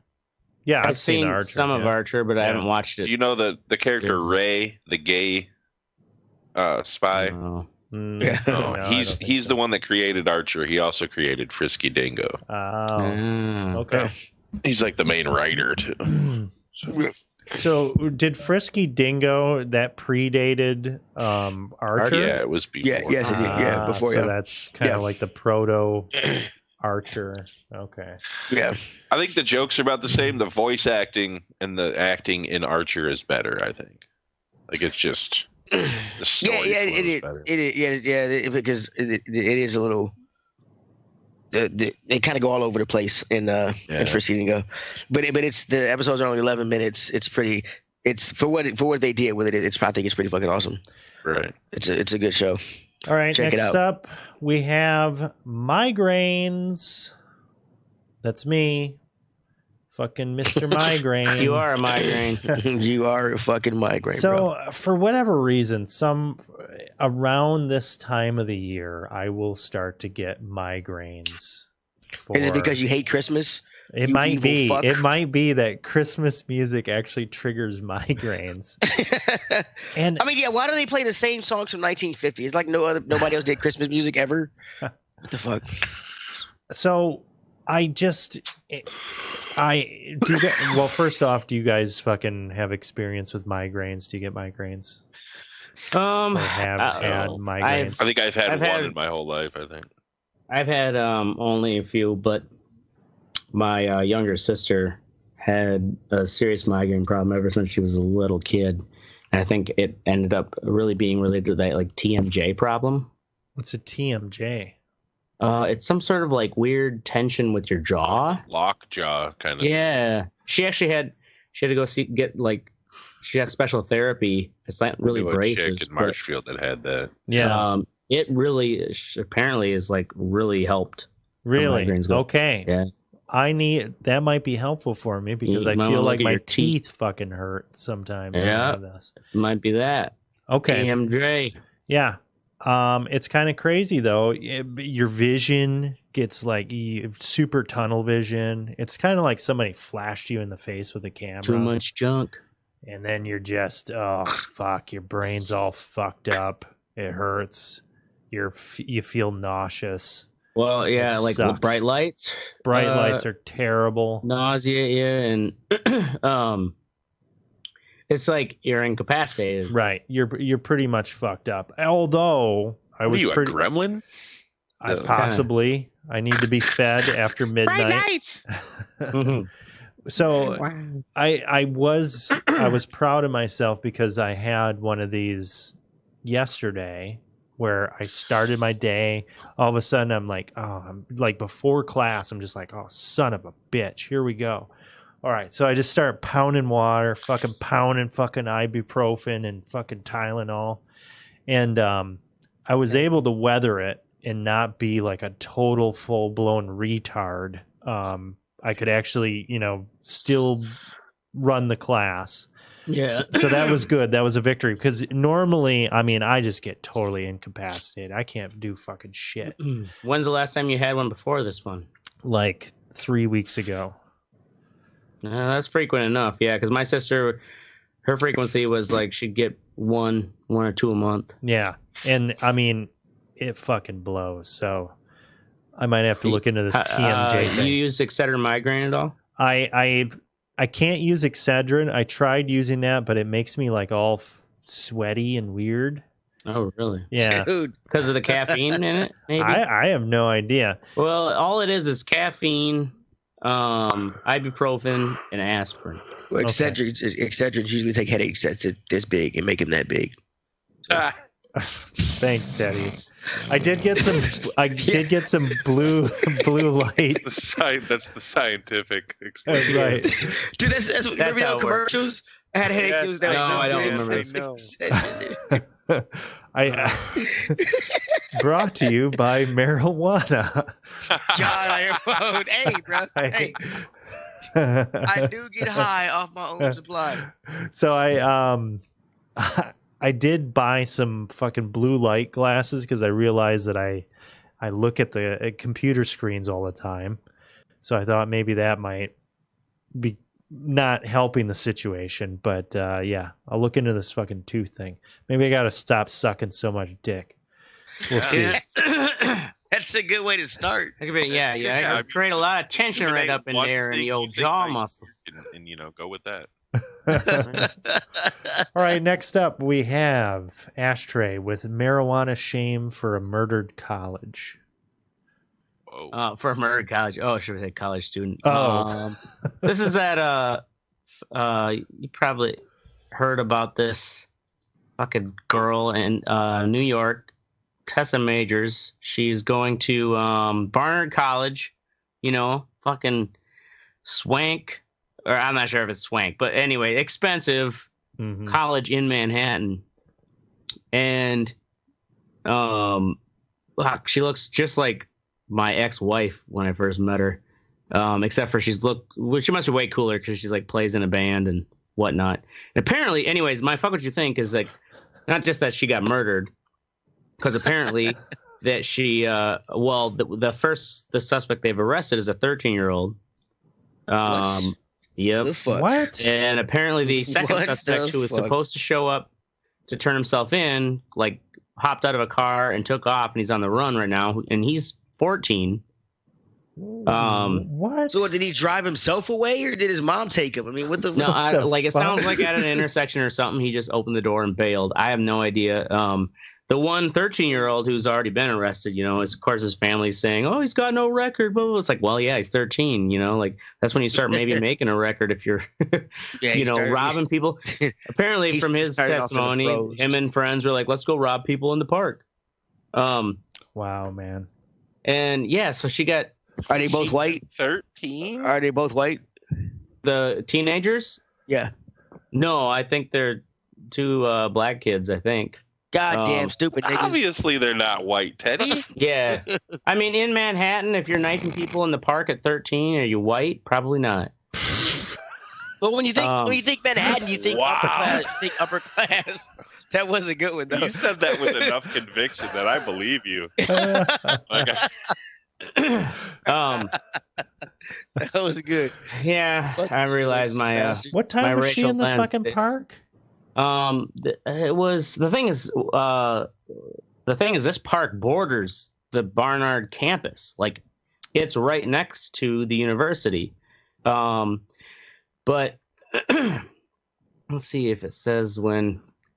God damn. She was nice, but it was at night, I think. 13-year-old kids. Yeah. And should be out getting drunk. Well, the thing is, she wouldn't give up. They put her in like a headlock or something, and she wouldn't give over any money. And so they stabbed her. And the 13-year-old, who they do have under custody, has testified that he saw, like, he wasn't the one who stabbed her, but apparently the other kid who did, like, he testified that he could see the feathers, the down feathers coming out of her winter coat.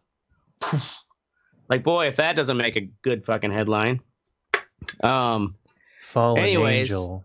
My fuck what you think is really rooted in the fact that the family had to publicly come out and chastise let's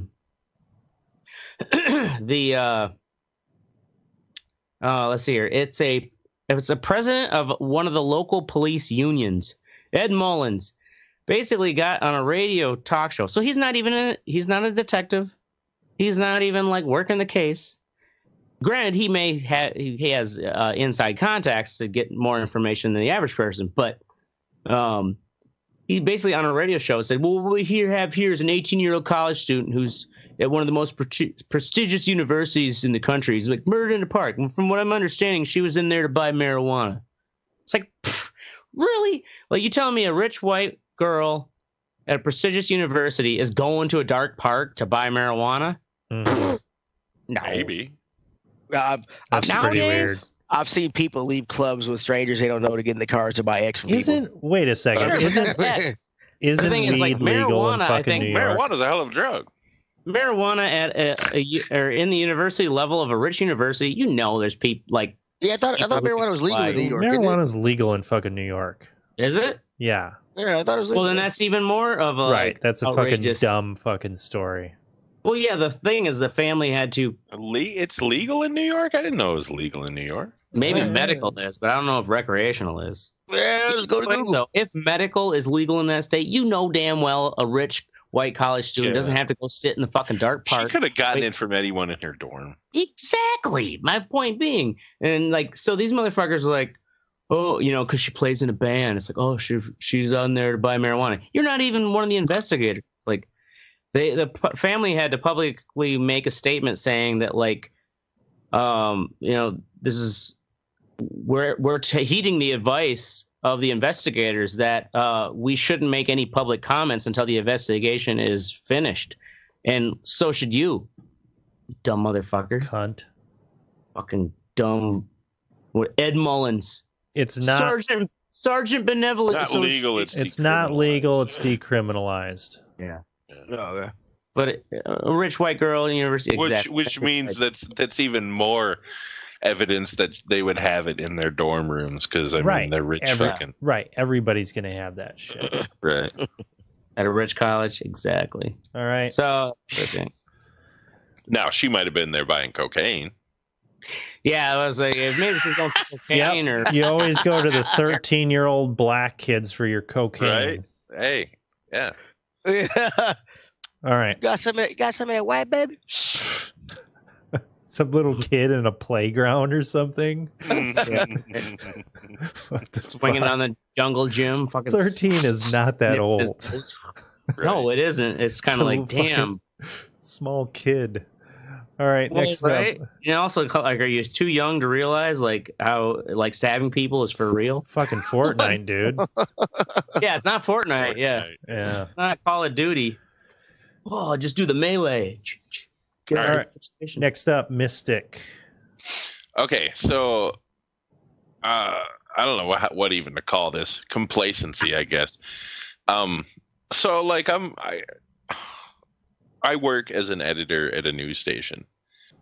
Like everyone there, I mean, when you say talented editor, that's really kind of an oxymoron because we're just monkeys at this place. Like just news, it's just an assembly line. Well, but there are a few people who have an incredible amount of talent. Like for one, this Dave guy that works there, he is the special projects editor. So this guy does all the fucking shit that like we put up for competitions. You know what I'm saying? Like even like when Emmy nominations go out or people submit stuff for Emmys. Yeah. Dave goes over no matter who edited the package, unless it was like Mickey or like one of the higher ups that have been there forever. Dave always goes over it just to fine tune everything. Mm-hmm. Yeah. So I was looking up his fucking like with this guy because I'm like, man, he's real. He probably doesn't make that good of money. But then I'm looking, and this dude has 42 Emmys. Holy damn! Fuck. Yeah, what? He has a Peabody Award. He has an Edward R. Murrow Award. He has, that's like just the realm of news. I don't know what that is, but it sounds impressive. Edward R. Murrow Award is the highest award you can get in Good night and good luck. Television. Really? God damn, this guy's like a Peabody. fucking... The Peabody is radio. It's the fucking Pulitzer of radio, basically. So he won that at a national level too. The Emmys are at the regional level, which is the Chicago, which is the third biggest market in the United States. Wow. So he's going up against people who working right in Chicago news and stuff. Yeah, doing Chicago fucking shit. You know what I mean? And bigger, say Indianapolis is lumped in there too. Well, we all know their Indies fucking bullshit, but yeah. But I'm just saying, this guy is an incredible fucking talent, and he's been there for years. We're talking 30 years since 96 was when he became the special projects. 91, I think, is when he started. So however long that is, but 28 years. But he hasn't left, dude. If I had those awards, are you fucking kidding me? Yeah, I'd be out in LA, fucking. You know what I mean? I'd be in a bigger. Does he got a lot of family here or something? I don't know. I don't know his story. Maybe he does. Maybe he does. I don't know. You know, LA, that lifestyle isn't for everybody either. I mean, that's like true. I'm pretty sure nothing. I'm pretty sure like Wisconsin's nice, quiet. You can fucking nothing. Especially Milwaukee. I guess what I'm trying to say is how much money can this guy possibly make? Now I don't know. He did say when I first started that he does freelance editing. So he might make more off of that. Than maybe he's not a greedy bastard like you are. I don't know. I mean, shit. Yeah. Well, just with those awards that he's won, right? He can make a lot more money if you go to fucking New York or LA with that. You're commanding fucking six figures. He may do some video editing for advertising agents, like freelance contract work for advertising agencies in the Milwaukee area. Yeah. He might be getting flown out to do Drake videos or something. You never know. that'd be awesome if it was like, yeah, you never know. You know what I'm saying? He's like, he actually made the latest Star Wars. Yeah, right. No, it's just, and he's just good at what he does, you know, and it's cool comes to out see. tomorrow, doesn't it? Yeah, it is does. he also a decent person as far as like? Oh yeah, he's a cool guy. Yeah. Nice. We talked. That's nice. Well, it's like someone who's got those kind of words and isn't fucking elitist about Turns it. out to be an asshole. Right. No, he's a really cool dude. Do you have an Emmy? No, sorry, don't fucking talk to me. Yeah, right. That's how I'd be. That's exactly how All right, next up we have Teddy, man arrested for feeding homeless. Yeah, in Fort Lauderdale, a 90-year-old man, his name is Arnold Abbott. He's arrested. This happened in November. Was arrested for feeding the homeless. There's a law in Fort Lauderdale that was passed in January of this year. That people are restricted from camping, panhandling, food sharing, and engaging in other life-sustaining activities. Which is kind of weirdly worded. I think. Heard about this. I mean, I get that. I guess that's probably in the city limits. But I mean, what do you do about parks? You not have like picnics and shit in the fucking park. But anyway, this guy was arrested. He was arrested twice in 1 week for feeding the homeless. And I think when you can't, he said he wasn't going to stop doing it. He take the jail time or the fines. Whatever they're going to throw at him. And when they asked him why did he do this, he said because these are my people and they deserve to be fed. He was arrested after handing out the cops actually that came to arrest him did actually let him and his organization hand out the food, and they handed out about 100 plates to women and men and women. Damn, and then they just hauled him away. And then they hauled him and his organization, the people's organization, away. Remember? And I think when you can't like a lot of homeless people don't want. I'm pretty sure no homeless person wants to be fucking homeless. And when you can't help people by just just feeding them, which is not, it's not giving them money to go do or buy drugs or alcohol, which is the worst thing that they can do or whatever. It's when you just feed them, when you can't even, it's against the law to do that. That really makes me hate humanity. It's just fucked up. You can't feed people. Yeah. Well, they've been doing this shit for a long time because years and years ago, I remember Serge Tankian, and the lead singer of System of a Down, and Tom Morello from Rage Against the Machine got arrested for handing out sandwiches to the homeless in L.A. Really? And it was because they didn't have a fucking food permit. There was a recent thing, like in the Supreme Court, I guess, decided to not take up this court case where I think like the 9th district ruled that it's kind of like it's a basic human right to be able to camp. Because they were trying to, I think they're trying to fine I can't remember which city it was, but the police department was basically like giving out tickets to these people who set up homeless shelters.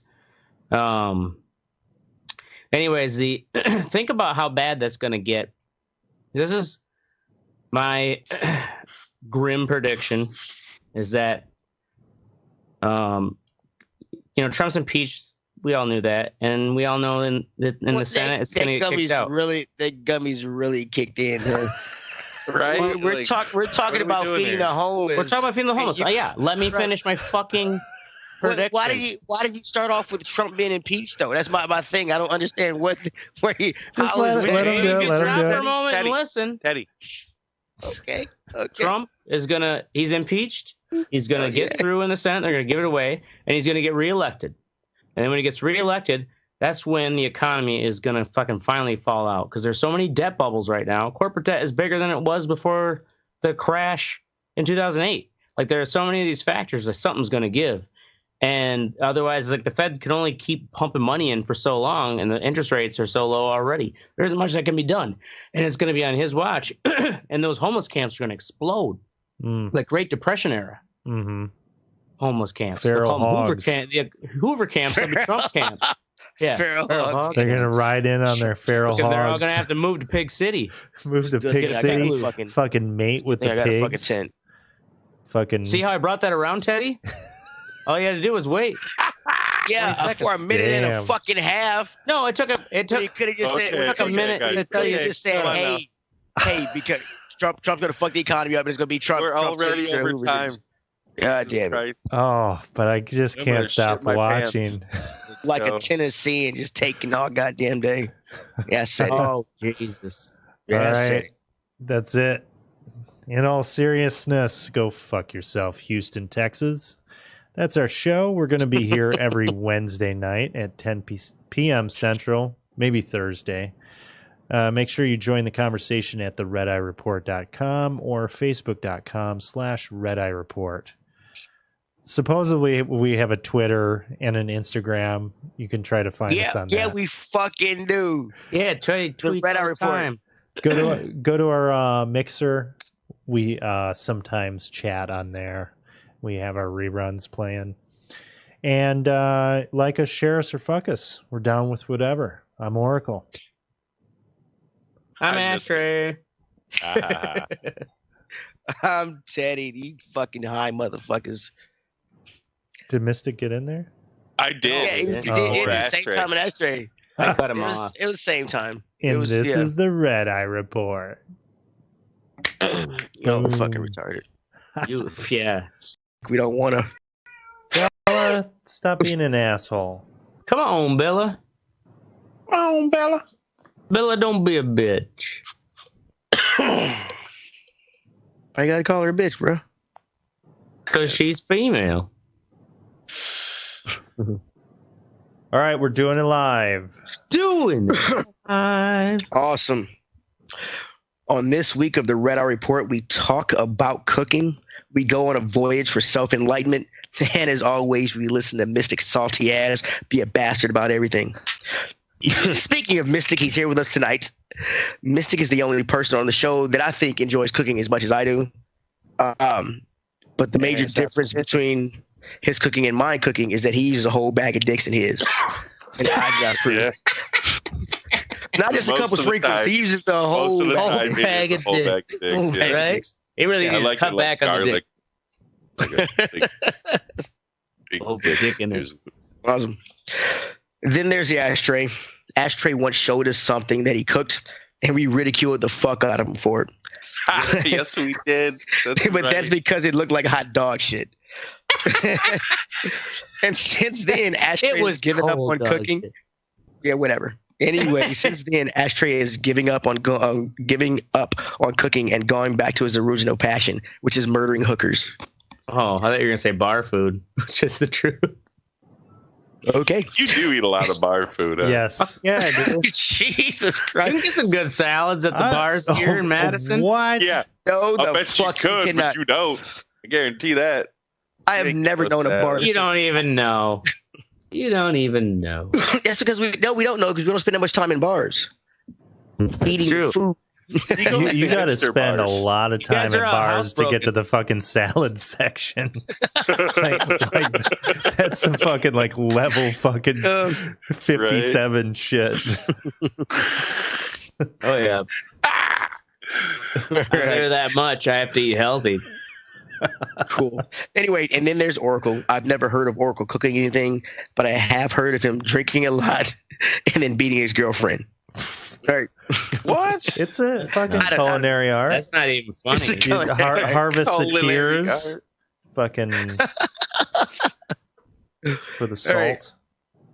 Okay. And then there's me, Teddy. I love cooking, and I really, really like to cook, but not as much as I love fucking your mama. And this is the Red Eye Report. Nice. Woohoo! So I came up with this topic, cooking, mainly because I was pressured by Mystic so we could write a commercial. No. No. And also because I'm thinking about, I'm thinking about embarking on a cooking exploration that I've never done. I've never done Japanese cooking really, and I love Japanese ramen, and I really want to make some ramen because there's only 2 places in Nashville that serve it. One of the places is all right, and the other place is great, but it's really far away. And plus, it's just ramen easy. You just put fucking ramen noodles and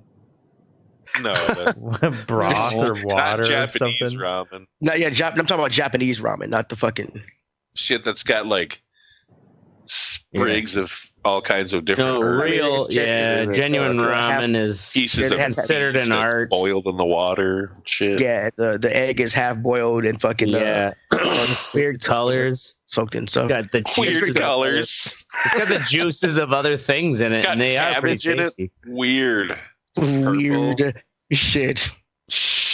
Or it goes like, I can't find that at Aldi's. Hey, man, I have eaten the shit out of fucking Japanese ramen in China, actually. They had the Japanese district where I was at, so I would get Japanese ramen. I know what that is. I don't think it's that far off from fucking... I think you can make Japanese ramen easily.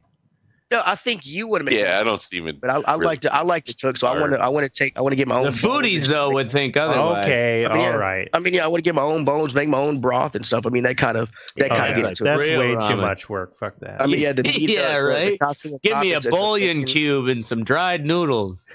Pretty much. I'll show you. We got a meal, bitch. Boom. All right, so I looked into cooking.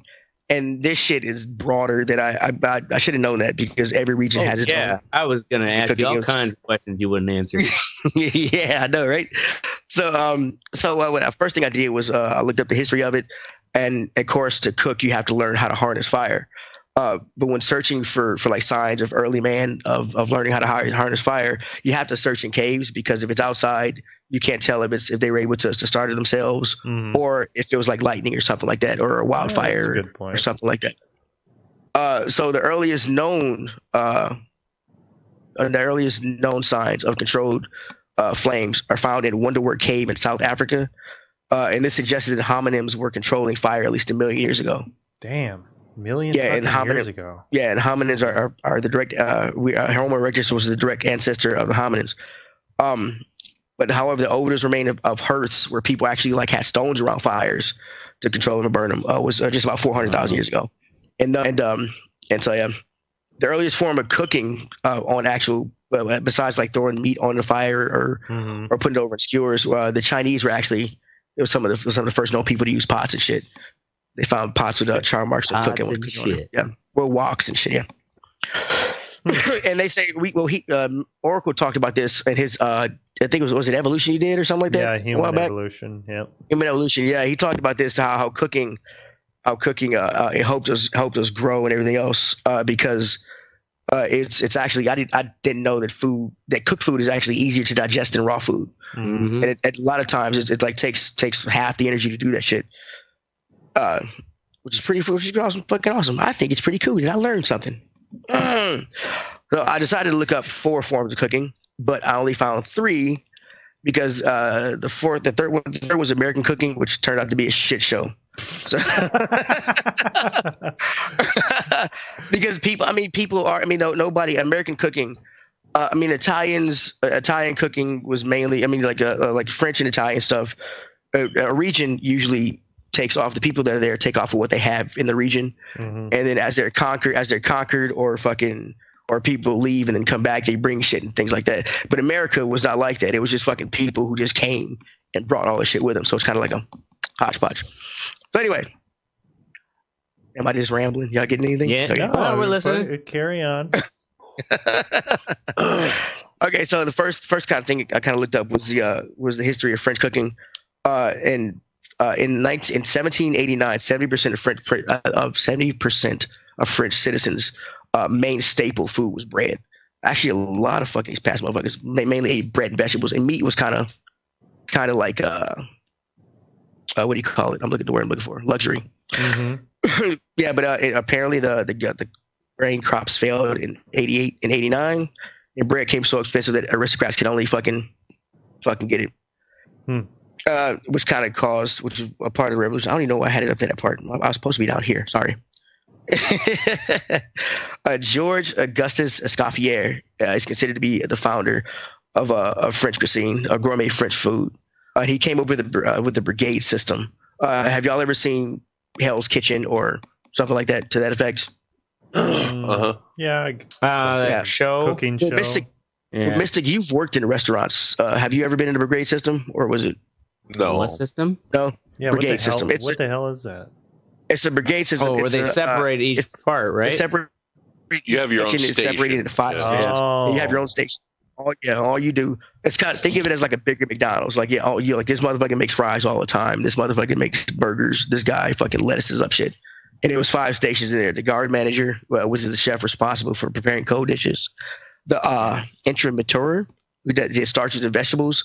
The roastasseur. This is a chef that oversees the preparation of roast, grilled, and fried items. And the saucier, which is the guy who makes the sauces and soups. And then there's the pastier, and he does all the desserts and breads and shit. And a lot of restaurants started adopting that kind of form of cooking. The food came out quicker. It was a lot cheaper, and they were able to more people were able to experience that kind of stuff. So like people, it's like if you couldn't, That's like true. if you think about it, restaurants are kind of a new thing in the history of humans. Really? No, not really. I mean, people have been going to sit down and have eating places for a while. Well, I mean, okay, maybe I'm wrong. I get it. Yeah, well, the brigade system been around for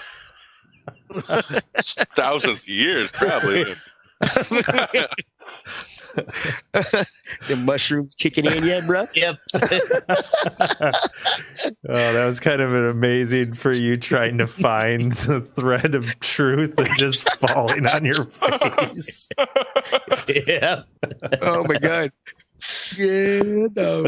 Comedic break by our fucking high flying ashtray to the wall. Okay. And this is the wrong thing for the Italian, so I'm just gonna go into soul food. It's the wrong tab. I fucking put the wrong one in there. All right, so I looked up soul food, of course, because I'm a brother, okay? And I wanted to see the origins of soul food, and how it kind of spread.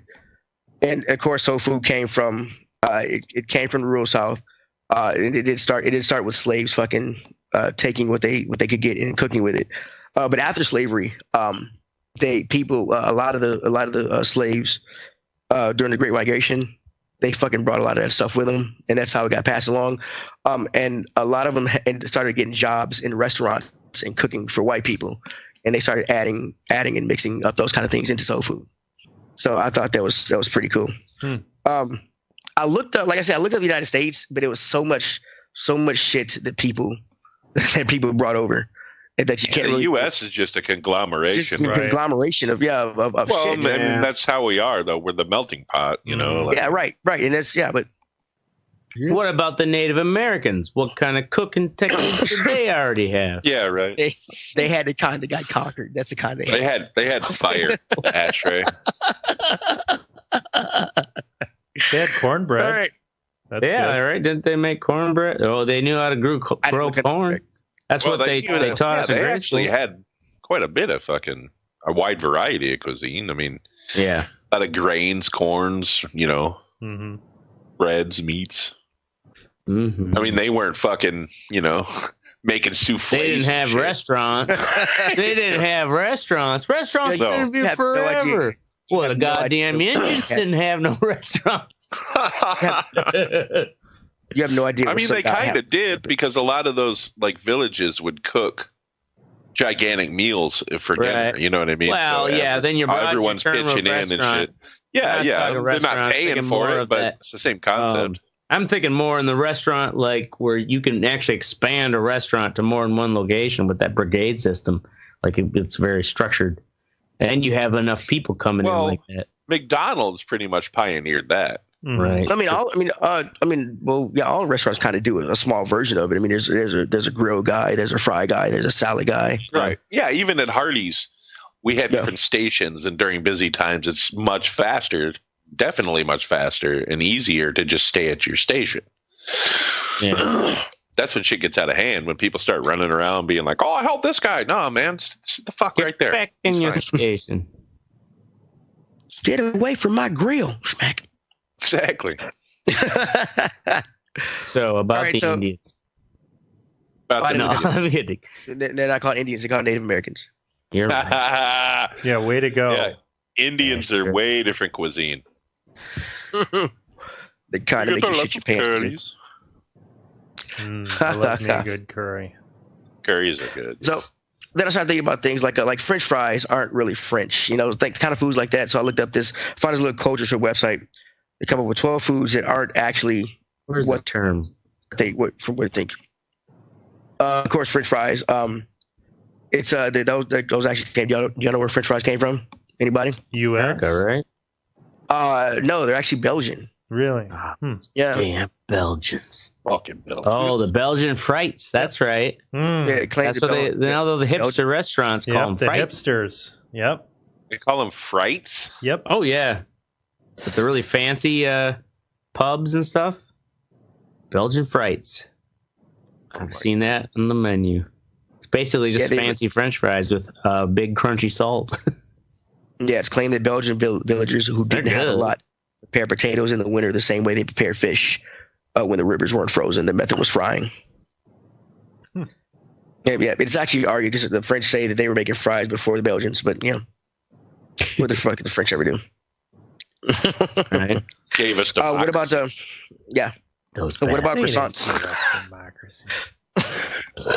They gave us the way that our democracy is formed right now. Yeah, I guess they were the pioneers of the Senate, House, and the right. That's right. I was gonna say the ancient Greeks gave us fucking democracy. Yeah, I know. I understand that. It was a different form of it, socialistic. Yay! All right. What about croissants, fellas? Where do you think those came from? What about croissants? I would say the Frenchies. Well, assume, but anybody else? Anybody want to weigh in? French croissant. Yeah, Is it? Seems like a French. Yep. Bread it product. is actually Austrian. What? It's based on the Austrian. Based on the Austrian Kipfel. How dare you, Austria? You sons of bitches stealing our shit. I can't see a bunch of Arnold Schwarzeneggers running around eating croissants. Right. Would you like a croissant? All right, I thought this one was found. I thought this was interesting. Sauerkraut. Everybody thinks sauerkraut is, of course, German. German, yeah. Yeah. Yep. It's actually Chinese around 220 BC. Yep. Around 220 BC when the Great Wall of China was being built. They ate fermented cabbage and fucking. I didn't even know they had cabbage. Yeah, fermented vegetables called swan cabbage kai. Was a European. Right? Just like restaurants that didn't exist back then. Yeah. Jesus fucking Christ. Seriously? Just can't let it go. Yeah. Just like that nagging wife. Fucking yes, exactly. Right? Yeah. 50 years is in. for this podcast. 27 years later, he'll be like, don't you have a job? Yeah. Still doing this podcast, and we're 74 years old. Yeah.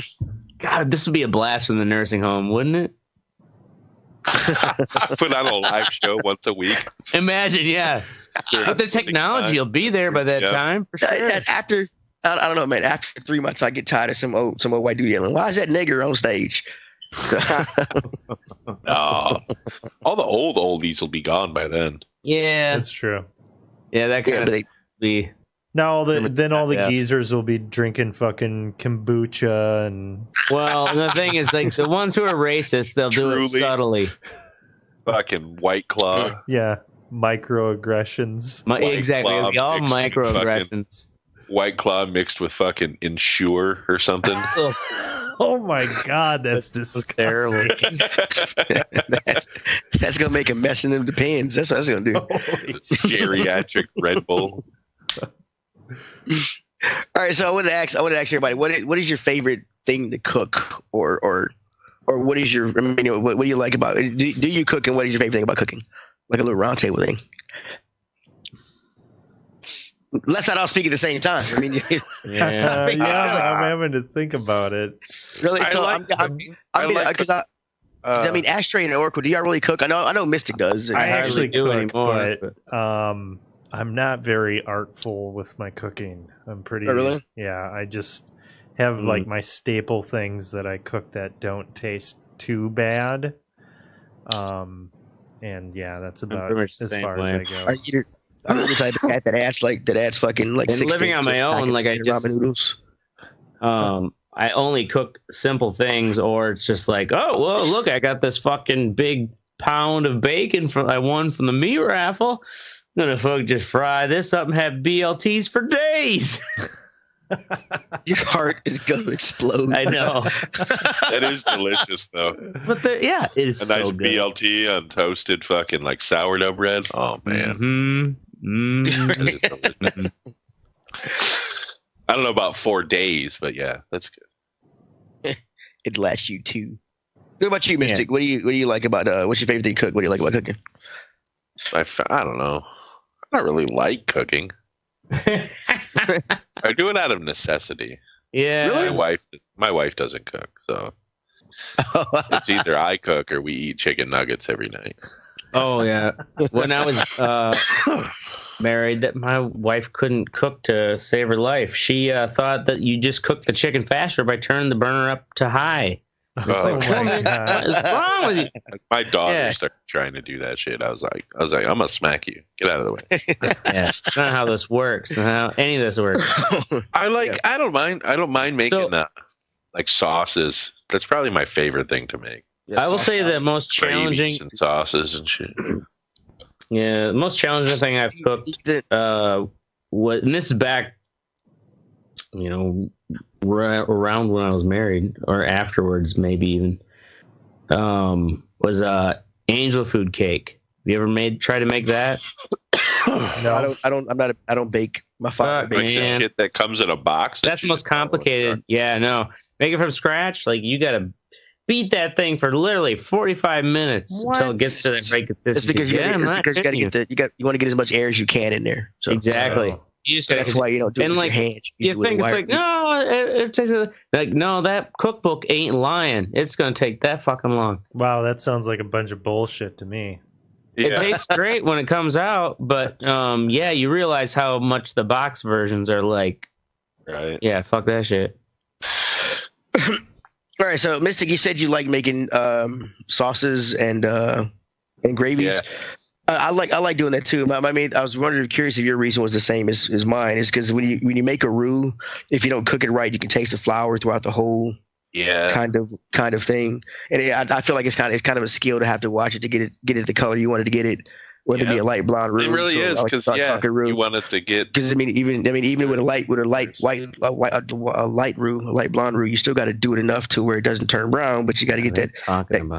Got to get that fuck. A roux is a ROUX. It's a flour. It's an equal butter or oil and flour mixture that is used to start most gravies and sauces. Thickened sauces. Yeah, but the thing is, if you don't cook the flour the correct way, it'll taste like flour. It's your whole okay. That makes sense. A lot of people add the milk or the cream in too fast and don't beat it enough, and it doesn't mix in. I didn't know the hip. It's like it's like a baking concept kind of. You got to add shit in the right fucking time and fucking jerk off. Or you could just get it in a jar and put it in a pot on your oven. See, but you can't though. Like I make, and I don't make it very often. I make stuff called chili verde. It's real simple. But you have to do it right, or it's gonna taste like shit. So it's like tomatillos, jalapeno peppers, cilantro, some fucking guanciale peppers, some fucking pork. But you have to like fry the pork, and then you have to like make the sauce in steps. You have to blend everything right in steps, because like otherwise it just won't taste right. You'll taste is jalapenos or whatever fucking. So I've only done it right like twice, to be honest with you. Because you screw a step up or something, or well, yeah, you don't blend like they're like, oh, you have to peel the peppers. One time I was like, oh, I'm not gonna peel the peppers, and it tasted like absolute shit. I'm like, holy fuck, you really have to peel the peppers. Oh yeah, you know so the skin's like fucked it all up. Yeah. But like when you do hit it right, oh, it's so good. Making me hungry. Yeah, we used to have a show. We used to have a segment on the show called Cooking with Teddy. Remember, and I would be cooking in the kitchen while we did the show. Mm-hmm. That was awesome. What are we making tonight, Teddy? Yo, mama. All right. Anyway, well, that's all about cooking. I don't want to segue into this shit. We read it to my cousin Aloysius, and so he's this nigga wanted. I told him we did a show. This nigga wanted. Yeah, Aloysius Double D. He's a pimp from fucking Cleveland. That's why we don't really acknowledge him because he's from Ohio. But, yeah. Right. Yeah, but then a lot of serial killers from Ohio. I mean, yeah, but the nigga wanted a segment on the show. I talked these guys into doing it because they thought they were funny. So now they're gonna make fun of the black culture. Here we go.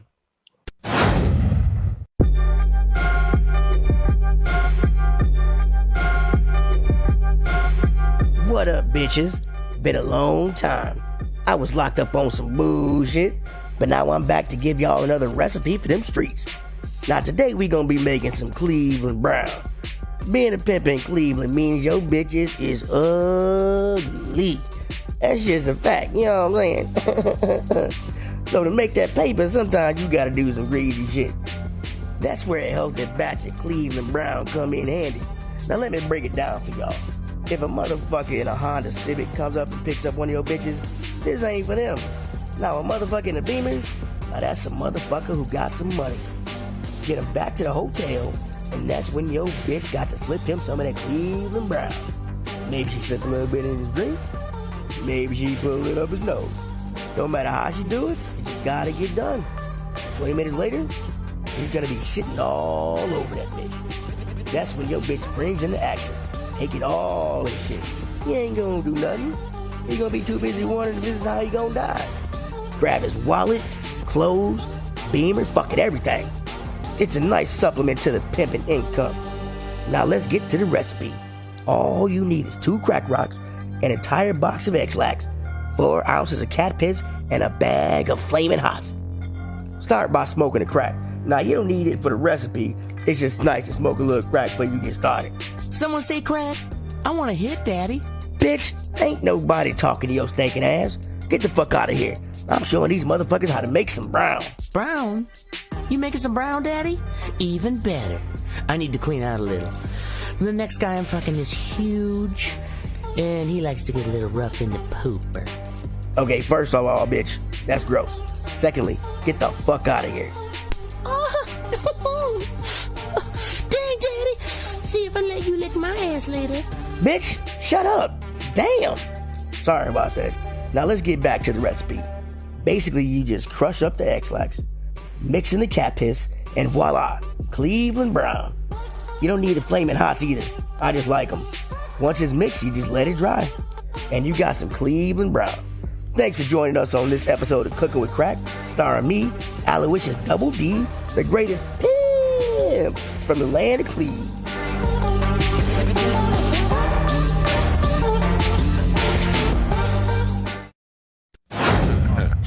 Next up is the What's Sexy part of our show. First up is Ashtray with the Milwaukee Rover LED floodlight. Oh, yeah. Little fancy LED floodlight I just found. Runs on 2 AA batteries.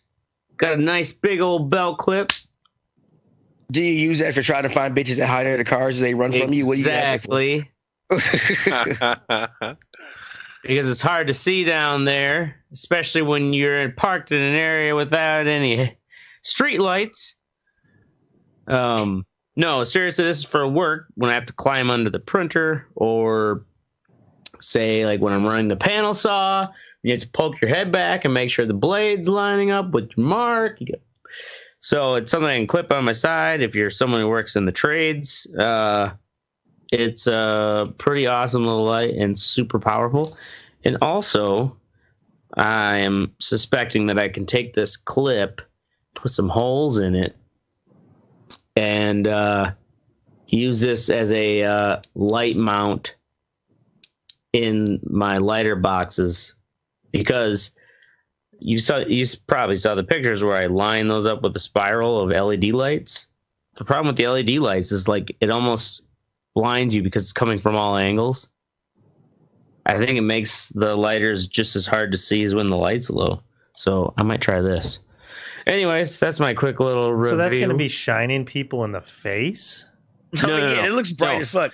No. It'd be shining. It would be at the base of the box, and it's like you're looking into the box. The light's shining this way. So when you pick them up, you've got a light to see them in, but it's coming from one direction. What I've noticed with the LED strip around all of it is that light comes from all angles. So then it's like really hard to see because when the lights are coming from behind, it blinds your eye and then it's hard to focus on what you're looking at. I gotcha. Something I didn't think about. Okay. Awesome. Nobody gives a fuck. Up next, Mystic documentary. Wow. Who was up next? I didn't hear you. You are with Doug Minery. Oh, play that. Can you play that clip? Yeah. Article? Yeah. Okay, so I don't know if you guys have ever heard this guy or seen this dude, but he just does fucking fake commentary on sporting events. Oh, you shared this before, did you not? Not as my What's Sexy. I shared it to you guys. Oh, yeah. I'm sorry, I ruined it.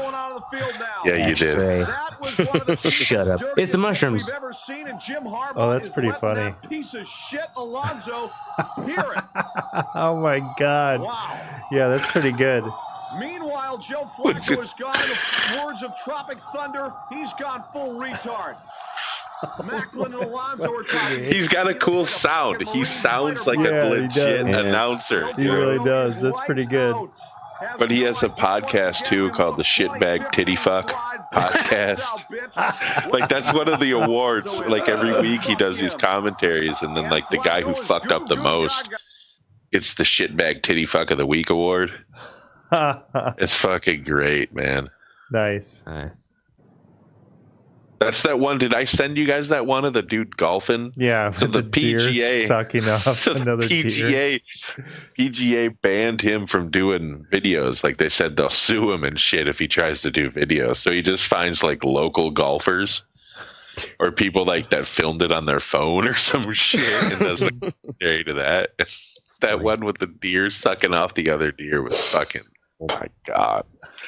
I can't imagine. Is there any explanation to the backstory of that? No. He just fucking. He's like, okay, so we're at the fifth hole here, par 3. He's about to chip it on, and the camera just pans over to this deer sucking off another deer, and he's like, well, no distraction there, just a deer sucking off another deer. Let's watch that in replay, and like fucking goes back and shit. Oh my God, that's awesome. I have to take these out. Next up is Oracle with Audi A5ing it up. So I was at the airport and I had rented the cheapest vehicle that was available, which was a truck. I'm like, okay, whatever, just like a small truck.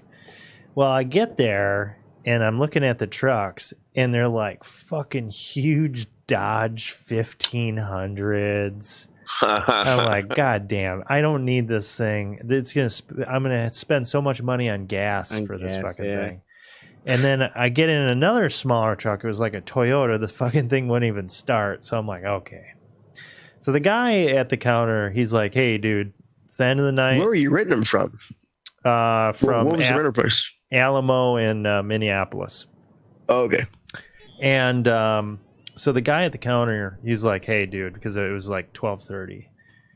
He's like, it's the end of the day. I've got some cars. I'll give you a good deal on an upgrade. I'm like, all right. He's like, I'll let you pick any car out there. And it was $12 more a day. And the first car that I saw definitely jumped out at me was an Audi A5. So I rent that thing, and man, I was having a blast driving that motherfucker.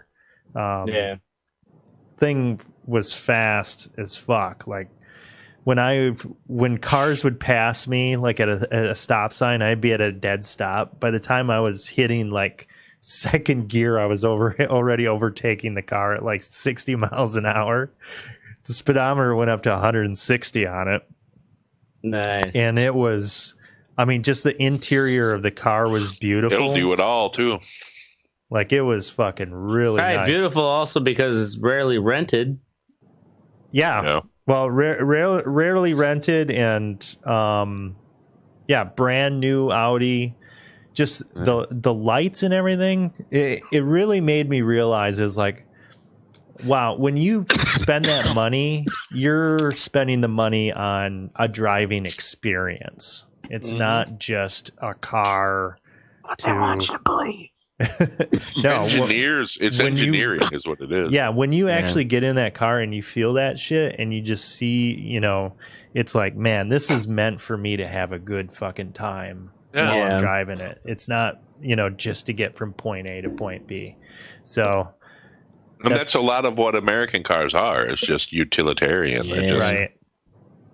Yeah. And I realized that. I'm like, damn. I didn't have Audis the money. Are expensive as fuck. Right? Oh no. Because when we went to Orlando, Stephanie get the repairs and shit. She rented a Mustang. It was pretty awesome. Well, they're all-wheel drive, so first off, they're more expensive in that aspect. Plus, they're right around 60 to 80,000 miles. They have to have a complete timing reboot. It's about $8,000. Wow. Yeah, they have to replace all the timing gears and shit. And belts. All Audis are 4-wheel drive. I didn't know that.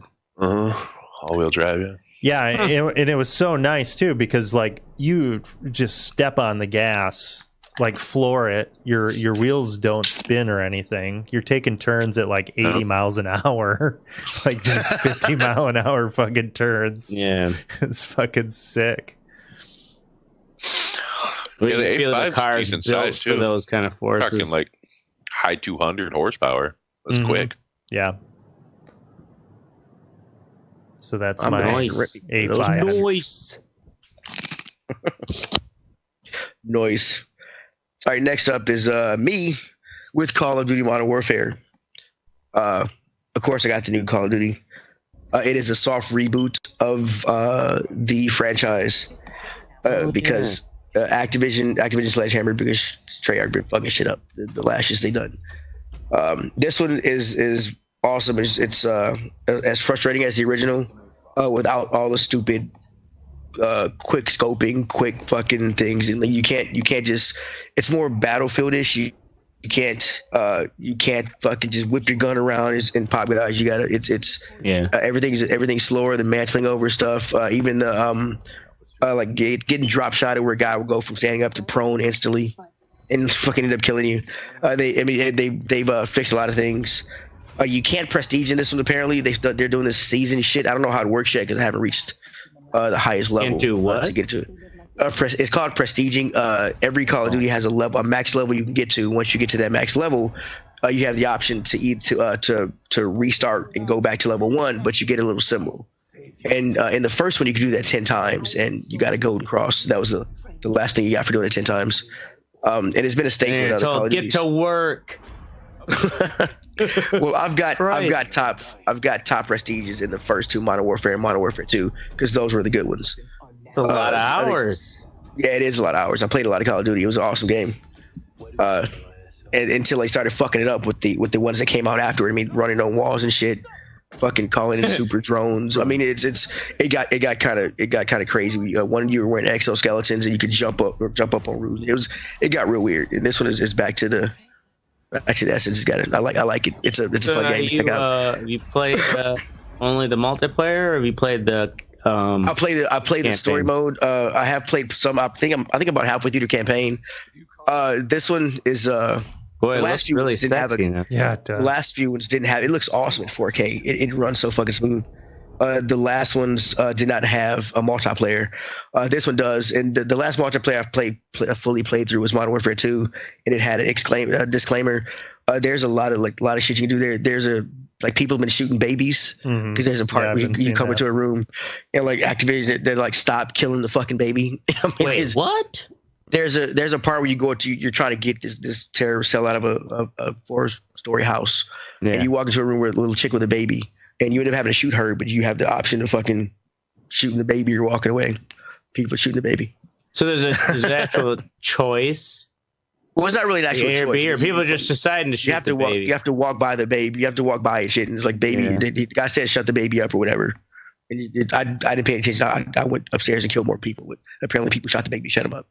So then Activision had to make an announcement to say stop shooting the baby? I know, right? So but you can still shoot the baby, right? You can still. I haven't. Why are you so worried about? Like, That's just so weird. I just find it absurd that like the company had to come out and say, "Stop shooting the baby." How would they know that everybody was shooting the baby? Were people putting videos of it? Like what? Probably. Right.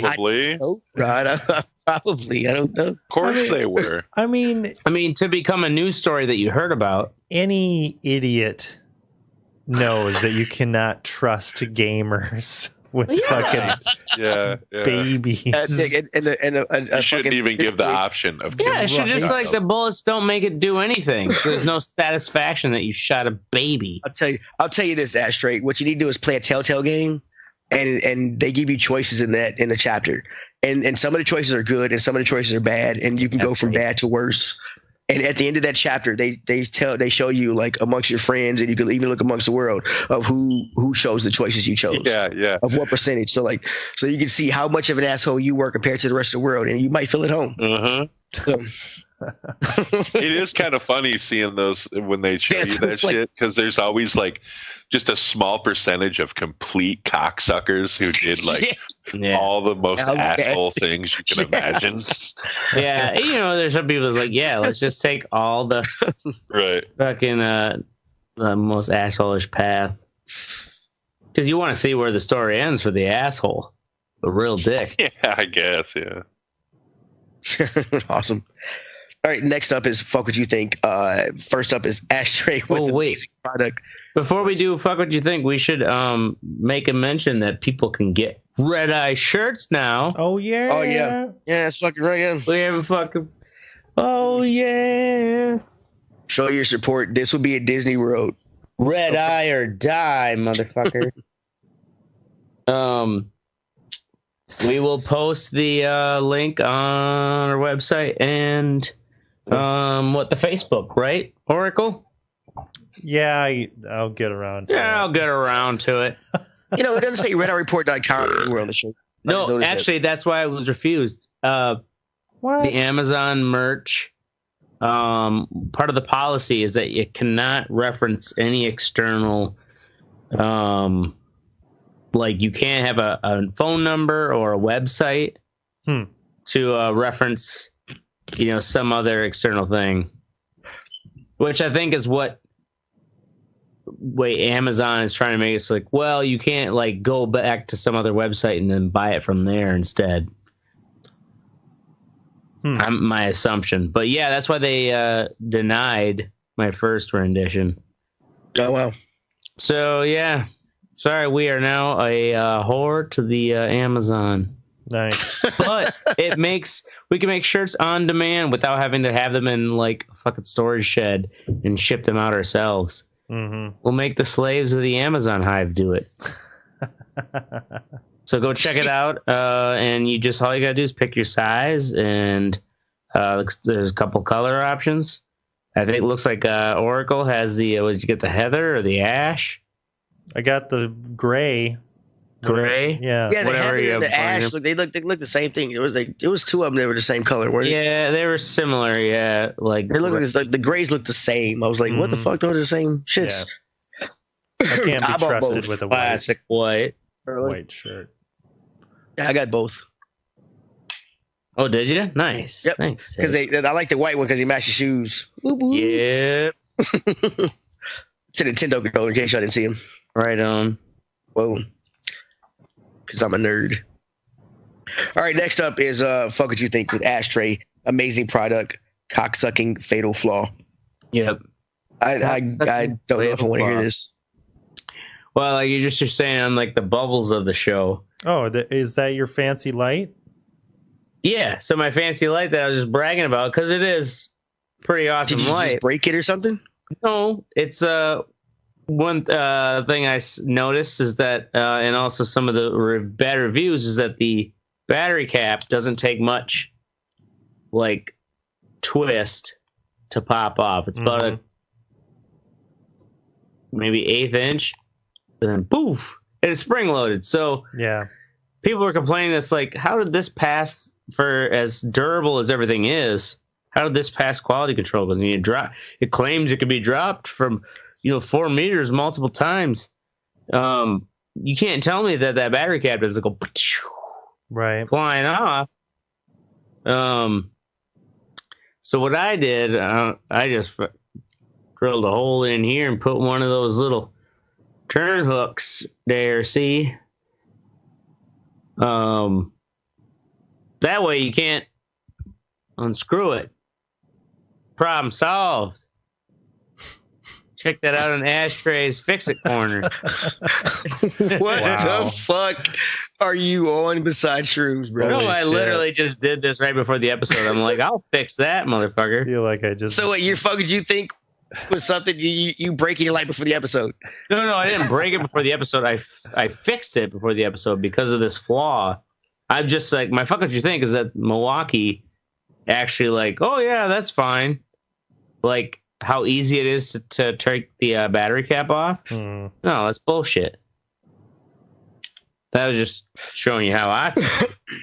Way to go. Yep. Cool. Awesome. Next up is Oracle. Google Maps and speed traps. Mm-hmm. Have you guys used the app Waze? Yeah, I have. I've heard of it, but I've never really used it. So what's the difference between Waze and Google Maps? Well, Waze had features where you could report like cops. There were cops, accidents, shit like that. And then it would show up on other people's maps. Well, Google Maps just brought on those features because Google owns Waze. And that's what I noticed recently. So when I was driving my, super fast car, I was noticing, I was like, oh, shit, there's a little icon here, and it says there's a speed trap. And I'm like, there's no way it's going to be that accurate. But sure enough, there was a cop there every time. It was, yep. Yeah, we can hear you. So it was actually super accurate. But now... So it was just through the Google Maps. Yeah, through Google Maps. But now police are bitching about having the feature, and they're sending fucking letters to fucking Google to take it down because let me read their little but it's making people slow down, right? It's accomplishing exactly what they say that they want. Supposed to be doing. It's just taking away their ticket revenue. Okay, so here, this is what they're saying. Revealing the location of checkpoints puts those drivers, their passengers, and the general public at risk, the New York Police Department said. Yeah, fuck them. That's some fucking bullshit. Fuck you guys. Yeah. No, it puts your fucking income at risk. Yeah. Right. Well, and you don't get all that overtime. The officer is going to have to accept police departments is that eventually, shit, it could be less than 20 years from now, 25 years, where like auto controls and stuff, like it could be regulated enough that like you don't need to worry so much about anyone speeding anymore. Mm-hmm. As far as autonomous driving and stuff, like 25 years from now, who knows? Or maybe maybe be longer, but still, at some point, you can't count on speeding tickets for revenue. Yep. Right. You're just gonna have to enslave people directly and make them work in copper mines or something. That might be. Yeah, I don't know. Although, for as much as I want to believe in autonomous driving, I still think there's just so many roads that it's just not going to work on. That's a huge. No, we're talking hundreds of years before that shit is maybe not fully integrated. But it might be 50 years. I don't know. Probably you think roads like way up north where the way they're talking about and shit is gonna have that? I mean, come on. What they're saying is there's 5G is supposed to make that happen.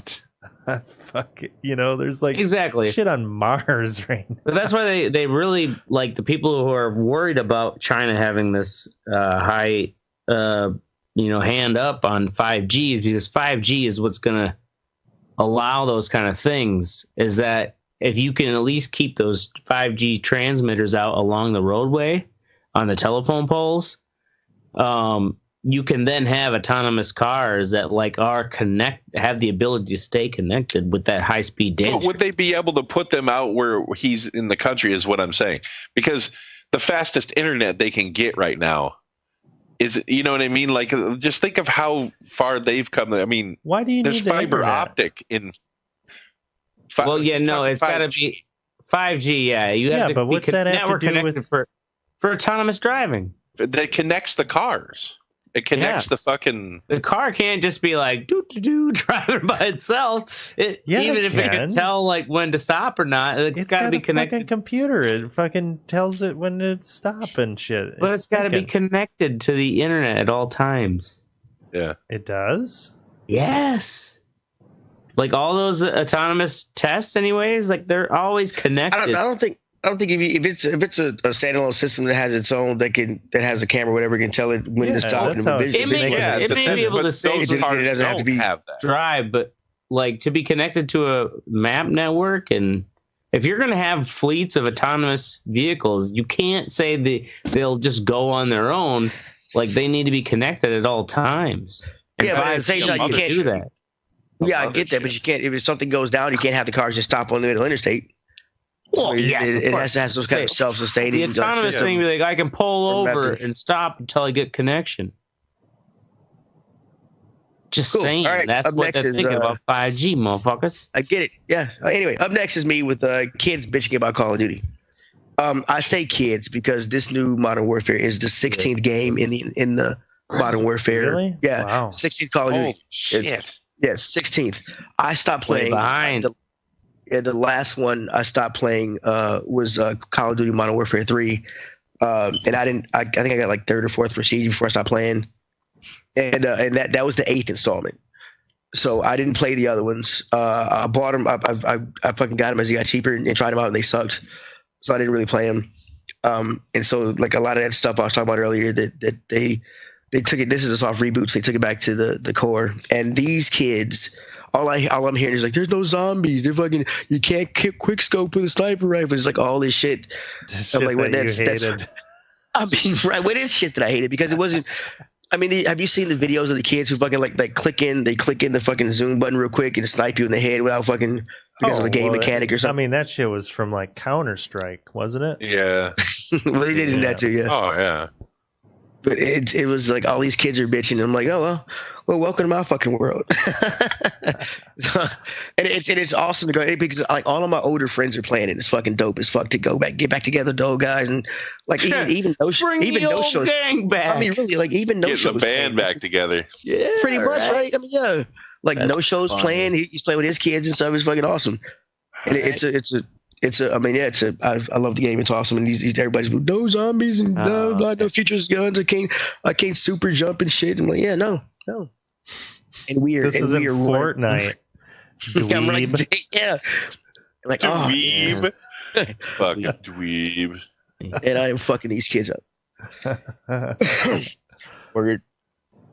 Up next is Mystic with Names. Okay. So I'm listening to the radio the other day. And we're talking about this kid who's a sophomore in high school. So, like, how old is that? Like 15, 16? Mm-hmm. And he's a football player, and he's verbally committed to LSU to go to college. Now, his name is The Coldest. Oh, yes, Doug. Yes. This is almost my focus, you think. The Coldest. I just want that to sit. I hope. I don't know what it's. How's it spelled? I thought his middle name was like there ever was. What? No, they were making fun. They were making fun of it, saying like that'd be funny if that's what it was. But is it THECOLD? No, it's DE. It's the Coldest. But it's spelled out like it sounds. Yeah. Yes. Yeah. Wow. DACOLDEST. The Coldest. That's awesome. And he even said that his mom gave him that name because she knew he was going to be the coldest to ever do whatever he did. Oh my god! I was like, this is awesome. The most ignorant backwoods bullshit that I have ever seen in my life from any race. I don't give a fuck. Only ignorant because it doesn't conform. I cheer. No. Don't you fucking dare. No. As a black man, I can say you should set that kid up to be a fucking to have to constantly fucking tell people how to say his name. Well, not even. I mean, it's. It'd be interesting to hear how people try to pronounce it if they don't know like they don't get it, you know? Right. I don't know how you cannot pronounce that. Deco Ladeste? Deco Ladeste? It's like that woman who named her kid Usnavi, U.S. Navy, because that's the first thing she saw when she came here from Cuba, or from like fucking, yeah, it was Cuba or Puerto Rico or Haiti or some shit like that, some fucking country. Really? Yeah, Usnavi. You know what I'm saying? Like, what? Dude, I just don't get it. It isn't like, it's like, I understand if you want your kid to have a different name. You know what I mean? Something original. But the coldest? That's just fucking outrageous. That blows my fucking. You just don't understand the culture. It's so ignorant. It is ignorant. It is. I think it sounds kind of cool. The cold. Yeah, I like the sound of it. The coldest. Yeah, but you can't. I mean, are you? I mean, are you? Right. Do you honestly hear yourself saying "Judge the coldest Johnson"? Maybe if he was a WWF wrestler. He said he's a quarterback. What's he doing? Coldest Johnson. He's already signed to something, right? Yeah, to play fucking football. Yeah, you know what? The only reason we know his stupid name is because he's talented. And he's the coldest. It was either gonna be that, or we read it on his name tag when we picked our fries up. He didn't have he had very few outlets to go with a name like the coldest. He had to live up to that name ever since he was a little kid. Maybe that's why he's talented. Just saying. Awesome. Anyway. You know what I'm saying? Yeah, I'm saying. There's too many I'm sayings. 89. In all seriousness, go fuck yourself, any part of Tennessee. That's our show.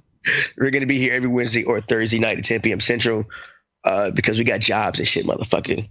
Make sure you join the conversation at theredeyereport.com or facebook.com/theredeyereport. You can also Twitter us at redeye_report. Like and share us or fuckers. Fuckers? What the fuck? Like us, share us, or fuck us. I prefer fucking. But hey, Ashtray's down for whatever. You just share me. He got a nice light. You can see all them crevices and rolls, man. It's going to be fun. I'm Teddy. I'm Oracle. This is Ashtray. And I'm Mystic. And you've just been... Well, you didn't tell me what the fucking subject was, so you ain't knowing what my sexy is. That's fine. That? No, I got it right here. Oh, you don't know what the subject is? No, what is it? So you weren't listening. I wasn't here. Hard. All right, no, this will be even better. Yes, all right, ladies and gentlemen, doing it live. We're doing it fucking live with an ashtray topic, no doubt. Yep, ashtray. All right, this week in the Red Report, we're talking about a common pain in the ass. Pain in the ass that everyone has, but only about 50% of the population has to pay for. No, we're not talking about taxes. We're talking about hemorrhoids. We're jumping the shark with another shark. Yeah, he paused. He paused to wait for your reaction too. That's the funny thing about it. And you didn't come in fast enough. You could see the disappointment in his eyes. Yeah, and that was awesome. That's my favorite part of the show because he wanted you to be like, God damn it, fucking hemorrhoids, and you didn't do it quick enough. And the hurt in his eyes. I'm gonna leave. Priceless. All right, first we have Mystic, who through the marvels of modern science no longer worries about butt trouble like hemorrhoids. When installing his Robocop foot, they upgraded the surgery to add a shop-vac colon. He even sprung for the 100-foot extension cord. Wow, super funny. And then we have Oracle. Oracle is the next butt berry on the red-eyed tree. This week, he had no butt trouble, but instead he got sick on a plane and thought he was going to die. All because he was scuba diving just a day before he flew up to 30,000 feet in elevation. He would have died of the bends, but he was saved by Spirit Airlines seats, which only recline 5 degrees. Fucking Spirit Airlines isn't saving shit. Did you guys hear about that bat? No. That got loose on a Spirit Airlines flight. Really? Yeah, they found a live bat like halfway through the flight. They couldn't really do anything about it. No, a live bat. That's funny. They're all blind, Ashtray. All right. Next, we have Teddy. And, buddy, as a fellow butt lover, I advise you to cover your eyes and plug your ears in this episode. And I'm Ashtray, the host who asked aloud, how can we talk about something even more absurd than plumbing? And then the inspiration came to me. Hemorrhoids, inspired by a true story. Inspired by a true story, because this weekend I got my first hemorrhoid, and I'm sharing pictures with the Red Eye Report. Oh, are you? Man. No, are you really sharing pictures? No, fuck no. No, I couldn't share it. Seriously, I couldn't share pictures without burning your eyes out and leaving hemorrhoid. Yeah, because it is like a hemorrhoid. Hemorrhoid. Yeah, I on Sunday got that like itchy feeling like, oh, Craig, you didn't wipe right. You know, it's like wiping again, you're like, nope, no poop on the toilet paper.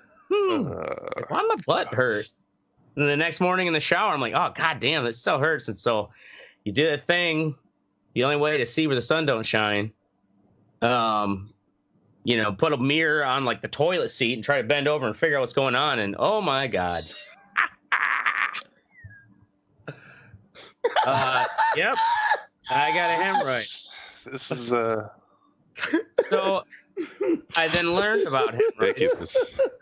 So what is a hemorrhoid? What I found out, I didn't know, but we all have hemorrhoids.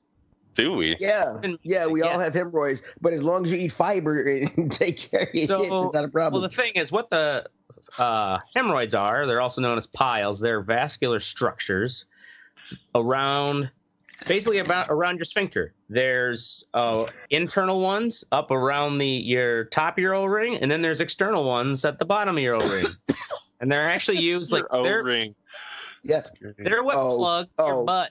Basically, that's what keeps your butt, like when you got diarrhea and you're like, oh, Nelly, clenching down, like that's what keeps you watertight is your hemorrhoids, because they're like this cushiony venous material. And so we don't think about them. They're also, the external ones are basically like, they're what gives the starfish look. Like so, that is the issue, the external. This is not a starfish. What is this in the screen? Oh my god! Is this from the Wikipedia? Yes. Oh my god! That looks fucking painful. What so, is yeah, we only talk about.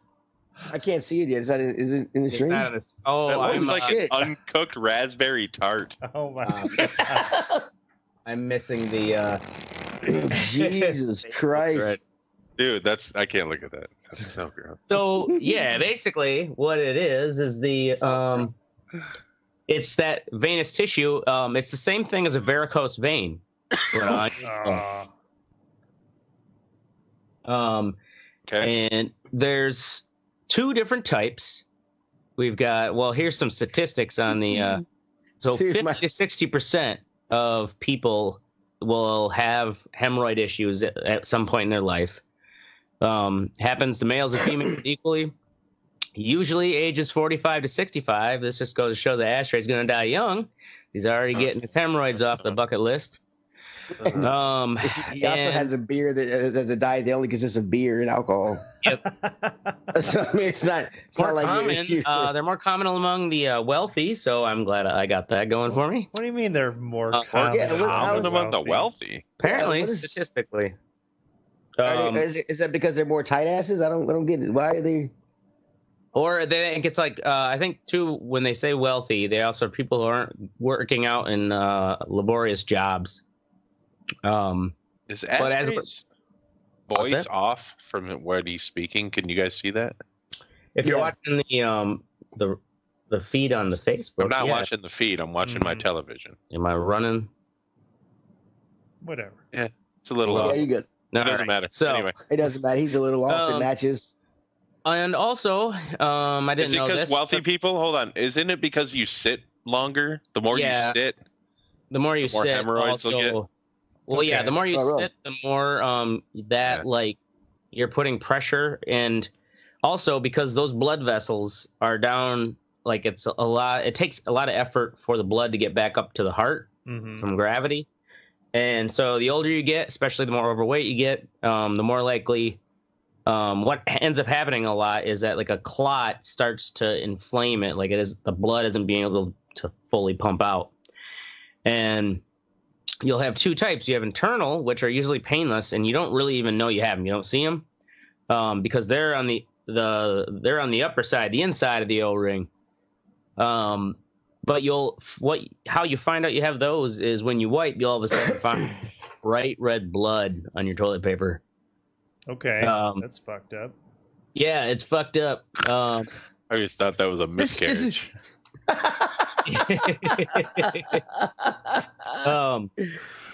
Yeah, that's also it's why pregnant women have that a lot, because they got a whole extra baby and 40 pounds of weight, and everything's pushing down, so the external ones are the ones that I have. That's gross. Hey, you ever had to apply hemorrhoid cream? Yeah, today I did. Today I mean, it's somebody else, man. That's what's gross. Oh yeah, to apply it on someone else, that would be. Think of how many doctors have to get back there and. Yeah, right? Yep. Yeah. That's your basic hemorrhoid. Yeah, first time I saw have you guys ever had a prostate exam? Yes. Yes. I don't know if I have.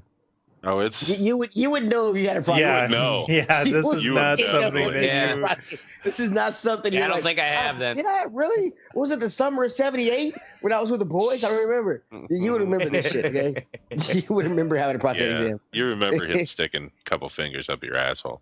Yeah, I just had this like old Asian lot of pressure. man. He's just like, just relax. I'm just like, you can't relax. My body says no. All of Fuck this. you. Yeah. And then afterwards, they just slam some fucking Kleenex down with some wipe yourself up. Yeah, they just dry up. Yeah, they're just like wipe the lube off your own butt. Yeah. Basically, you got state sanctioned, assault. Yeah, fucking poor little starfish. Fucking didn't have to buy me dinner first or anything. So. Yeah, I think I blame mine on because haven't had any big epic poops lately, but I did. Should blame it on yourself. No, I'm blaming it on the lawnmower that I was fucking dealing with all day. It's the only exertion, real exertion. You talking about hemorrhoids? That's why you have the hemorrhoids? I'm blaming it on the lawnmower. Was it a riding lawnmower? Dude, this is a built-up type of shit. This just doesn't. Wait, it doesn't happen overnight. I mean, it don't just pop out because you fucking strain too hard with taking shit. Yeah, this is built up. No, you gotta, dumbass. That is one of the things that causes hemorrhoids. Yes, that's one of the causes is that they just pop out when you strain too hard in your abdominal cavity. Yeah, not just like, oh, you're lacking fiber. Right, but that's not what happened to you. This is built up. This is a built up shit. Hey, I'm glad you've been inspecting my soul. He's got the old soul fucking. You know me, I got that old man, like I'm 25 years older than I really am. Yeah. So but you do cocaine like a 17-year-old. What's that? But you do cocaine like a 17-year-old. Because I'm old and I know my heart doesn't have that 7.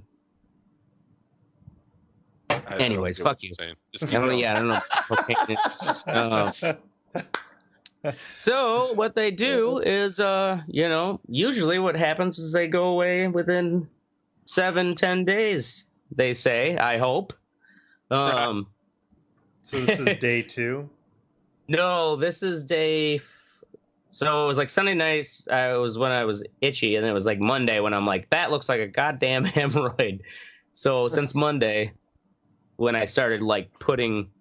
Got the preparation H, and I got the Tux Flight 7, and I even like I went back and got the preparation H, which is lidocaine, because I'm like, it's super expensive. It's like $25 a tube, but you could tell lidocaine, that helps.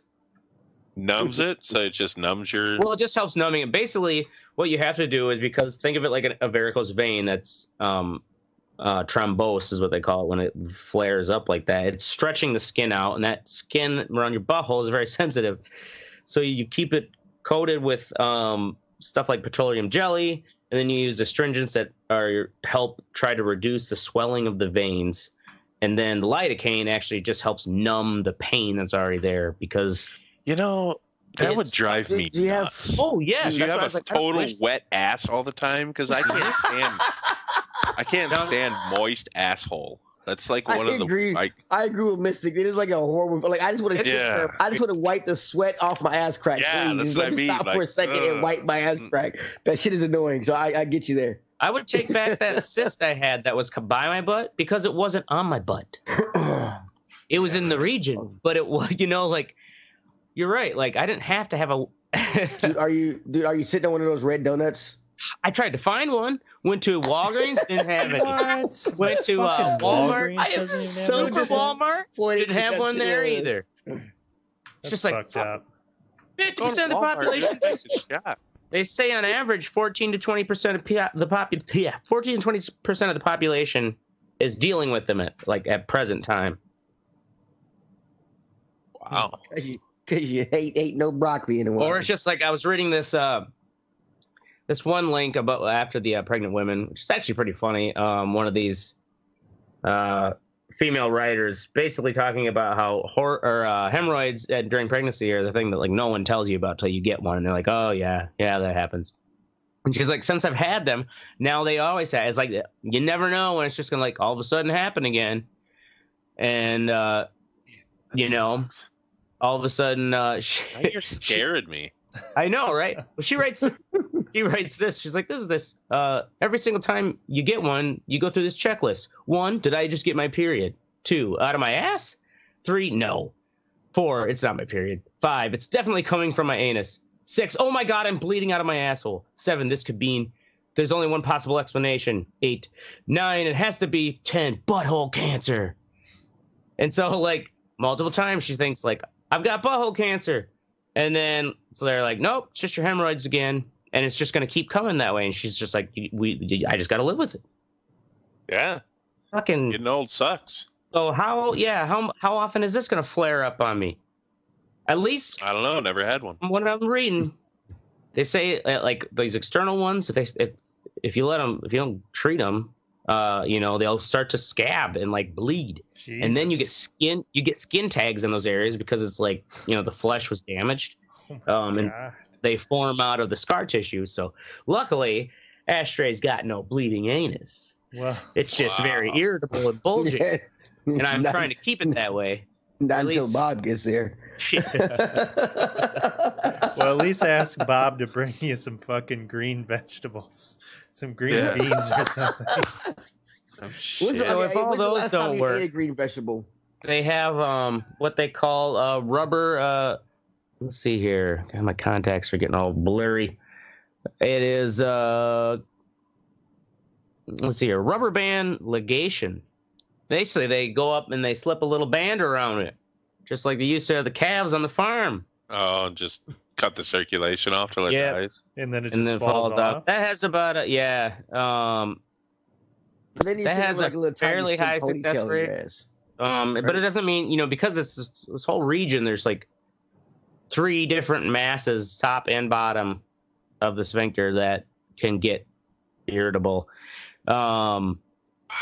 If it gets the real worst will be if they have to actually go in. If cauterization even fails, that's the last resort for Oracle's face are great. Oracle's face is just like, dude.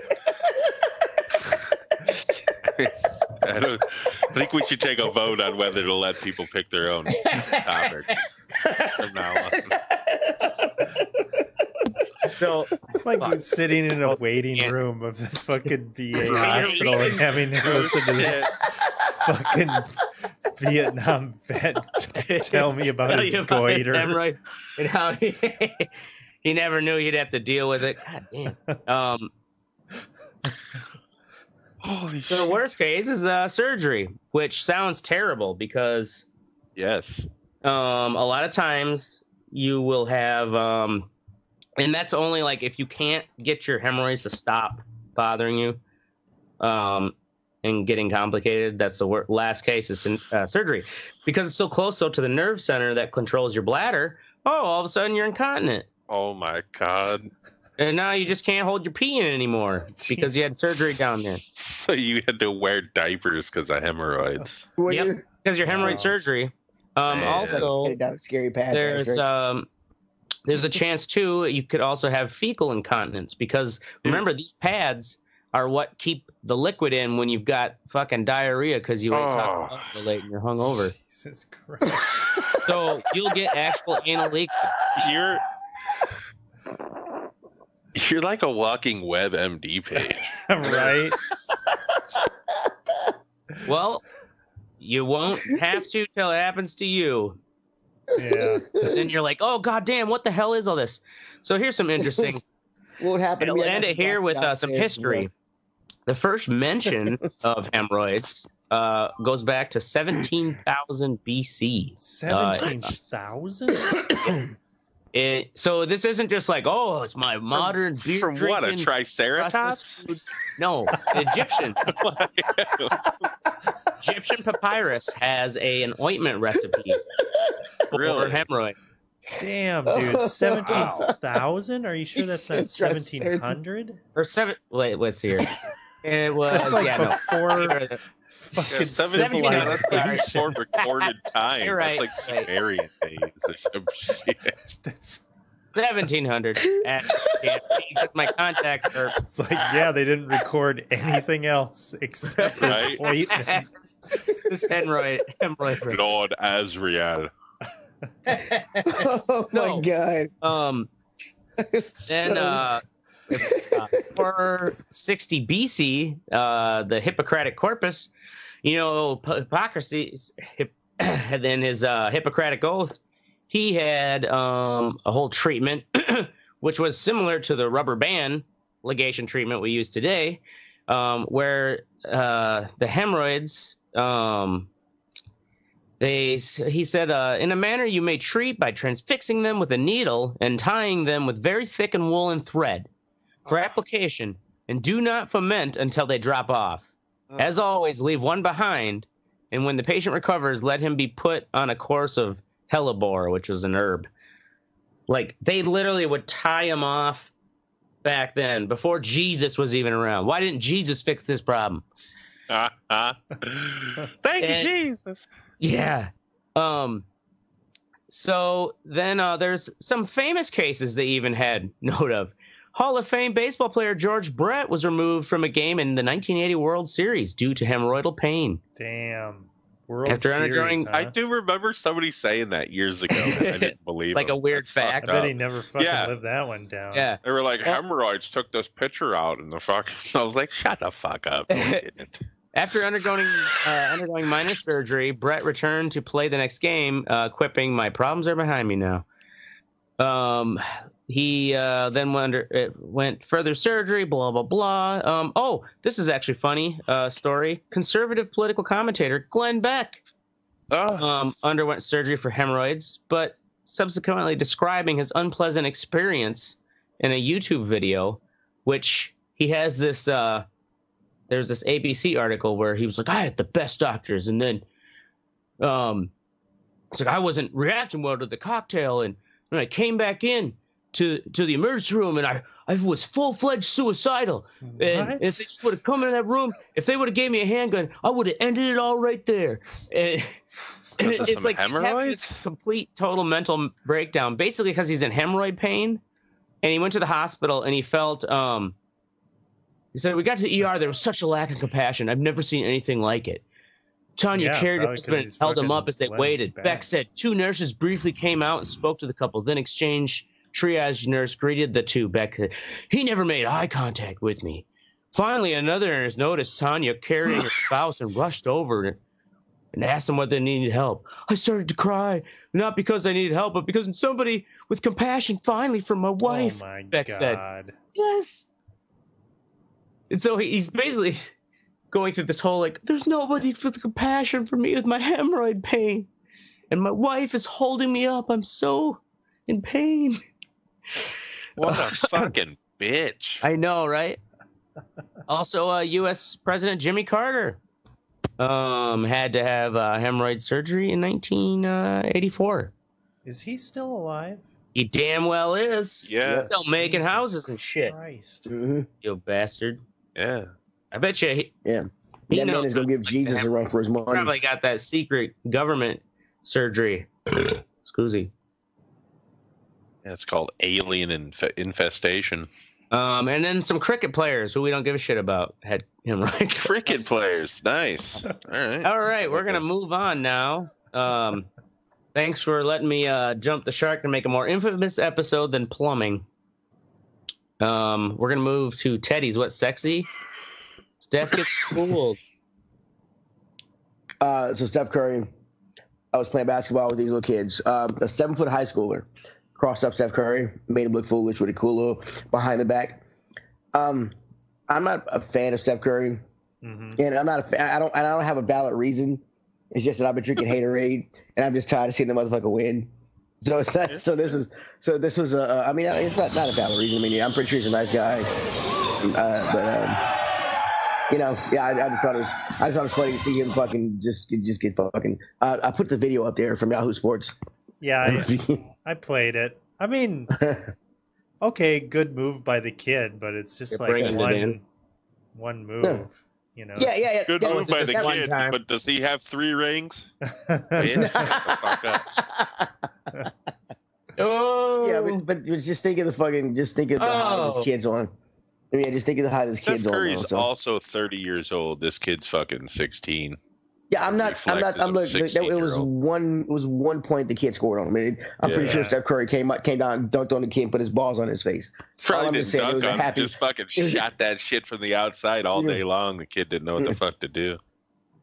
And so I just thought it was a happy little moment for the kid, and it's fun to see him get scored. That is a happy little moment. Yeah.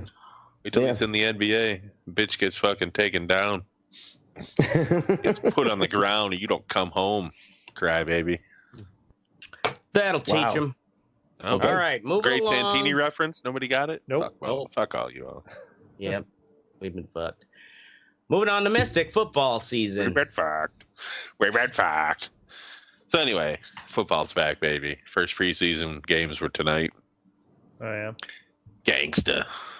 Not that I care about preseason, but that my means dad was at the Packers game tonight. I don't care about preseason games, but it's 4 weeks now until start of the regular season. So that's summer's ending. You know what I was thinking? Football out of any sport is like a spectacle. It's a once a week, not once a week, but they have one game a week. It's multiple days, but yeah. Okay. No, I'm saying each team has one game a week. Yeah, What do you mean it's a spectacle versus? It's more of a spectacle than anything else. Like a Roman game. You go there, you fucking tailgate for 6 hours before it. You hang out, you get drunk, you have fun. Like if you go to a baseball game, it's most likely on a Tuesday. Well, you know what I mean? Yeah, that's I've done some serious. Maybe it's just weekends, but like I've done some tailgating at the only baseball games I've ever been to. Sure, you can in the bigger ones during the weekend, but I'm saying there's one every day almost. So it doesn't. Right. You know what I mean? If you go to a football game, that's 1 out of 16 regular season games. It's just more. It feels more like you're doing something. You know what I mean? Every team's once a week, right? Yeah. Unless you have a bye week. So. And basketball's the same thing. It's 82 games. It's just kind of like it's a grind. Where I'm sure playoffs are completely different in every sport, but like football, it's just a spectacle. It's the fucking showmanship, man. Cheerleaders out there fucking getting y'all worked up for the Raiders. The Raiders. Anyway, go ahead. Up next. My What's Sexy is someone finally did an actual empirical study on the dick pics phenomenon. Because it's like been prevalent long enough that like I can't believe a sociologist or whatever field that would fall under like hasn't been tried to figure out like why do people send dick pics, and why is it still continue? And apparently, the average was something like, I didn't even get to read the whole article because I picked it right on the fly, but it was like 48% of, nearly 48% of men who were surveyed admitted to have sending an unsolicited dick pic. Majority of dick pic senders were white, married, or in a serious relationship. Wow. Had some college/university education, and the average age of the sender was 31. Wow, that's older than I thought. The average age of the non-sender was 33, however, so it doesn't appear as if age is a factor. Teddy, your camera's fucked up. Is it? So they basically, in a nutshell, they say men who reported having sent unsolicited dick pics showed higher levels of narcissism relative to men who had never sent such images. They also demonstrated higher levels of hostile, overtly negative views of women and benevolent. I'm gonna leave the call and come back. Right back. Oh, sexism. Basically, it sounds like they're assholes. They're in the incel spectrum, or just assholes. Yeah. And it made I just think it's about damn time, because obviously the dick pic has been in the nomenclature for what, 10 years? Mm-hmm. Since we've been able to send pictures over our text messages. Remember Brett Favre? Oh, well, nobody forgets. Want to see my penis? Yeah, exactly. Yeah. It's like those kind of story. Like it's a common thing. We should all know by now that it's the dumbest thing ever. But no, apparently 48% of men still think it'll do something. What if the first text message ever recorded was a dick pic? Like they're sitting down at Samsung headquarters or whatever. Right? Yeah. It's like, all right, yes. 1985. Okay, the transmission is working successfully. We've spent billions of dollars. You can hear him giggling. Yeah, open it up. Right? Open it up. Yeah. Two nerds in the basement are like, yeah, open it. Right. They're calling someone in another state, after they sent it over the phone. There's a pretty good chance. What's the picture of? What's the picture of? God damn it, Gary. Describe what you see. Describe what you see. Ooh, it's so veiny. Minute shaft and balls. All right, moving on. Oracle, new motherfucking host. Boom. New host. I got fed up with my old web host. It was fucking slow as fuck. And I was just cobbling shit together so the website could operate on any functionality. And now we have a new host, and things are moving a lot faster for the redeyereport.com. So we've got 241 episodes in our archive, so 241. That's right. Anytime. Haven't paid us a cent. No. Yeah, that's about all I've got. It was pretty easy to migrate shit over, and yeah, it's super what are you guys fast. talking about? I get to check every week. Yeah, you and Oracle. Yeah, right. You and Oracle, dude. Him and Oracle, dude. How you think you got that goddamn green screen, bro? You got the green screen. You ain't even putting two and two together. I just spent Here mine I've on been cocaine. making murals. A lot of cocaine. I mean, yeah, you know what I'm saying? Put two and two together, bro. Thought you was quicker than that ashtray. That's what I'll blame the. You guys can't see it, but I'm wearing cocaine. gold chains. That's what gave me the hemorrhoid. Gold chains. All right. No, you not. You spent your money on insulin. Moving on now to what you think time. First off, we've got Mystic with Tool. All right, so they're by far my favorite band ever. Ever. Tool. Forever. But But that new song that they came out with. Okay, so every Tool album has a different production, like quality to it. I don't know if they have different producers. Sometimes also different group of musicians too, right? No, they're all the same. Well, they've had same members. First two albums were a different bass player, but other than that, it's the same. I'm thinking more like Nails. But in this new one, it sounds good. It sounds more analog. It sounds more organic. But it also sounds like the last two albums, and that bothers me because Tool has evolved so much, and to bring out new music for the first time in 13 years and to just have it sound the same it doesn't sound like it, especially when their side projects are so unique. That's true. It's not like they're stuck in that range. True. Yeah, they have so many different side projects that sound. I mean, Perfect Circle sounds nothing like Tool, or fucking what's that other band that he fucking has that was really popular? I forgot. Or fucking Pygmy Love Circus, Danny Carey's other band. They're like punk, you know what I mean? And to have Tool just be the same formulaic. We're gonna play 5/8 timing. Metal musicians don't play 5/8 timing. Well, yeah, you do. Do it. You've done it for the past 20 years. You know, you do it well. Sounds good. Just doesn't sound like new music, and that frustrates me. I haven't listened to it yet. Also, though, it is cool that the first they came out with is a 10-minute fucking song. Yeah. It's such a Tool thing to do. Yeah. Word. Moving to Oracle. Shitty sound. Speaking of shit ass sound, went out to Worcester, Mass this past I don't know, Friday or Saturday, I think it was, and saw the Claypool Lennon Delirium live, and they were phenomenal. They were outstanding,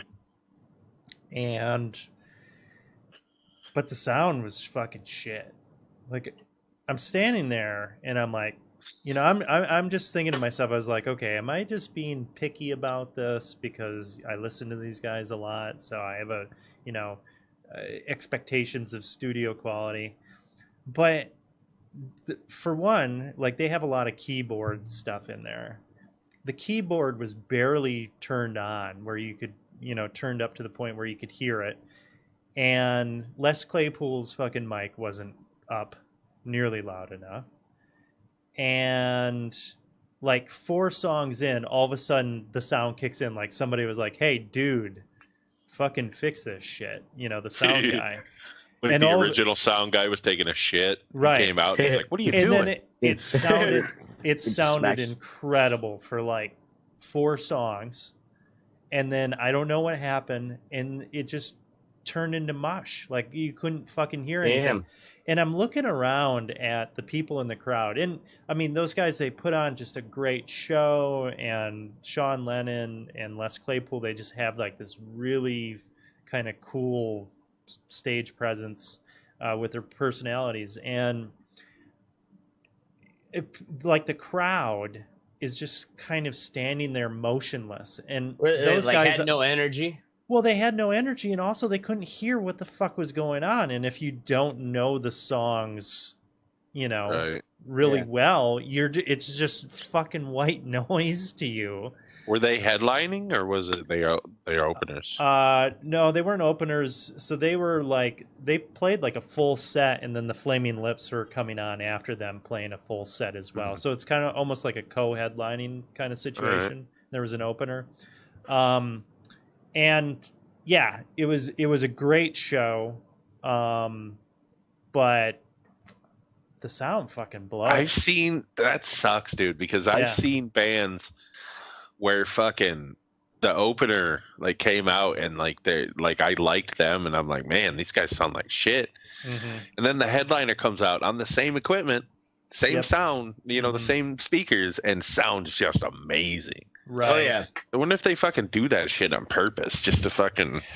Yeah, you know? I don't bet. know. And how many bands wouldn't know? Well, or Right. if it's just yeah, whether it was negligence or I do definitely believe that they they keep their levels at like 50% and then they push them up to 75 once the main act comes on. Right. It's like, whoa! Yeah. But you're right though. I mean, there's a possibility. Maybe it was more negligence. So I think it was negligence. The fact that I could definitely point out the when the guy unfucked himself, because you could hear it halfway through the song. All of a sudden, you could hear the keyboard. All of a sudden, you could hear the vocals. Then was it corrected towards the end? It was corrected towards the middle for like, I don't know, 3-4 songs, and then it got shitty again. Yeah. So I don't know if they were like. Yeah. You probably were nowhere near. I would get the eagle eyes, be like, "Where's the booth? Where's that fucker? Oh, who's Jesus. fucking my show?" You know how many people probably do that shit to those guys? Yeah, right. Oh yeah. Yeah. Oh my God. I'm sure there's plenty, and also because there's so many of those dudes that go to concerts who, like roadies and shit, and just lugging gear and plugging shit in and stringing it together, but they're not the guy who gets to sit behind the board. I've got Fruity Loops. You're doing it wrong. It kind of seemed, honestly, at that venue though, it kind of seemed like the whole thing was a bit of a shit show with the venue. I mean, they fucking made us wait for 2 hours before the bands went on. Now, who knows? Maybe they didn't allow the sound guys to even run the boards in that venue or something. It just kind of seemed like shit was a little fucked up. So right. I don't think I'll be going back there. But I was glad to see Claypool, Lennon, Delirium. That's cool. They're phenomenal. Okay. Les rip it up. Was he tearing it all up? Fucking amazing. Sean Lennon's really good too. Good guitar player. I'd give a testicle to get one of Les Claypool's basses. Those fucking things are so amazing. Yeah, and it's cool too because he'll switch. Like he'll have an attendant give him basses throughout the song. Like he'll switch basses like during the. Oh, really? Yeah. Cool as fuck. All right, that's my Word. nerd. Moving on to Ashtray. Oh, foggy-eyed Ashtray. Putting acid in his fucking eyeballs. Yeah, you gotta get ready. My fucking you think is, where the hell are all the fucking donut butt cushions? I jerry-rigged one using actually some boxes of Red Eye Report cards, business cards. You gotta I had show them it in the short boxes. I Put want them to on the see seat, it. right? And then you put a pillow on top of that, and you can kind of like sit on the boxes with your thighs and kind of let your butt hang off the end, which works. But those jagged edges start to dig into your thighs, and like you're getting more pain just from the dumb seat you've made to take pressure off of your tailbone. You made a butt donut out of Red Eye Report cards? Well, just the boxes. You use them like bricks, And yeah, no, that's just shit ain't working. And so I thought for sure Walgreens has everything when it comes to old people problems. It's expensive as hell, but you'll find it at Walgreens. Going to Walgreens on my lunch break. Couldn't find it. I found a plethora of... Dude, I don't think you looked hard enough. You can get a walker at Walgreens. Right? It was in a whole nother section or aisle. But I was on my lunch break in short time. So... Were you too ashamed to ask somebody, or... Yeah, I also didn't want to ask anyone. I'll be honest. I didn't want to say, hey, where are your hemorrhoid cushions? Yeah, you need it for your ass, man. Fuck that. You pay, but get a pillow. You check your dignity at the door when you go into Walgreens, dude. Yeah, bro. Yeah. That should be their slogan. That's a good point. You know what? I even stooped my dignity lower the next day. Went to at the end of my lunch breaks, went into the Super Walmart. Super Walmart's got to have it. All kinds of crazy, dilapidated motherfuckers going to Walmart. And so I'm looking around trying within like 5 minutes to look at the pharmacy, and like I look all near the hemorrhoids creams and the wipes and suppositories, nothing. And then I ran over to the thing where you put the blood pressure belts on and the socks that compress your legs and the boots for people like Mystic, like nothing. No. Did you just go into the pillow aisle? No, I didn't have time to run to the pillow aisle. So I just left. You had time to go to 4 stores, but you didn't have time to go to 4 stores. No, ask somebody. Two separate days. One day I went to Walgreens, and the other day I swung into the Walmart, thinking the Super Walmart would have all of the old people things. But I'm calling it the and they Walmart. probably do have it somewhere, but it wasn't where I needed it to be, which is right by the Preparation H. God damn it. Dude, you give me your address. I'm gonna Amazon Prime you a fucking hemorrhoid pillow right now. Totally, I would take it from you because then it won't come up on my. I don't want to be bombarded with my fucking ad campaign of like other Jesus buyers Christ. bought this, and then here's your advertisements for Preparation H. Just like Jesus Could've Christ. got one. As soon as you search one dumb thing, Dude, it can be there. It can be there Saturday. on the internet now. It's all they advertise to you. You gotta That's another message your price to get address. home. Here Saturday. Think of what our poor that's how they bait our grandparents, is because they're just like, well, yes, look at all the problems I've been looking for. The solutions are coming to me right over here on the side of the webpage. Click, click. Credit card?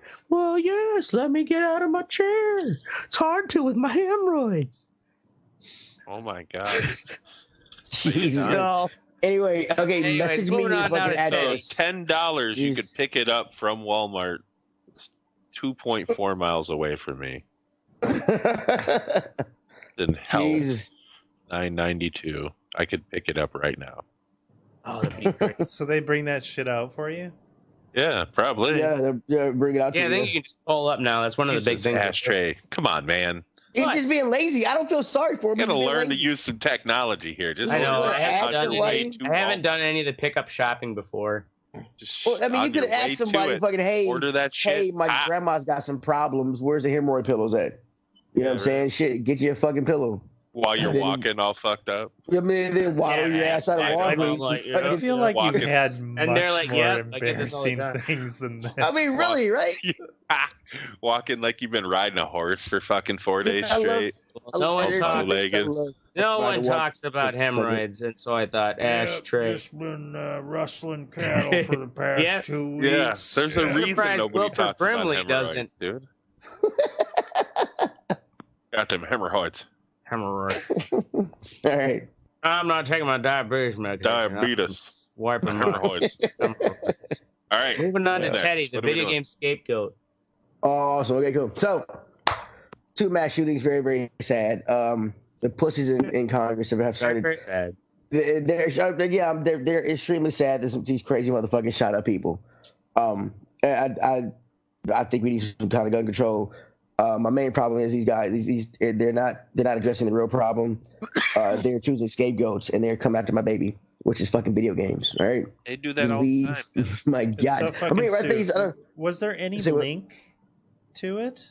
No, there's no link to it. No, there's no link to it. This is just something for them to fucking toss out to be like, hey, video games, blah blah blah blah blah. I mean, I have murdered countless. I've murdered millions virtually. I mean, Oracle has too. All of us have here. I mean, we've murdered towns just for the fuck of it. I know Ashtray does it daily. Mm-hmm. I see video games more as a release of that kind of actions. You know what I'm saying? Instead of, and Dude, it's video games are based in large part in real life. Look at Call of Duty. They're saying Call of Duty causes people to dude. That's based on real weapons. They're not all Real based. warfare. There's a lot of fucking video games that are not based on real life. But no, but this I know what you're concept saying of as far as shooting like things with guns is based on a real fucking concept. Well, it isn't the better like argument. It isn't like the real world is any less violent than a fucking video game. It doesn't make any sense. You know what I mean? If anything, the dude was in a porno grind band. Blame That's Cannibal true. Corpse. Is that what they called it? Porno grind? Yeah. What is porno grind? That's a genre. If somebody asked me at a wedding, I need to hear some porno grind. Fuck, I would be at a loss. There's a genre of music called porno grind. Yes. Yes, and I'm black. I don't know this shit. Yes. Okay. Yes, good. Teddy. This is our Teddy learns another. I mean, really, fucking- Teddy. This is like the more you know type. I learn white people shit on this shit all the time. You got to explain to me what porno grind is. I don't grind. know. What is porno? It's grind metal with pornography. All right, I gotta bring based it up. lyrics. Let me bring up some fucking porno grind. I've never heard porno grind before. I did not know this shit existed. I'm learning white people shit right now. This is education. It also could be called gore grind. Gore grind is more like what Cannibal Corpse is. Yeah. There's gonna be some sick weird ass video. Oh, I'm sure it is. I don't look at that shit. It's fucking... if Mystic don't watch it, I don't want to see it. Fuck it. Dude, I listen to fucking heavy metal, and I can't stand that shit, man. That is fucked up. That's more. Yeah, my thing is the scapegoating of the fucking video games. Yeah, I bought a Cannibal Corpse CD because the cover looked cool when I was a teenager. The fucking music sucked. Yeah. Yeah, I hate scapegoating. Yeah, this is terrible. Oh, I'm sure. All right. Well, if that's it, in all seriousness, go fuck yourself, Sucker Flat, California. Name of a real town. That's our show. Flat. We're going to be here every Wednesday night at 10 p.m. or Thursday night, 10 p.m. Central. Make sure you join the conversation at theredeyereport.com or facebook.com/theredeyereport. You can also not Twitter us because we don't give a fuck about Twitter anymore. But please like us, share us, or fuck us. We're down for whatever because I'm the Ashtray. I'm Oracle.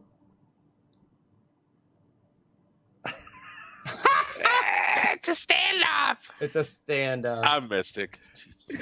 And I'm Teddy, and I'm a Pokeball trader. Yay. And this is the Red Eye Report.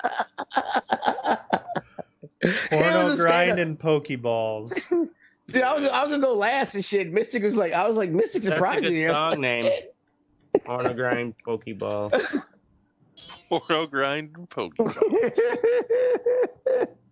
Mass fucking shoot. I cannot believe you fucking decided to talk.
passed the test.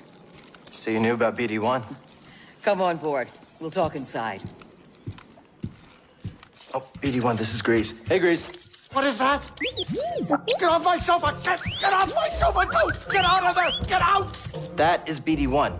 He's with us. I don't care who he's with. Do you have any idea how hard it is to get oil stains out of petroleum fabric? Not really. Oh, I hope you found something better out there than this droid. Oh, calm down, Grease. He did. Tell us, Cal. The vault was built by an ancient civilization called the Zepho. A Jedi named Eno Cordova hid something inside of it. What did he hide inside? A holocron from the archives. It contains a list of Force-sensitive children. The next generation of Jedi. I knew it! Ah, Cordova, you old fool. You knew him? Yes. A long time ago. I was his apprentice. Cordova was a loner. That little droid and I are probably the only ones that know about Pagano. Hold on, wait a minute. A holo what? A holocron. It stores information, but only accessible to Jedi. Hang on, I think I have one around here.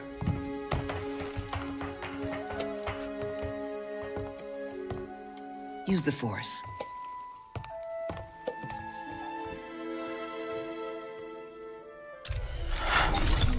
This is Master Obi-Wan Kenobi. I regret to report that both our Jedi Order and the Republic have fallen. With that list of Force sensitives, we could rebuild the Jedi Order and defeat the Empire. Okay, no problem. Let's get it. Well, except the holocron is hidden deep inside the vault, and to get it, we have to follow Cordova's path. He mentioned something about the planet Dathomir and a Zepho homeworld. All right, well, where are we going? I'm just asking because I was thinking of maybe making some food. Look, before we do anything, I need to know something. How come you're no longer a Jedi? I had an experience that changed my perspective. So I cut myself off from the Force. But you still want to rebuild the Order? I believe that rebuilding the Order is the best chance we have against the Empire. What do you believe? I believe I can't keep hiding from the Empire, so I don't really have a choice. Cal, as long as you're alive, you will always have a choice. Are you with us? We're in. Dathomir or Zepho, it's your choice.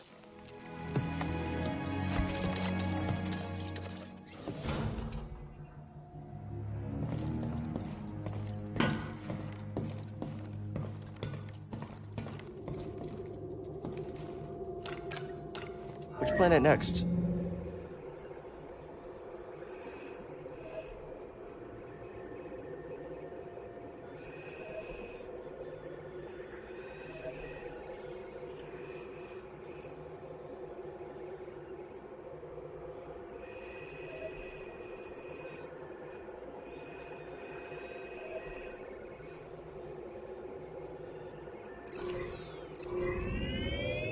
Ah, Zepho. My favorite place. Grease, have you ever thought of redecorating? The Mantis? Why would I? Wouldn't hurt to throw some art on the walls. Something new to look at. Since when do you care about art? I've always liked it. When I was younger, I used to pore through every piece I could find at the Jedi archives. Did you critique them too? I admired them. When I became a Seeker, I got to see a few in person. So many different cultures in the galaxy, and each one had their own unique works of art. It was breathtaking. All right, kids, sit down. We're here.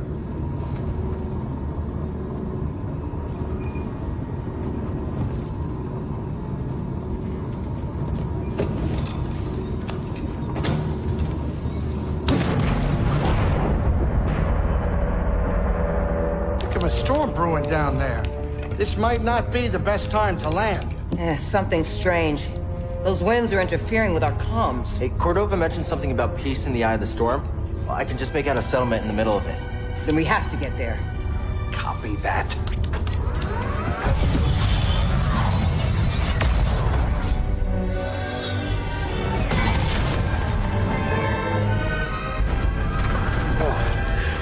couple bumps ain't gonna kill you, kid. Unless the wind picks up.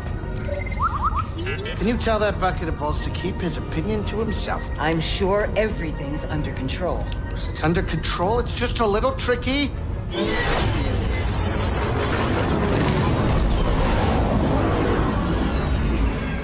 Okay, hold on.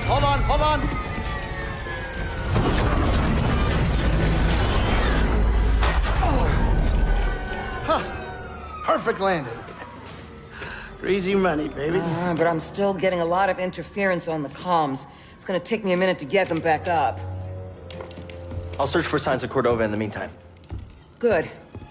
I'll be in touch once I crack this.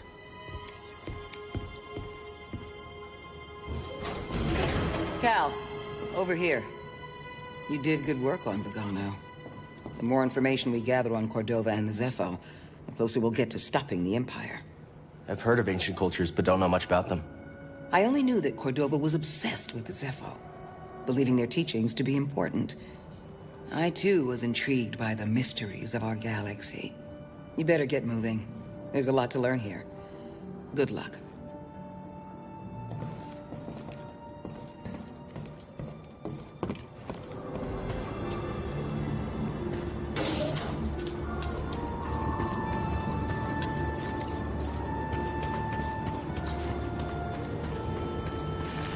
Good work. Oh, we did it. I hope you're not hurt. What are you looking at? Who are you talking to? Just my ship, the Manus. Good name, right? Intimidating. Oh, what do you know? You probably never even flown a ship. Maybe I'll teach you one day, when you're done with your Jedi stuff. I'll even give you a discount.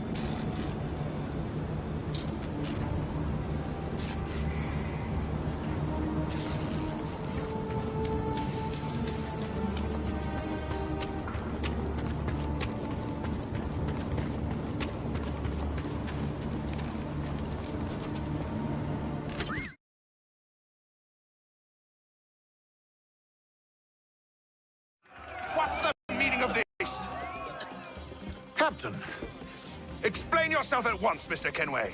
His fault. We were simply passing the time with a bit of sport, Captain. How about you pass the time by doing your goddamn jobs instead? I wasn't aware I was paying you to loll about. A word, please, Mr. Kenway. Oh, I nearly forgot. There's your knife back.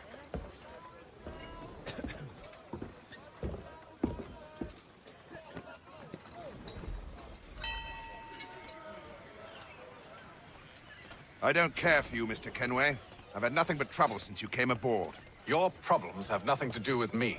I beg your pardon? You're a poor leader, ill-tempered and cruel, and it's clear your crew has no respect for you. Look, I don't want to argue. In fact, I need a favor. Oh, this is rich. I suspect some of the men intend to mutiny. Really? What a surprise. As I cannot trust any of them, I am compelled to turn to you. And why should I help you? Because if they do intend to betray, I'm the only hope you have of reaching America alive. Well, what will it be? If what you say is true, what other choice do I have? Thank you. But let me be clear. Should you ever dare to insult or threaten me again, I'll not hesitate but to cut off your head myself. Are we understood? Excellent.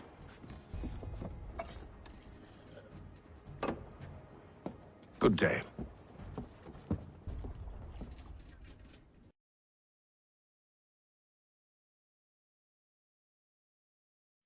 Whoa! You okay? Still here. Give me a fright there, pal.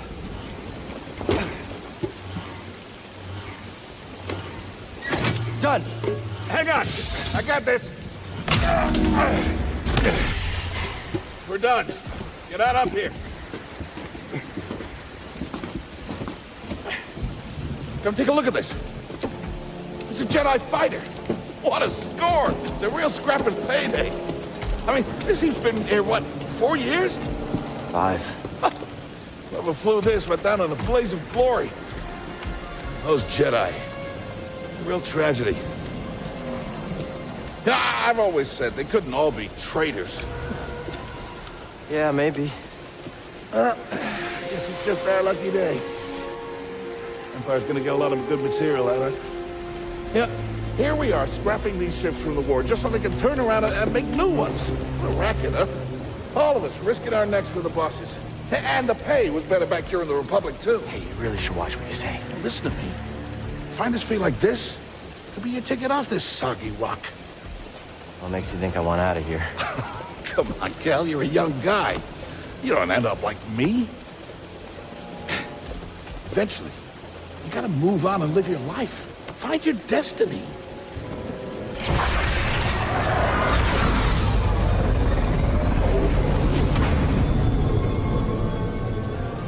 Whatever you say. Hey, we should get back down. You're not listening to me. What is that?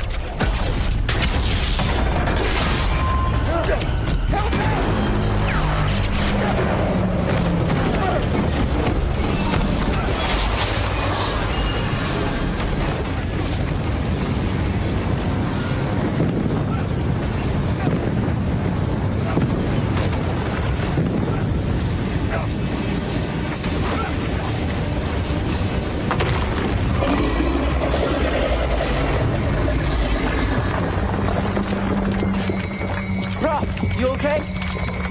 No! I can't climb up! Just hang on! Send me! No, don't let go! I can't hold on! No!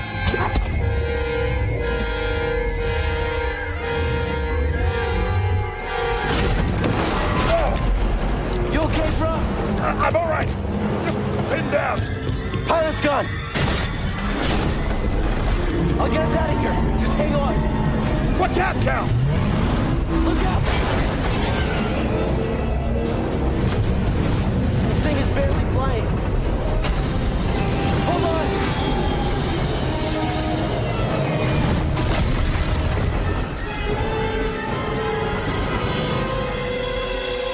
Prof, you all right? Yeah. Okay, we gotta move. Come on. Hell happened.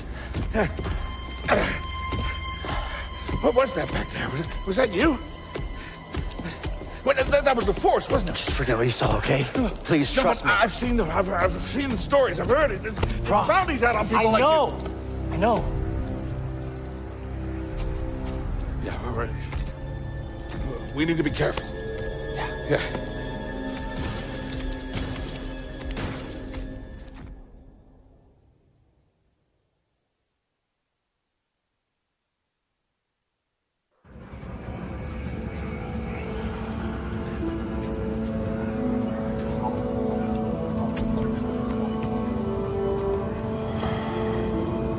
You holding up okay?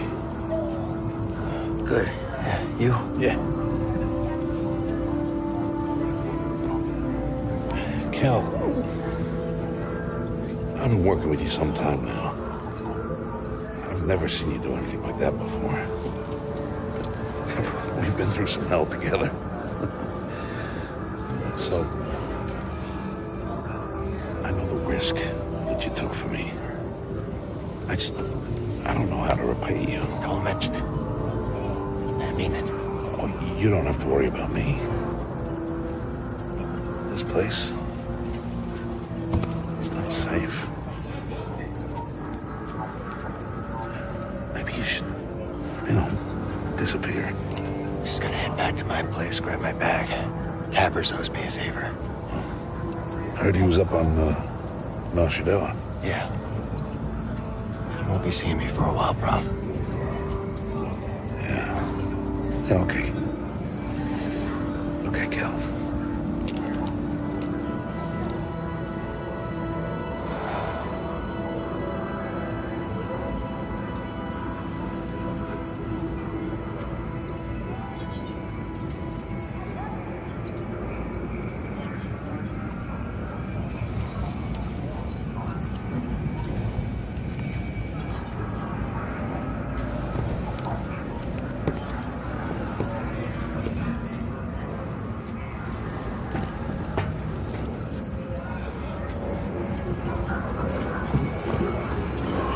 Prof?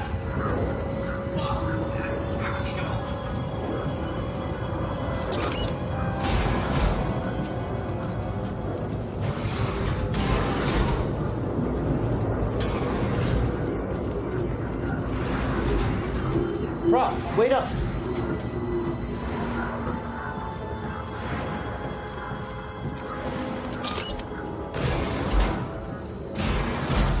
Where are you going?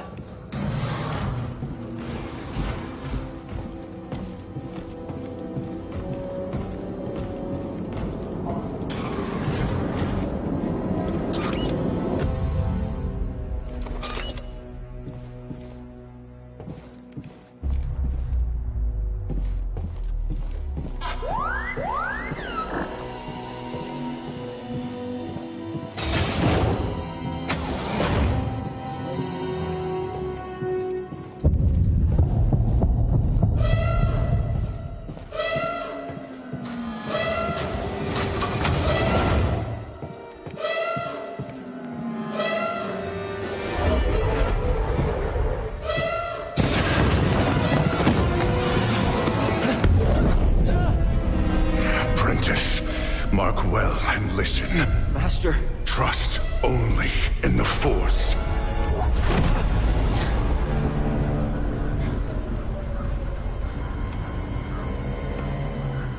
Train has stopped.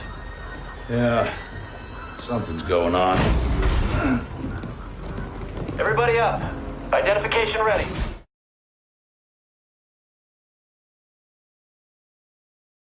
My 9-year-old got out at the library that we pick her up at. Started dancing the Macarena right on the sidewalk while she's walking up. It was fucking incredible. I was laughing so hard. Oh, she can hear it as you're pulling up? Oh, yeah. She starts doing the Macarena. No, my 9-year-old. No, I'm picking up the 13-year-old.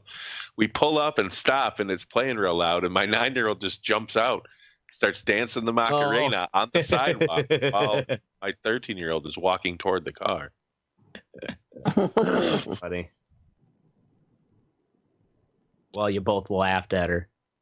I was laughing pretty hard.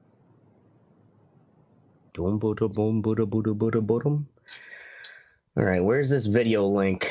We're doing it live. Are we live, people? We're fucking live. There you go. All right. I do got some I got a couple YouTube clips of like the burning and the I'm pulling them up. Gushing. You can pull later. I'm a fucking professional, dude. I know. The gushing? Yeah. I'm a fucking professional. What the fuck are we doing? This show on? Gushing all over that big gulf. All right, ladies and gentlemen, this week on the Red Eye Report, we're talking about the Deepwater Horizon.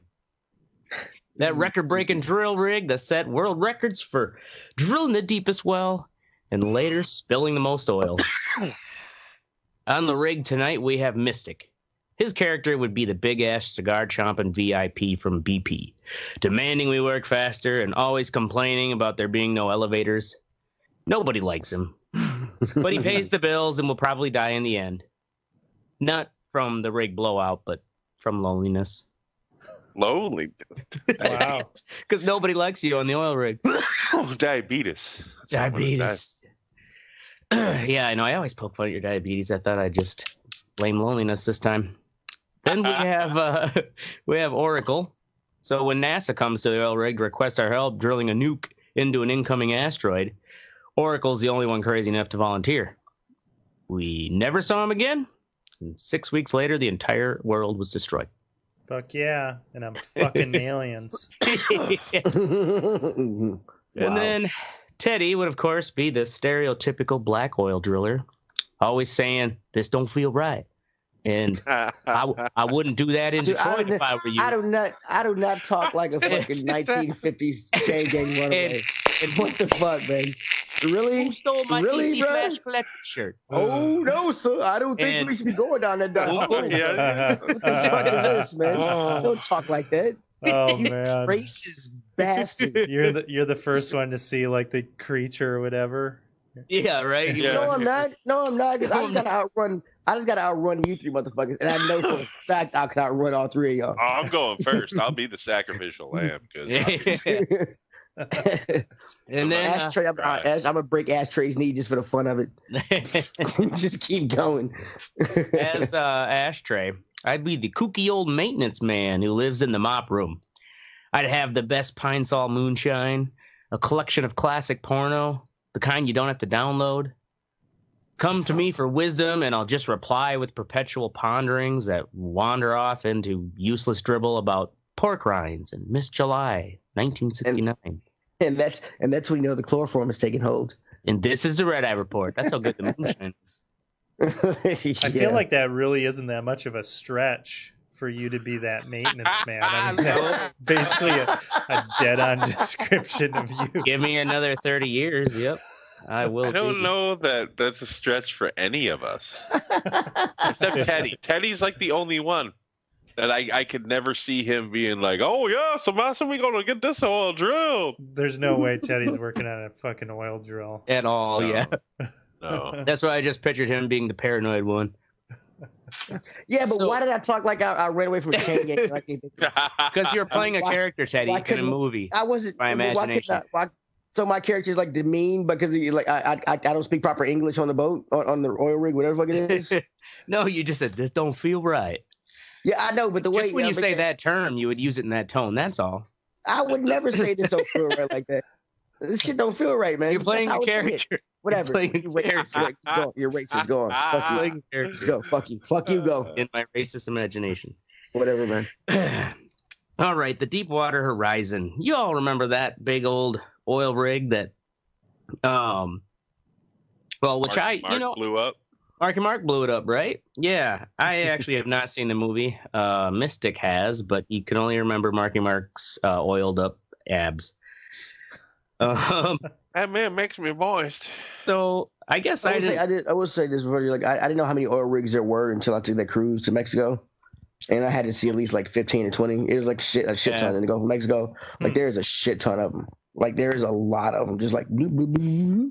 Yeah, they're crazy fortresses, and I always thought they just drilled. The oil rigs drilled down and to the crust of the earth. They hit oil, and then they pump the oil up and barrel it, and that's how they make oil. Well, it's actually the Deepwater Horizon is a drilling rig and not an oil rig. There are two different things. They look the same. Drilling rig is what comes down and drills, bores, and makes the actual well, and then they will seal it off. It's called temporary abandonment, which just means that they plug it, and then an actual real oil rig that comes later hooks up to it. They blow out the concrete plug, and then that's the rig that actually collects the oil and sends it out. So they're two different things. Deepwater Horizon was let's see here. It's built in 2001. It was owned by Transocean, and it was leased to BP. So there's three corporate characters to remember in this story. There's Transocean. They own the rig. BP is the one who's actually leasing it, paying Transocean to drill that well. And Halliburton, they're the ones who are basically another contractor to BP, like Transocean. They're the ones who handled the cement. So on the night of April, this is after 7 years of no time loss safety accidents. And they literally, I didn't know this either, but on that night of the explosion, they had a VIP gathering of top dogs for not only Transocean, but also BP and Halliburton. And they're kind of having a powwow and watching really shitty PowerPoints about how great their safety record is. And this is April 20th, 2010. And they were already 5 weeks behind schedule. And this, keep in mind, the estimates are about $1 million a day to run a drill. And so every day behind schedule just costs more and more for BP. So they were... it sucks for the billionaires. Oh. Yeah. I know. Well, yeah, they're losing so much money. They're losing $1 million a day. They have it to irony is their lose. cost-saving measures screwed themselves. After all the money they ended up having to pay after the accident. So we got this guy, Wyman Wheeler. He was the guy. He's like, I swear this something ain't right. Wyman Wheeler he sounds like the villain in a comic. Yeah, like I was just say that, like a DC. It does sound like a villain name. Yeah. But actually, Wyman Wheeler was the one who was like, I swear this is leaking, because they do this pressure test to make sure that the actual plug is sealed. And this guy, Jason Anderson, who's the actual villain, he's the one who takes over for the night shift. And he's like, oh, it's all right. And the head honchos are there. So one of the, head honchos is like, Jason, you got this? And he's like, oh, yeah, man, go eat. I got this. It's all good. And so, like, just let him do the voices. And all of a sudden, like, they do the second pressure test. And Jason Anderson is just like, oh, that's what we call the bladder effect. It's just giving us a false reading. Where when the pressure is sealed, there should be 0 PSI. This was reading. I just want to say, I've seen the first like 10 minutes of the movie, and I swear to God, you just quote the movie. Did I don't know. It's just, I watched one of those. I watched one of those called like a reenactment National Geographic disaster episode, but I didn't watch the actual movie yet. But yeah. I probably am paraphrasing the quotes. Or Teddy, you can't call anybody out on fucking paraphrasing a fucking article. Why can't I call anybody out on paraphrasing? Because you're the fucking worst at it. You're like, oh, you read your Wikipedia or whatever, then it fucking breaks. You're like, oh shit, what's up with this thing? yeah. It's not Wikipedia. It's always some website, not Wikipedia. Fuck you. Oh, okay. Go on. So. As the eat a dick oracle, as a oil well is drilled, so as they drill down, they actually follow the drill bit with steel pipes, and so once it gets down to the bottom of that drill bit is called the annulus. So basically, think of it like a straw in water. It's the opening at the bottom. The annulus has basically there's space between that and the drill bit, and what they have to do is pump this concrete. You want to laugh. I know. I'm trying. You're trying not to. Look at you. Annulus. I'm trying to say it right. Annulus. I had to look it up how it's spelled because I just kept it writing analus. And, this is 3.5 miles down, mind you. Damn. And so, like, they can't see what they're drilling. It's like they're in the Earth's crust. All they can do, they're basically doing it blind. And they are hoping to think of it. I couldn't think of a better way to describe it other than, like, think of a thin or a narrow dildo in a very big, wide pussy. And there's space around it, right? Okay. Well, to plug that up, you could have done a straw in a cup, bro. Why'd you have to go do it to a pussy? Well, because you have to describe something. You have to describe something filling in a hole, but not touching the sides, being centered. A straw in a cup. In a cup. Yeah. But hey, I'm talking about something inside the straw. The straw is the steel pipe. That's different than the bore head of the drill. The bore head of the drill would be what they then put in this. Basically, it's what they inject the concrete with. It has to be evenly spaced around the sides so the concrete goes up and around the straw, i.e. the steel pipe, and seals it off. The thing is, you have to put these things called centralizers, which are big, like, metal collars that go on the pipe, and they are like a buffer to keep it straight. With the condom going on, or kind of like that, yeah. So BP was supposed to, let's see here. They were supposed to use, they were recommended by Halliburton, because Halliburton is handling the cementing part, the closing. They're like, well, you need 21 centralizers. Think of them as these collars that keep it centered. You're going 3.5 miles down. Oh, what'd they have on the rig? 6. And so one of the guys at BP was like, all right, I'll fly 15 more out there. and he takes initiative because his boss wasn't there. Well, then when the boss finds out, of course, the boss is like, "Oh no, those are the newfangled centralizers. Those ones will get snagged up, and we'll get caught up in the well, and it'll be worse than if we have a blowout." And so they basically just went with 6. 3.5 miles down, there's 6 points that you can keep that pipe centered. So what happens when it's not centered down and the cement starts to fill in this cavity, it fills in unevenly. Add on top of that, Halliburton, the ones who are making the cement. So apparently, not only is these centralizers, every time it's different for every well, depending upon the kind of rock, the distance, they're drilling. Same goes with the cement they use to plug it. It all varies with the type of environment and the pressures. So because they were worried about the pipe being too thin, because they're already saving money by using too narrow of steel pipes, they nitrogenize the cement. Basically, they pump it full of nitrogen bubbles, just like a nitro beer. Problem with that is if you don't have perfect, even spread of that cement, the bubbles all coalesce and start making channels. And those channels, then the oil just floods up to that, and that's boom, how the explosion happened. This 1400 psi eventually broke through, shot up through the rig. They believe Jason Anderson, the guy who's like, "I got it, buddy, don't worry, go get some sleep." Yeah, he's dead. And Can it's we 10 look other... at explosions now? Is Mhm. that okay? Yeah. Wow. This is like the explosion now.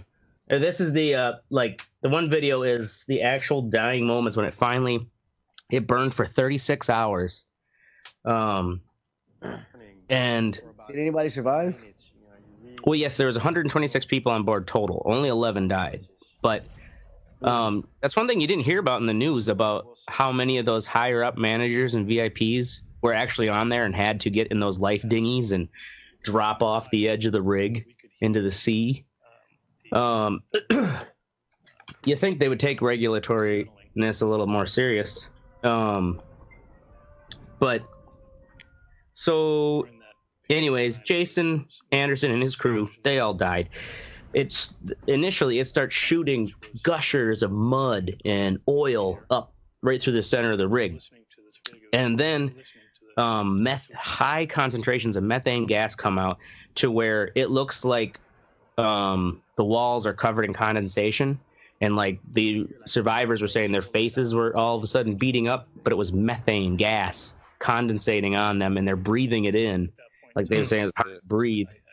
And so everything is basically misted in methane, and doesn't take too long before that vapor, high concentrated vapor, gets to the engine room where the generators are running. And essentially that vapor just got sucked into the air intake of the engines, and then explosion out the exhaust. Out like a fucking, like a flamethrower almost. Think about that, yeah. Wow. And that's crazy. Yeah, that's what really like set the whole thing up. And even crazier is it took you like 12 minutes to get to this point. I know, right? I had to get up to all the details. I took a lot of notes. It leaked for 86 days. I remember it ended up being about 5 million barrels. How many gallons? That it? Yeah, 5. Yeah, I was actually thinking it would be more, but when the thing finally sank, it then, you have to think of that steel pipe, that long straw started bending and snapping, and as that came down, it all twisted at the bottom where the BOP is, the blowout preventer. And this is why why they couldn't get the thing to stop, is because they have safety measures that are supposed to be redundant in these kind of emergency situations. The BOP is it's a blowout preventer. Basically, it's what you'll see on the screen now, this weird metal contraption. That's at the top of the well. And that has these It's called the EDS, Emergency Disconnect System. If you hit that emergency button up at the rig, it's got these big steel pinchers that slam in and like basically just pinch that steel pipe shut. That's the sophisticatedness of this emergency system. So just pinch it off. Well, that didn't work. So then they've got and it turns out too, a 2001 investigation, which the regulators and the oil companies basically didn't pay attention to, showed that 50% of these blowout preventer units failed to actually fully pinch off the pipe. There's a 50%? 50%, yes. And there's a second backup called the Dead Man, which is one that's like if the battery, like the power cord, the information cord that connects the unit to the rig, if that's cut or the power's in some way cut, it automatically is a battery powered pincher that's supposed to clamp the thing off. Well, it turns out when they finally were able to get down there and test it, it only had 7.6 volts in the battery, and it should have been at 27 volts. Transocean swears, we charged it. We charged it before that accident. It just must have wore out. It's like a girlfriend who borrows your Bluetooth speaker. I swore I charged it. Should have got a Duracell. Just saying. Right? So that's how that failed. As you can see there, that's just like one of those twisted pipes. So those extra things that were supposed to clamp the pipe off didn't work. Both of them. Could no one find Chuck Norris during this whole thing? Right? Yeah, right. All he had to do was just dive down there, tie it together, fucking right. Tie it like a bow tie. Yeah. Right.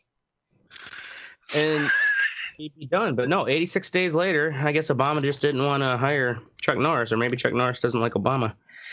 I think it's more likely the latter. Yeah. I ain't gonna save America for you. I do remember though, after a couple months of that, thinking like, God, imagine if they just could not get this thing to stop, and we had a severe, like, the world slowly died because we just poisoned the sea. But I mean, eventually it's gonna happen. They're gonna hit a pocket of oil. It's already. Like it's not. I mean, it's not. It's gonna. It's like not gonna stop, and the oil's gonna turn. The sea's gonna turn black and shit. Well, not just that. It's the garbage too. The plastic. Yeah. Oh yeah. So we are slowly killing it, but how did they fucking stop this shit? How they ended up stopping it, nobody knows. What do you mean nobody knows? Just stopped one day. Just stopped. No, what they did, they had some brilliant these like containment domes, where let's see if I got a picture of that in one of these Wikipedia ones. I think it's in the oil spill one. It looks basically like a big tower house that they set down. It's an oil containment dome. They tried to just set it over the entire thing, and then what they did was pump the oil out like as it collected up in this siphon. But they were only, projected like maybe getting 30 to 50% of actually the oil that was leaking was actually, they were able to pump directly up and just contain it instead of it letting it get into the water. Because there's, as you saw in that video, all those twisted pipes were just laying on the seabed and they were leaking in all different spots. Yeah, so they had to basically shut off the main. Well, it's the thing is they couldn't shut that initial main off until they probably remember them talking about relief wells that they drilled, which is essentially just making new wells and letting the pressure come out of those as well to try to equalize it enough that, or they get the pressure down low enough. They did eventually they got concrete in there to seal it for good. So it is now, after 86 days, they finally were able to declare it a dead well, but it says here. So they punctured more holes in the water balloon to let less water out.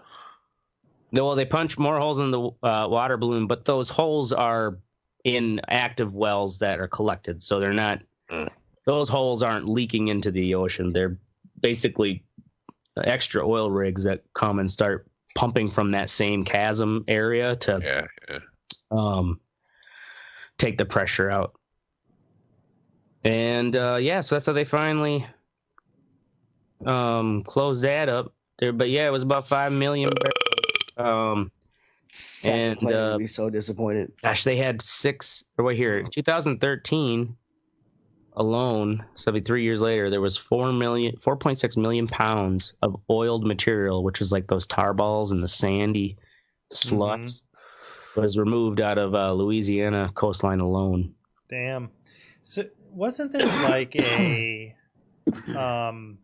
unexpected algae or some sort of organism that was eating the oil? I do remember hearing something about that, but I can't remember. I know there was also a big uproar about the dispersant. So most of the stuff I read up on was the actual how the accident itself happened. But remember the dispersants they were spraying, which I guess was supposed to make the oil all like, oh, we'll just sink it to the bottom. Oh, there's nothing down there. Yeah. So the fucking Kraken's just like, what the fuck are you retards doing? God! Got oil in my eyes. Yeah, that blows. So yeah, I guess I didn't really know how the old Deepwater Horizon blew. Oh my god! And so it was not only they found it was BP's cost saving measures, but it was also Halliburton's shitty cement, and then it was Transocean's. Like Transocean was the one running the drill. So basically, it was a bunch of cheap ass rich white people. Yeah, Halliburton in their own laboratory tests. I forgot to mention that in their own they had, because every drill needs a different type of cement. They actively, as they're getting ready for this process, they have onshore scientists who work on the recipe for the cement that will be used. And they 2 or 3 tests, that cement mixture was failing where the nitrogen bubbles were forming channels, and they didn't tell BP. And then they eventually like, oh, this certain way of mixing it, if you mix it extra long, then it works. But the problem is that is like 3.5 miles under. You can't get down there to look at it. You can't send a rover down to like see, was it the cement that blew out? Like it's stuck down in the way down below the earth. No one will know. Wow. Oh, Transocean, their fault was the fact that the blowout preventer, that battery wasn't charged, and the emergency steel pinchers didn't even work. Somebody's using it to charge their fucking PSP. Yeah, right. Fucking piece of shit. This world is goddamn right. It was me. Yep, it was that black oil. That would be Teddy's role in this. Yes, sir. I was charging a PSP. How the fuck he did it earlier in the fucking intro made me sound like a 1950s. No, that was pretty good. That was pretty good. Got it. Guess what? I'm in a lifeboat playing PSP while the rest of the motherfuckers panicking. While the thing is burning, you don't give a fuck. The last scene. You would have taken a whole scene. All these people are dying and shit, and it just like fucking slowly fades out to Teddy playing his PSP in a lifeboat. Right. Yeah, fucking white. Take people. a whole lifeboat for himself. There's only 2 lifeboats on this thing. Yeah. Yeah, should have been faster. I'm out. I'm surprised though that many people survived, but I guess they had about 5 minutes to get their asses off. Huh. So yeah, it's the Deepwater Horizon. Now we're moving on to the What's Sexy. We're gonna talk first with Mystic, Chappelle's new stand. Shit, great. It's fucking super hilarious. Fun. It's typical Chappelle. He just fucking kills it. He's such a good storyteller that he can basically say whatever the fuck he wants. Like Chappelle has a unique way of like telling you to go fuck yourself and you thinking that it's the funniest thing on the planet. It's pretty funny. It's just how it is, I guess. It's you. It's just you, the audience. Yeah. You fucking cocksuckers. It's like, you all are the worst motherfuckers on the planet. Trying to make you sons of bitches laugh. It was always good. Oh yeah, check it out. That's on Netflix. Called, yeah, it's new. It's on Netflix. Yeah. Now, did he have a deal for like 5 stand-ups or whatever? Because he had like the 2 right out the gate, right? Yeah, this is the 5th one. Well, both of those were 2 hours long. They were 2 specials. So he's had 5 stand-ups that he's done. Oh, okay. And that's all on Netflix? Yeah. Yep. And then make sure you check out, it's called The Epilogue. It's after, like, it's under the trailers and more section of, like, when you click on the Sticks and Stones stand-up. Mm-hmm. And it's like he took that same act to Broadway and then like had like a Q&A afterward. And people were asking him questions about, advice for comedians and all kinds of shit. It's pretty funny. But like he comes out of the epilogue and the first thing he says is, "Man, you people in the front row, I heard y'all had a problem. Some of you were paying like $800 to come here tonight." He's like, "That's fucked up, because 2 weeks ago, I did this same fucking show in Atlanta for $60. He's like, "You could have flown to Atlanta, had something to eat, saw the show, came back, and still had a few $100s to buy some cocaine or some shit." He's like, "But no, you're paying $800 because I came to this faggoty ass neighborhood or some shit. We call it a faggot neighborhood." Oh, it's fucking great. He's like, "Let me get on with these pussy jokes then." He's like, the last time, or there ain't been this many pussy references in this building since Cats. Broadway. It was fucking great though. I like the Q&A section better because it's just him talking to people. He's still funny as fuck. He knows how to work a room. Anyway, check it out. Word. All right, moving on next to Teddy. Control. Yay! Control is a weird fucking game. It's a third-person shooter. The story is real weird. It looks like an Oracle type game. It's on Game I wanna Pass. get this one. It is Game Pass. It is on Game Pass. Fuck no, it isn't. That's where I got it from. Game Pass? Yeah. Is it new? Maybe. I think you're high. Maybe you blew. You just about to say maybe I bought it. I am high, but I'm thinking maybe I did buy it. What? but I believe it's. I believe check the Game Pass and see. I believe it's on Game Pass. All right. I mean, I checked mine right now, but it turned my camera off. What kind of game is it? I'm waiting for the footage. It's have you clicked on the trailer yet? Yeah, it's a third-person shooter. The story is real weird. You walk into this agency. There's an entity with you that's been with you from experience that happened in your past. Your brother's taken from you by the agency that you walked into. It's the thing about this game is I fast forward through a lot of story in video games. I'm just click because I can generally figure it out.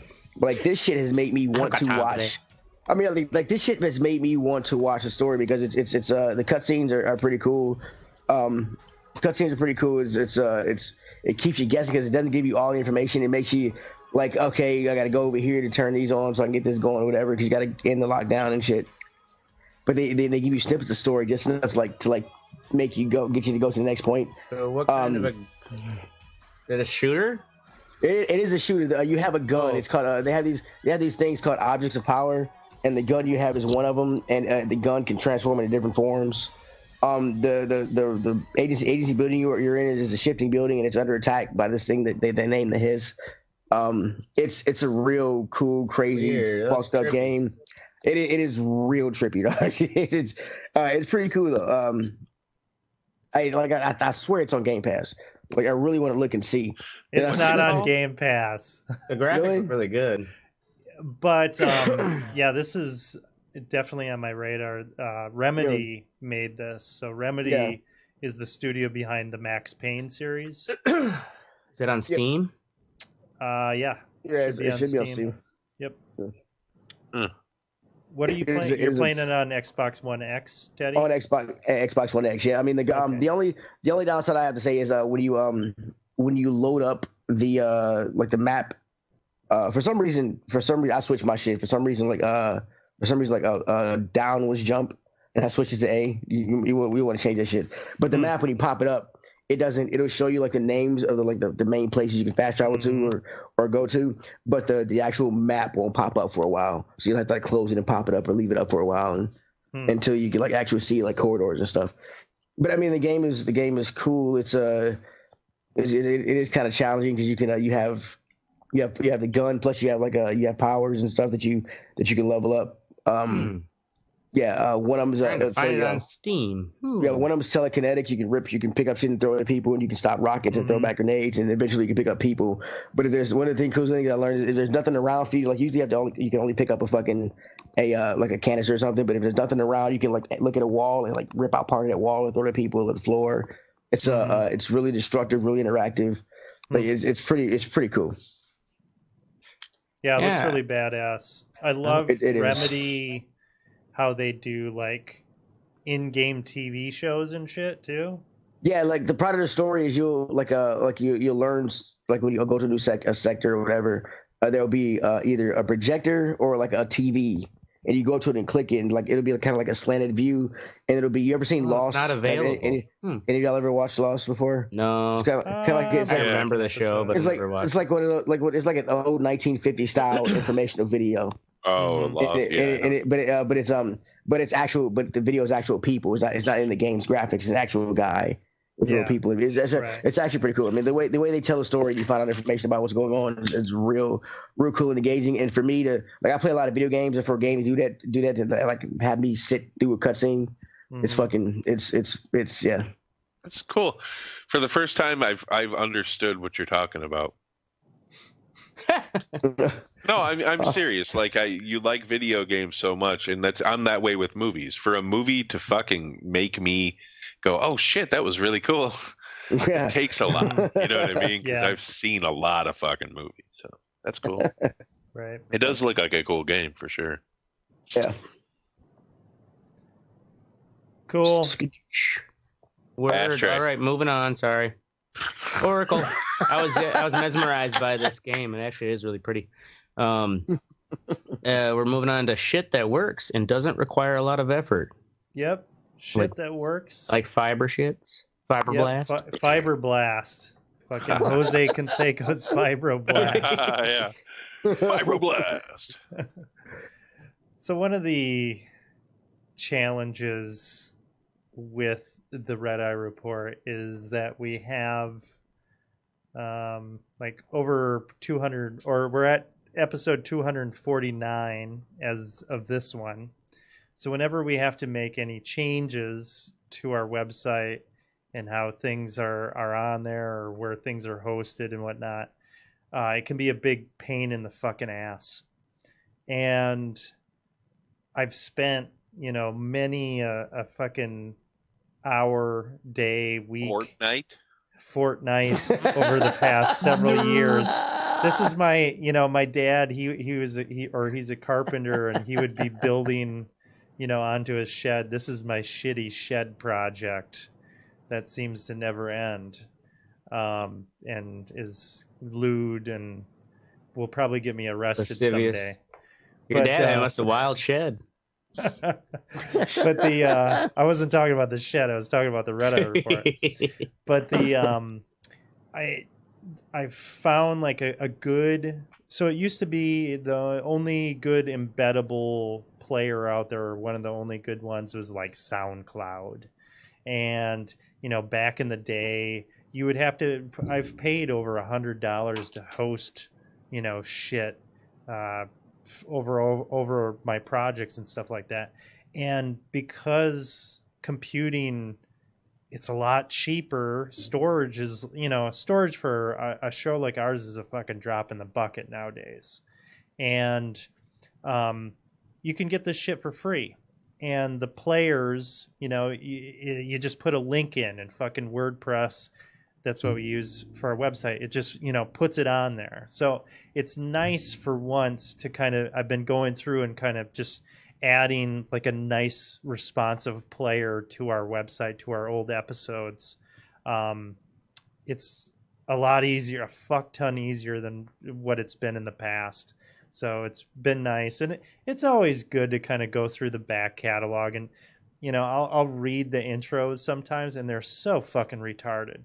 Like, yes, we are. My hope is that, you know, there are people on the internet that accidentally stumble upon our website and start going through the pages, and they're just like, "What the fuck is this?"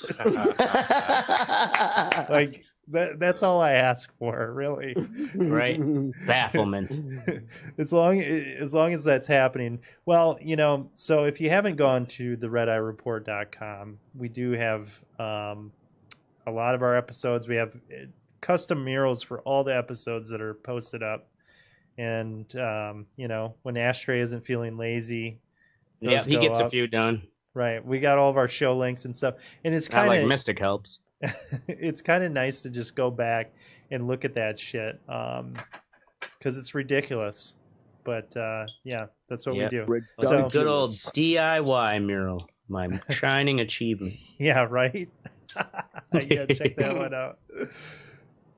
That's all I got. All right, moving on to Ashtray. That would be me.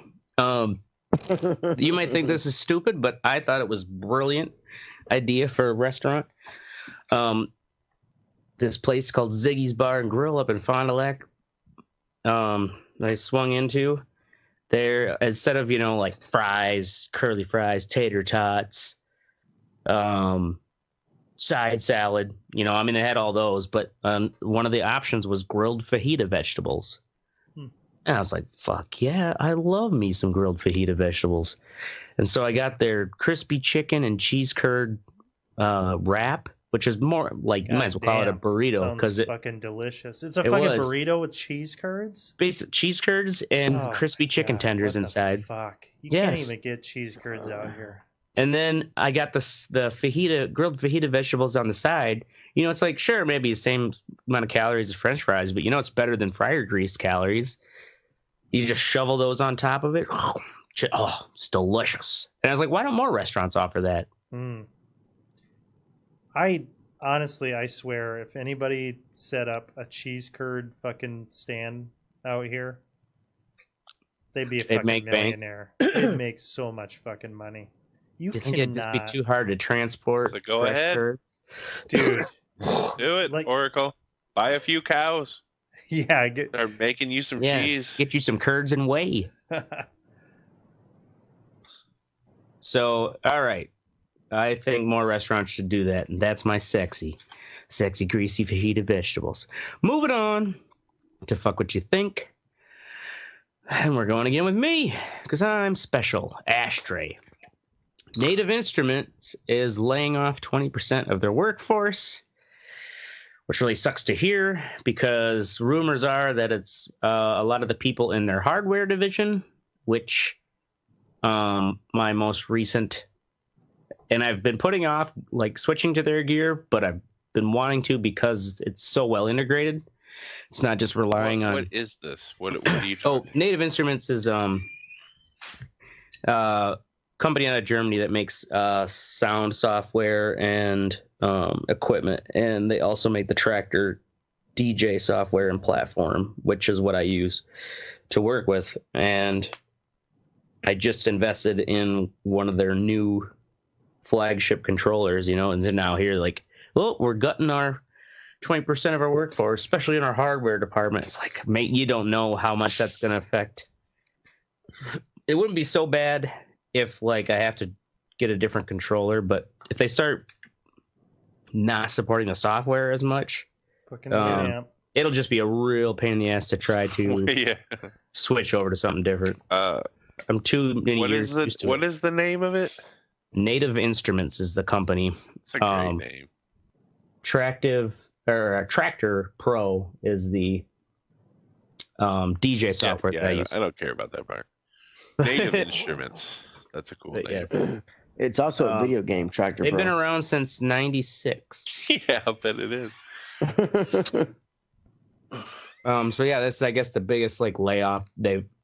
So they've had little minor layoffs, but any never like information? They're just saying, well, hey, I think what it is they're trying to put their company in a position. I mean, there's a lot of these kind of employment rumor sites where people have been bitching that there's a disconnect. Like a lot of companies you'll get where it's like, there's a disconnect between upper management and the real people down here doing the work. And I feel like that is said in every single exactly place ever. But employees don't say it out loud until after they've been laid off. Sure. That's just the nature of it. But rumors are that they're trying to position their company to be most attractive to be sold to a larger company. And one way to make your company look more profitable and increase funds is to actually lay people off. It's one of these dirty tricks that my crooked ex-wife bragged about, in the sense that I can't remember what company she had stock in, but she was like, yeah, they just laid off people. I'm like, that's terrible. And she's like, but the stock's going to go up now because they're not spending all that money on labor. It's like, but the people who lost their jobs. Nope, bitch didn't care. Any idea who would buy them? I'm not sure. Beats by Dre. Yeah, right. Fuck Beats by Dre. God damn. No, Soulja Boy's gonna buy him and turn him into a video game company. Anyways, it might not mean too much for me, but just so long as I don't have to switch software, because I don't want to have to reset all that work. Dude, Winamp's always waiting for you. Yep. Winamp with the automatic cross. Is that still around? Dude, I use Winamp. Fuck yeah. Do you really? Is it still I around? used Winamp when I first DJ'd. Holy shit. Oh yeah. I didn't know the shit was still around. Hell yeah, dude. All right, moving on to Oracle. Dumb fucking music players, speaking of which. Yeah, right. Wow. What an amazing segue. Right? Oh, you're talking about Winamp? Amazon Music. Anytime now. Yes. Is fucking Amazon. Retarded. Is really? Their algorithm for their radio stations is fucking dumb. Like it just I never use radio stations. It never generates good music, and comes up with like new and interesting tracks or anything. It's great for, if you know what you want to listen to, but if you want to have like a radio thing where it's kind of trying out some new things or whatever. From my experience, I was listening to the exact same shit like every time I would listen to that station when I'd go to the gym. It felt like this is the same 15 songs. Yeah, same order, like everything. And it's like, okay, well, I mean, it's not really a radio station then. Right. You might as well. It's just a playlist. I use their playlist, yeah, because you can actually choose. You can see what's in it, and you can put it on shuffle. Which is this sounds fine. like a play. This sounds like the right. radio stations are a playlist without shuffle. Exactly. So just tell me what it is, and I'll just make a playlist. But anyway, so I was like, fuck, what's Pandora up to? These days. I haven't used them, and so I fired up Pandora, and I've got Pandora on the Xbox, and just and they're like the first one that I remember, that actually had like the algorithm with the thumbs up and the thumbs down and shit. It's just so much better, and I'm hearing music, like discovering new bands and shit, and that's what I want. So I guess my gripe really with the Amazon thing is don't and the thing that really sucks too is like you can't just make a station off of anything. Like you're kind of stuck Pandora, with you could have categories. either a song or an artist. Right. Like there are specific artists that you can make stations off of. So it already kind of channels you in, and that isn't what I was looking for. So I don't know. I found that to be lame. I'm digging Pandora right now. I've been listening to the band Once Human, or I made a station from them, and that's been working out really well for me. But yeah, that's my cool. You I fuck just what got you sick think. of got sick of hearing the same fucking thing. Well, if it go in the every same time. order, that would get very dull because it's pointless. Then it's not really a radio station. An unshuffleable playlist. I just download the albums on Amazon Music. Yeah, Yeah, it was great for that when I was using. So it how for much that. do you pay, how much do you pay for the actual unlimited Amazon Unlimited or whatever? I don't It's even remember. 10. Is it $10 a month? Yeah. Yeah, I think it's 10.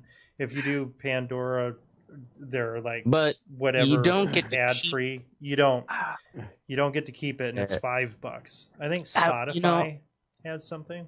I think Spotify does have. I use Spotify. It has a radio setting. I like, which I like using. You can do off of any. You can do it off of a playlist, off of a group of music on a playlist you have.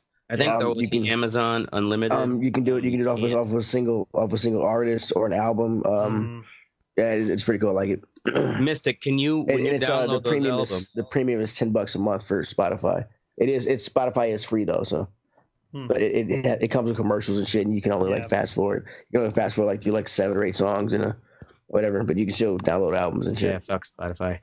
Mystic, when you download those on Amazon, does it let you play them on anything outside of the Amazon player? I haven't tried because I just download it right onto. I think that at least when I listen to the things that they will offer on Prime for Prime users. So it's not full unlimited, but I know like I can't download those and then take them into my DJ software. I have to actually buy the right. You'd have to buy it, but yeah, I mean that would be. I mean, you could just download. Well, it's not very unlimited. Pay for 1 month, pay $10 and get fucking thousands of. Yeah, this isn't fucking Napster, dude. Catch. There's always a catch. That's one thing with Amazon though that I've been finding with the Alexa is I have Google or Android Auto in my car, and anything I tell that, I could ask that thing anything and it'll figure it out. And Amazon, like I'll ask Alexa and man, that motherfucking thing comes up with some crazy ass answers. Like it just makes shit up sometimes. Like a lot of the time. Like, Alexa, are you bullshitting me? So I think I think Amazon really needs to step their game up with the fucking AI or whatever the fuck they got going on. Funny. All right, we're going to move on now to Teddy. No more Harry Potter. Oh, look, he even typed it that way. Yeah, I did. So St. Edward's Catholic School in Nashville, Reverend Dan, what's his name? Rehill, has banned Harry Potter books. He sent out a fucking email to the faculty. It says the 7 books present magic as both good and evil, which is not true, but in fact a clever deception. The curses and spells used in the books are actual curses and spells, which when read by a human being risk conjuring evil spirits into the presence of the person reading the text. Jesus. I have consulted several exorcists both in the United States and Rome, and they have recommended removing the books from circulation. Okay. So this crazy fucker thinks that the Harry Potter books are real, and the fucking I don't know any spells from the fucking book or movie. So you would see a lot more owls flying around if it was real. or a lot more kids would have been fucking. Something would have happened. It is just these people are fucking retarded. It's just a goddamn shame. And the fact that this is Nashville doesn't surprise me. There's a law like I had my bachelor party in Atlanta because they petitioned to a law around here to where there is this 3-foot law for strip clubs. There's now a barrier to where like you want to like it. I feel it's more degrading because you have to ball up the one or whatever you're gonna throw, whatever tipper and like chuck it at her instead of putting it behind the ear or whatever and letting her come and get it like you used to. Nope. Ball it up and chuck it at it. So now you're trying to see if you can hit the bitch in the left nipple or something. It's like more like a game, and I feel like it's more degrading. But they call Tennessee the Bible Belt, the buckle of the Bible Belt, and this shit's just retarded. Goddamn fucking stupid Catholic retards. Goddamn retarded. I've been to the Vatican out of walk. So are they saying the Vatican is against it, or is this just some local nut? No, this is just some local nut, and they But the superintendent is like, it was like, it's his school. He can do it if he wants. It's just books and shit. It's cool. Just let him. I mean, but this is what happens. This is what happens when you don't let guys fuck. All right, just sit at home and goddamn Harry Potter. Okay, this is true. If God wants you to be born without a dick, all right, just use it. Okay, it's fine. Jesus Christ. See, we're gonna go on to now Mystic with violence. I think Mystic there, but... he left. His battery died, didn't he? No, I'm here. It's just everyone decided to come downstairs and talk while I'm trying to do this. So anyway, 2 days ago, I think it was 2 or 3 days ago, this woman was shot on the corner of 51st and Capitol because they got into a fender bender. Damn. And argued, and then someone in the car that I don't know who it was that they got hit or did the hitting decided to pull out a gun and shoot this lady. Wow. How old was she? Teaching her kid how to drive. I don't fucking know, 50 something, whatever. It doesn't matter. It's the point is that somebody got shot over a fucking traffic. Yeah, while teaching your kid to drive, that's I would never want to drive then. The fucking violence in these cities is fucking ridiculous, and I'm sure it's not just Milwaukee. It happens in every fucking big city, and it's stupid. Pull out a gun over some shit like that? Come on. Yeah, on a lady too, though. Right. Yeah. Amazing. It's like you'll have people like that where it's like, where is your conscience? Jesus, who raised you? Right. Word. That's it. That's all I wanted to say. Yeah. Teletubbies are the devil. Goddamn Teletubbies taught me to pull out my gun to solve situations. Are y'all being racist again? Is that what it is? Is it gonna be? That was my hillbilly. Okay, we're making fun of Teletubbies. Jesus, you're so you were doing hillbilly. Oracle was being racist. I see that smirk. I see that fucking smirk. That's some bullshit, dude. That's some severe bullshit. Let's go. Wait till I get my turns in 2 weeks. We're all racist, Teddy. We know it. As white people, we can't help it. It's our nature. God damn. So, crackers. in all seriousness, go fuck yourself, Myrtle Beach, South Carolina. That's our show. We're going to be here every Wednesday night at 10 p.m. Central, maybe Thursdays. You can check us out during the conversation at theredeyereport.com or facebook.com/theredeyereport. You can also twiddle us, but nobody cares and nobody uses it. So twiddle the air. Otherwise, like us, share us, fuck us. We're down for whatever. I am the ashtray. I'm Oracle. I'm Teddy. I'm Mystic. And this is the Red Eye Report. Yeah, I was like, what are you waiting on? Jesus Christ. You're like a Tennessean. You're just so slow. Fuck. Yep. It's hot in here. These people are so slow down here. I hate it. It's Jesus Christ. Oh. All right.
Over here!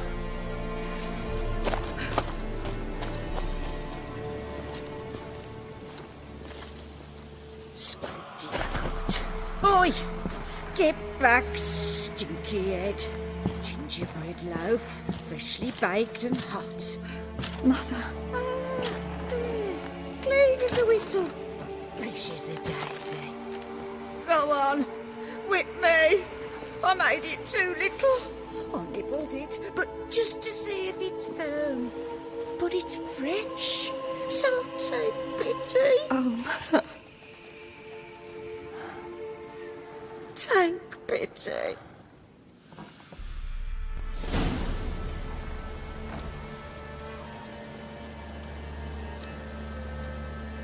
But I pleaded. I begged. Mother, it's me. You recognize me? What's happened to her? I said I'd do it all. Give it here. I'll scrub it again. Scrub it clean. Mother! Something's coming. Get ready. What was that? Wolves? Perhaps. Didn't sound like wolves. Because it wasn't. Get ready. They shall kill me. Kill you. Kill all.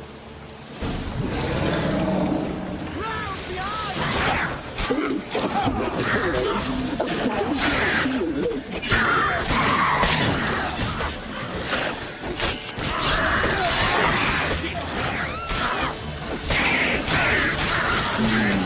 The message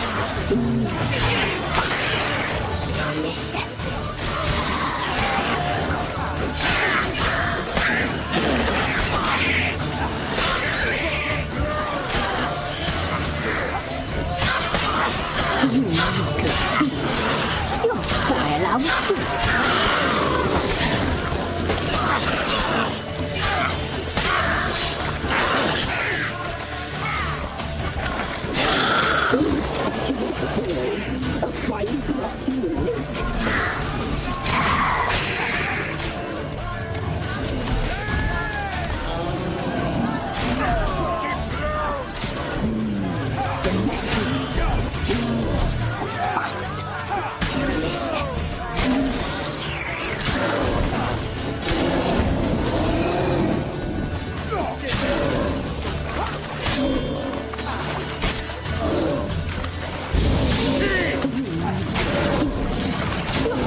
You'll spoil our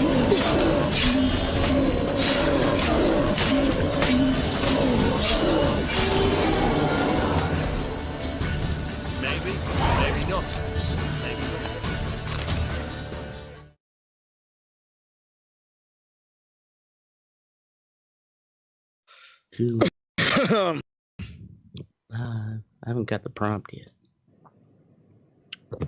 Wait for it. Turn it up. We're doing. Oh, I heard my phone. We're doing motherfucking HD tonight. Ooh, what? Fucking 1080p, motherfuckers. Why? In just your camera or like no, on the the actual fucking stream? Well, did you have to upgrade to do that, or what? Why is that different than what it's always been?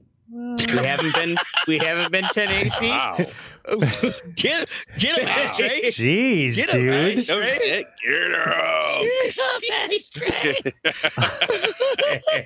her World star, motherfucker. If you must know, I have Yes. upped the bit rate Ooh, that's what it is. Yes. I thought maybe it was the bit rate, but I just wanted to see. You had no idea. Fancy words. Fucking fancy A, words. man. None of us did. Nope. Except Oracle. Awesome. Cool. Nice. Get some fancy stuff on the computer there. Now we're in HD. Boy, damn. Now they're going to see all my bad, horrible complexion. Yep. Jesus. My ass face. Pustules. My ass face. Awesome. Cool.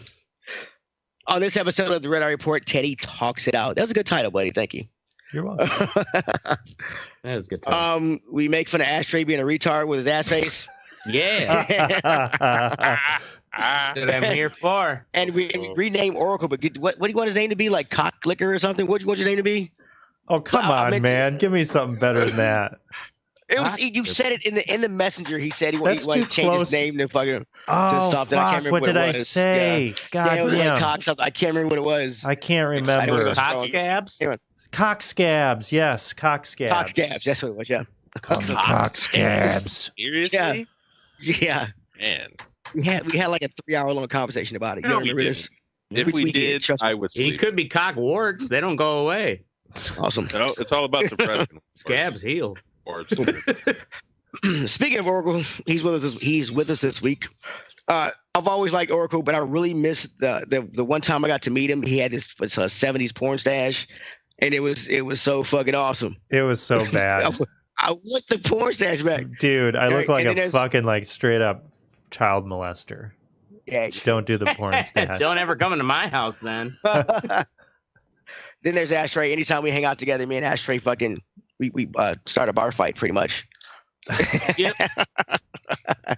And then there's Mystic. I fucking hate Mystic. He's an asshole. He can die in hell. All right, hey, this intro is actually pretty good. I knew it was gonna be bad, but fuck you. I'm kidding. I'm kidding. For years, Yeah, well, your words still hurt, no matter what. Aw. So Meat Mountain has been injured. So every since I've known Mystic, I've tried to get him to eat a salad. I've not been successful once. Fuck you. I eat salad. He does. He eats like 3 or 4 at a time. I'm Teddy. I had an emotional day today, so I just wanted to have a nice little conversation with friends. And I love you fellas, but fuck y'all. This is Red Eye Report. Boom. Is it that time of month or something? It is that time of month, actually. Yeah. Heck yeah, buddy. Well, it's Christmas time, and I always get a little extra emotional around Christmas time. This year, I've always decorated my house the same way my wife did it, which is a tree on one side, yada yada yada. But we always use the same ornaments all the time with me, my girlfriend, and my son. And it was kind of weird because me and my wife made all those ornaments. So I felt I didn't think about this at the time, but it was kind of like an asshole thing to do, to have my girlfriend help me put a tree up with all the stuff. So I decided to do it differently this year, put the tree on the other side of the house, and got a new tree. And since my girlfriend's very handy, she makes shit. She made me bracelets. Crafty. Yeah, crafty. There it is. And my son is he likes to paint and shit. So I gave them my bank card and sent them off to Target to get all the Christmas shit. Big fucking mistake. Yeah, that wasn't smart at all. It was pretty good. They came back with it because the tree I bought. They didn't come back with fur coats. Come on, guys.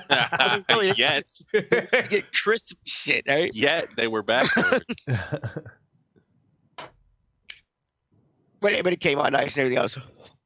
As I was thinking about, the reason what got me thinking about this is I have been seeing a psychiatrist for about 8 months, a real one, and I go on Fridays. So a real one? Yeah, have you seen a fake one before? Sort of. I had there's a buddy of mine on Xbox who has a psychiatry degrry. So I would talk to him from time to time about things like that. So. Hey, that's actually a pretty good idea. I mean, yeah, I was going to talk about. Do you know this for a fact, or did he just say he has a psychiatry degree? Because I go to an office where he has a very ugly secretary. And I mean like your friend online. Does he? Oh no, he was. I don't know for a fact. He was 10. He at least played the part well. He played the part well. And usually what it means is you just fucking listen. And there was somebody to talk to. So, but it got me thinking about Christmas stuff, and so I started thinking about scams, suicide, and crime. because that's one of the many things I'm used to hearing about during Christmas time. Well, after my wife went, I got scammed a lot, a shit ton.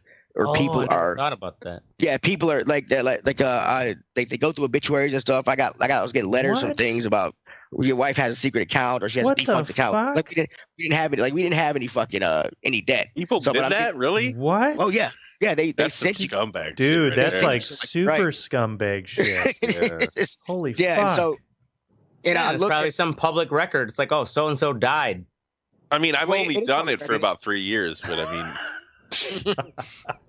it's So I wanted to to live in, dude. It's honest, at least. So I wanted to look at the stats of like scamming like that. But I couldn't really find those stats. But I did find the scam stats of 2018.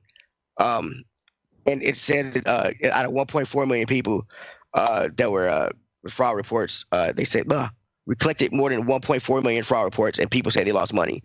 The funny thing about this is there are more young people that got scammed than old people. No shit. 43% of people polled that got scammed were in their like 20s, and only like 15% were in their 70s. Wow. That's actually super surprising.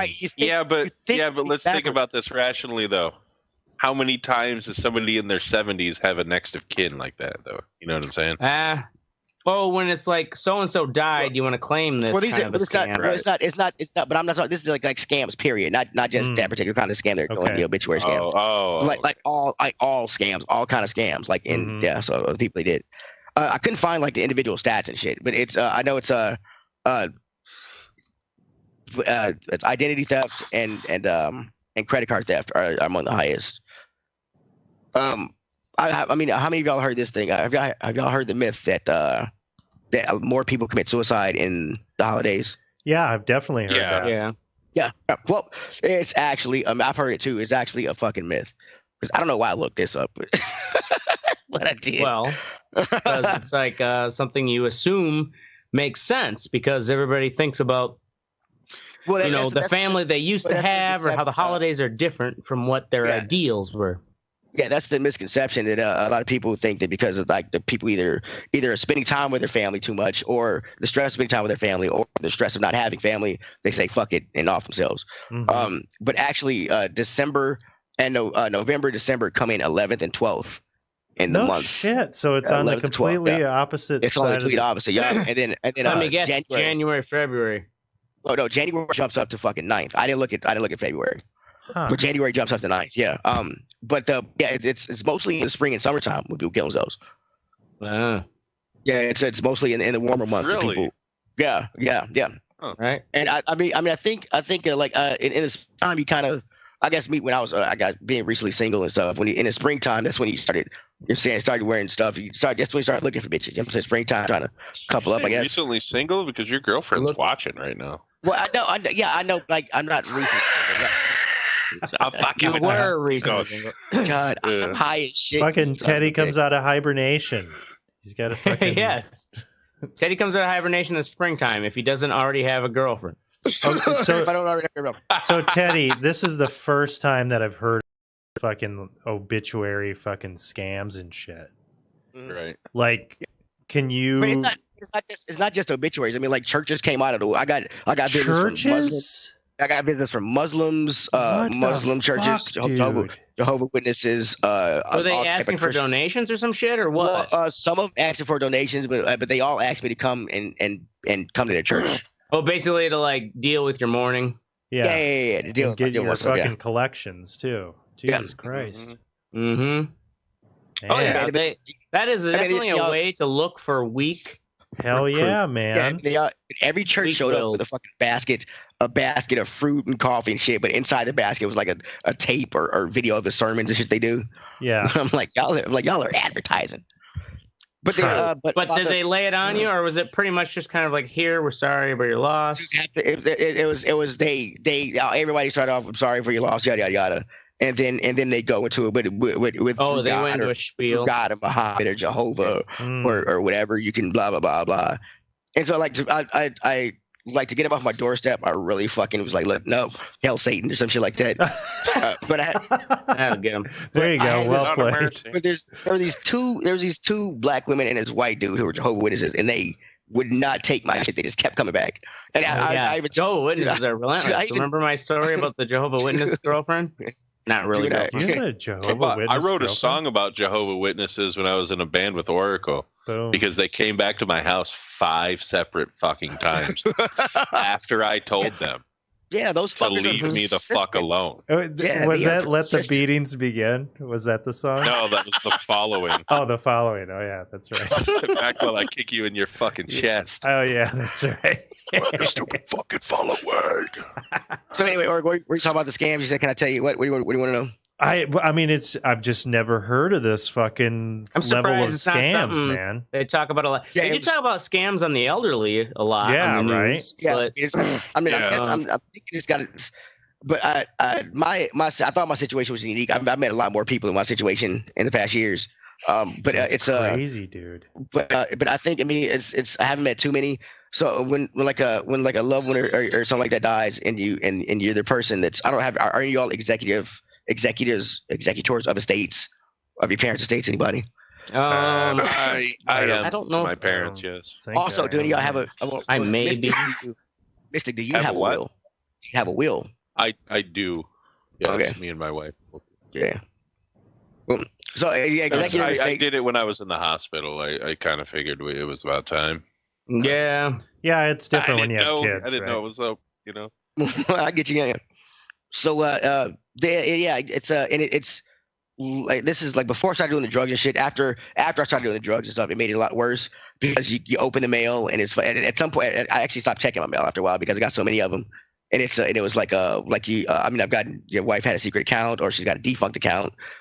We had no debt, but you owe like $2,000 and yada yada yada. But they make it seem like a small inconsequential. They make it seem like It's like, she just took out this car. She bought shoes at J.C. Penney. But a lot of shoes, and you now have to pay for those. The way the probate lawyer said, I can't remember what he did, but he did something to where if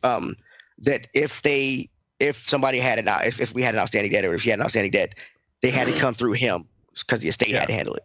Yeah. And so like he pretty much told me to ignore everything. Ignore everything you get in the mail. It's all fake. He's like a scammer.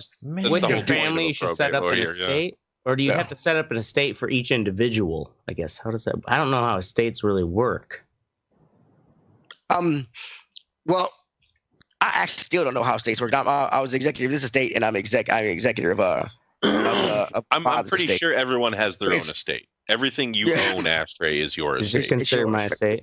So your will would be the will of your estate. Here, I guess I thought an estate is like some legal thing you have to set up. I always thought when I was younger that estates were like the literal term, how British use them. Oh, his estate. Like it's like this old castle in the fucking British countryside and shit. Like you got horses and stuff. No, it's just like your shit. See, my mom has horses, so it makes sense. That's to my wife, I guess. That's all I got. Dude, it's like if somebody's in debt, and you kind of just get all these like crushing phone calls or whatever, and you just get guilted into never wanting to fucking answer the phone or check the mail. The cycle of depression, right? Man. But no, you didn't do anything wrong. A fucking loved one died. Yeah. That's so fucked your life up. just got fucking turned upside down. Yeah. And like I said, after the drugs, it made it a lot worse. You open it up and like, holy shit, $2,000, $6,000. I'm like, where's all this coming from? Right. So yeah. But like I said, it's you get a probate lawyer and you're right.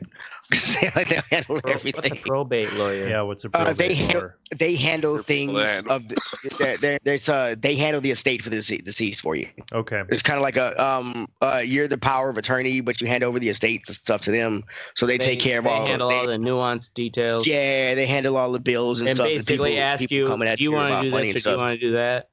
Yeah. I mean, because I remember consultants. Like the bank wasn't going to give me the house Like I had to go buy the house. I put all the money on my bank card and went into Wells Fargo and paid off the house, whatever. Because the lawyer told me to do that because the bank was talking about, because my credit is shitty. I've never really had credit, and what really credit I did have. It was insurance, right? That allowed you to take care of that, right? Right. Yeah, the life insurance allowed me to take care of that. Yeah. And then, because he told me to go do it, and I went and did it. And then I got a call from Wells Fargo about fucking I shouldn't have done that because the house legally wasn't mine, even though it was left to me in the will. It was. Wow, dude. What the fuck? God damn! What a bunch of bullshit. What the fuck, man? Yeah.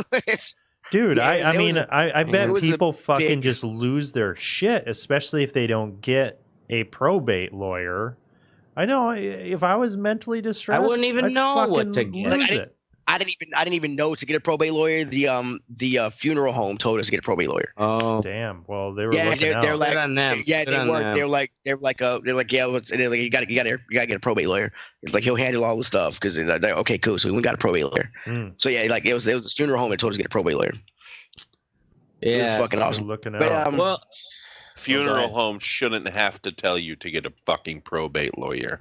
Yeah, they shouldn't. You shouldn't but, have to have a probate lawyer. You know what I mean? Like that's the. I don't know. From my experience, and I have a friend who works at a funeral home, where it's like that. They are kind of like they're that go-to focal point, and they really do help because families don't know what the fuck. I'm sure they do, but what I'm saying is they shouldn't have to. It's a situation in someone's life where shit should just be easy for them to handle. Yeah. You know, like what the fuck? I don't know. Is death ever easy though? No, it's not. It's not, Ashtray. That's what I'm trying to say. All the rest of this shit shouldn't make it harder. Yeah. And the funeral home, and it was good on them, but they still charged the. I mean, the headstone alone was like $3,000. Yeah. Oh yeah. I mean, they will get their money. Yeah, absolutely. It's what was fucking weird is when my father-in-law he brought the plot and everything else.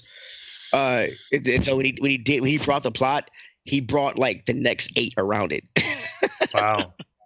No, that's what you usually do. Oh yeah, they got one for me, my wife that's already there, my new wife in case I get a new wife, my son, my dog, his wife, him. Oh, the dog too? Yeah, the dog. The dog's there too. I have actually. Dude. Any of you else staked claim to your grave plot? No. I don't want a grave plot. I want to be cremated. It's a waste of space, man. I don't want. Yeah, I'd rather be cremated. I'd rather be cremated. I mean, I don't. See, I'm different minded. I basically mowed cemeteries all my life growing up. From like the age I was, probably not like 10, maybe old enough to do a push mower with my grandparents, and back. Yeah, Little Van Buren Cemetery. It's where my grandparents are buried, and my cousin, and like basically it was the same thing like Teddy said, where all those plots. I don't know, there was maybe 8 or 10 were bought, and it's like this is a cemetery we also took care of. Like we mowed it and trimmed around each and every headstone, so it's kind of like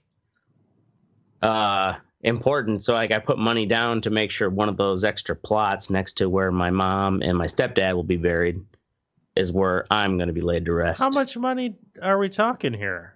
I think it was $130. Oh.